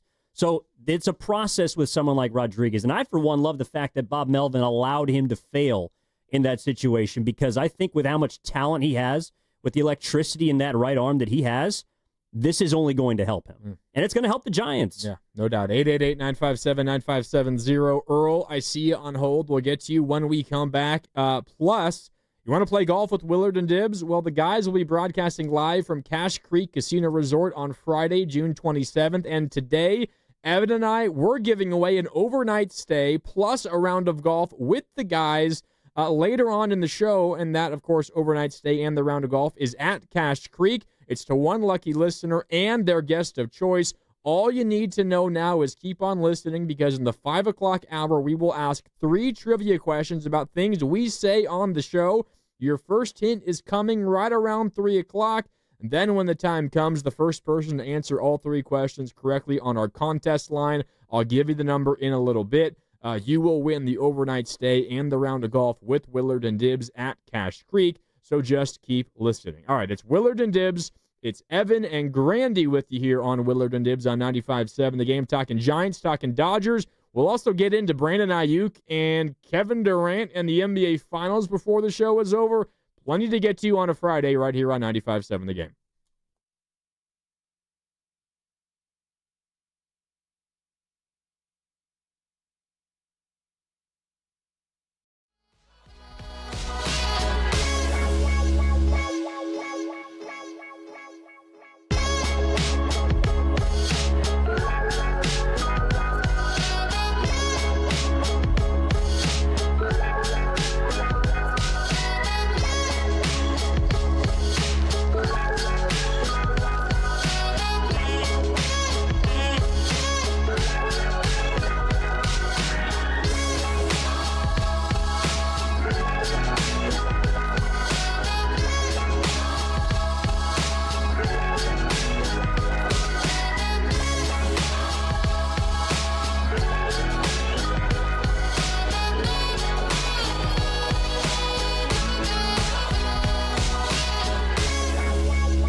Now, back to Willard and Dibs on 95.7 The Game. Welcome back. No Willard, no Dibs today. They're out at some family graduations. It's Evan Giddings. I'm Mark Randy with you, filling in on this Friday. Happy Friday. The overcast has cleared, at least here in the city. It's a beautiful day out there. Hope you're enjoying an early beginning maybe to your Father's Day weekend. Happy early Father's Day to all the dads out there, all the father figures out there. I know I'm excited to go up and see my dad tomorrow. Now, was tomorrow his choice? Tomorrow was the family's choice like as a whole. So not just his. Not just his, but he was in for it. All right, so it's partially Father's we Day. gave him the right of refusal. He could have vetoed it if he wanted, but he said no. Saturday works. Okay. Yeah. Just want to make sure it's all about him. I know your dad is out enjoying vacation in Kauai, so you're not going to get to see your dad on Father's Day. But no, I typically don't, but I'll call him in the morning. Although I got to wait. Hawaiian time's 3 hours behind us, so usually you just get up and call him in the morning. But I don't know. His wake up time's like 5:30, 5 a.m. So I think I should be okay. Yeah, you're good. Anyway, happy Father's Day to all the dads out there. Looking forward to this weekend for sure. I think one thing, Evan, to continue our conversation from the other side of the break, talking Giants and what happened yesterday in Colorado, if there was anybody out there who maybe didn't quite feel this, maybe they feel this way now.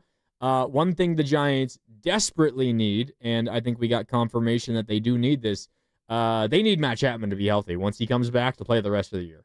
They need Matt Chapman. They need his bat, his power, and they need his glove. I know Casey Schmidt's known for his glove, and he made an amazing play earlier in the series versus the Rockies. Despite Matt Chapman's errors, he makes that play, turns that double play. Giants win the game yesterday in Colorado with him, most likely. But they desperately need Matt Chapman. Even if the bat isn't great, he's still one of their more valuable players.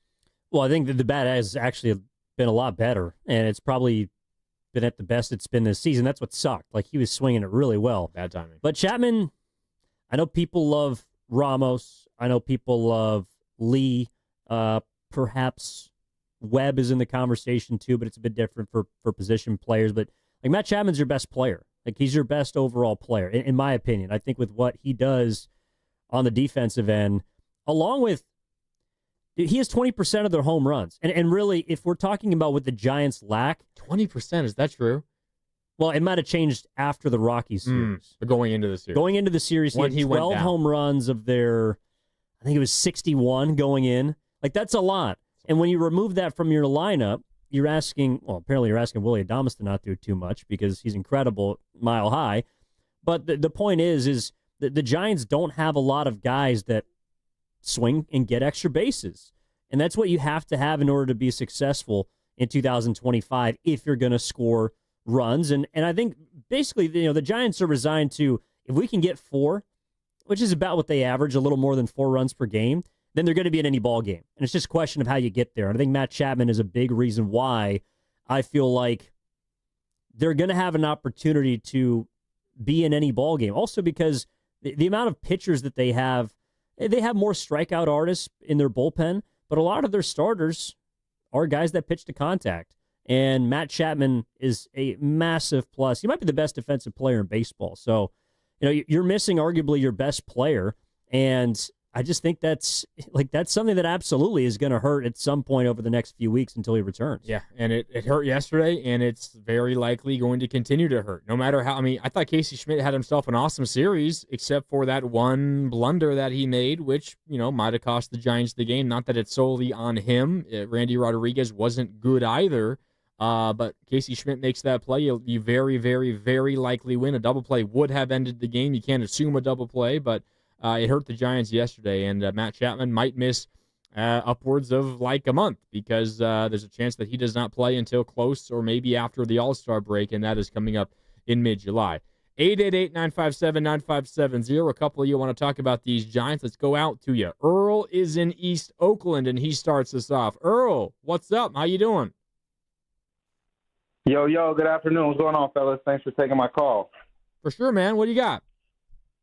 Yeah, no doubt. I was calling because I was curious about how we ended up with the Randy Rodriguez in the ninth situation yesterday to begin with. I guess Camilo couldn't go 3 days in a row, but I'm not mistaken, the day before, they brought Camilo in with a 3-run lead to pitch the ninth, and I feel like that ended up being primarily the reason why he couldn't go yesterday when it was actually a save situation. I never really saw it ideal for the first time Randy Rodriguez pitch in the ninth inning to be in a real save situation. So curious about y'all take on that. Obviously, Bob Melvin couldn't foresee that we would, need a save yesterday, but I thought that was kind of odd. I think it's been weird seeing Camilo's trajectory throughout the year. He had lost the job and then he earned the job back, but then we're bringing him in when we don't actually need a save, and then we can't use him when we do need a save. So that kind of just threw me off a little bit. As far as the loss itself, I don't really think it's the end of the world. I still feel great going into the Dodgers series. It would have been real nice to be coming in on a 8-game win streak, but really encouraged by Willie Adames kind of stepping up. I'm hoping that whatever he can bring between him and Casey Schmidt maybe can make up for what we don't have in the field with Chapman during his absence. But I feel like we're all right. Something about that 8th, 9th inning with the love triangle with Rodriguez and Walker and Doval is kind of throwing me off. I wish we could be more consistent. If you have a closer, he comes in to close games. And if it's not a save situation, why have him throwing pitches when we're up 3-4 runs? And then have to go to a Rodriguez when we only have a 2-run lead, to close out the series. But, yeah, that's it for today. Thank y'all again. Yeah, appreciate the call, Earl, and I think it's a good point. So Doval closed Game 1 in Colorado and did a good job, got the win there, 6-5 Giants win, came from behind late, and he closed the door. He then pitched again Game 2 on Wednesday. It finished as a 10-7 game, but he gave up a run. He came in with a 4-run lead, Evan, and at that point I think a lot of us are thinking, all right, you're using him in a 4-run game. You're not going to have him available tomorrow, and if you need him tomorrow, which was yesterday, maybe you get hurt as a result, and that's exactly what happened. But it's also a little challenging because you're warming him up before that 9th inning when it's still a save situation. Then your offense piles on. Suddenly it's not a save situation. He's already up and warming up. What do you do there if you're Bob Melvin? I'm not sure. But using him that second straight day when it ultimately proved maybe not totally necessary, that might have also cost the Giants yesterday. Yeah, I mean, it just comes down to how badly you want to chase the win or chase the sweep. For example, if Doval doesn't throw yesterday, 2 days ago, but he throws yesterday, you might not have him tonight. Yeah. You might not have him for the bigger series against a better team in which there's probably going to be some high leverage situations. I think it's just about conserving arms at this point, and that's why going back to the first game of the series, the guy who kind of preserved the bullpen so that we can even have this conversation is Spencer Bivens, because Melvin threw him to the wolves. He just said, this game may or may not be over. Get out there. He almost cost him the game, mind you, because he probably left him in an inning too late. But that means that you don't have to burn through your entire bullpen the remainder of that series. What I think that Melvin was trying to do yesterday is allow Randy Rodriguez his first real taste of what being a closer is like. And it's a relatively low-stakes situation. You've already got the series. You're playing the worst team in baseball, and you have a 2-run lead. So it's not as if it's a one-run situation. You're not coming in mid-inning, which he's shown he can do. That was me, Bob Melvin, saying, all right, this is going to be pretty much right now a toss-up. Doval's our closer. Make no mistake, Doval is the closer for the San Francisco Giants. But the guy who is eventually going to have to pitch in case Doval can't go, or maybe Doval gets in trouble, that's up for grabs right now. To me, Ryan Walker has not proved this year that he's been the same pitcher he's been the last couple seasons. And though he got the in-track to the closing job, he's not been able to hold it. That's the only reason that Doval is back to being the closer. So I think that Melvin was trying to give his young 25-year-old flamethrower an opportunity to prove that he could be not just a closer, but potentially the closer of the future for the San Francisco Giants. Get him your first taste of that. And it didn't go very well. Maybe ideally you get the save and then you feel more confident with him and he feels more confident in the future. But even worst case, he blows it. You lose the game. But then he and you, being Bob Melvin, feel more comfortable going to him in that situation in the future if, as you're laying out, it is that difficult for a reliever who hasn't done that before, pitch in the 9th inning in a legitimate 3-out save situation in the bigs before. Well, and you knew it was his inning because he let him throw 40 pitches. Yeah. There was no situation. You could have taken him out early in that inning if you wanted to. When he got the save after Ryan Walker opened the 9th inning versus San Diego, when Doval had thrown the previous day or 2 out of 3 days or 2 straight days, whatever it was, Ryan Walker gets one out on a deep, deep, deep fly out in Triples Alley. A couple other guys get on base, and they immediately have Randy Rodriguez warming up. It was on that situation where Rodriguez struggles, Ryan Walker is warming up. When Ryan Walker struggled, Rodriguez warmed up. When Rodriguez struggled, no one's warming up. And the guy, I think it was Arce, who got the walk-off hit. Yeah. That was going to be his last batter. But the fact that he even let him go against Arce, I think at 35 pitches, means that, again, Melvin was putting him in a position to either succeed or fail. And to me, that's something that managers don't do often enough now. And I really like, because, again, yes, you could lose the game. I don't think it's a crazy, gut-wrenching, throw off the trajectory of the season type of loss. I think it's a loss in which, again, the youth and even some of the injuries that the Giants have obviously faced, it caught up with them a little bit. But it's not, to me, it has no effect on the series this weekend against the Dodgers. And in fact, I know that momentum is supposedly, a big thing for a lot of people. In a way, that's kind of a reset that, all right, these are the games that we're going to have to win. These are the ways that they could go. But in order to experience, to me, just in life, but specifically in sports where you play every day like baseball, you have to experience failure. And to me, for them to get Schmidt a little bit of that and Rodriguez a little bit of that, I don't think that's going to kill them whatsoever. And I actually don't think it impacts this game tonight whatsoever. We can get into that in a sec, but I want to clean up another call here. 888-957-9570. Richie in Queens wants to weigh in. Richie, what's up? You're on Willard and Dibs. It's Grandy and Evan in, though. How you doing, Richie? It's good talking to you guys. I'm from Queens, New York, a longtime Giant fan, big time, since '58. I was thinking I'm on hold, and I'm looking at the schedule, and I don't want to project too much because we have to get to the playoffs. But the last 19 games, 13 are against Arizona and the Dodgers. And it's incredible when you think about it that I think this is the first series, right, we've had with the Dodgers? Correct.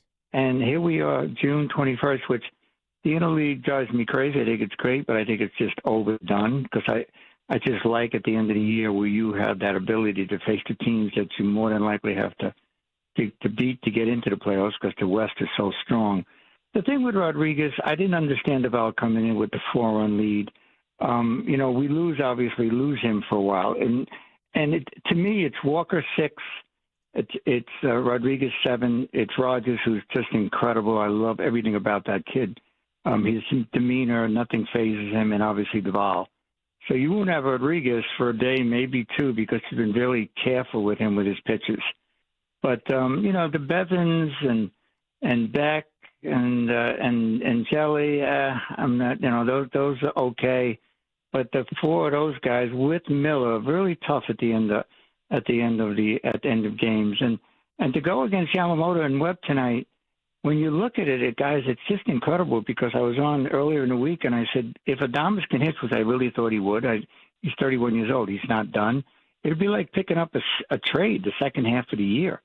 I mean, so I really felt that he was going to come around, and I know it's Colorado, but he made solid contact, and solid contact is wherever you are, it means something. So I'm hoping he picks it up, and yes, the Schmidt play was big. Chapman and Adames were really big as far as leaving men on the first 45 game guys. I mean, Chapman was on pace to strike out 200 times, which is unusual for him. But, yes, he is a big part of our team. But, yeah, I'm really excited. I mean, I just made my arrangements to go out to Milwaukee when they're out there. I'm looking forward to that. I go to one, and I'll be out in Frisco in September. So I really, to say that this game, 12 games, oh, yes, and that was a tough loss. But I'm really curious because when you look as an outside observer, just to end it, and you look at our lineup, and you look at the Dodgers and you say David and Goliath, but the key to us is low scoring, keep it close, and maybe Dom Smith is Cody Ross or Scudero. Who knows? Yeah, I like it, Richie. Yeah, I mean, really there are a lot of interesting aspects to this Giants-Dodgers series, and appreciate the call, Richie. I mean, you just mentioned the pitching matchup today, and I know, Evan, the Dodgers have half of their pitching staff, if not more, on the injured list right now. And we can get into that and who this Dodger team is and the Giants measuring up versus this Dodger team. And is this even the real Dodgers team considering all the injuries that they have? We have an amazing pitching matchup today, though. Logan Webb versus Yoshinobu Yamamoto. Those two have been, two of the top 5 pitchers in the NL probably so far this year. They have both been awesome. I am so excited to watch this baseball game tonight because it's rare you get those kind of pitching matchups, especially in a rivalry like this one is. Well, that's what I find fascinating about this series is, yes, the Giants, for lack of a better terms, blew a game yesterday, right? Yeah. Bad loss on paper, No worst doubt. team in baseball. I don't get the sense that that's killed any of the buzz surrounding this series. And to me, that's more of an indication of where the Giants are. The Giants are a must-watch baseball team. And I think the rest of the country, while all eyes are obviously always centered on Los Angeles, are beginning to pay more attention to the Giants because you look at the lineup, and it's not really that impressive. You might not even recognize some of the names in the bullpen, but they're pretty damn good. The pitching staff has been consistent, but outside of Webb, it's like Ray's having a great year. He's a name, but there's kind of a lot of guys that have just overperformed on that side, and that's how the Giants have always been good. And I think the fact that Buster Posey's at the helm running the ship or steering it also brings a little bit more juice to this series and to the Giants themselves. So you took 2 of 3, you've won 8 of 9, 8 of 11 going back to the Padres series. Like, the Giants are playing really good baseball, and I think they've set themselves up for this Dodgers series. I wouldn't even look at it as a measuring stick series because the Dodgers are banged up and the Giants are obviously missing Chapman. But it's your first time that you're going to see your division rival this year. And I do think it's a really important opportunity for the Giants to set the tone for what the remainder of this season could be. On paper, people are right. They're not in the Dodgers league. In terms of payroll, they're not in the Dodgers league. All-Stars, perhaps, not in the Dodgers league. That doesn't mean you can't go beat them. Like, that doesn't mean that you can't go walk into their house and take 2 of 3. And actually, Mark, I would go as far as to say with the way the Giants have been playing, that would be something that I would not be surprised by at all. If the Giants win the series? If the Giants win the series against the Dodgers, I would not be shocked because good pitching beats good hitting. And also the Dodgers have not really been swinging it as well as everyone assumes that they should just because they got Ohtani, Mookie, Freddie, Will Smith, and the likes at the top of that lineup. Yeah, they're 5-5 in their last 10. Giants 7-3. The Dodgers are a game up on the Giants, 41-28. Giants are 40-29. You break down the records even further. These teams have been like identical at home and on the road. The Dodgers 23-11 at home. The Giants 22-11 at home. The Dodgers 18-17 on the road. The Giants 18-18 on the road. These teams have largely been very, very similar. Now, if you're the Dodgers, you're looking at this as saying, well, it's pretty remarkable. We're 41-28, first place in the division. We have, the third best record in the National League so far this year, despite the fact that Blake Snell hasn't pitched really the entire year. Tyler Glasnow has been on the IL for the majority of the season. Our most recent overseas international pitcher that we just signed, Roki Sasaki's been on the IL for a long time, and others who are also on the IL. But if you're the Giants, you say, doesn't matter. Your record is what your record says you are. And the fact, Evan, that the Giants are only a game behind the Dodgers, and it is June 13th. And if the Giants just win this series, they take 2 out of 3. These teams will be tied after this series. That's a realistic possibility. These two teams could be tied, or the Giants could have the lead after this series. The flip side is the Dodgers could be up by 4 games if they sweep. But the fact that it is this close, it's pretty remarkable, I think, considering what the expectations were for both these teams when the season began back in late March. Sure, but you also have to understand that the reason why the Dodgers have so many arms is because they're all injury prone. Like, they know and knew that the guys that they signed for big money, they have to be ready by October. They're not supposed to be here. Maybe it's June. Maybe they drop in August. Maybe they come along in September. Maybe they're available at the beginning of the season. But the fact remains, they signed so many different people this offseason and added to an already, relatively talented core of pitchers because they didn't believe that they were going to be able to stay on the field. The Giants ran into this a little bit last year. Snell is not someone, as Giants fans well know, who pitches a whole lot early in the year. And I think he's on the 60-day right now. But last year, they also knew that the Giants did. Robbie Ray was not going to be available for the majority, if any, of the first half. Alex Cobb, a name long since forgotten, was not going to be available to you for the start of the season. Like, if the Giants operated like that, they would be dead. Like we saw what happened last year when injuries sort of decimated this team. But the Dodgers have tried to make themselves injury-proof. That's why they have so many names and so many arms and so many bats, is because they don't really care if a guy gets hurt or goes down because, all right, Tony Gonsolin's back. And he heads right back to the IL with injury, elbow impingement. Well, that's fine. We got Kershaw coming back. He'll give us a couple starts, and then he'll probably get hurt. By the time he's back, I don't know, maybe Gonsolin will be ready to go. It's like they're just swapping in different names. Patchwork. Yeah, the Giants cannot operate, and I think have been wise to not operate like that. And they do have a good amount. It also costs a lot of money to do. Yeah, they do have a good amount of starting pitchers. I mean, one of the more interesting conversations is what the hell happens when Verlander comes back, and it's probably likely Kyle Harrison goes back to the bullpen. That would be my guess. And he's also a lefty, and the Giants don't have many lefties in the pen. They got Eric Miller, and that's it. But, I mean, you're looking at the Sunday game when Kyle Harrison has a start. And what if he limits the Dodgers lineup on Sunday to 2 runs in 6 innings? Are the Giants going to take him out of the rotation right after that? Who the hell knows? But the Giants do have pitching that they feel like they can lean on and rely on, but not to the point where the Dodgers, and you can't. Like if Logan Webb goes down or if Robbie Ray goes down, the Giants take a major hit, and there's very little chance they can keep up their winning ways the way that they have of late without either one of those guys. Yeah, I mean, look, the Giants are obviously behind the 8 ball without Chapman. The Dodgers are missing some dudes. But the one advantage that you have in this series is you got both of your dudes going this weekend. You got Webb, you got Ray. I think Roop's pitching as well. Like you have an opportunity here. To me, if you're the San Francisco Giants, to go down there and make a statement. I mean, this is the other thing, Mark. It's like we've been waiting for the Giants to make some sort of statement on the field for what feels like the last 3 years. I mean, really since 2021. Honestly, unfortunately, since they lost to the Dodgers in the 2021 NLDS. We've been waiting for this team to make some sort of statement. And I think the biggest one that we've gotten has either been we're playing too much Pasoy, in the clubhouse a couple of years ago. Not a shock. Farhan saying that we can't attract free agents to San Francisco, which you could fight him on. You may or may not be right, but that's another loud statement. And then the biggest one this season was Buster Posey saying it's time to go. We have not seen, to me, an on-the-field statement by the San Francisco Giants, and that's why I'm excited. I think a lot of people are excited to see if they can do it. Yeah. When was the last time that the Giants had a series this impactful, this big, this meaningful? 888-957-9570. And also, what are your expectations for the series? If I tell you the Giants go 1-2, are you taking that? You want 2-1 or better? How do you feel if they get swept? Is that okay?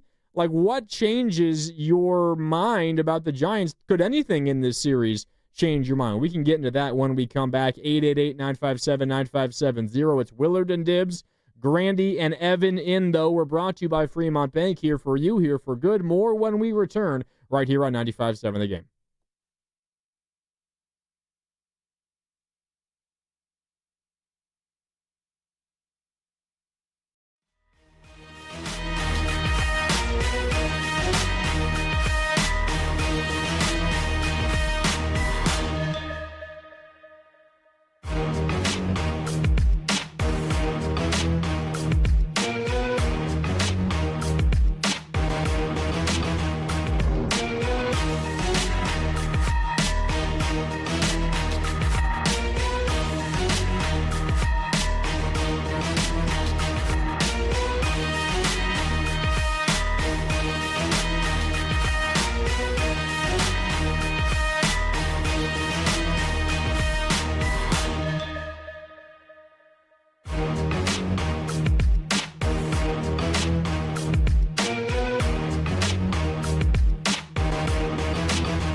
Now, back to Willard and Dibs. What is your favorite or the best play on words using your last name that you've heard? That ball got Schmidt on. On 95.7 The Game.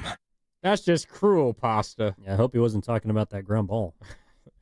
He messed that one up, that's for sure. I thought maybe for a second, we're talking about Casey Schmidt, error in the 9th inning yesterday at Coors. I thought maybe for a minute, Ev, and welcome back, it's Willard and Dibs, Mark Randy, Evan Giddings with you. It might have hit the lip, like right where the grass meets the dirt, but it was just in front of that, and it was a nice high hop. You had plenty of time to react. Hit him in the worst place. What, your chest? The glove. Hit him in the worst place. No, I mean, that's... Yeah, at first when I saw the play, I thought it might have skipped up because the ball was kind of low and then jumped up to his chest, but it's just a ball you got to have. And it sucks because it's...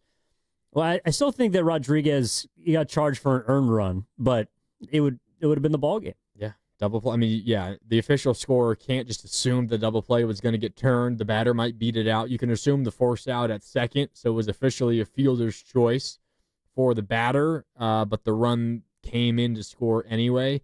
You cost the Giants 1 out officially. Rodriguez then got the strikeout. The next batter, that would have ended the game, according to the way that it was officially ruled, but it did not work out that way. Again, welcome back. We're coming to you live from the Laughing Monk Studios. Laughing Monk, righteously brewed in San Francisco.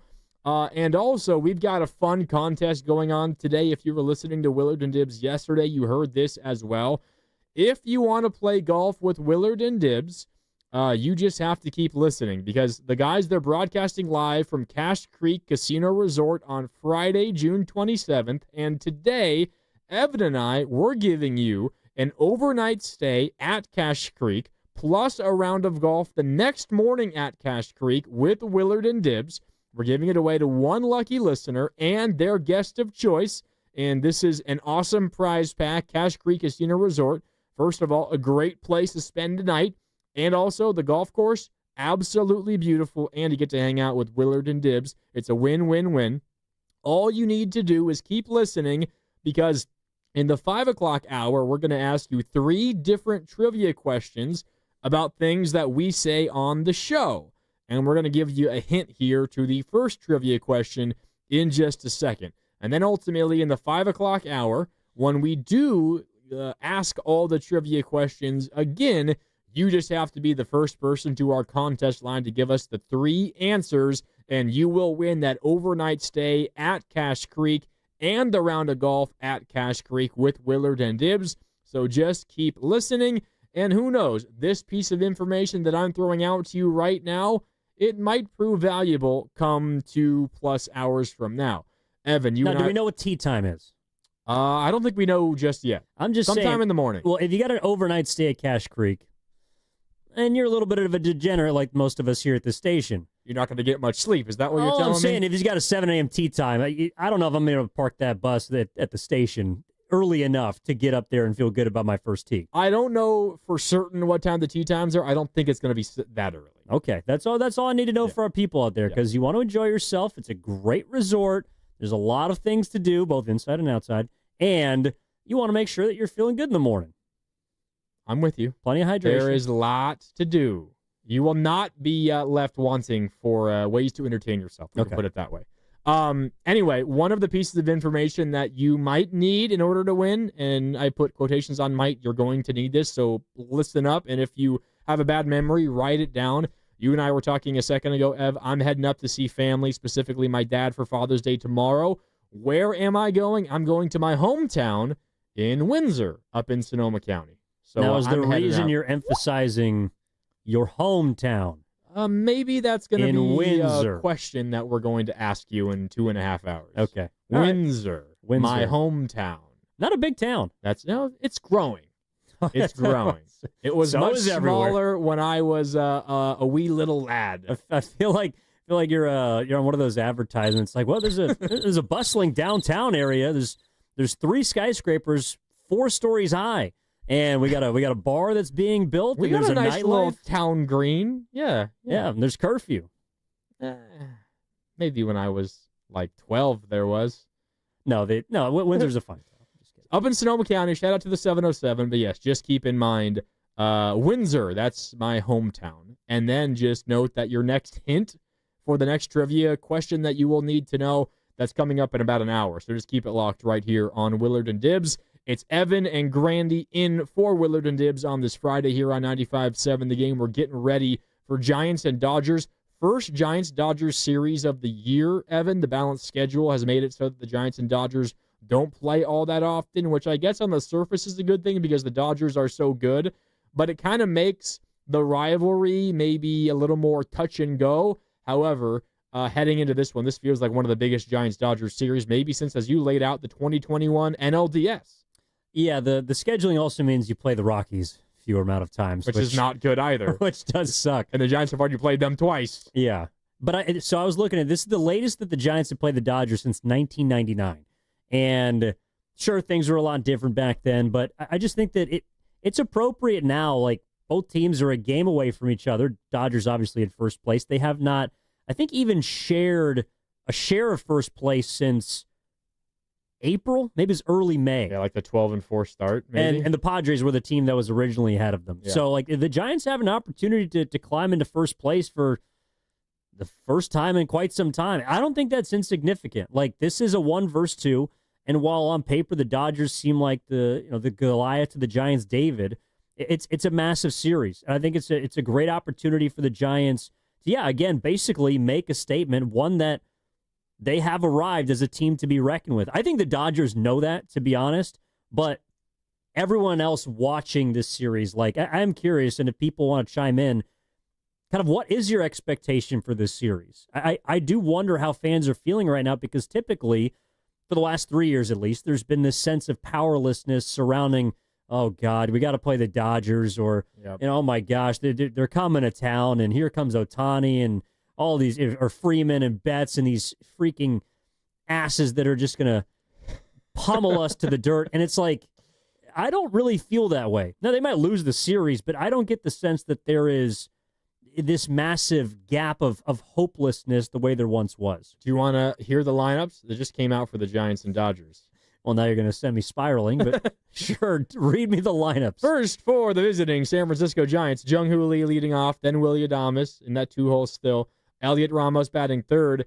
Not Flores, but Dominic Smith is batting fourth, cleaning up for the Giants. He parked a big one last night. Yeah, so he's hitting fourth.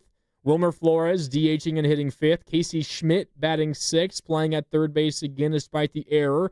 Yastrzemski seventh, and in right, Tyler Fitzgerald batting eighth and playing second base, and then Kisner, the catcher they called up when they sent part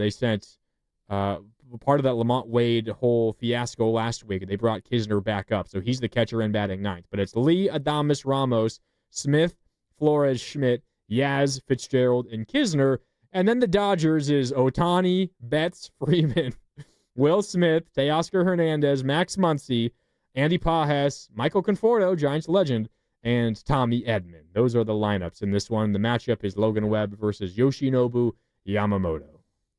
Yeah, that's pretty daunting on paper. That is pretty daunting. Ohtani, Betts, Freeman, Smith, Teoscar. Yikes.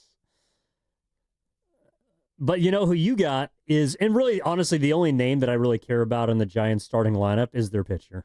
Logan Webb. It's Logan Webb. That's the guy who has to own this game. And that's the guy you want getting the ball. You know, it's a Friday night, but like if this is College World Series Game 1, your Friday night starter, Logan Webb's the guy you want in Game 1. He's the guy you want in the bump. If the playoffs started today and they play the Los Angeles Dodgers, that's who you're giving the ball to. Yep. This is also who the Dodgers would be giving the ball to. You know, Yamamoto has been probably a top 3 pitcher in the NL, top 2 conservatively. Really good. Conservatively top 3 because Skeens has been fantastic. But Webb has been right there alongside him. And I know that the lineups are really, like, the Giants are kind of outmatched. If you look at any single lineup comparison of the best teams in the NL, the Giants are not going to scare you. But that's not taken away from how they've been able to win games. Their lineup is never, even at full strength, even potentially with a trade that a lot of people are clamoring for, I don't think their lineup is going to scare anybody. But it hasn't prevented them from doing what needs to be done, which is keeping it close and winning games with their pitching staff, their defense, in tight situations. There's no doubt that they are much more well-equipped to win those close games than almost any other team in baseball. Now, they're going to play a lot more close games than a lot of other teams because, they don't score a ton, and 2, they have great pitching both in the rotation and in the bullpen. But you get used to winning close games. You kind of develop that kind of skill and a thick skin, and you might become better at it. And the Giants, they just won 6 games in a row. They won 7 in a row, but 6 of those 7 were all by a single run. We can get more into the expectations for this series. Like you were throwing this out, you wouldn't be shocked if they won 2 or 3, the Giants, or even if they had a way to sweep this series. What if I told you the Giants go 1-2 versus the Dodgers this weekend? Are you upset? Are you frustrated? Are you taking it? I don't know. I might take a 1-2, just considering who this Dodgers lineup is. How would you feel? 888-957-9570. Also, again, a reminder, if you want to play golf with Willard and Dibs at Cache Creek Casino Resort, just keep listening. We're also sponsored by Crystal Geyser Alpine Spring Water. It's Evan. It's Grandy. We're back with more next, right after this on 95.7 The Game.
Now, back to Will and Dibby on 95.7 The Game.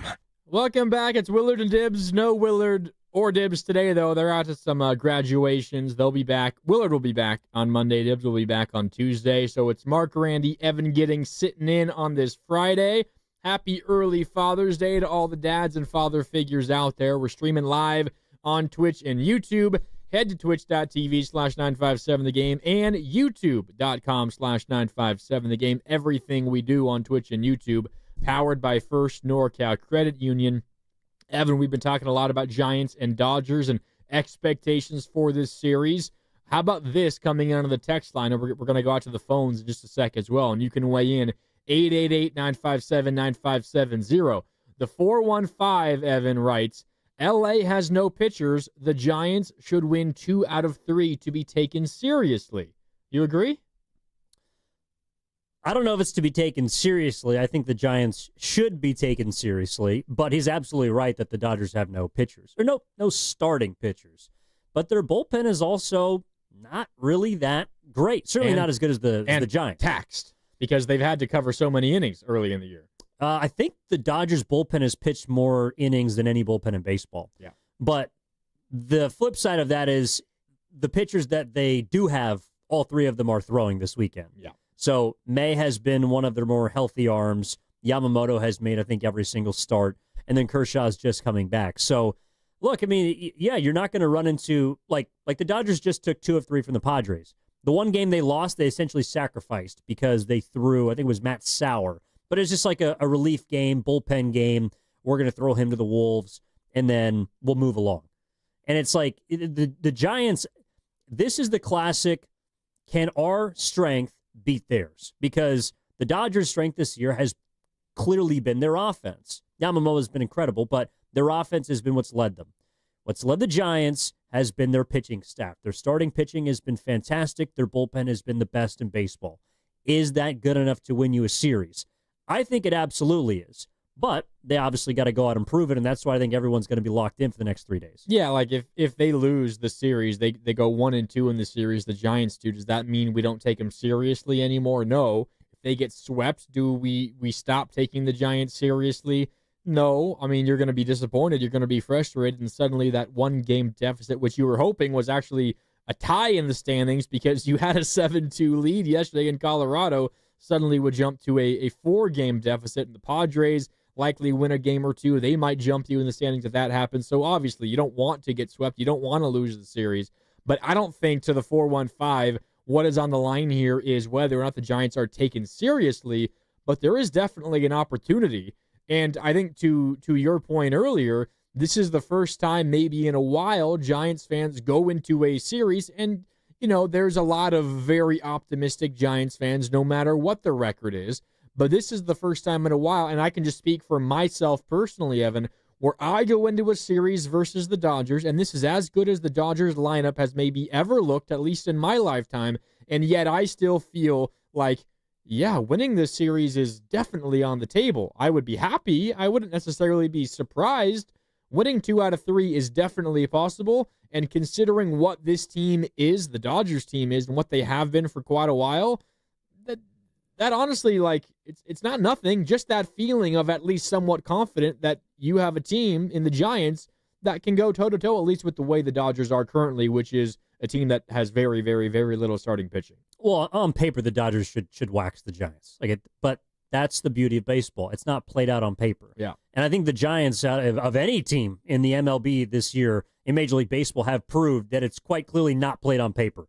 Because if it was, I'm not sure the Giants would be 11 games above 500 or a game back of the Dodgers, you know what I'm saying? So yeah, that's what they've done this entire season. And to me, the reason why I absolutely give them a chance, and even, again, wouldn't be shocked if they won this series, is because that's what they've done to me more than any other team that I've watched this year, is they've shocked me. They have shocked me, not just during this 7-game win streak preceding the blown loss yesterday. They shocked me at the beginning of the season. They've shocked me with some of their performances. Logan Webb has not necessarily shocked me as far as his ERA, but he's striking out a lot more batters. Yeah. That's been a bit shocking to me this year. The performance of Jung-Hoo Lee, to me, to some extent, has been shocking. How good Heliot Ramos has been able to follow his All-Star campaign has been shocking. There have been players for the Giants that have wowed me in a sense. It's not like, yeah, they're going up there and slugging the 23 home runs that Shohei Ohtani has, but they're finding ways to basically come through in situations you don't expect them to. And that's another reason why it's must-watch baseball right now, is because you do not know what these Giants are going to do on a day-to-day basis, except for remain competitive, which is something that I feel very confident they're going to do in this series, because odds are they're probably going to be in a lot of one-run games. Yeah, I mean, the total series score, if you were to take the final score from the last three these 3 games combined, I mean, what's the margin going to be over the course of these 3 games? The margin's going to be what? Like a difference of 5 runs at the most, you feel like? I mean, there's a likelihood that maybe one of the games could be a blowout one way or another, right? Like, say the Dodgers get to Kyle Harrison on Sunday, but there's a possibility that this is just the way the Giants play, a pretty even series from beginning to end, even if that means the Dodgers take 2 or 3, or hell, even if the Dodgers sweep the series. 888-957-9570. A lot of you guys want to weigh in, so let's get to you. Up first is Gary in San Ramon. What if I were to tell you the Giants win the series 2-1? What if they lose the series 1-2 in favor of the Dodgers? You upset? You happy? What are you expecting in this series as a Giants fan? Let's go to Gary in San Ramon up first. Gary, how you doing? You're on with Evan and Grandy. How you doing? Hey, guys. Good program. Yeah, I have, my feeling is trepidation, because I look at the stats for tonight's game, and I see Logan Webb's ERA on the road, 3.95. Yamamoto's ERA is right around 2.2. So that, to me, is something to give me cause for concern, because Logan is striking out a lot of guys, but he's also getting the ball up a little more. So we'll see. I hope Logan can give it to us. The other thing is that you're not going to have Rodriguez tonight, because Melvin left him in for 43 pitches, and I just don't get that the other day. You guys were talking about it earlier. I just don't see why that should have happened. Education is fine, but we can't afford to lose to a team that's only got 12 wins, and that was a big loss. We had 4 or 5 of those blown save situations late in the game, and like you said, this team has a little margin for error. And then you got Roop and Harrison over the weekend against Kershaw and May. Boy, I don't know. I'd be happy to win 1 out of 3, guys. Appreciate the call, Gary. I feel like there's still a good chunk of Giants fans who feel that way, and you and I, along with our boss, Matt Nahagian, were sitting outside the studio before we came on air, and he comes up and asks that same question to us. How would you feel if the Giants go 1-2 in this series? You and I had different answers. I said, I'd take it. I'd take going 1-2. I want to avoid being swept at all costs. I'd take 1-2. That's not anything to be upset about in my mind. Then to me, it doesn't tell me that you think that the Giants are legit. Like, if you're okay with losing a series, and I realize the Dodgers are a good team. They're not the best team in baseball, but they're a good team. That means you don't think that's what I hear. Like, if I think the Giants are good, are legitimate, then I think you should be disappointed if you lose this series, because that's the whole point. Like, the Padres just losing to the Dodgers, that's disappointing. They're expecting to beat that team. That's a team that they have been neck and neck with over the last 3 years. The Giants haven't been neck and neck with the Dodgers since 2021. If you lost a series that year, you would have been disappointed, even if it was all the way back in June. That's my point. So, and I'm not telling people that you have to believe or not, but like, I think when I hear Gary talking about the trepidation, to me, it's as much about the series itself as it is about the Giants. That it's like a Jenga tower, and you don't really know when that bottom rung is going to get pulled. Maybe it's Chapman. Maybe it's Bailey, who's also not playing and could be a factor in this series because of what he does defensively. But when I hear people say, well, let's just go get 1 or 2, it's like seriously? I mean, if you think that you can beat the Dodgers, you should go beat the Dodgers. And that's why if they lose 2 of 3, especially if they get swept, I absolutely would be disappointed. Well, there's a difference, I think, in I would take it. Like, I could still feel disappointed that they go 1-2, but I know that they avoided the disaster of being swept. It's also partly you got Landon Roop and Kyle Harrison going on Saturday and and on Sunday. Yeah, but those are two young dudes. They got the ghost of Kershaw and Dustin May, who's been pretty mid this year. It's true. It's true. They also don't really have a bullpen. Like, their closer has a negative WAR right now. He's got a 4 ERA. Like, if you get into the late innings with the Dodgers, I do think that's advantage Giants, and it's just about how they can navigate, to me, those first 5 innings. Oh, maybe we can narrow down the question then, and we'll go right out to the phone lines because I see you, Nick. I see you, Bobby. You were coming to in just a second, and you want to weigh in on this topic exactly. Instead of me just asking, what's your expectation for the series, if I tell you the Giants go 1-2 in this series, and it doesn't matter which game they won and which ones they lose, the Giants go 1-2 in this series, you taking it? You disappointed? You upset? You happy? Is it your Is that what you're expecting to happen? The Giants go 1-2 in this series. How you feeling? 888-957-9570. Nick in Berkeley is up next. What's up, Nick? You're on 95.7 The Game. Hey, man, I think the Giants will do themselves a disservice if they go in with that mindset of just taking 1-2, man. So I'm sick of losing to the Dodgers, you know what I mean? It's like this is a rivalry game. This is a division game, and it's just like the Giants got to come out and pick up the slack for Chapman. Like, I don't care who it is coming off the bench, but, Melvin's going to have to play a little chess game. It's not checkers, it's chess.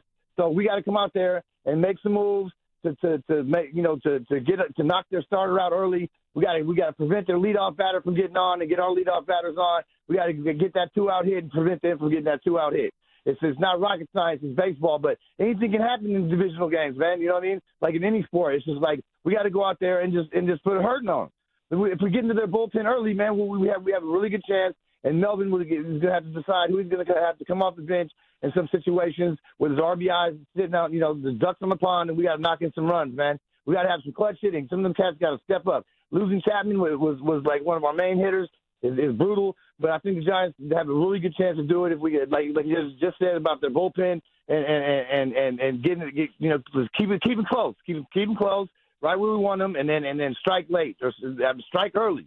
Get their starters out. You know what I'm saying? So, our pitcher's going to have to step up and not give up no long balls. You know what I mean? And keep the Dodgers, from hitting the bombs. You know what I mean? And that's what I think. But I'm going to be pissed off if we just get 1 out of 2. We need to go in there and set the tone, man, for the rest of the year. Yeah, I hear you, Nick, and I like how fired up you are for this series. I mean, we got one call one way and one call the other way. I wonder if a lot of this, Evan, and maybe this is something that I need to fight myself, it's like not the way that you've been conditioned, but as a Giants fan, you're almost kind of used to like playing second fiddle, and I guess even lately, like third or fourth fiddle in this division. And not that the Giants being 11 games over 500 is necessarily shocking, but maybe it's the Dodgers only being 11 games over 500 that's a little surprising. Like maybe the Dodgers have underperformed because of the injuries, and maybe the Giants have overperformed just a little bit, and the fact that they've met in this middle ground is a little surprising over the course of this entire season.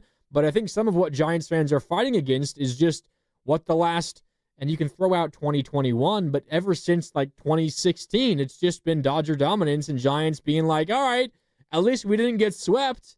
And maybe you're just fighting against that conditioning that you felt for almost a decade now. Yeah, I think that's fair. And I think that's where a lot of it stems from, right? Is you're protecting yourself from being hurt.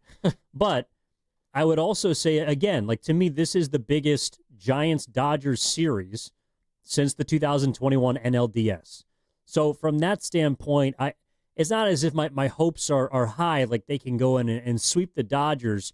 But it's just from, all right, if this is supposed to be competitive, then I am going to be disappointed if the team that I have a rooting interest for loses, because that's how sports work. Yeah. I want them to beat them. I think that the Giants have a legitimate path to beating the Dodgers in multiple games in this series. I think it obviously starts tonight. It's going to be hard to win 2 of 3 if you don't get this one with your Bulldog on the bump. But like that to me is how I guess I would ask people to look at this series is like, I know it's June. I know that it's about 40% of the way through the season. But if this is the start of the 2025 Giants-Dodgers rivalry for this season, it's a big series. And I know we're not used to that because for the last few years, no series has really been that large. But I do think we have to start changing how we view. And I think the Giants, to their credit, in my mind, have changed over the last couple of weeks the way that we've viewed this team to the point where they are appointment television. And it's because at around the time when our interest begins to start drifting towards baseball in the summer, if you're a fan of it, the Giants began to get hot. And I don't think that yesterday in Colorado mars it so much for me as it just means they're going to be in a lot of close games. And so far, to their credit, in one-run games, they have been very good. They've played in the most in the majors. They also have the most wins in the majors, 17. The Dodgers are 11-9 in one-run games. So if it's in that situation, which odds are it probably is going to be, I like the Giants' chances. I mean, they definitely are much more equipped to win those close games. You have the bullpen that the Giants have, the Dodgers don't. And, all right, you feel much. If you were to say that all three of these games are one-run games, Giants are at least taking 2 of the 3. You feel pretty confident in that. I would think so. Yeah. I mean, look, the Dodgers are reigning champions. I think they made a lot of really great. They made a lot of clutch plays on the route to a World Series. As much people may not want to hear that. Like they got some dudes and they get clutch. They're an amazing hits. team. I mean, Will Smith might be one of the most clutch hitters in baseball. He's buried in this lineup. Yeah, and then a guy who can't even hit for the Dodgers except when he plays against the Giants, Max Muncy, is like bottom third of the order. So yeah, he's hitting 6th tonight. Max Muncy hitting 6th. Right? Or Casey Schmidt's hitting. I mean, Muncy's only hitting 238. Schmidt's hitting 226. Not a terrible difference there from your third baseman. Yeah, although but of course it's like Mac. The biggest thing we've heard about Max Muncy this week is actually giving the Dodgers, or pardon me, the Giants some props. Yeah, he shrugged off the Padres as a Dodger rival and said, no, it's only the Giants and always will be the Giants. No, he does. I don't know if he doesn't want any bad blood, but that's also part of this thing too. It's like there is a rivalry, I guess, a bit built in, but there's not a lot of like homegrown or even long-time Dodgers there to the like hateable Dodgers. Like Max Muncy's the one. Yeah. He's Kershaw probably on Saturday. Yeah. Kershaw I don't really care for much. I know he's great. I don't really like him. But everyone of all the shows was putting together their like most hated Dodgers. And it felt like, you can go check it out on social media, but like Shasky Spadoni, Willard Dibs, Steiny Guru all talked about their least favorite Dodgers. It felt like a lot of them were from the 80s, or for Steiny, the 70s. You know what I'm saying? Steiny's portion of that video just ran down the Dodgers 1970 lineup. Yeah, I was like, all right, do you have a thought about, you know who Sean Green is? Does Andre Ethier ring a bell? But no, it's like there's not as many hateable ones, I think, on this team. I think it's just more that the Dodger blue that everyone has, the Pamplona Red Eye Bulls for. Yeah. 888-957-9570. If I were to tell you the Giants go 1-2 in this series, you upset? Are you taking it? Let's go to Bobby in Los Altos, who wants to weigh in on this. Bobby, how you doing? Happy Friday. What's up, Bob? Happy Friday. Thanks for taking the call. I will be disappointed because I expect the Giants to win this series at least 2-1. And the reason I say that is if there's any time that we're going to beat the Dodgers, honestly, it's when their pitching staff is broken. So I certainly don't think these 3 games are materially going to affect who wins the West.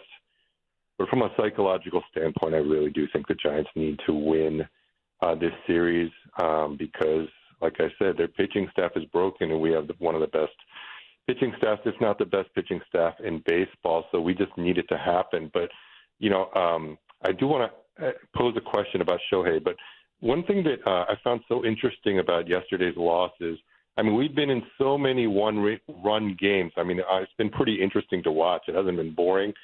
And then, Wednesday, Schmidt makes a Chappie, Manny Machado-esque play, and it's a tight 1-1 game going into the top of the 9th. And then yesterday we have a huge lead, and then that's what happens. So, who knows what happens in baseball? If any game that I thought we would win would be yesterday. So it's just shocking. But in any case, I would be disappointed. I think psychologically we need to win 2-1. But I just want to ask you, boys, first of all, I want to assure me that we're in a safe space right now. But what I want to say is, quite honestly, I'm infatuated with Shohei Ohtani, and I have a need for him to be recognized as the greatest baseball player ever. I don't need people saying Mookie Betts or Trout or Babe Ruth or all that crap. So am I a bad guy because I just want Shohei Ohtani to dominate, but the Giants still to win, kind of like fantasy football? Does that make me a bad guy? I just need this guy to be recognized as the greatest ever. And then I'll take your answer off air. But I also want to say I think that this will be the Willie Adames series where he becomes a true Giant. I really think he'll be a key factor in 2 of the wins the Giants have in this series coming this weekend. And I'm super excited for tonight's pitching matchup. It's going to be a really fun game to watch. Thanks, Bobby. So if you could address the Shohei. Yeah, I appreciate it. I mean, I'm never going to root for a Dodger to do anything while they're playing the Giants. I'm never going to root for a Dodger to do anything, period. Watching Shohei, hit bombs, I get it. Just from a baseball neutral observer can be a lot of fun. You're wearing Dodger blue. Nah, do you, Bobby? And I'm not going to come down your road, but me personally, that is a no-go for me. All right, so during the crossover, explain my father, and shout out him, shout out fathers everywhere. Your day's coming up, and however you choose it, choose wisely. I was born loving greatness. My father, he bounced teams because he bounced locales. He lived in a lot of different countries and different parts of the country. And so he loved baseball. So whatever team he was around, he fell in love with. That's where I'm kind of with Bobby. I'm like, come on. Dude, I've seen Shohei Ohtani win a game by himself. Him throw 7 shutout innings and hit a home run, strike out 12 and hit a home run, and his team win 2-0. Actually, Kershaw did that to the Giants, I believe. Yeah. He threw a complete game shutout, so it was a little bit more impressive. But I've seen him do that twice. Shohei Ohtani, I've seen him in live with my own 2 eyes do it twice. He is one of the most impressive athletes I have ever seen. Now, granted, he did it in an Angels uniform. And I think to Bobby's point, we'll find out if he can regain that title of greatest baseball player ever for some when he returns to the mound. But I'm going to be honest, I don't have any problem with that whatsoever. I hope he goes 0 for 12 with 12 strikeouts. Well, but Bobby's saying Shohei goes 6 for 12, but the Giants still win the series. Yeah, and Giants you win the just don't series. believe if Shohei does a good thing that Giants, they can't win. No, it's just I'm not going to root for a Dodger to do anything good. Even if the Giants still win, I don't care. I respect greatness. I hope the Giants throw 3 perfect games. Well, all right, in the NBA Finals or in a team you don't like, let's say, the Lakers. If you're watching them play against another team and, I don't know, LeBron James has a 40-point triple-double, you can't say, wow, that was incredible. I can say that, yeah. That's the same thing for Shohei. I'm not rooting for it. I don't want it to happen. No, but you got to sit back and appreciate it if and when it does. Yeah, I can sit back and appreciate it when it happens. It'll still piss me off, but I'm not going to sit and hope it happens. I'm not going to sit here and say, I hope Shohei amazes me tonight. I hope that happens. No, I hope he looks like Michael Conforto. That's what I hope. No, but that's going to take away from, for example, let's say first pitch of the game, he takes Webb to the Andes or to the mountains. Yeah, 500 feet out of Chavez Ravine. First pitch. I'm just saying, you have to be able to appreciate that. That right there would be an amazing play. As a physical act, as a baseball seal, I can appreciate it. As a Giants fan, I will absolutely lose my mind. Yes. There's 2 sides to the coin. I'm with Bobby, man. You just, look, when someone is great and as great as Shohei Ohtani is, although I'm going to be honest, if I had one at-bat for my life, he's not the guy I'm taking in that order. Which is crazy. You taking Freddie Freeman? Yeah, he might be the best pure hitter in baseball. We got to take a break. We're brought to you by Fremont Bank, here for you, here for good. We do have some news, though, from the Giants. I'll give it to you really quick. We'll talk a little bit more about it when we come back. This comes courtesy of Giants insider Alex Pavlovich for NBC Sports Bay Area. The Giants got good news on Matt Chapman today. He met a specialist in L.A. and was told he can begin rehabbing his hand in about a week, and he has to wear a splint until then. But rehab beginning for Matt Chapman in about a week. Good news for the Giants there. It's Willard and Dibs, Evan and Grandy in. Back with more next on 95.7 The Game.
Dibs on 95.7 The Game.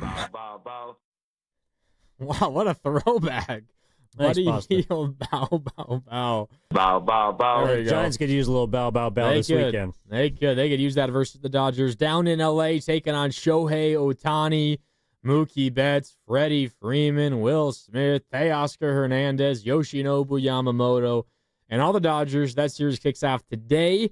It's 3 evening games. I guess the game on Sunday is more like late afternoon, 4 o'clock start. But the Giants are the Sunday night game versus the Dodgers on Sunday. Night game tonight, obviously. Night game tomorrow on a Saturday. So 3 non-day games, night games, evening games, afternoon games here for the Giants in L.A. Getting ready for that one. Plus what we're doing today, and welcome back. It's Willard and Dibs, but no Willard and Dibs today. Grandy and Evan with you. One of the things that we're doing today is giving you a chance to play golf with Willard and Dibs, because the guys, they're broadcasting live from Cache Creek Casino Resort on Friday, June 27th. And today, we're giving away an overnight stay at the beautiful Cache Creek Casino Resort and a round of golf with Willard and Dibs at said Cache Creek Casino Resort. One lucky listener plus a guest of his or her choice. And if you want to win, all you need to know now is just keep on listening, because in the 5 o'clock hour, we'll ask you 3 trivia questions about things we have said on the show. We've already said one of them. If you missed it, I'll let you figure out how to go back and listen yourself, but we said it around the 3 o'clock hour. You can use the free Odyssey app and rewind if you want, but we said it around 3. The next hint is coming up around 4, so in about 10 minutes. And then in the 5 o'clock hour at some point, we will let you know it's time. The contest is on. If you get to the contest line with the right answers to all 3 trivia questions first, you will win the overnight stay and the round of golf at Cache Creek for you and a lucky listener. So again, hint number 2 is coming up in about 10 minutes, and that hint is going to be about my partner today, Mr. Evan Giddings. So we have that to look forward to coming up in just a little bit. Evan, I did want to read this, though, to you from the text line. I think this kind of gets to something we were talking about earlier. Giants fans maybe like dealing with how they've been conditioned versus the Dodgers specifically of late. This comes courtesy of a Dodger fan, believe it or not, from the 510. As a Dodgers fan, I don't worry about the Giants in free agency or the standings, even if you sweep. Not worried about the Giants. This series is bigger for the Giants, not the Dodgers. You agree with that? I do. Yeah, he or she, for the 510, is correct. The Dodgers probably don't really look at the Giants as much as the Giants look at the Dodgers. That's why you got to get their attention. That's why you have to win this series. That's why you have to win the series. That's why winning this series is so important. You need to draw their attention.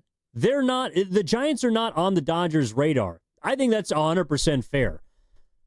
So get yourselves on their radar. Right now, the team that is on the Dodgers' radar, probably just because of proximity as well as postseason battles they've had each of the last 3 years, is the Padres. That's the team that they are closely measuring themselves with. Giants aren't there yet, but you know what? This is the first time they play this season. It's the first time, I would argue, in 2.5, 3 years that the Giants have had a legitimate ball club worthy enough of walking into Dodger Stadium and potentially beating them. Put yourselves on their radar. That's why it is a massive series. And as much as I understand why people would feel trepidation or hesitance, or I don't want to say inferiority, because to me that's not really how I look at a fan base viewing itself to another team. But there is, to your point, some conditioning of, well, we're going to try our best, and if we win, we win, great, and if not, then, well, that's just the way it's always been. Like, no, if this is a different year, which, by the way, I've been hearing from everyone that it is, that this is a different Giants team, the culture's different, the way that Buster Posey has instilled confidence and has promoted everyone to the best version of themselves, that's how this team is operating, okay? Well, then you should be a different ball club this time you face the Dodgers, and that's what I'm looking for. Do you feel this way specifically about this series because of all the injuries to the Dodgers? Or say the Dodgers are fully healthy, they got Blake Snell throwing, they got Yamamoto, Snell, and Glasnow throwing in this series. You feel the same way? Yes. Well, I mean, I assume if they had Glasnow and Snell, they would be more than a game above Probably. the Giants. Yeah. But that's also one of the reasons why I'm looking at this as an even battle. Obviously, they're at home, so they have a bit more of an advantage. But you're only a game behind them. Like, the Giants have played well enough this year to be within striking distance of the team that's in first place, who happens to be the Dodgers.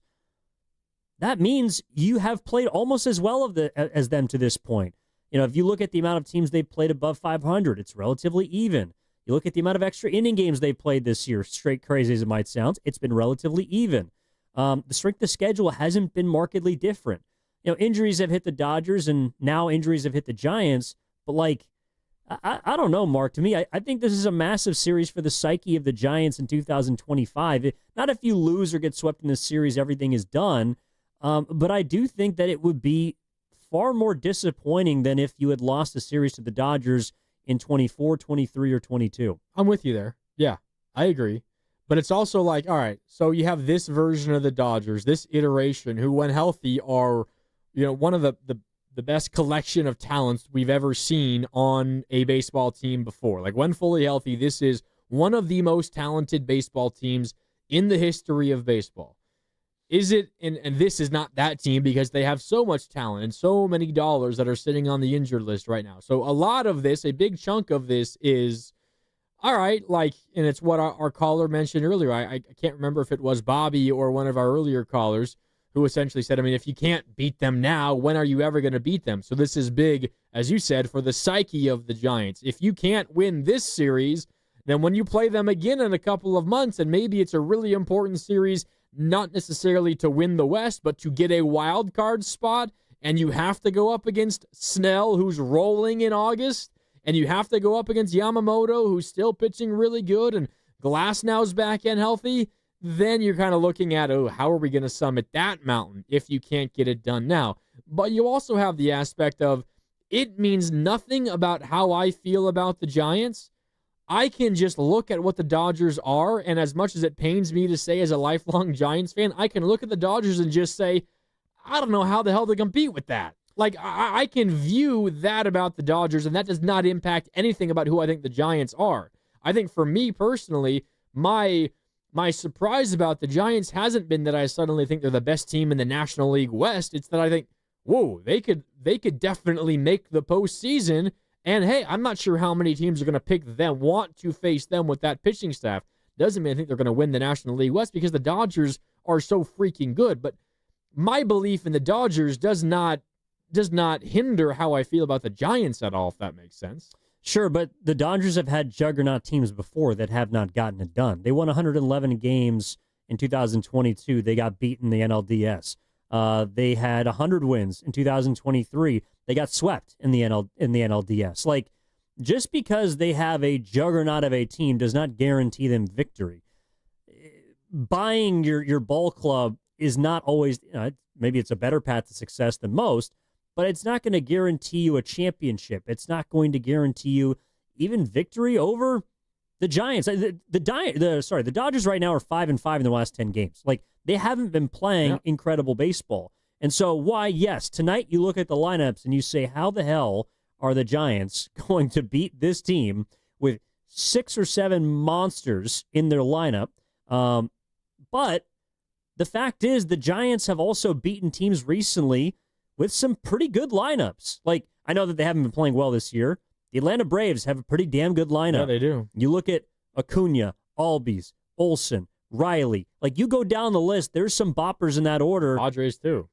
What did they do to the Braves?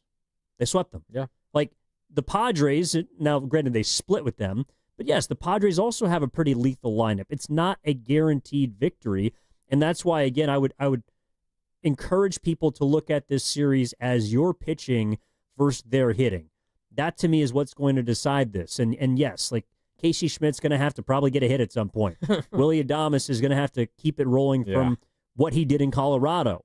But your arms are good enough, I think, to neutralize this obviously extremely talented offense. If I include the bullpen, pitching staff, starters, and bullpen, Would you rather have, you're building a baseball team, would you rather have the Giants pitching or the Dodgers hitting? Yes. No, I mean, if you're building a team, I mean, I'm biased. Like, give me arms. If you can pitch, you can win. I mean, there are far more examples of teams that have had deep postseason runs operating from an advantage with their pitching as opposed to teams that have slugged their way. Like, if you don't have a good staff, and really, honestly, even if you don't have a good bullpen, like, you can kind of, like the Royals in 2015 when they won the World Series, they had a dominant bullpen. They shortened games to 6 innings because 7, 8, 9 was just a done deal. Yeah, exactly. You go from Herrera to Davis to Holland, you're done. But all they had to do was add one starter. They went out and got Cueto, and then it was all she wrote. But like, if you don't have a good pitching staff, to me, you're going nowhere. In fact, I think the Braves are a great example of that. The Braves do not have many arms, which is why they have a ridiculously talented lineup with a bunch of big names, and they swing big bats, and they got all these home runs and talent galore, and they're 10 games below 500. It's frustrating. Don't get me wrong. Like, I used to root for a team that's now in Sacramento. They got a ton of bats. They got no pitching. So they can't win. Yeah. You cannot win unless you have arms. And good ones, which the Giants do. I wonder how, 888-957-9570. I wonder how many Giants fans would answer it the way you do. You could have your pick, the Dodgers offense, the Dodgers lineup, or the Giants pitching staff, starters and pen. I think a lot of Giants fans, maybe I'm just totally misrepresenting Giants fans. I think a lot of people would take the Dodgers lineup. Well, it's also because they're used to watching a lot of players not really be able to hit the ball. Yes. But there's a certain excitement level, even if maybe you're not winning at a terribly high clip, when you have that offense versus that pitching staff and no offense. And I went down a little bit of a rabbit hole 2 nights ago after the Giants, one of their many comebacks, but I think it was the first one against Colorado. Okay. Because I was curious. Travis Ishikawa was on last week with Steiny Guru and talked about how this team reminds him of the 2010 and 11 team.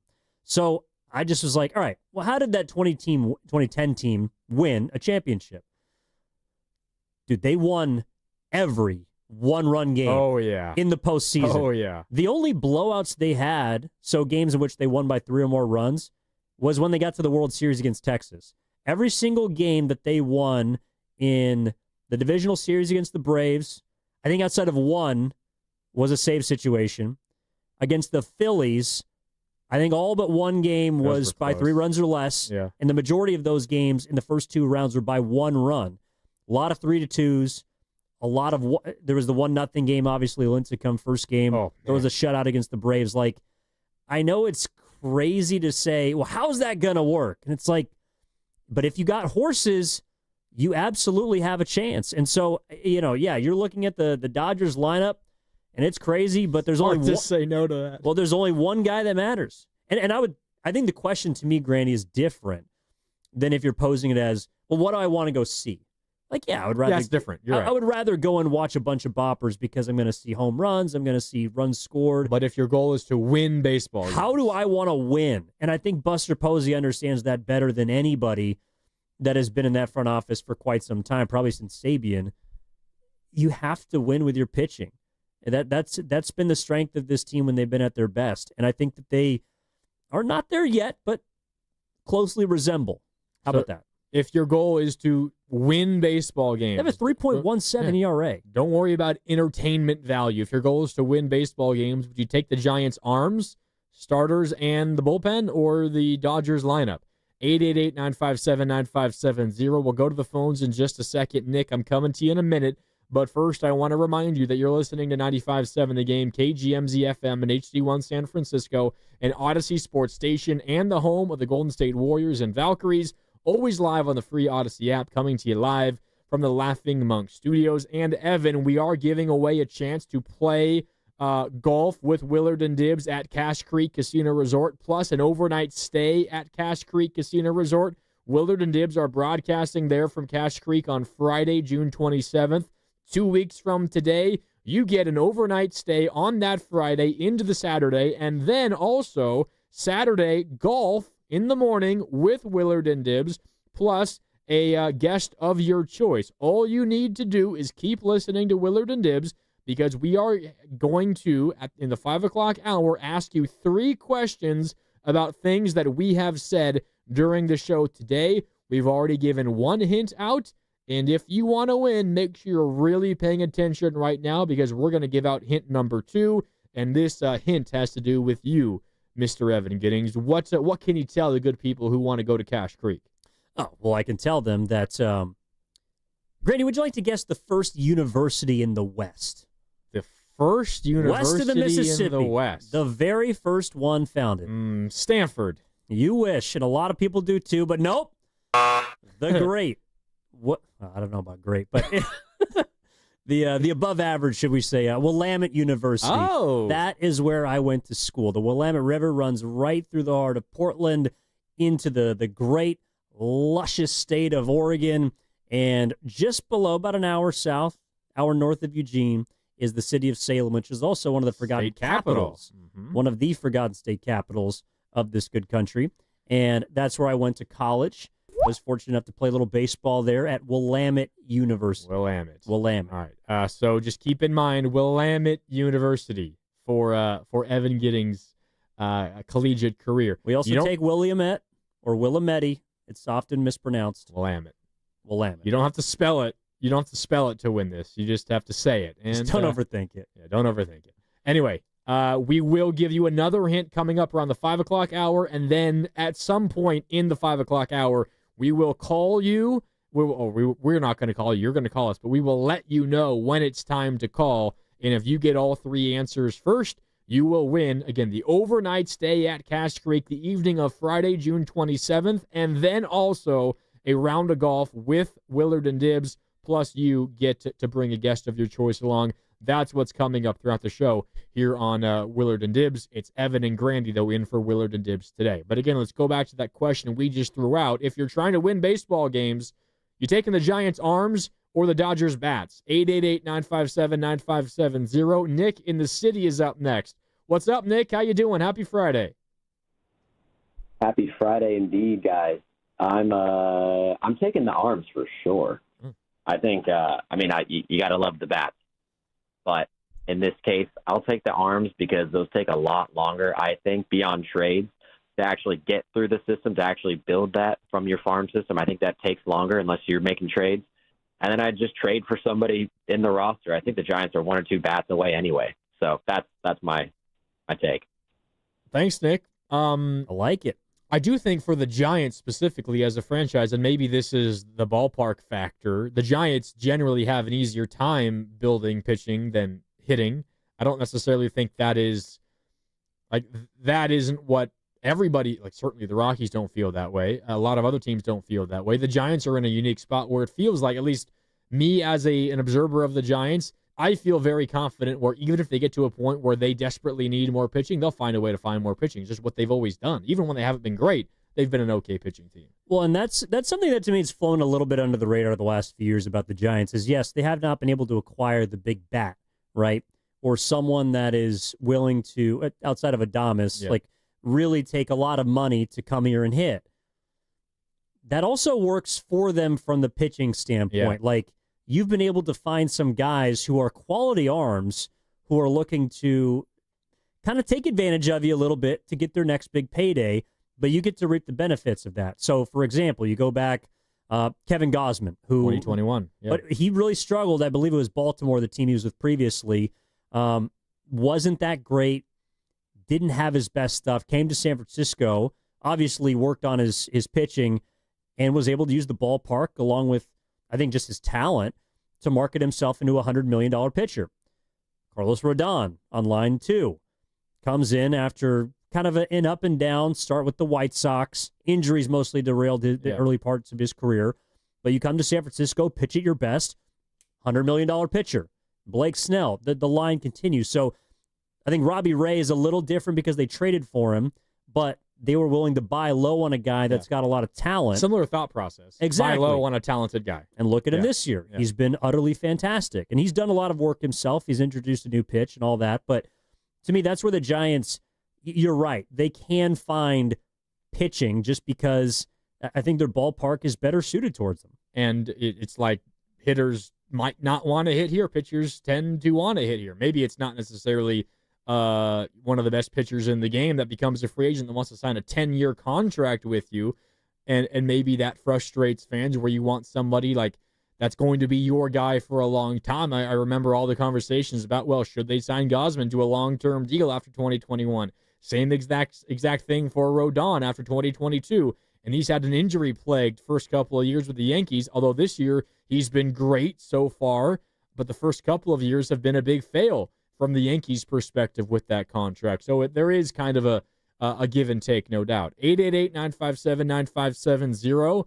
You want the Giants' arms or the Dodgers' bats as we're getting ready for Giants and Dodgers' first series of the year between these two rivals? 888-957-9570. Jeremy is in Livermore and wants to weigh in next. How you doing, Jeremy? Good. Thanks for taking my call, guys. I appreciate it. Yeah, for sure, man. First off, happy Father's Day to all the fathers out there. And on the topic, as an A's fan, I remember, the straight-up trade, Cespedes for John Lester, right?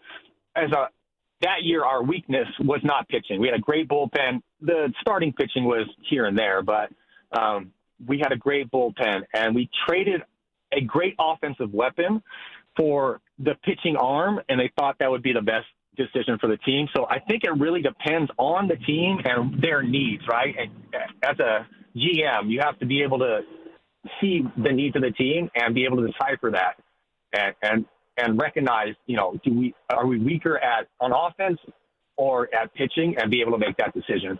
And that was a hurtful trade for us. I remember being in Vegas. John Lester started, and I put 450 down to win 100.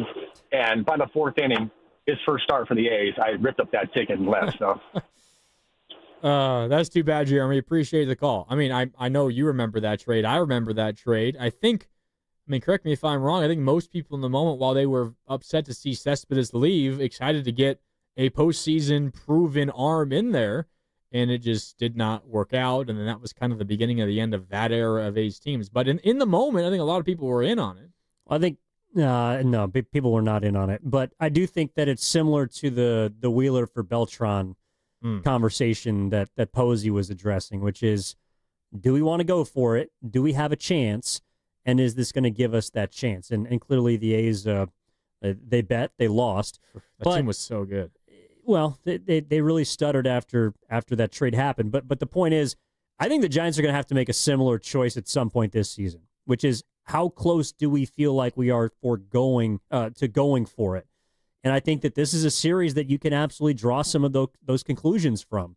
It's another reason it's a big series. Now, the Dodgers aren't at full strength, but if the Giants take 2 of 3, I do think that those trade requests that a lot of people, Willard and Dibs, I think are 2 of them, have been throwing out there for the Giants to get done, those calls are going to get louder, because then this team might actually pose a real threat in the West. I think no matter what happens, they got to make a move. And we can get more into that a little bit later on if you want. We got time for your calls and your texts all day long here on Willard and Dibs. It's Evan and Grandy in 888-957-9570. We are, though, going to change gears.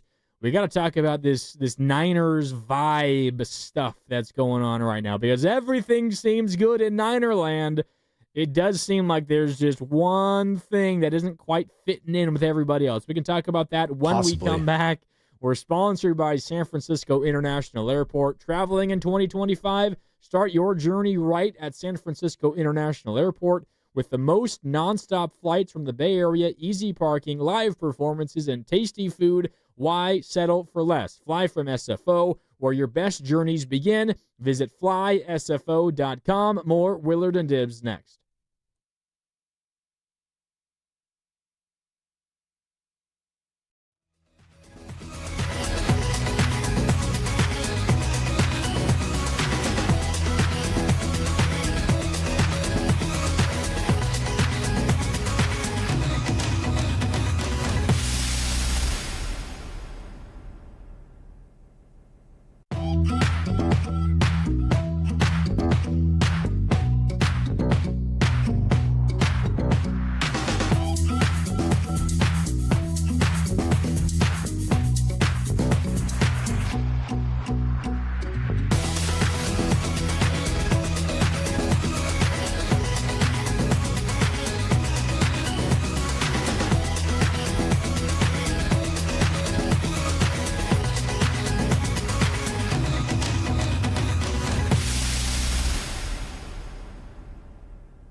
Now, back to Willard and Dibs on 95.7 The Game.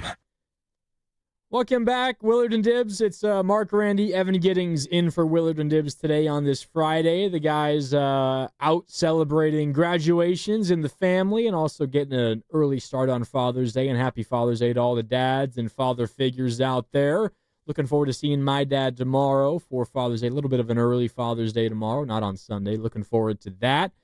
We're talking Giants all day so far, and we've got plenty more time for your calls and your texts on the Giants as we get ready for Giants and Dodgers. We will get back to the Giants and the Dodgers before we get out of here tonight at 6 o'clock. 888-957-9570 if you want to weigh in. Also, one of the other things Evan and I doing today is we're giving you the opportunity to play golf with Willard and Dibs, because the guys, they're broadcasting live from Cache Creek Casino Resort on Friday, June 27th. That is 2 weeks from today. And today, we're also giving away an overnight stay plus a round of golf the next morning with Willard and Dibs at the beautiful Cache Creek Casino Resort to one lucky listener and their guest of choice. All you need to know now is keep on listening, because in the 5 o'clock hour, we will ask you 3 different trivia questions about things we have said on the show. We've already said 2 of them. Your third and final hint to that trivia question is coming up around 5 o'clock right here on 95.7 The Game. And then when the time comes later in that 5 o'clock hour, we'll tell you exactly how you can win. But for now, just keep on listening. We will get back to the Giants, Evan, in a little bit, but I know we wanted to talk about this Niners off-season vibes stuff. Ooh! Because so much coming out of Santa Clara, including Matt Barrows of The Athletic, who was on Steiny Guru yesterday, and we will play the sound in a sec, is everybody is talking about how the vibe is entirely different around the Niners this year, right? Trent Williams said, you would not believe this was a 6-11 team last year. Diamador Lenore was on with Willard and Dibs earlier this week, and he said, I wholeheartedly agree. This just feels different. Everybody is fired up. Trent Williams is there. Nick Bosa is there. Everybody is there for the offseason program. Kyle Shanahan talked about how last year he had to beg people to show up. Not this year. Everybody is willfully there. They're participating. Everything is great. Mostly. It seems like everything mostly is great, Evan, but there does seem to be an area where maybe things aren't quite as rosy as maybe the rest of the team feels. You remember prom night, Mark? I do remember prom night. Everyone is dressed to the nines. I wore a white suit. It was pretty fly. Everyone has, I don't know, their hair done. Everyone's got, everyone has been waiting for this day for the entire year. Your date looks great. You're all having a fun time. But there's always like one kid who's got just like a pimple. And I swear, like whatever group you're in, someone just got like a pimple right in the middle of their forehead. Like it's just a bullseye and you just want to pop it. That's kind of what it feels like Brandon Ayuk is right now for the San Francisco 49ers. And I know that it's June 13th and I know vibes are high, but I want you to play this cut because it kind of shocked me. I thought that all was well in Santa Clara. I think it mostly is. And in all seriousness, I do think that this is a little concerning for me. Matt Barrows of The Athletic was on Steiny Guru yesterday, and we asked him about Ayuk and what's going on because he was a bit active on social media. It was a couple weeks ago, and it just seemed kind of out of the blue. Yeah. And then he was there at training camp, and John Lynch kind of poo-pooed it yesterday. But I don't know. I thought this was a little interesting. So here's Matt Barrows on Ayuk, and has he been a distraction? He hasn't been the distraction that he was last year, for sure. I mean, and I think that's part of that theme that we identified early in this segment, that this is the opposite of last year. Is all the water under the bridge settled between the 49ers and Brandon Ayuk from last year? I don't know about that. That caught my attention. That's all the water under the bridge settled between Ayuk and the Niners. He doesn't know about that. Translation, no, he doesn't think so. Well, I don't know if it's that he doesn't think so, but the point is that matters. Like, I would argue that the biggest reason why the Niners season spiraled in the direction it did is because there was a tone that was set in the offseason. Like, it just, it wasn't good. It was based on injuries. It was based on contracts. It was based on distractions. Some were controllable. Some were not controllable, but largely a distracted offseason on the heels of a Super Bowl defeat. This year, I think what's encouraged me the most about the Niners, and most people as well, it's that all of that appears to be behind them. Brock Purdy's got his contract before camp starts. Nick Bosa, who's not usually active, is at camp. Trent Williams is at camp. McCaffrey looks 100%. There's all these great stories and quips about players who have emerged, and rookies look competitive and fast. And I know they don't have pads on, but there's one guy where it doesn't feel like the past has been put behind him, and that's Brandon Ayuk. And I thought it was very telling that Barrows just mentioned, hey, I don't know if all the water is under the bridge. And I think it's completely fair between the Niners and Ayuk to kind of have questions about one another, and I'm curious where you fall on it. It's difficult because, and there's one other piece of sound from Matt Barrows that I think is worth playing. And I guess before I even get into it, I should just play this as well. This was more on that same topic from Matt Barrows of The Athletic on with Steiny Guru yesterday, continued on Ayuk. I do a podcast with Tim Kawakami, and one of his themes is that there's still a lot of hurt feelings over that. I mean, they tried to trade him. They looked into trading him this offseason. They couldn't because very hard to trade a guy coming off an ACL injury who's making a lot of money. But that impulse is still there, and that tells you that things still aren't great. I do think that he's coming along well from his ACL injury. I don't think they're going to risk him at the start of the season, but they're talking about that being a slight possibility, which tells you that he's ahead of schedule in his return. Okay, first of all, I guess some good news there from an injury standpoint on Ayuk, that maybe he's a little bit ahead of schedule, at least based on what the Niners are telling everybody publicly. But the rest of it there is Niners not only tried to trade Ayuk last offseason before he got paid, even as early as the draft when they ultimately picked Ricky Pearsall, but they tried to trade him again this offseason, but they found it difficult because, one, the contract, and two, the injury that he's currently rehabbing. So as you're laying out, you can see how that would frustrate Ayuk a little bit, but I don't have time for hurt feelings. You got the money that you wanted. The injury is completely something separate, and that sucks, and you hope that he heals and that he can resume his career because he was on a really nice trajectory.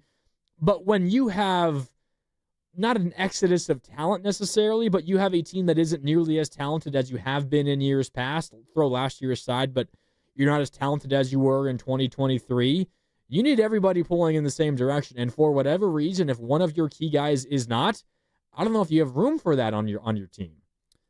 I think we're maybe like an offseason away from Ayuk asking to be traded, because I also see it from his perspective, which is, dude, you guys tried to trade me before you even paid me. Like, you tried to get someone else to pay me. Like, you didn't want to pay me that money. And Can you blame the Niners, though? No, I can't. But I'm looking at this from the player's perspective of, I gave you what I gave, production, second team All-Pro, helped to get to a Super Bowl. I thought I was just going to be given the contract that every other wide receiver who helps their team succeed was given. The Niners didn't want to give him that. And then they tried to trade him. And so then he comes back after a long, extended, unnecessarily drawn-out negotiation, doesn't play well, tears his ACL. Damn. And then what do? Oh, it's, BA's great. Nope, actually, we're going to try and trade you again. Like, the Niners have, for consecutive off seasons, have tried to get off of him, even before giving him his bag. And he got it, and you should be, grateful and all the rest. I'm just talking about, if I was him, I would be pretty pissed. Now, I don't know if I'm not a big social media guy. I wouldn't react by posting pictures of T.O. and, making all this kind of diva activity about me. But I'm saying, if I'm Brandon Ayuk, because I also think it's kind of trending in the direction of the Niners have to establish a passing game without him this year. While that's good news that he's going to come back sooner rather than later, odds are he won't be back week one. Yeah. So Purdy's going to have to build a rapport with all of these other receivers. And he's going to have to figure out how to win games, potentially, more than one, without Brandon Ayuk. I don't think it's crazy that if BA steps back into the fold and he's not happy with the target share that he's receiving because he ain't been a part of the team, hasn't had a training camp, and has been hurt, that he's not going to be happy about it. And I don't think it's crazy that in a summer, next summer, we're in the same place we are now, only the difference is it's not just the Niners that want to trade him. It's also Brandon Ayuk that wants to be traded. Well, I wonder if Ayuk isn't close to that already. I mean, it doesn't seem that happy. You mentioned what he put on his social media, and it was a number of things. One of them, and I think most notable to me, was him posting a picture on Instagram. I think it was to his story, not a post, but to his story, which if you're not on Instagram, that essentially means it's only up for 24 hours. But he put a picture of Terrell Owens, who was doing a workout in his own driveway, and that was back when he was a Philadelphia Eagle, and that essentially was the beginning of the end of his days as an Eagle. That was he hosted a press conference in his driveway doing a workout. Bunch of media members and a bunch of just random people from the area were like, oh my God, T.O.'s out there. I'm going to go and see what's up. And the picture is really funny because you see a bunch of like kids in the background, but there's also like cameras and microphones pointed at him. He's in the middle of doing crunches on his driveway, wherever he was. I don't know if he lived in in Philadelphia or it was elsewhere, but wherever it was when he was an Eagle, he was out there doing it. It was the beginning of the end of his time with the Eagles. He got in a feud with Andy Reid, and he played a handful of games with the Eagles that year, and then he worked his way out and became a Cowboy, and the rest is history. And maybe that's Ayuk's response. The Niners trying to trade him again, but I don't know how you interpret that to me, Evan. To me, that reads as someone who doesn't want to be where they currently are anymore, because that's what T.O. was doing. That was T.O.'s play to expedite the process of leaving there. And he ultimately left there not soon thereafter. And considering what the Niners went through last year with Ayuk and all the drama, and look, there was drama for a number of different reasons. McCaffrey also got a new deal last offseason. And we had Bosa the year prior, and even Trent Williams wanted a reworked deal. And this year you had Purdy and everything else, and you got Kittle and Warner. They all wanted more money. Those things were all handled. The Ayuk thing was not. He got the money that he wanted, and he got hurt. Yeah, that's one. I just need everybody, considering where the Niners are, to be pulling in the same direction. And maybe it's unfair for me to say, Ayuk, you're not, because he would say, well, they're not treating me the way I want to be treated. I don't care. It's a tough business. I'm getting close to a point where maybe the only reason I want Ayuk around is because I don't have enough belief in any of the other wide receivers in this room. If I had another receiver that I felt confident in, I'm getting to a point where, Brandon, I don't know if you're the right fit with this organization anymore. Well, I don't. I think the Niners, if they had another receiver, probably wouldn't have given him the deal. I mean, that's kind of the reason why they signed him. It's because there's nobody on the horizon.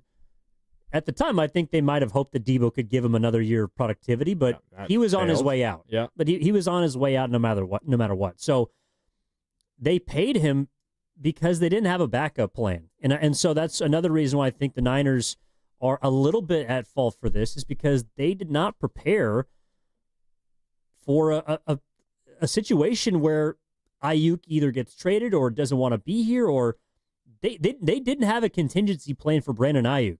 And while Brandon Ayuk, I think, is a very talented receiver, no one would ever argue he's a top 5 guy. Nor will he probably ever be a top 5 guy. Probably not. Even if he hadn't torn his ACL. So the Niners are in a difficult spot with him, and all I feel like is I enjoy the direction that this season is trending towards, because, to your point, everyone's pulling on the same rope.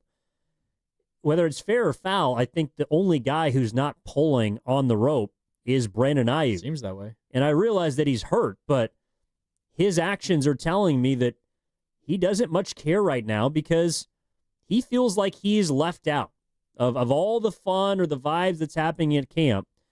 And what I would tell him is Trent Williams showed up with no guaranteed money left after this year. There are guys that are playing right now for contracts on the team. You've been handled. You've been taken care of. And if you're still worried about your stature within the organization, to me, that's just an indication that you don't want to be here anymore. That's how I feel. I don't know, like, all right, and you laid it out well from his perspective why you could be frustrated. And, like, you can, You can feel that way. If I was in his spot, I would probably feel that way. But you got to also understand the way that this business works. The Niners gave you the contract that you wanted. Maybe it wasn't like to the decimal point, everything that you wanted, but clearly the Niners were the team that caved in. You were about to be traded, and Kyle Shanahan had to sprint upstairs to stop John Lynch from consummating that trade in order to keep you with the 49ers. And they probably signed that deal, the Niners, and were thinking, well, we're probably going to regret this. It took a lot less time than they thought it was going to take, but it's not as if the Niners never wanted you around. I mean, the fact that the negotiation went as long as it did, and they ultimately came to a consensus and got a deal done, I mean, Brandon, that shows what you mean to them and how much value you have. I don't know. I'm just struggling to really understand why he feels so slighted by the organization. And I guess you could argue chicken or the egg, like who pissed off who first. And that's a fair conversation we could have.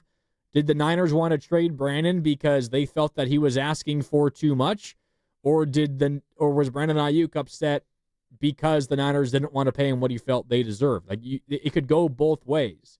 Or was he upset because they were negotiating in trades while negotiating a contract? I don't know.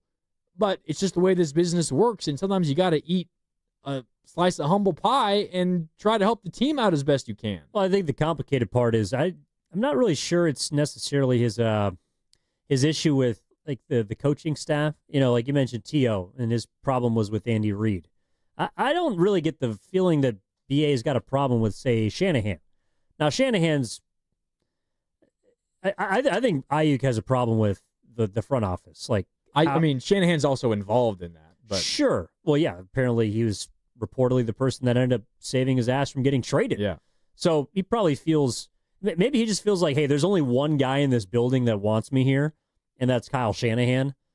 And the rest of you guys mean nothing to me. Like, I just don't really understand at this point why you would feel the need to be a distraction. The Niners did not have a great season last year at all. It was a disaster. And they're trying to put it all behind them in hopes of reclaiming their place as top dogs in the West. And ideally, you're going to be a part of that. Like in a perfect world, Brandon Ayuk will be a part of that. In fact, if they're going to win the division, he might have to be a big part of that. I don't know, Mark. Like for all of the me over we type of crap and themes that last year was sort of wrapped in, it just kind of rubs me the wrong way. And I don't think Brandon Ayuk is a bad guy whatsoever, but it really irks me that he seems to be the only one that's still stuck in the past. Like all the rest of the Niners, at least, you know, from what I can tell, appear to be focused on the future in this season. And Ayuk is the one still in his feelings about maybe or maybe not getting traded or being on the trading block. Like he feels like he's not wanted. Yeah. And the Niners they got to figure out whether they want him. Like again, like you never want to be the kid at prom that's got the pimple on his face. And right now, BA's the guy. I think we're really, really close to the Niners being like, yeah, we don't want this guy. And I don't think it has. Obviously, a lot of it is going to be the contract. And, you know, right now, some of it is also the injury. And if they found someone who was willing to take that risk, and it's unfortunate for Brandon because of the injury. And it's not just as simple as a normal ACL. He had a really, really bad knee injury, and you expect him to be able to come back and be, you know, close to what he was, but there's no guarantee that he has a continued close to what he was 2 years ago. Yeah. 2 years ago. I mean, he wasn't very good last year, even when he was on the field. No, and he got some hell for that, as I think he rightly deserved, because he didn't show up until right before the season began. So that's unfortunate. But I think we're getting to a point, Evan, where if this, you know, this I don't think pouting is the right word, but clear unhappiness towards his current situation and making that publicly known, if that continues, I think the Niners are going to get to a point where they say contract be damned, injury be damned. That's to the side. I just don't want this dude on this team anymore, considering what everything else has been. Like, I don't think we're that far from that. And honestly, as a fan of the team, again, watching what last year was and watching what this offseason has been, which has been so refreshing, I'm right there with him. Like, I don't want this distraction anymore. It has been a distraction for over a year, and I'm sick of it as a fan of the team. Everything else feels nice and new and smooth and good vibes, and Juszczyk took a pay cut and then came back. And well, he had no choice. Well, but I mean, what choice does Ayuk have? Like, play on the football team. Like, I mean, I don't know. I'm tired of the distraction considering what last year was. Well, everything else seems to be so smooth, and we have this one area that seems a little prickly still. Do you think Ayuk's a diva? He's showcasing some diva tendencies. I'll put it that way. How many other receivers in the league would you there's a lot. describe as divas? A lot of them. Most of the really good ones are. I agree. Like A.J. Brown, diva. Tyreek Hill, diva. Stephon Diggs, diva. Very big diva. Now he's a little bit different. I think he's beyond his peak, but at his peak, he was one of the best receivers in football. And was a diva then, too. You're not good enough to be a diva. Like, Brandon Ayuk is not good enough to be a diva wide receiver. And I don't really want to put him there yet because as of 2 years ago, he was an incredible teammate and he was the most willing blocker, and he seemed like almost, I don't want to say the consummate professional, but he seemed closer to that. Certainly than the guy he is now, but he is fastly approaching diva territory. And he's not good enough to be a diva wide receiver. Yeah, you're Justin Jefferson, you're Jamar Chase, who held out and got big money. Like, you can be that. You can do that. CeeDee Lamb, similar. Exactly. All of those other receivers that we're talking about, A.J. Brown's reading a book on the sideline. Like, I hate it. Well, actually, I think it's kind of cool. But you know what I'm saying? Like, I don't feuding with his quarterback throughout the season last year, and they won the Super Bowl. He's talking crap about him in the offseason, and it's like, I get it, but at the same time, at his best, he's first-team All-Pro. Yeah. A.J. Brown will go out and get you 1,500 yards and 15 touchdowns and help you win a Super Bowl. I can't necessarily say the same about Brandon Ayuk because even when he's been in the playoffs, he hasn't really been a massive part outside of one catch off the helmet of a defensive back for me to say that he's been a game changer. Like, he is not good enough in my eyes to be approaching this diva territory, and that's the dangerous part about it.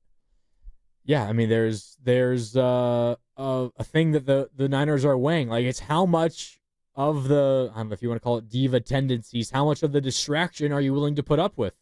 And it's the same for every person in every job and every walk of life. If you are amazing at what you do, your employer will put up with more other stuff. And if you're not quite as good as someone else, then you're not going to be afforded the same rope. Maybe it's not fair, but that's the way the world works. And if you are showing those kind of distracting tendencies that hurt a football team, like, this isn't just like show up late to a practice. This is like your I don't know, actions having a direct impact on the way the team plays and feels, and you're not holding up your end of the bargain with insane play, then the team is going to say, all right, this is a losing proposition, and we're going to try to move off of you. It's pretty simple. Yeah, and to me, when I hear that water isn't necessarily under the bridge between the 49ers and Brandon Ayuk, it just immediately kind of makes me go, huh, like, I thought that we were past all of that. And I think the Niners, most of their news from camp has been nothing but glowing. You know, who knows? And I think Robert Saleh had one of the funniest quotes of the week, basically saying, we'll see when we put on training pads. But, like, I don't know. I just don't want this Ayuk thing to linger the way that it did all of last summer when he's not even in a contract negotiation. And he's not even going to play probably for, like, the first month of the year. Yeah. At least. So, yeah, I don't know. Jonathan, I see you on hold. We'll get to you when we come back. We'll take a quick break. We're brought to you by Fremont Bank, here for you, here for good. We'll continue that conversation. Plus, we got to talk about Kevin Durant for a little bit as well, and we will get back to the Giants as they get set to take on the Dodgers coming up later on today. First Giants-Dodgers series of the year. Again, we're brought to you by Fremont Bank, here for you, here for good. It's Willard and Dibs, Evan and Grandy with you. More next on 95.7 The Game.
Welcome back. Happy Friday. Happy early Father's Day. It's Willard and Dibs. No Willard or Dibs today, though. It's Grandy and Evan with you. We've got you for a little more than 1 hour. Yay! Yeah. Yay. We got a lot to get to in this last hour as well. Shut up, Evan. Well played, Pasta. Well played. We're going to talk a little bit more about Brandon Ayuk. We got some calls we want to get to. Jonathan, I see you. We're coming to you in a minute. We got to talk for a little bit at least about Kevin Durant, because I think this is an interesting conversation. He might get traded in a day or two, according to Shams Charania. Does anybody care anymore? We can talk about some of the things that Kevin Durant has said of late as well. Plus, we will continue to get ready for Giants and Dodgers. First Giants-Dodgers series. Excuse me. Oh, my God. I'm good. Don't worry. First Giants-Dodgers series. Hopefully that's the Dodgers later and they choke. Of the season kicks off in a couple of hours down in L.A. I'm good. I'm good now. Right. As Goose said, I'm good now. We can talk a little bit more about that. Hated Dodgers, hated teams. If we want to have some fun with that, we can get into all of that. We also have to give out an amazing prize, and the amazing prize is Golf with Willard and Dibs, because they're broadcasting live at Cache Creek Casino Resort on Friday, June 27th. That's 2 weeks from today. And today, we're giving away an overnight stay plus a round of golf the next morning with the guys at the beautiful Cache Creek Casino Resort. One lucky listener wins the prize, but that lucky listener gets to bring a guest of his or her choice.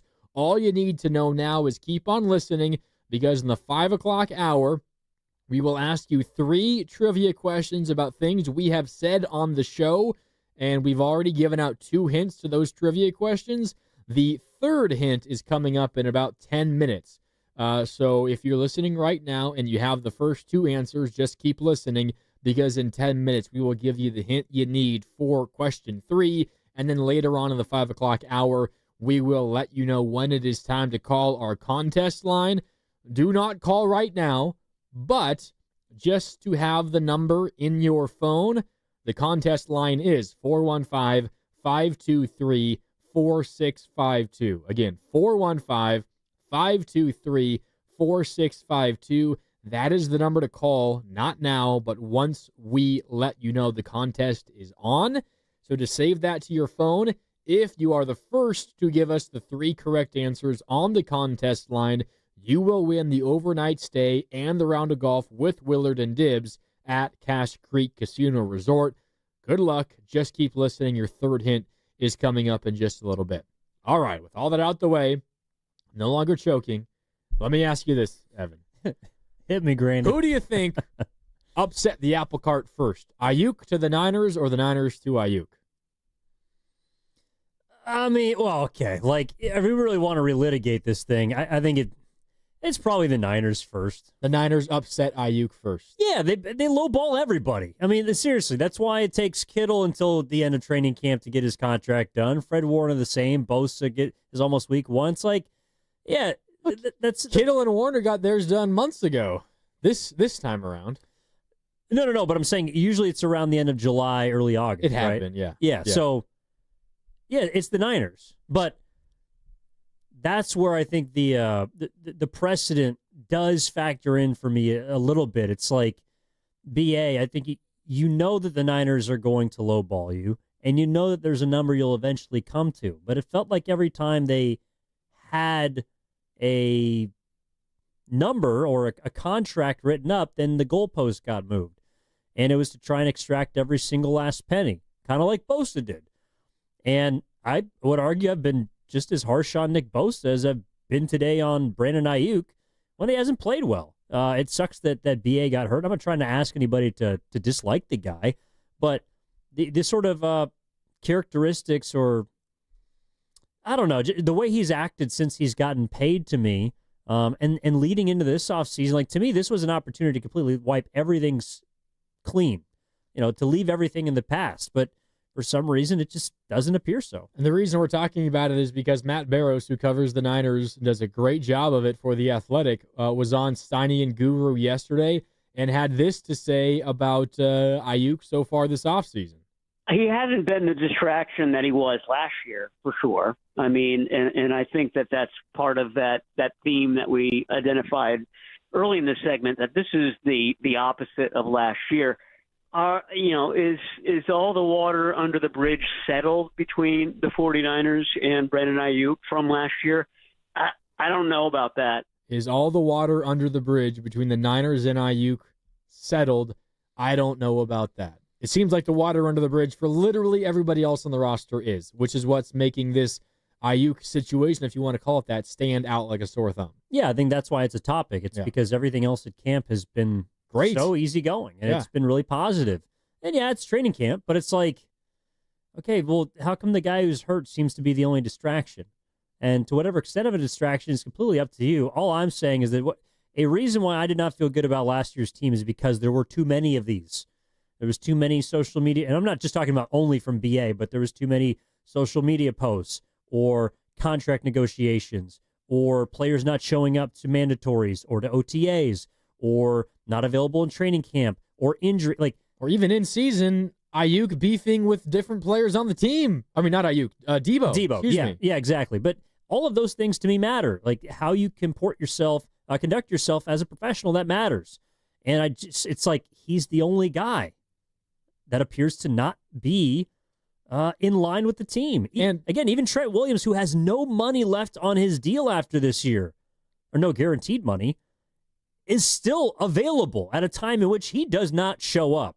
So that, to me, again, just highlights what we're talking about. I'm going to go to Jonathan, and then I'm going to play a piece of sound from Shanahan a couple of weeks ago, because I think it fits into this conversation and gives us the context we need to understand why this maybe relatively small BA thing, Brandon Ayuk thing, is actually a pretty big deal. We'll do that in a sec, but first, it's Jonathan in San Francisco who wants to weigh in. Jonathan, how you doing? Happy Friday. Hey, good, man. Thanks. Happy Friday, Evan and Mark with a C. Yes, good sir. afternoon, guys. I just want to say, man, see, this Kyle Shanahan offense is a blessing and a curse. You know, that offense will get a guy maybe slightly above average talent, and because of the greatness of the design of that offense, get that guy have a fabulous year or two, and that guy gets paid like a Debo, you know, and now Ayuk. And, you know, I don't get how he's still dramatic about all this stuff in his head, because they gave him what he wanted, right? So why are you still coming up with problems in your head like KD before? And you cannot act like a diva if you don't have any Grammys. He's not a number one wide receiver talent. That's number one. You know, if you put him in a lot of situations in the NFL, you know, like a Minnesota, the Rams, Green Bay, and all these other teams, he's probably a number 40 wide receiver at best. So, hey, if they want to build a good team and hopefully be great at the end of the year, they're going to have to find a way to get rid of Ayuk, because you can't have a guy as a distraction if you want to build something and be great. Yeah, Jonathan, thanks for the call. I mean, I think Kyle Shanahan is at a point where he just has no patience for this distraction stuff. This was Kyle Shanahan a couple of weeks ago, not at minicamp, which was this week, but at OTAs late May, so a couple of weeks ago now. This is Shanahan talking about, again, this is the theme of the entire offseason, how this year feels different than last. Kyle Shanahan talking about how it's been different from his perspective. The way I addressed it the most was our last meeting in January. I just told the guys, I talked about how the season ended the year before and how when I felt them all come back, I felt guys weren't ready to come back, and I understood that. But I told them how I won't really understand it this year. Not that that was right or wrong, but I couldn't comprehend it. We're off 5 weeks earlier. We all know how disappointed we are, and a lot of us have played a lot of football here, but we're going to have a team that doesn't know what we've done in the past or how you guys have earned a lot of stuff. We need to show them, and the first meeting that when we get back, I expect our whole team to be here and it to be important to guys. And I thought the coolest thing was everyone being there on the first day. We had every guy show up, and I didn't have to call anyone and beg them, which said a lot. Like, they all knew what I said at the last day, and I wanted to see if they really meant something to them, not to where I had to call them and remind them, and I didn't, and they all showed up, and they've all been working, and to me that's something I really appreciate, and know I got the right guys. There's a couple things there. First of all, it's a lot of what we were talking about with how bad last offseason was, and that's what Shanahan is comparing this year to. But there's also, I think, again, Ayuk is there. It's not that he hasn't been at the offseason program, and he was kind of working in a support role this week at mandatory minicamp. He was on the field, obviously not participating in any drills. He's still recovering from that knee injury, but he's out there helping his guys, which is a good sign. But Shanahan said, quote, guys weren't ready to come back. He's talking about last offseason, and he continued, I can't understand that this year, like if that were to happen this year. And I would guess that Kyle Shanahan would feel Ayuk voicing his displeasure for whatever his situation is, that would feel to him like somebody who's not fully ready and committed to being back and being on the team. And he said it himself. He doesn't have patience for that this year. No, and again, look, everyone's different, but I just find it interesting that the entire team, the players included who generally aren't available at this time of year, are all there. They're all present. Not everyone was participating in 11-on-11s, but the fact that someone like Christian McCaffrey was off of an Achilles and PCL, I think that's notable. Trent Williams participating in a time of year where he's generally not there. Nick Bosa the same. Like, the elder statesmen or the captains, the leaders on the 49ers are trying, I think, to send a message or basically galvanize the rest of this group into believing that there is a standard, and last year was not it. And they need to change that very quickly. And I realized that BA was a big part of the team 2 years ago, even 3 years ago to some extent, that has been setting that standard. Everything about it has seemed to change since the contract. And I find that concerning. You know, it's not as if it's going to derail the entire season, but if you have a distraction, then that can linger. And I guess with the entire purpose of reset this offseason, I would like to believe that going into training camp and preseason and ideally week one, that everything before this point specifically attached to last year is no longer relevant. And it feels like there's still something lingering with him that is. And that stands out to me. And obviously it's like, you know, it's whack-a-mole right now, and there's only one mole that's up, and it's him. But Shanahan is telling you that there is a different standard now for this year than there was last year. And it might sound harsh, but you kind of have to fall in line. Yeah. Yeah, anyways, I think it's something to keep an eye on because the Niners don't have a ton of reliable receivers at the moment, and that might be playing into this, but I think their patience, and this is not just for Ayuk, I think it's for anybody.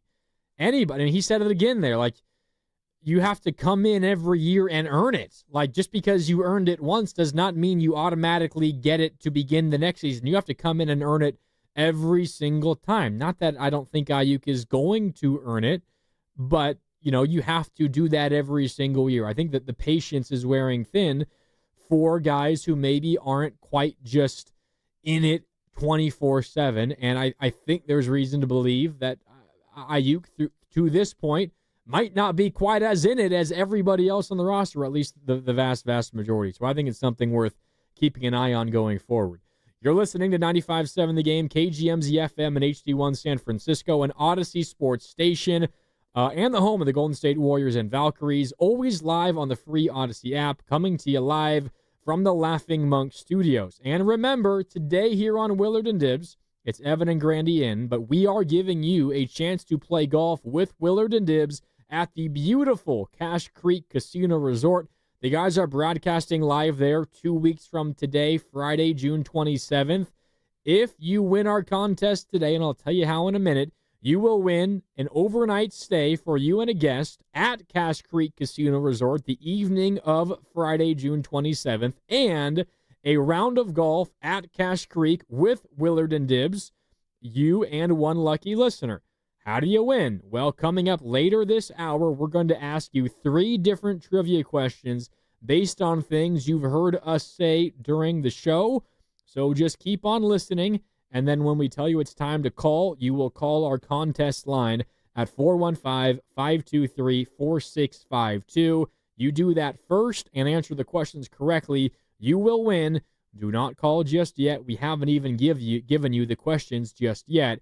We have given you 2 hints, and now it's time, Evan, for the 3rd hint before we call for the answers a little bit later on this hour. What do you got? Let me ask you this question, Ev. Okay. What were you doing the summer of 2016? I was graduating college. Okay, and then right after that, what did you do? What did you do for work? over my the summer first months? summer, I worked for that. I did play-by-play for a collegiate baseball team. Okay, what was the name of the collegiate baseball team? The Gresham Grey Wolves. Interesting. Yeah. Okay. And their inaugural season in some anonymous summer baseball league. The West Coast League, right? Sure. Yeah. How do you know that? Ask me what I was doing the summer of 2017, the next summer. What were you doing the summer of 2017? I was broadcasting for a collegiate summer baseball team. Stop. Which baseball team, you ask? Which baseball team, I asked? The Gresham Grey Wolves. Oh, How about that? It's so funny. Well, it's a small world. We did number not one. know each other back then, I didn't. by the way. I didn't know him at all. The thing is, it was such a bad team. It's funny when you asked me what I was doing that summer. I almost forgot because they were so bad, and the team itself, it was just a horrible rinky-dink construction. The franchise is since, I think it's defunct now. Yeah, but it was just it was fun because they were so bad. But every single game, it was just like, oh my god, all right, how many errors are we gonna make today? Oh my god, just hope this isn't a 23-6 game inside that 110-degree cement block. So I don't have to call 4 hours of this madness. No, they're awful. But that's pretty cool that we both work for the same team. Yeah. Anyway, what you should take away from the story is Evan and I both worked for a baseball team called the Gresham Grey Wolves. So if you're keeping track, write that down because there's no way you're going to remember that name. Not the Grey Wolves, but the Grey Wolves. The Grey Wolves. And if you say Grey Wolves, you get it wrong. We are not giving you know what? the I'll kind of take it. The inaugural voice of the Gresham Grey Wolves could not pronounce the word wolf, and so he pronounced it wolves. And it's probably the only reason I ended up getting the job. Yeah. Anyway, Gresham Grey Wolves, a team that Evan and I both called games for, despite the fact that we did not know each other at that time. Yeah, okay. We'll do that contest coming up in a little bit, but now if you have been listening all day, you have all of the information that you need. We're going to get back to the Giants in a little bit, Evan, but I want to touch on Kevin Durant for a minute. Okay. What did Shams reported something earlier today? That he's going to be traded, was it within the next week? I think he said within the next couple of days. Couple days? Wow! Thanks, Pasta. Does anybody care? I feel like last year, 2 years ago, 3 years ago, that would have set the world on fire. That a Kevin Durant trade is a matter of days away. I feel like it. I mean, maybe it's just us in a Giants-Dodgers bubble out here, but I feel like it didn't. It doesn't mean all that much. I think it does. Let me throw this at you. If Kevin Durant was traded to the San Antonio Spurs, would that do something? What if he was traded to the Houston Rockets? Yeah, that's a big deal. If he was traded to the Minnesota Timberwolves, I think all 3 teams he's been connected to. Yeah, I mean, he makes all those teams immediately legitimate title contenders. Yeah, and I think he makes them threats to the Warriors, especially those first 2 who are younger teams. To me, San Antonio, he makes them a very intriguing team. And I don't know if it's that people don't care about Durant. Maybe some don't. But I do think it's an indication that, like, the older guard of the NBA, the quote-unquote faces of the league, the Olympic triumvirate, right, of which he's a part of along with LeBron James, they don't really carry that much weight anymore because I think that they are still very good players, but at the tail end of their careers, their peak powers are long behind them. And I just don't think that people look at Kevin Durant anymore like, oh, shoot, he's going to that team? Well, that team can win a championship now. And maybe that's a piece of what you're feeling. Yeah, I mean, I guess the report is Kevin Durant trade could happen in the next few days with the Heat, Timberwolves, and Rockets emerging as finalists per Shams Charania. And he said that on the Pat McAfee show. The Spurs have been a team that have long been rumored to be interested, so it makes sense to include them in that as well. Like if he goes to the Heat, does that do much? I mean, certainly not how much it would have for the other teams. 4 years ago. Yeah, or just even for the other teams. Like Miami's an interesting one, but I think that like your point about Durant, is he that off-putting? I mean, is that why some of the interest is lost? And really, since he's kind of left Golden State, things have not gone the way that he's wanted them to. As far as team success, like there's no one that doubts that Kevin Durant is not still a good player. Oh, one of the greatest numbers players ever. Incredible. Of course. But I do think there are a lot of questions surrounding how much better he makes teams. Like he himself is an all-timer, but how much better does he make the team? If you went to Miami, for example, and I don't know, I'm just imagining if you swap him for, say, Wiggins, right? Yeah. I don't think they're getting to the Eastern Conference Finals. I wouldn't pick them. I don't think so. Not over Boston, not over Cleveland, obviously Indiana now, and I don't know, whatever the Knicks decide to do. Like, they're not a top 4 team in the East to me. No. I mean, I guess it depends how everything else shakes out in the East, but no, they wouldn't like immediately vault to favorites. Meanwhile, I remember a couple off seasons ago before he ultimately went to the Suns, or maybe that was the mid-season. There's been so many Durant rumors, it's hard to keep track of it all. But when he left the Nets to go to the Suns, the Heat were, I think, like the betting favorite to land him. And at that point, it was different. One, he was younger and better. He's still amazing. But two, the Heat also had a little more talent around him. At that point, he would have been paired up with Jimmy Butler, which would have been a little different. That would have made a big difference. And they probably would have immediately jumped to the forefront in the Eastern Conference. But that's also an East that didn't have the fully formed Celtics, and the Cavs and the Pacers now, who we know to be a really, really good basketball team and are going for a 3-1 series lead in Indiana in about 20 minutes from now. I don't know. Maybe it is just a sign that we're all getting old, and maybe Steph's a little different because he's still an amazing team builder, but LeBron and KD, they don't hold as much weight as they once did. I mean, I guess it's sad more than anything else because they've been so good for so long, but I'm finding myself less interested in where KD's going and more interested in all the other pieces that could be moved this offseason. Now, I would ask you, is it because of Kevin Durant the person or because of Kevin Durant the player? Maybe a little of both, and maybe like the track record that he's set for himself since he left the Warriors. Yeah, I think it's because of the player. Like, I don't think that KD is anymore just a guy guaranteed to get you to somewhere where you're knocking on the door. And in fact, he might not be at a place in his career where he's the missing piece. You might still need something else alongside him. Like, if the Warriors had been able to pull off the deal that they wanted, that Durant obviously has since refused, to Golden State, would they have gotten any further than they did with Jimmy Butler? If Steph still gets hurt, yes. No. Then, of course not, no. I agree. No. I agree. I don't think they go any further. In fact, I don't know. They might have beat Houston. They may not have. But I don't think he changes everything about their season anymore. And that's, to me, why Durant is as big of a name as he is, or once was. It doesn't pop off the page. When Shams Charania is saying, oh, this is going to be the biggest offseason since Vietnam or whatever, and they're gonna all these star power players are changing locales, and it's like I don't really look at Durant as one of those guys anymore because he's not a top 5, top 6 player like he used to be. If I were to ask you about Kevin Durant's career as a whole, like I say Kevin Durant, and like, what's the first thought that comes to mind? And you're encapsulating his entire career, not just like right now. I mean, obviously, elite bucket getter, one of the best ever. But yeah, I hate that I feel like this, but like kind of underwhelming or underachieving. Like from a team, not underwhelming. From a team, I don't know. Yeah, I feel like he should have won more. I do, or made teams better. Like he put the Warriors into a stratosphere unto its own.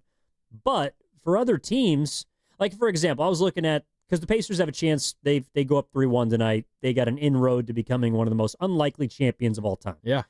By betting odds, they would be tied for the greatest upset in the history of the NBA Finals. The other 5-1 favorite was the Pistons in 2004 to beat the Lakers. Wow. However, one of those teams that was a large underdog, which actually kind of surprised me, a betting underdog, that is, was the OKC Thunder series in 2012. The Thunder were, relative to other NBA finals, a pretty heavy betting favorite versus the big three Heat to beat the Heat. And probably some of that was because the Thunder were really good and the Heat were coming off a loss to the Mavericks and all the rest. But I don't remember them being the favorite in that they series. were the That's favorites crazy. in that series. I didn't think about it like that either. I think I don't remember how I felt at the time, but like that surprised me. So if I'm thinking about Kevin Durant as someone who has been on teams expected to win, I feel like there's been more instances than not of him not winning with those teams. Brooklyn's probably the biggest one, and I realize they were never healthy at the same time. But that's why I would categorize Kevin Durant's career as far as winning, his team winning, as an underachiever. He has been very, very heavy on Twitter the last handful of days. I want to read this exchange to you. First of all, this original tweet comes from at Hannah Hoops, has a lot of followers on Twitter, and says, I think it's time to admit Kevin Durant's trajectory after leaving Golden State is very underwhelming. Kevin Durant, as he does, he was not tagged, at least not in the initial tweet, responds and says, I highly disagree, want to debate. Someone else responds to that Kevin Durant response and writes, what have you done since leaving? Brooklyn was a failure. Phoenix currently is a failure, and you're about to jump ship to the next best available team, LOL. KD then responds and says, All-Stars, listing off his accomplishments since leaving the Warriors. All-Stars, 50, 40, 90, shooting 50% from the field, 40% from deep, 90% from the free throw line. All NBA teams. Efficient buckets, brother. I also got a career high in assists one year. Hit 30,000 points. Won a couple Olympic golds and MVPs. I don't know what MVPs he's referring to there. In the Olympics, he didn't win the MVP of the Olympics this year. I don't know what he's talking about MVPs. I don't know, maybe finals MVPs. I don't know. Well, he didn't do that since he was after the Warriors. I don't know. Whatever. Sure. What a career, and I'm still going. I love my life. 4 laughing face emojis. When I hear the name Kevin Durant, I think of an amazing individual basketball player, but other than when he was a Warrior, accomplished nothing in a team perspective. Yeah, and that's where I guess I would push back because Oklahoma City, they didn't win a championship. Went to the finals. Yeah, but I mean, also the 2 years that they had a great opportunity to do it. He tore his ACL one year, and then Westbrook tore his meniscus the year they actually had their best chance to do it. But again, it's like I hear everything he's saying. I don't care about the individual accomplishments. Well, but that's also a compliment. Because you don't care about the individual accomplishments because they are so ridiculous. Oh, they are.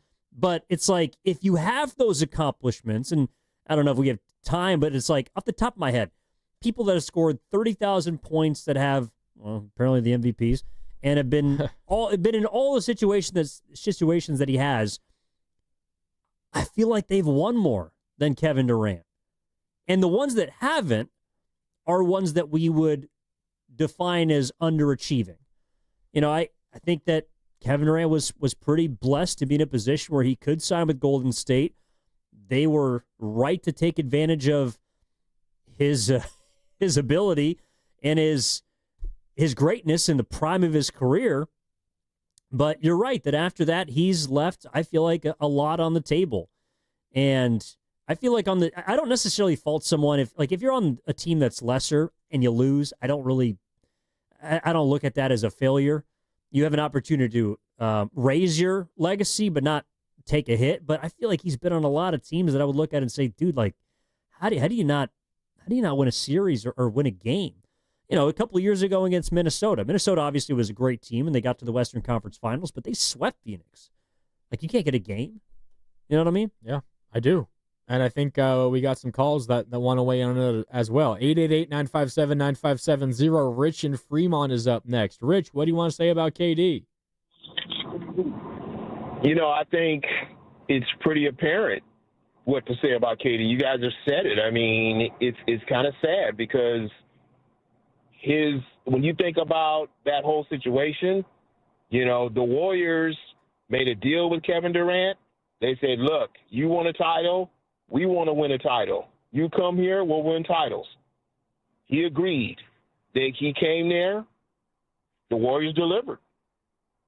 Then when he started getting, a lot of feedback from people talking about you can't do it on your own, that's when he took it personal, decided he was going to jump ship and go do it on his own. Problem is, he went to teams where he played with people who were just like him. They weren't team players. They were individual scorers and individual contributors for themselves. And that's why it never worked out for him. And so now what is he going to do? Go someplace else? It's like, dude, the writing's on the wall. When you're going to realize you're not winning titles other than you got with Golden State because you're not playing team basketball. So, the best thing he could do is if he went to San Antonio, because he does have great support there in the cast he's got, and the coaches would tell him, okay, look, you're going to have to play team ball the same way you did at Golden State. And, oh, by the way, I think with this offseason coming up, the best decision the Warriors could do right now is they could go get Brook Lopez, and I'll tell you why. Lopez is a veteran. He can protect the rim. He can shoot the three. And he is a perfect stopgap, and you're going to get him for the veteran minimum. That's why not? Why not do that? You're not going to lose anything. To me, that's a great pickup. You go get Giannis, you're going to have to give up the whole scrap heap of your team. And that's just the way I see it. But thanks, guys. Yeah, appreciate the call, Rich. And I'm just fascinated to see how the offseason plays out as a whole. Because I think we don't need to get bogged down in all the numbers and why. The new CBA is just going to force teams to be so much more, I think, creative and careful with the contracts that they're willing to hand out. I also think, Ev, that Kevin Durant is also entering this stage of his career in this era of NBA basketball where, like, big threes, like super teams, they're dead. They're a thing of the past now. Like, you can't have those major contracts, and Kevin Durant's going to make $54.7 million next season. That's the last year of his current contract. That can only be fit into a select few teams, and you can only do it for like a year or two at the max at that kind of money if you are on a team that has a lot of other big contracts. Like, it's just it doesn't work anymore. And if you're Kevin Durant and you have that much money and you're 37 and you're not maybe quite as good of a franchise carrier as you once were, you're going to have fewer shooters than you've perhaps ever had it. Because there was a moment, almost every moment of his career, every team in the league would have dropped everything they were doing to acquire Kevin Durant. Those days are long past us now. Yeah, I agree. I mean, look, also, big threes, I think that was one of the things that the CBA was trying to eliminate. Like, I don't know, the CBA was aimed at big threes like Hasselhoff aimed at the Berlin Wall. Like, they're trying to knock it down. But the thing about Kevin Durant is, I wonder just like how people feel about, like, I don't know if it's the person versus the player kind of thing, but to me, Grandy, it's meat left on the bone for any athlete is going to leave a sour taste in your mouth, no matter how great they are. And it just feels like there's something missing from whether it's his legacy or his career that he feels a need to prove isn't missing. And that's kind of frustrating to watch play out in real time. Like him talking, the whole reason we're talking about this right now is because he went after someone on social media describing his career as being what we're discussing, a bit of an underachievement. And he doesn't feel that way. So why does it bother you? Like, if you really don't feel that way and your list of accomplishments is all right in your mind, hashtag smiley face, laughing, like, which is what he's throwing in this individual's face, why does it bother you that we talk about it? Why does it bother you that we have this discussion? This is what we do every day. There are athletes that come up short. Like, let me throw this at you. Hit me. If Tyrese Halliburton wins an NBA championship and wins Finals MVP, what he's done this postseason will be more impressive than anything that Kevin Durant has done in the playoffs. Oh. I would not be able to. I don't know. I don't think I can argue that either. What Tyrese Halliburton is trying to accomplish, and if he does, would be more impressive than anything that Kevin Durant has accomplished. Any team related accomplishment. Yes. Yeah. That's all we're saying. It's like you haven't been able to elevate your team the way as strange as it might sound, Tyrese Halliburton has. And that bothers him.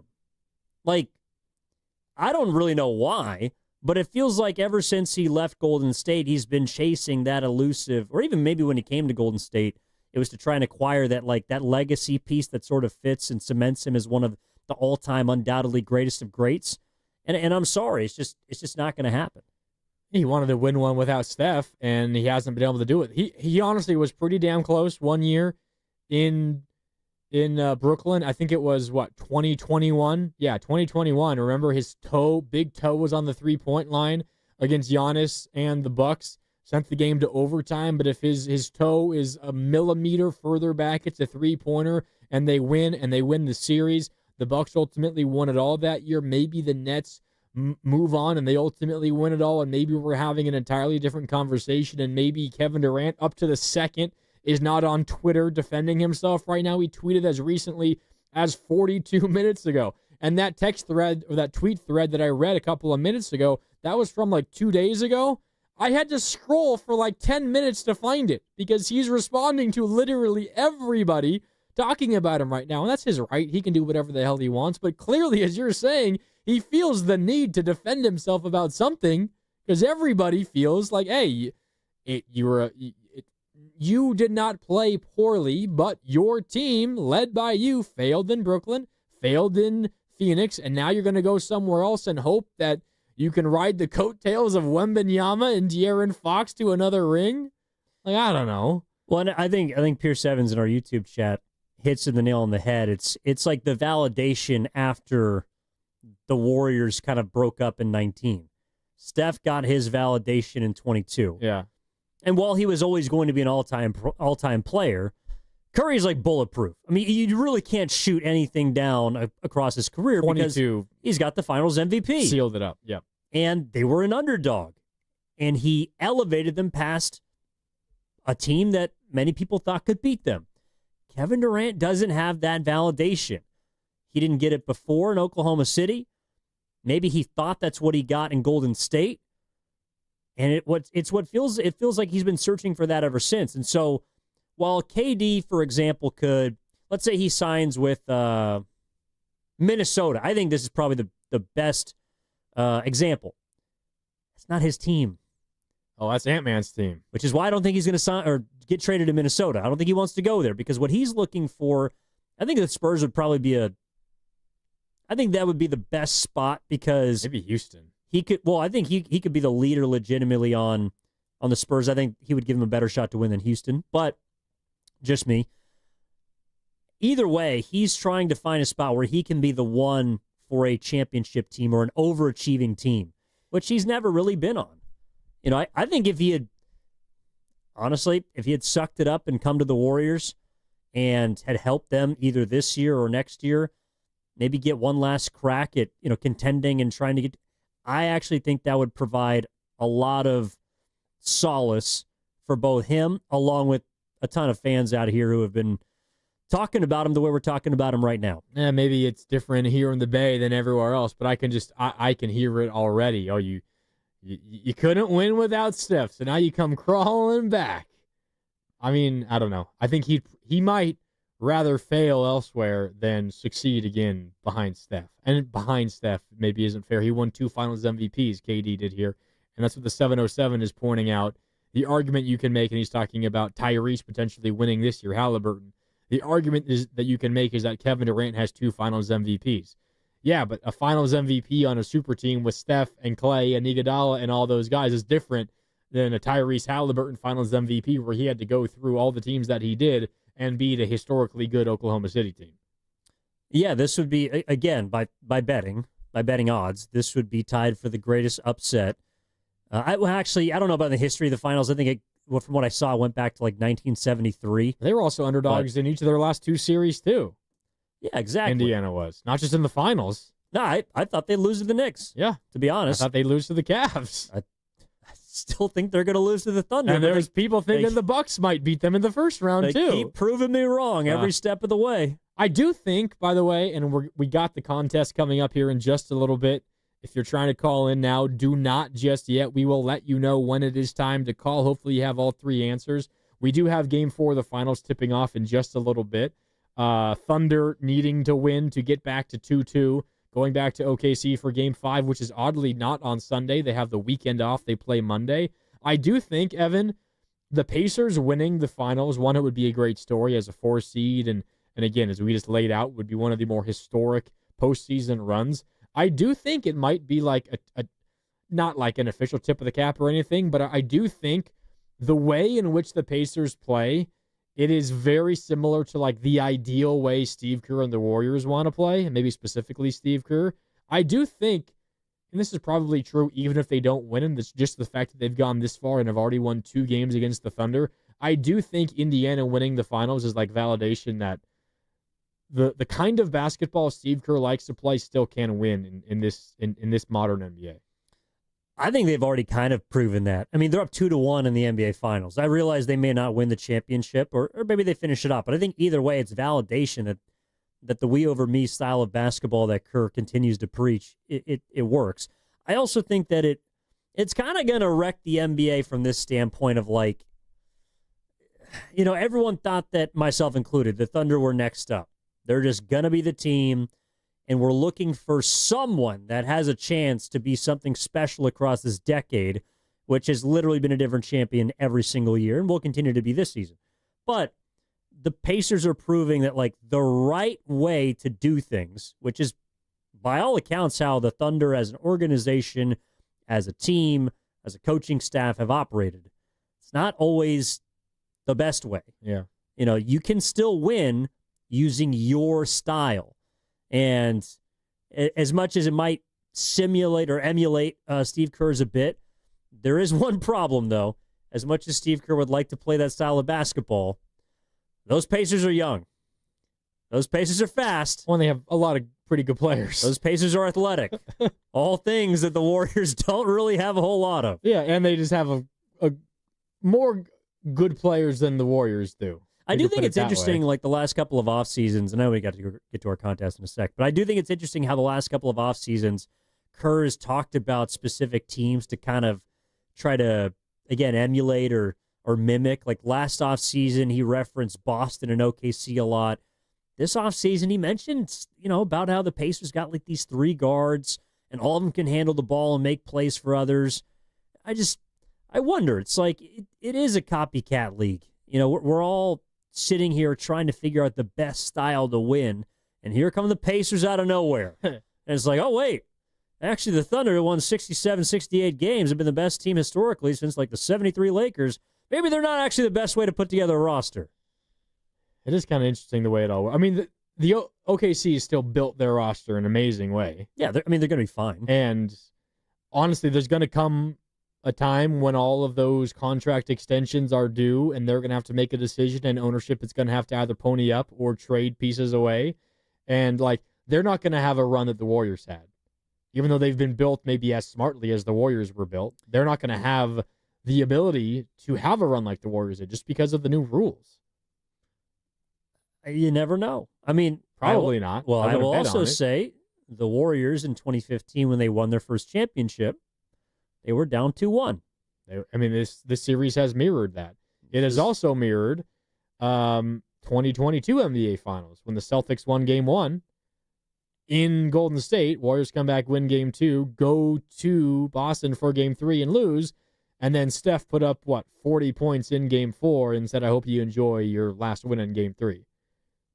So does Shea have a 40-burger tonight? Well, I just mean as far as teams that haven't been there before. Like the Warriors, I want to say, won 60-plus games in 2015. I think they won 65. Yeah. And they didn't have any real postseason experience on their roster, at least not deep postseason experience.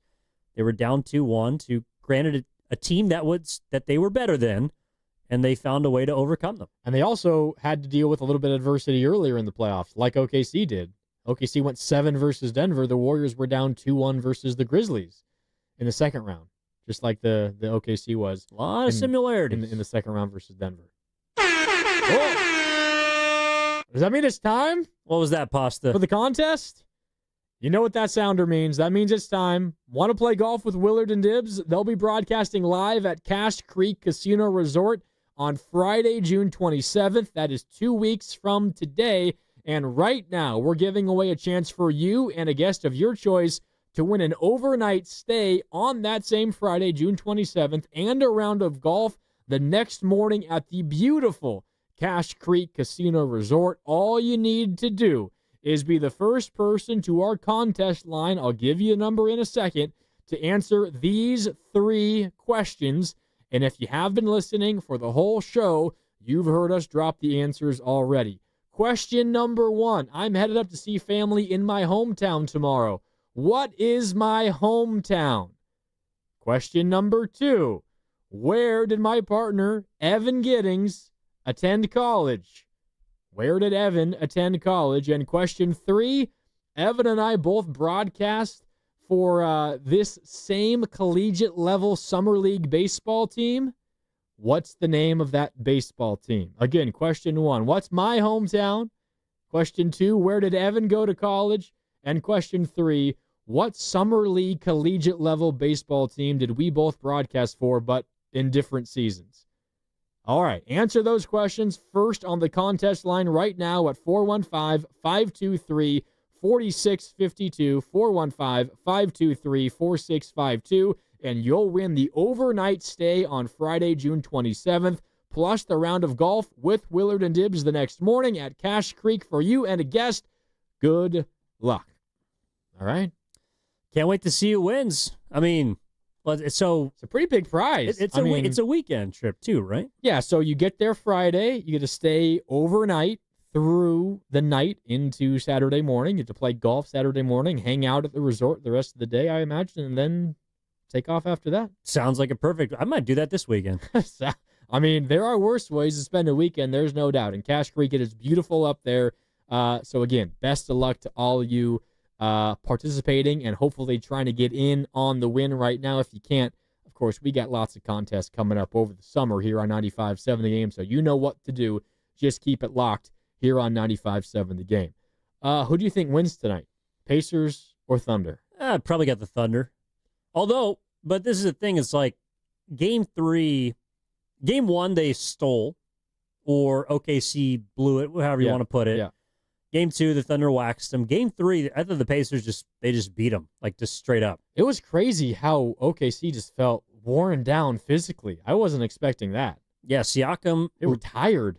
Got a championship, set a tone, and I thought the Pacers just frankly outplayed them. And so, actually, these are the games that I love because if OKC really has championship mettle, they'll win tonight.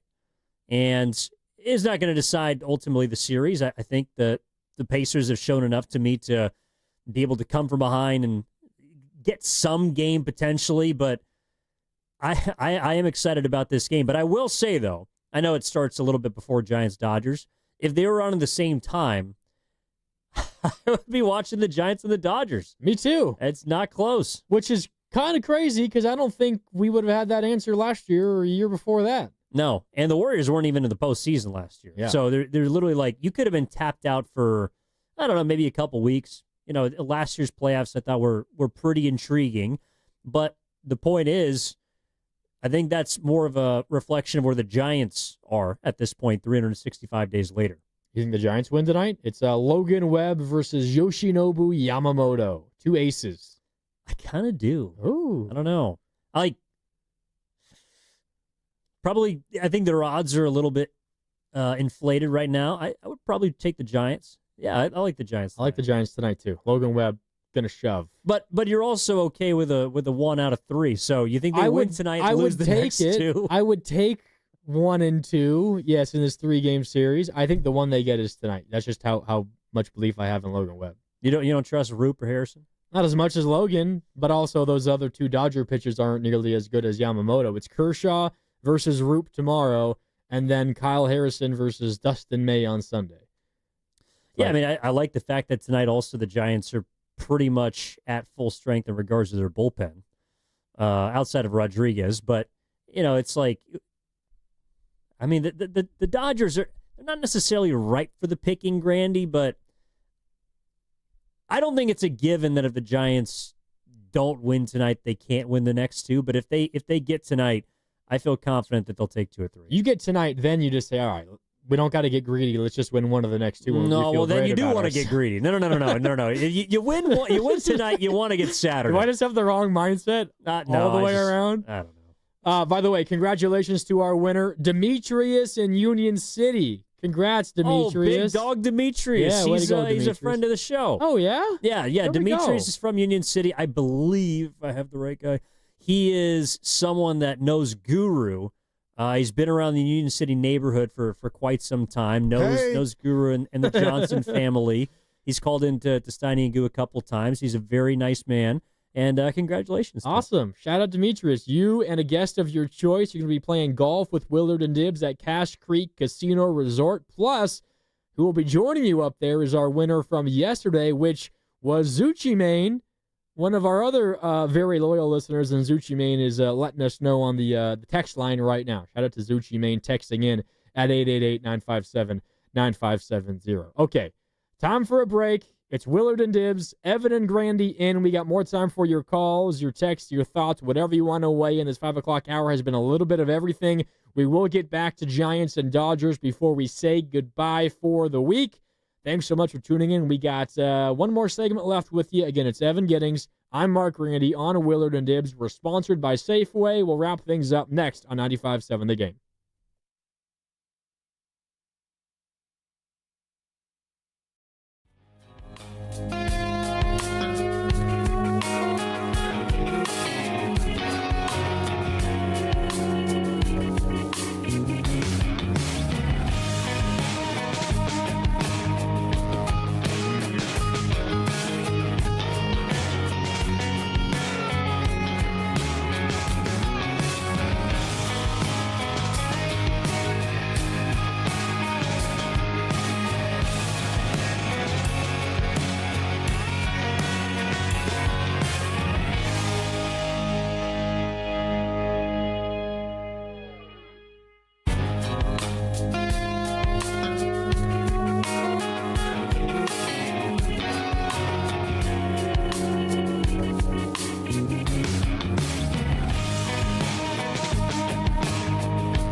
Excuse me. Oh, my God. I'm good. Don't worry.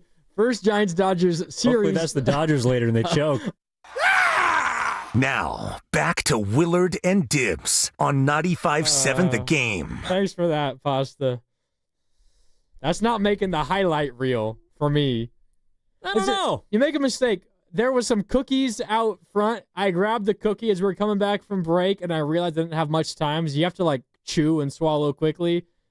But then you start talking, and you got a little bit of food stuck in your throat, and there's nothing you can do about it at the that old point. chocolate chip stuck in the esophagus excuse. I see.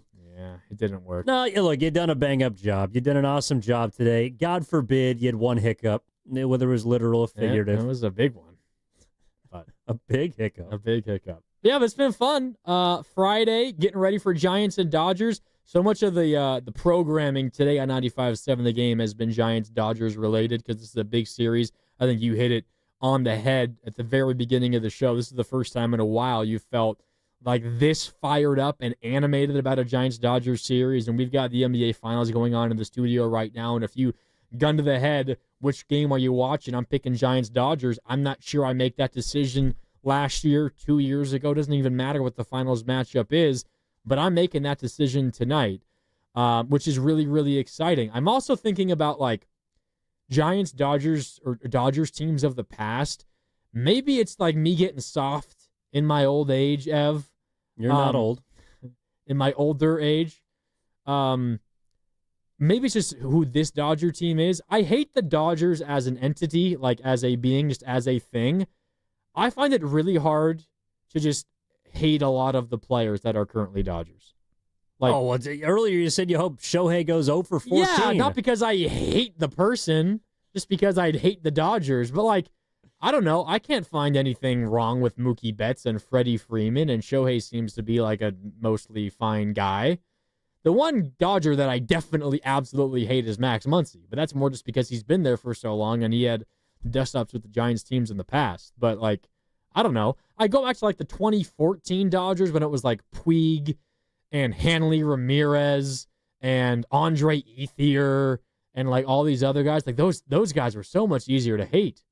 It is funny, though. So take the Puig Bumgarner beef or whatever. Yeah. Like, 10 years later, I think a lot of people would actually be on Puig's side. Okay, well, what about the Muncy Bumgarner one? Yeah, exactly. I mean, I feel like a lot of people are on Muncy's side. I think they are, but if it had happened earlier, then I think a lot of people would have said, oh, Muncy's just an idiot and Bumgarner's totally in the right. It's just funny how things age. Like, I don't know. You know me a bit. I just like good baseball, and I think that this is the best series across the board this weekend. I mean, what are the other series? Well, you can make a case that there's some individual games that I was looking forward to. So, like, for example, Skeens is going up against arguably the best lineup in the NL, or was today, the Cubs. I think that's a game that I would watch if I wasn't working.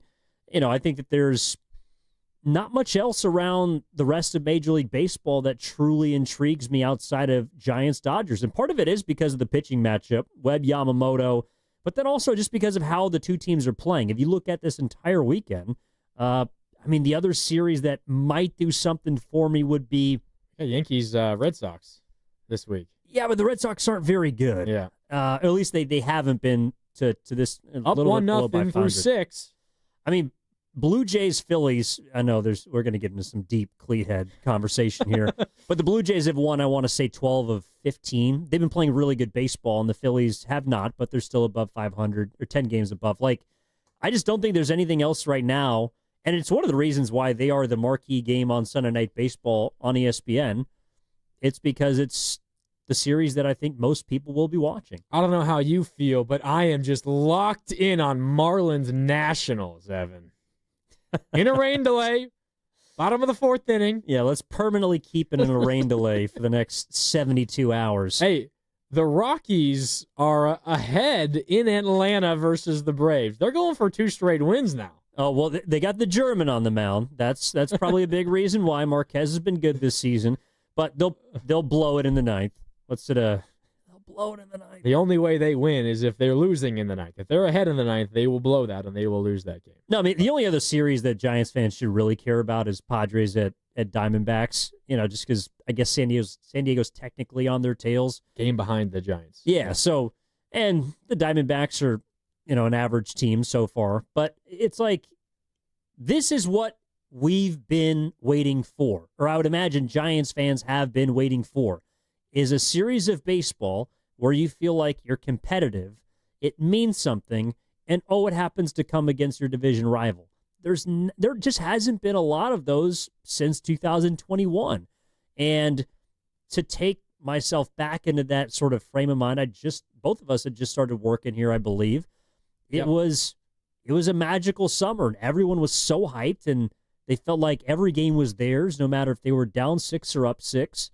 And I don't necessarily have that feeling yet with this team, but it's slowly getting there. And I think there's an opportunity this weekend to kind of catapult it back into that category. Yeah, I'm with you. I also think 2021 was weird because it was the wildest ride. You were on this roller coaster and it never ended.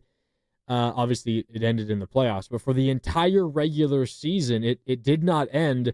And I don't know how you felt watching it or how Pasta felt or how Lucas felt, who were behind the glass. I remember going through that regular season thinking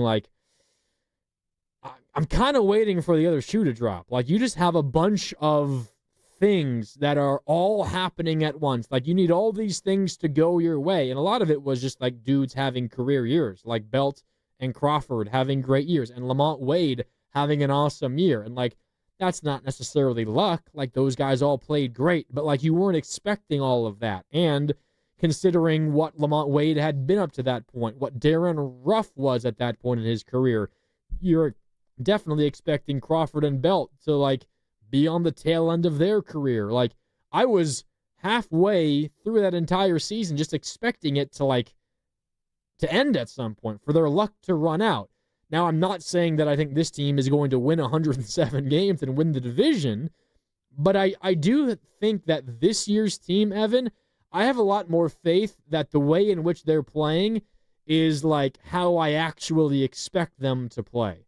This team feels more reliable and their process feels more repeatable, even beyond this year, but maybe even next year and 2 years from now, as opposed to what 2021 felt, which was just such a in the moment, oh my God, I can't believe this is happening every single night feeling.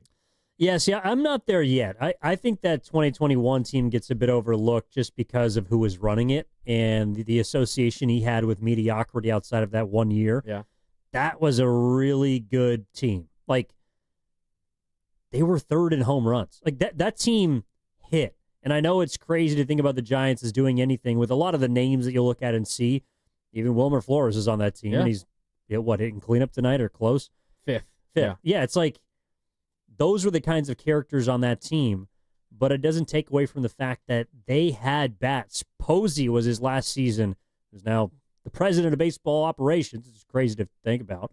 But that's the one difference to me between that team and this team, and why I would say I probably had more belief in that group than this one, even though they did it in kind of strange ways, which were similar. That team could hit. Up and down the lineup, they had guys that swung the bat. This team doesn't, and it doesn't mean that they can't win games. But to me, if they do run into trouble this year, that's going to be the reason why. That 2021 team did hit. You're not wrong. They were amazing. I think they had, how many dudes hit double-digit home runs? It was 10 of them or something like that. They were 10. Ridiculous. But didn't it kind of feel I didn't expect all those dudes to do the same thing the next year. It kind of just felt oh my God, you had this perfect confluence of everybody having career years at the same exact time. Yeah, but there wasn't staying power, but that one season, it was all right. This is who they are. Yeah, by July or August, after you're leading the division for the majority of the season, you're looking at Gausman, who was unhittable in the first half, and Webb, who came on in the second half. It's did I think that they could beat the Dodgers in that 5-game series? No, and they were really close to. They were a Lamont Wade foul ball away from perhaps doing it in the 9th inning. But this team, to me, still has a lot to prove compared to that group, as crazy as that may sound to some. And today is a good place to start proving. It's Giants-Dodgers in LA, Logan Webb versus Yoshinobu Yamamoto, two of the best pitchers, not just in the NL, but in baseball so far this year. We'll see if the Giants can take game one of the series. Game two tomorrow, a night game at Dodger Stadium as well, and then game three on Sunday. It's Sunday night baseball, a little after 4 o'clock from LA. All right, that will do it today. Really quick before we leave, want to shout out one more time our winner, Demetrius in Union City, who has texted in on the text line as well. Congratulations, Demetrius. Thank you for the kind words. We appreciate you tuning in and hope you have a great time with the boys up at Cache Creek coming up in a couple of weeks. Evan, it's been a lot of fun. I'll talk to you again on Monday, huh? Well, I'll talk to you throughout the weekend. But I was going to say, here. Where are we going to watch the Giants and the Dodgers? No, it's been a lot of fun. And thanks to Willard Dibs for taking the day off so I can hang out with you. Yeah, for sure. And thanks as well to Risotto, otherwise known as Pasta, and Lucas behind the glass. Lucas has Best of the Game coming up next, which is brought to you by Fremont Bank. Here for you, here for good. You'll hear the crossover, and then you'll hear Ronald Wotus from the Giants and from NBC Sports Bay Area on with Steiny and Guru. That is coming up on Best of the Game next here on 95.7 The Game. Again, for my partner Evan, for Risotto, for Lucas, for Ken, who's in the back as well. My name's Mark Manny for signing off. Thanks so much for listening. Have a good weekend and have a good Father's Day on 95.7 The Game.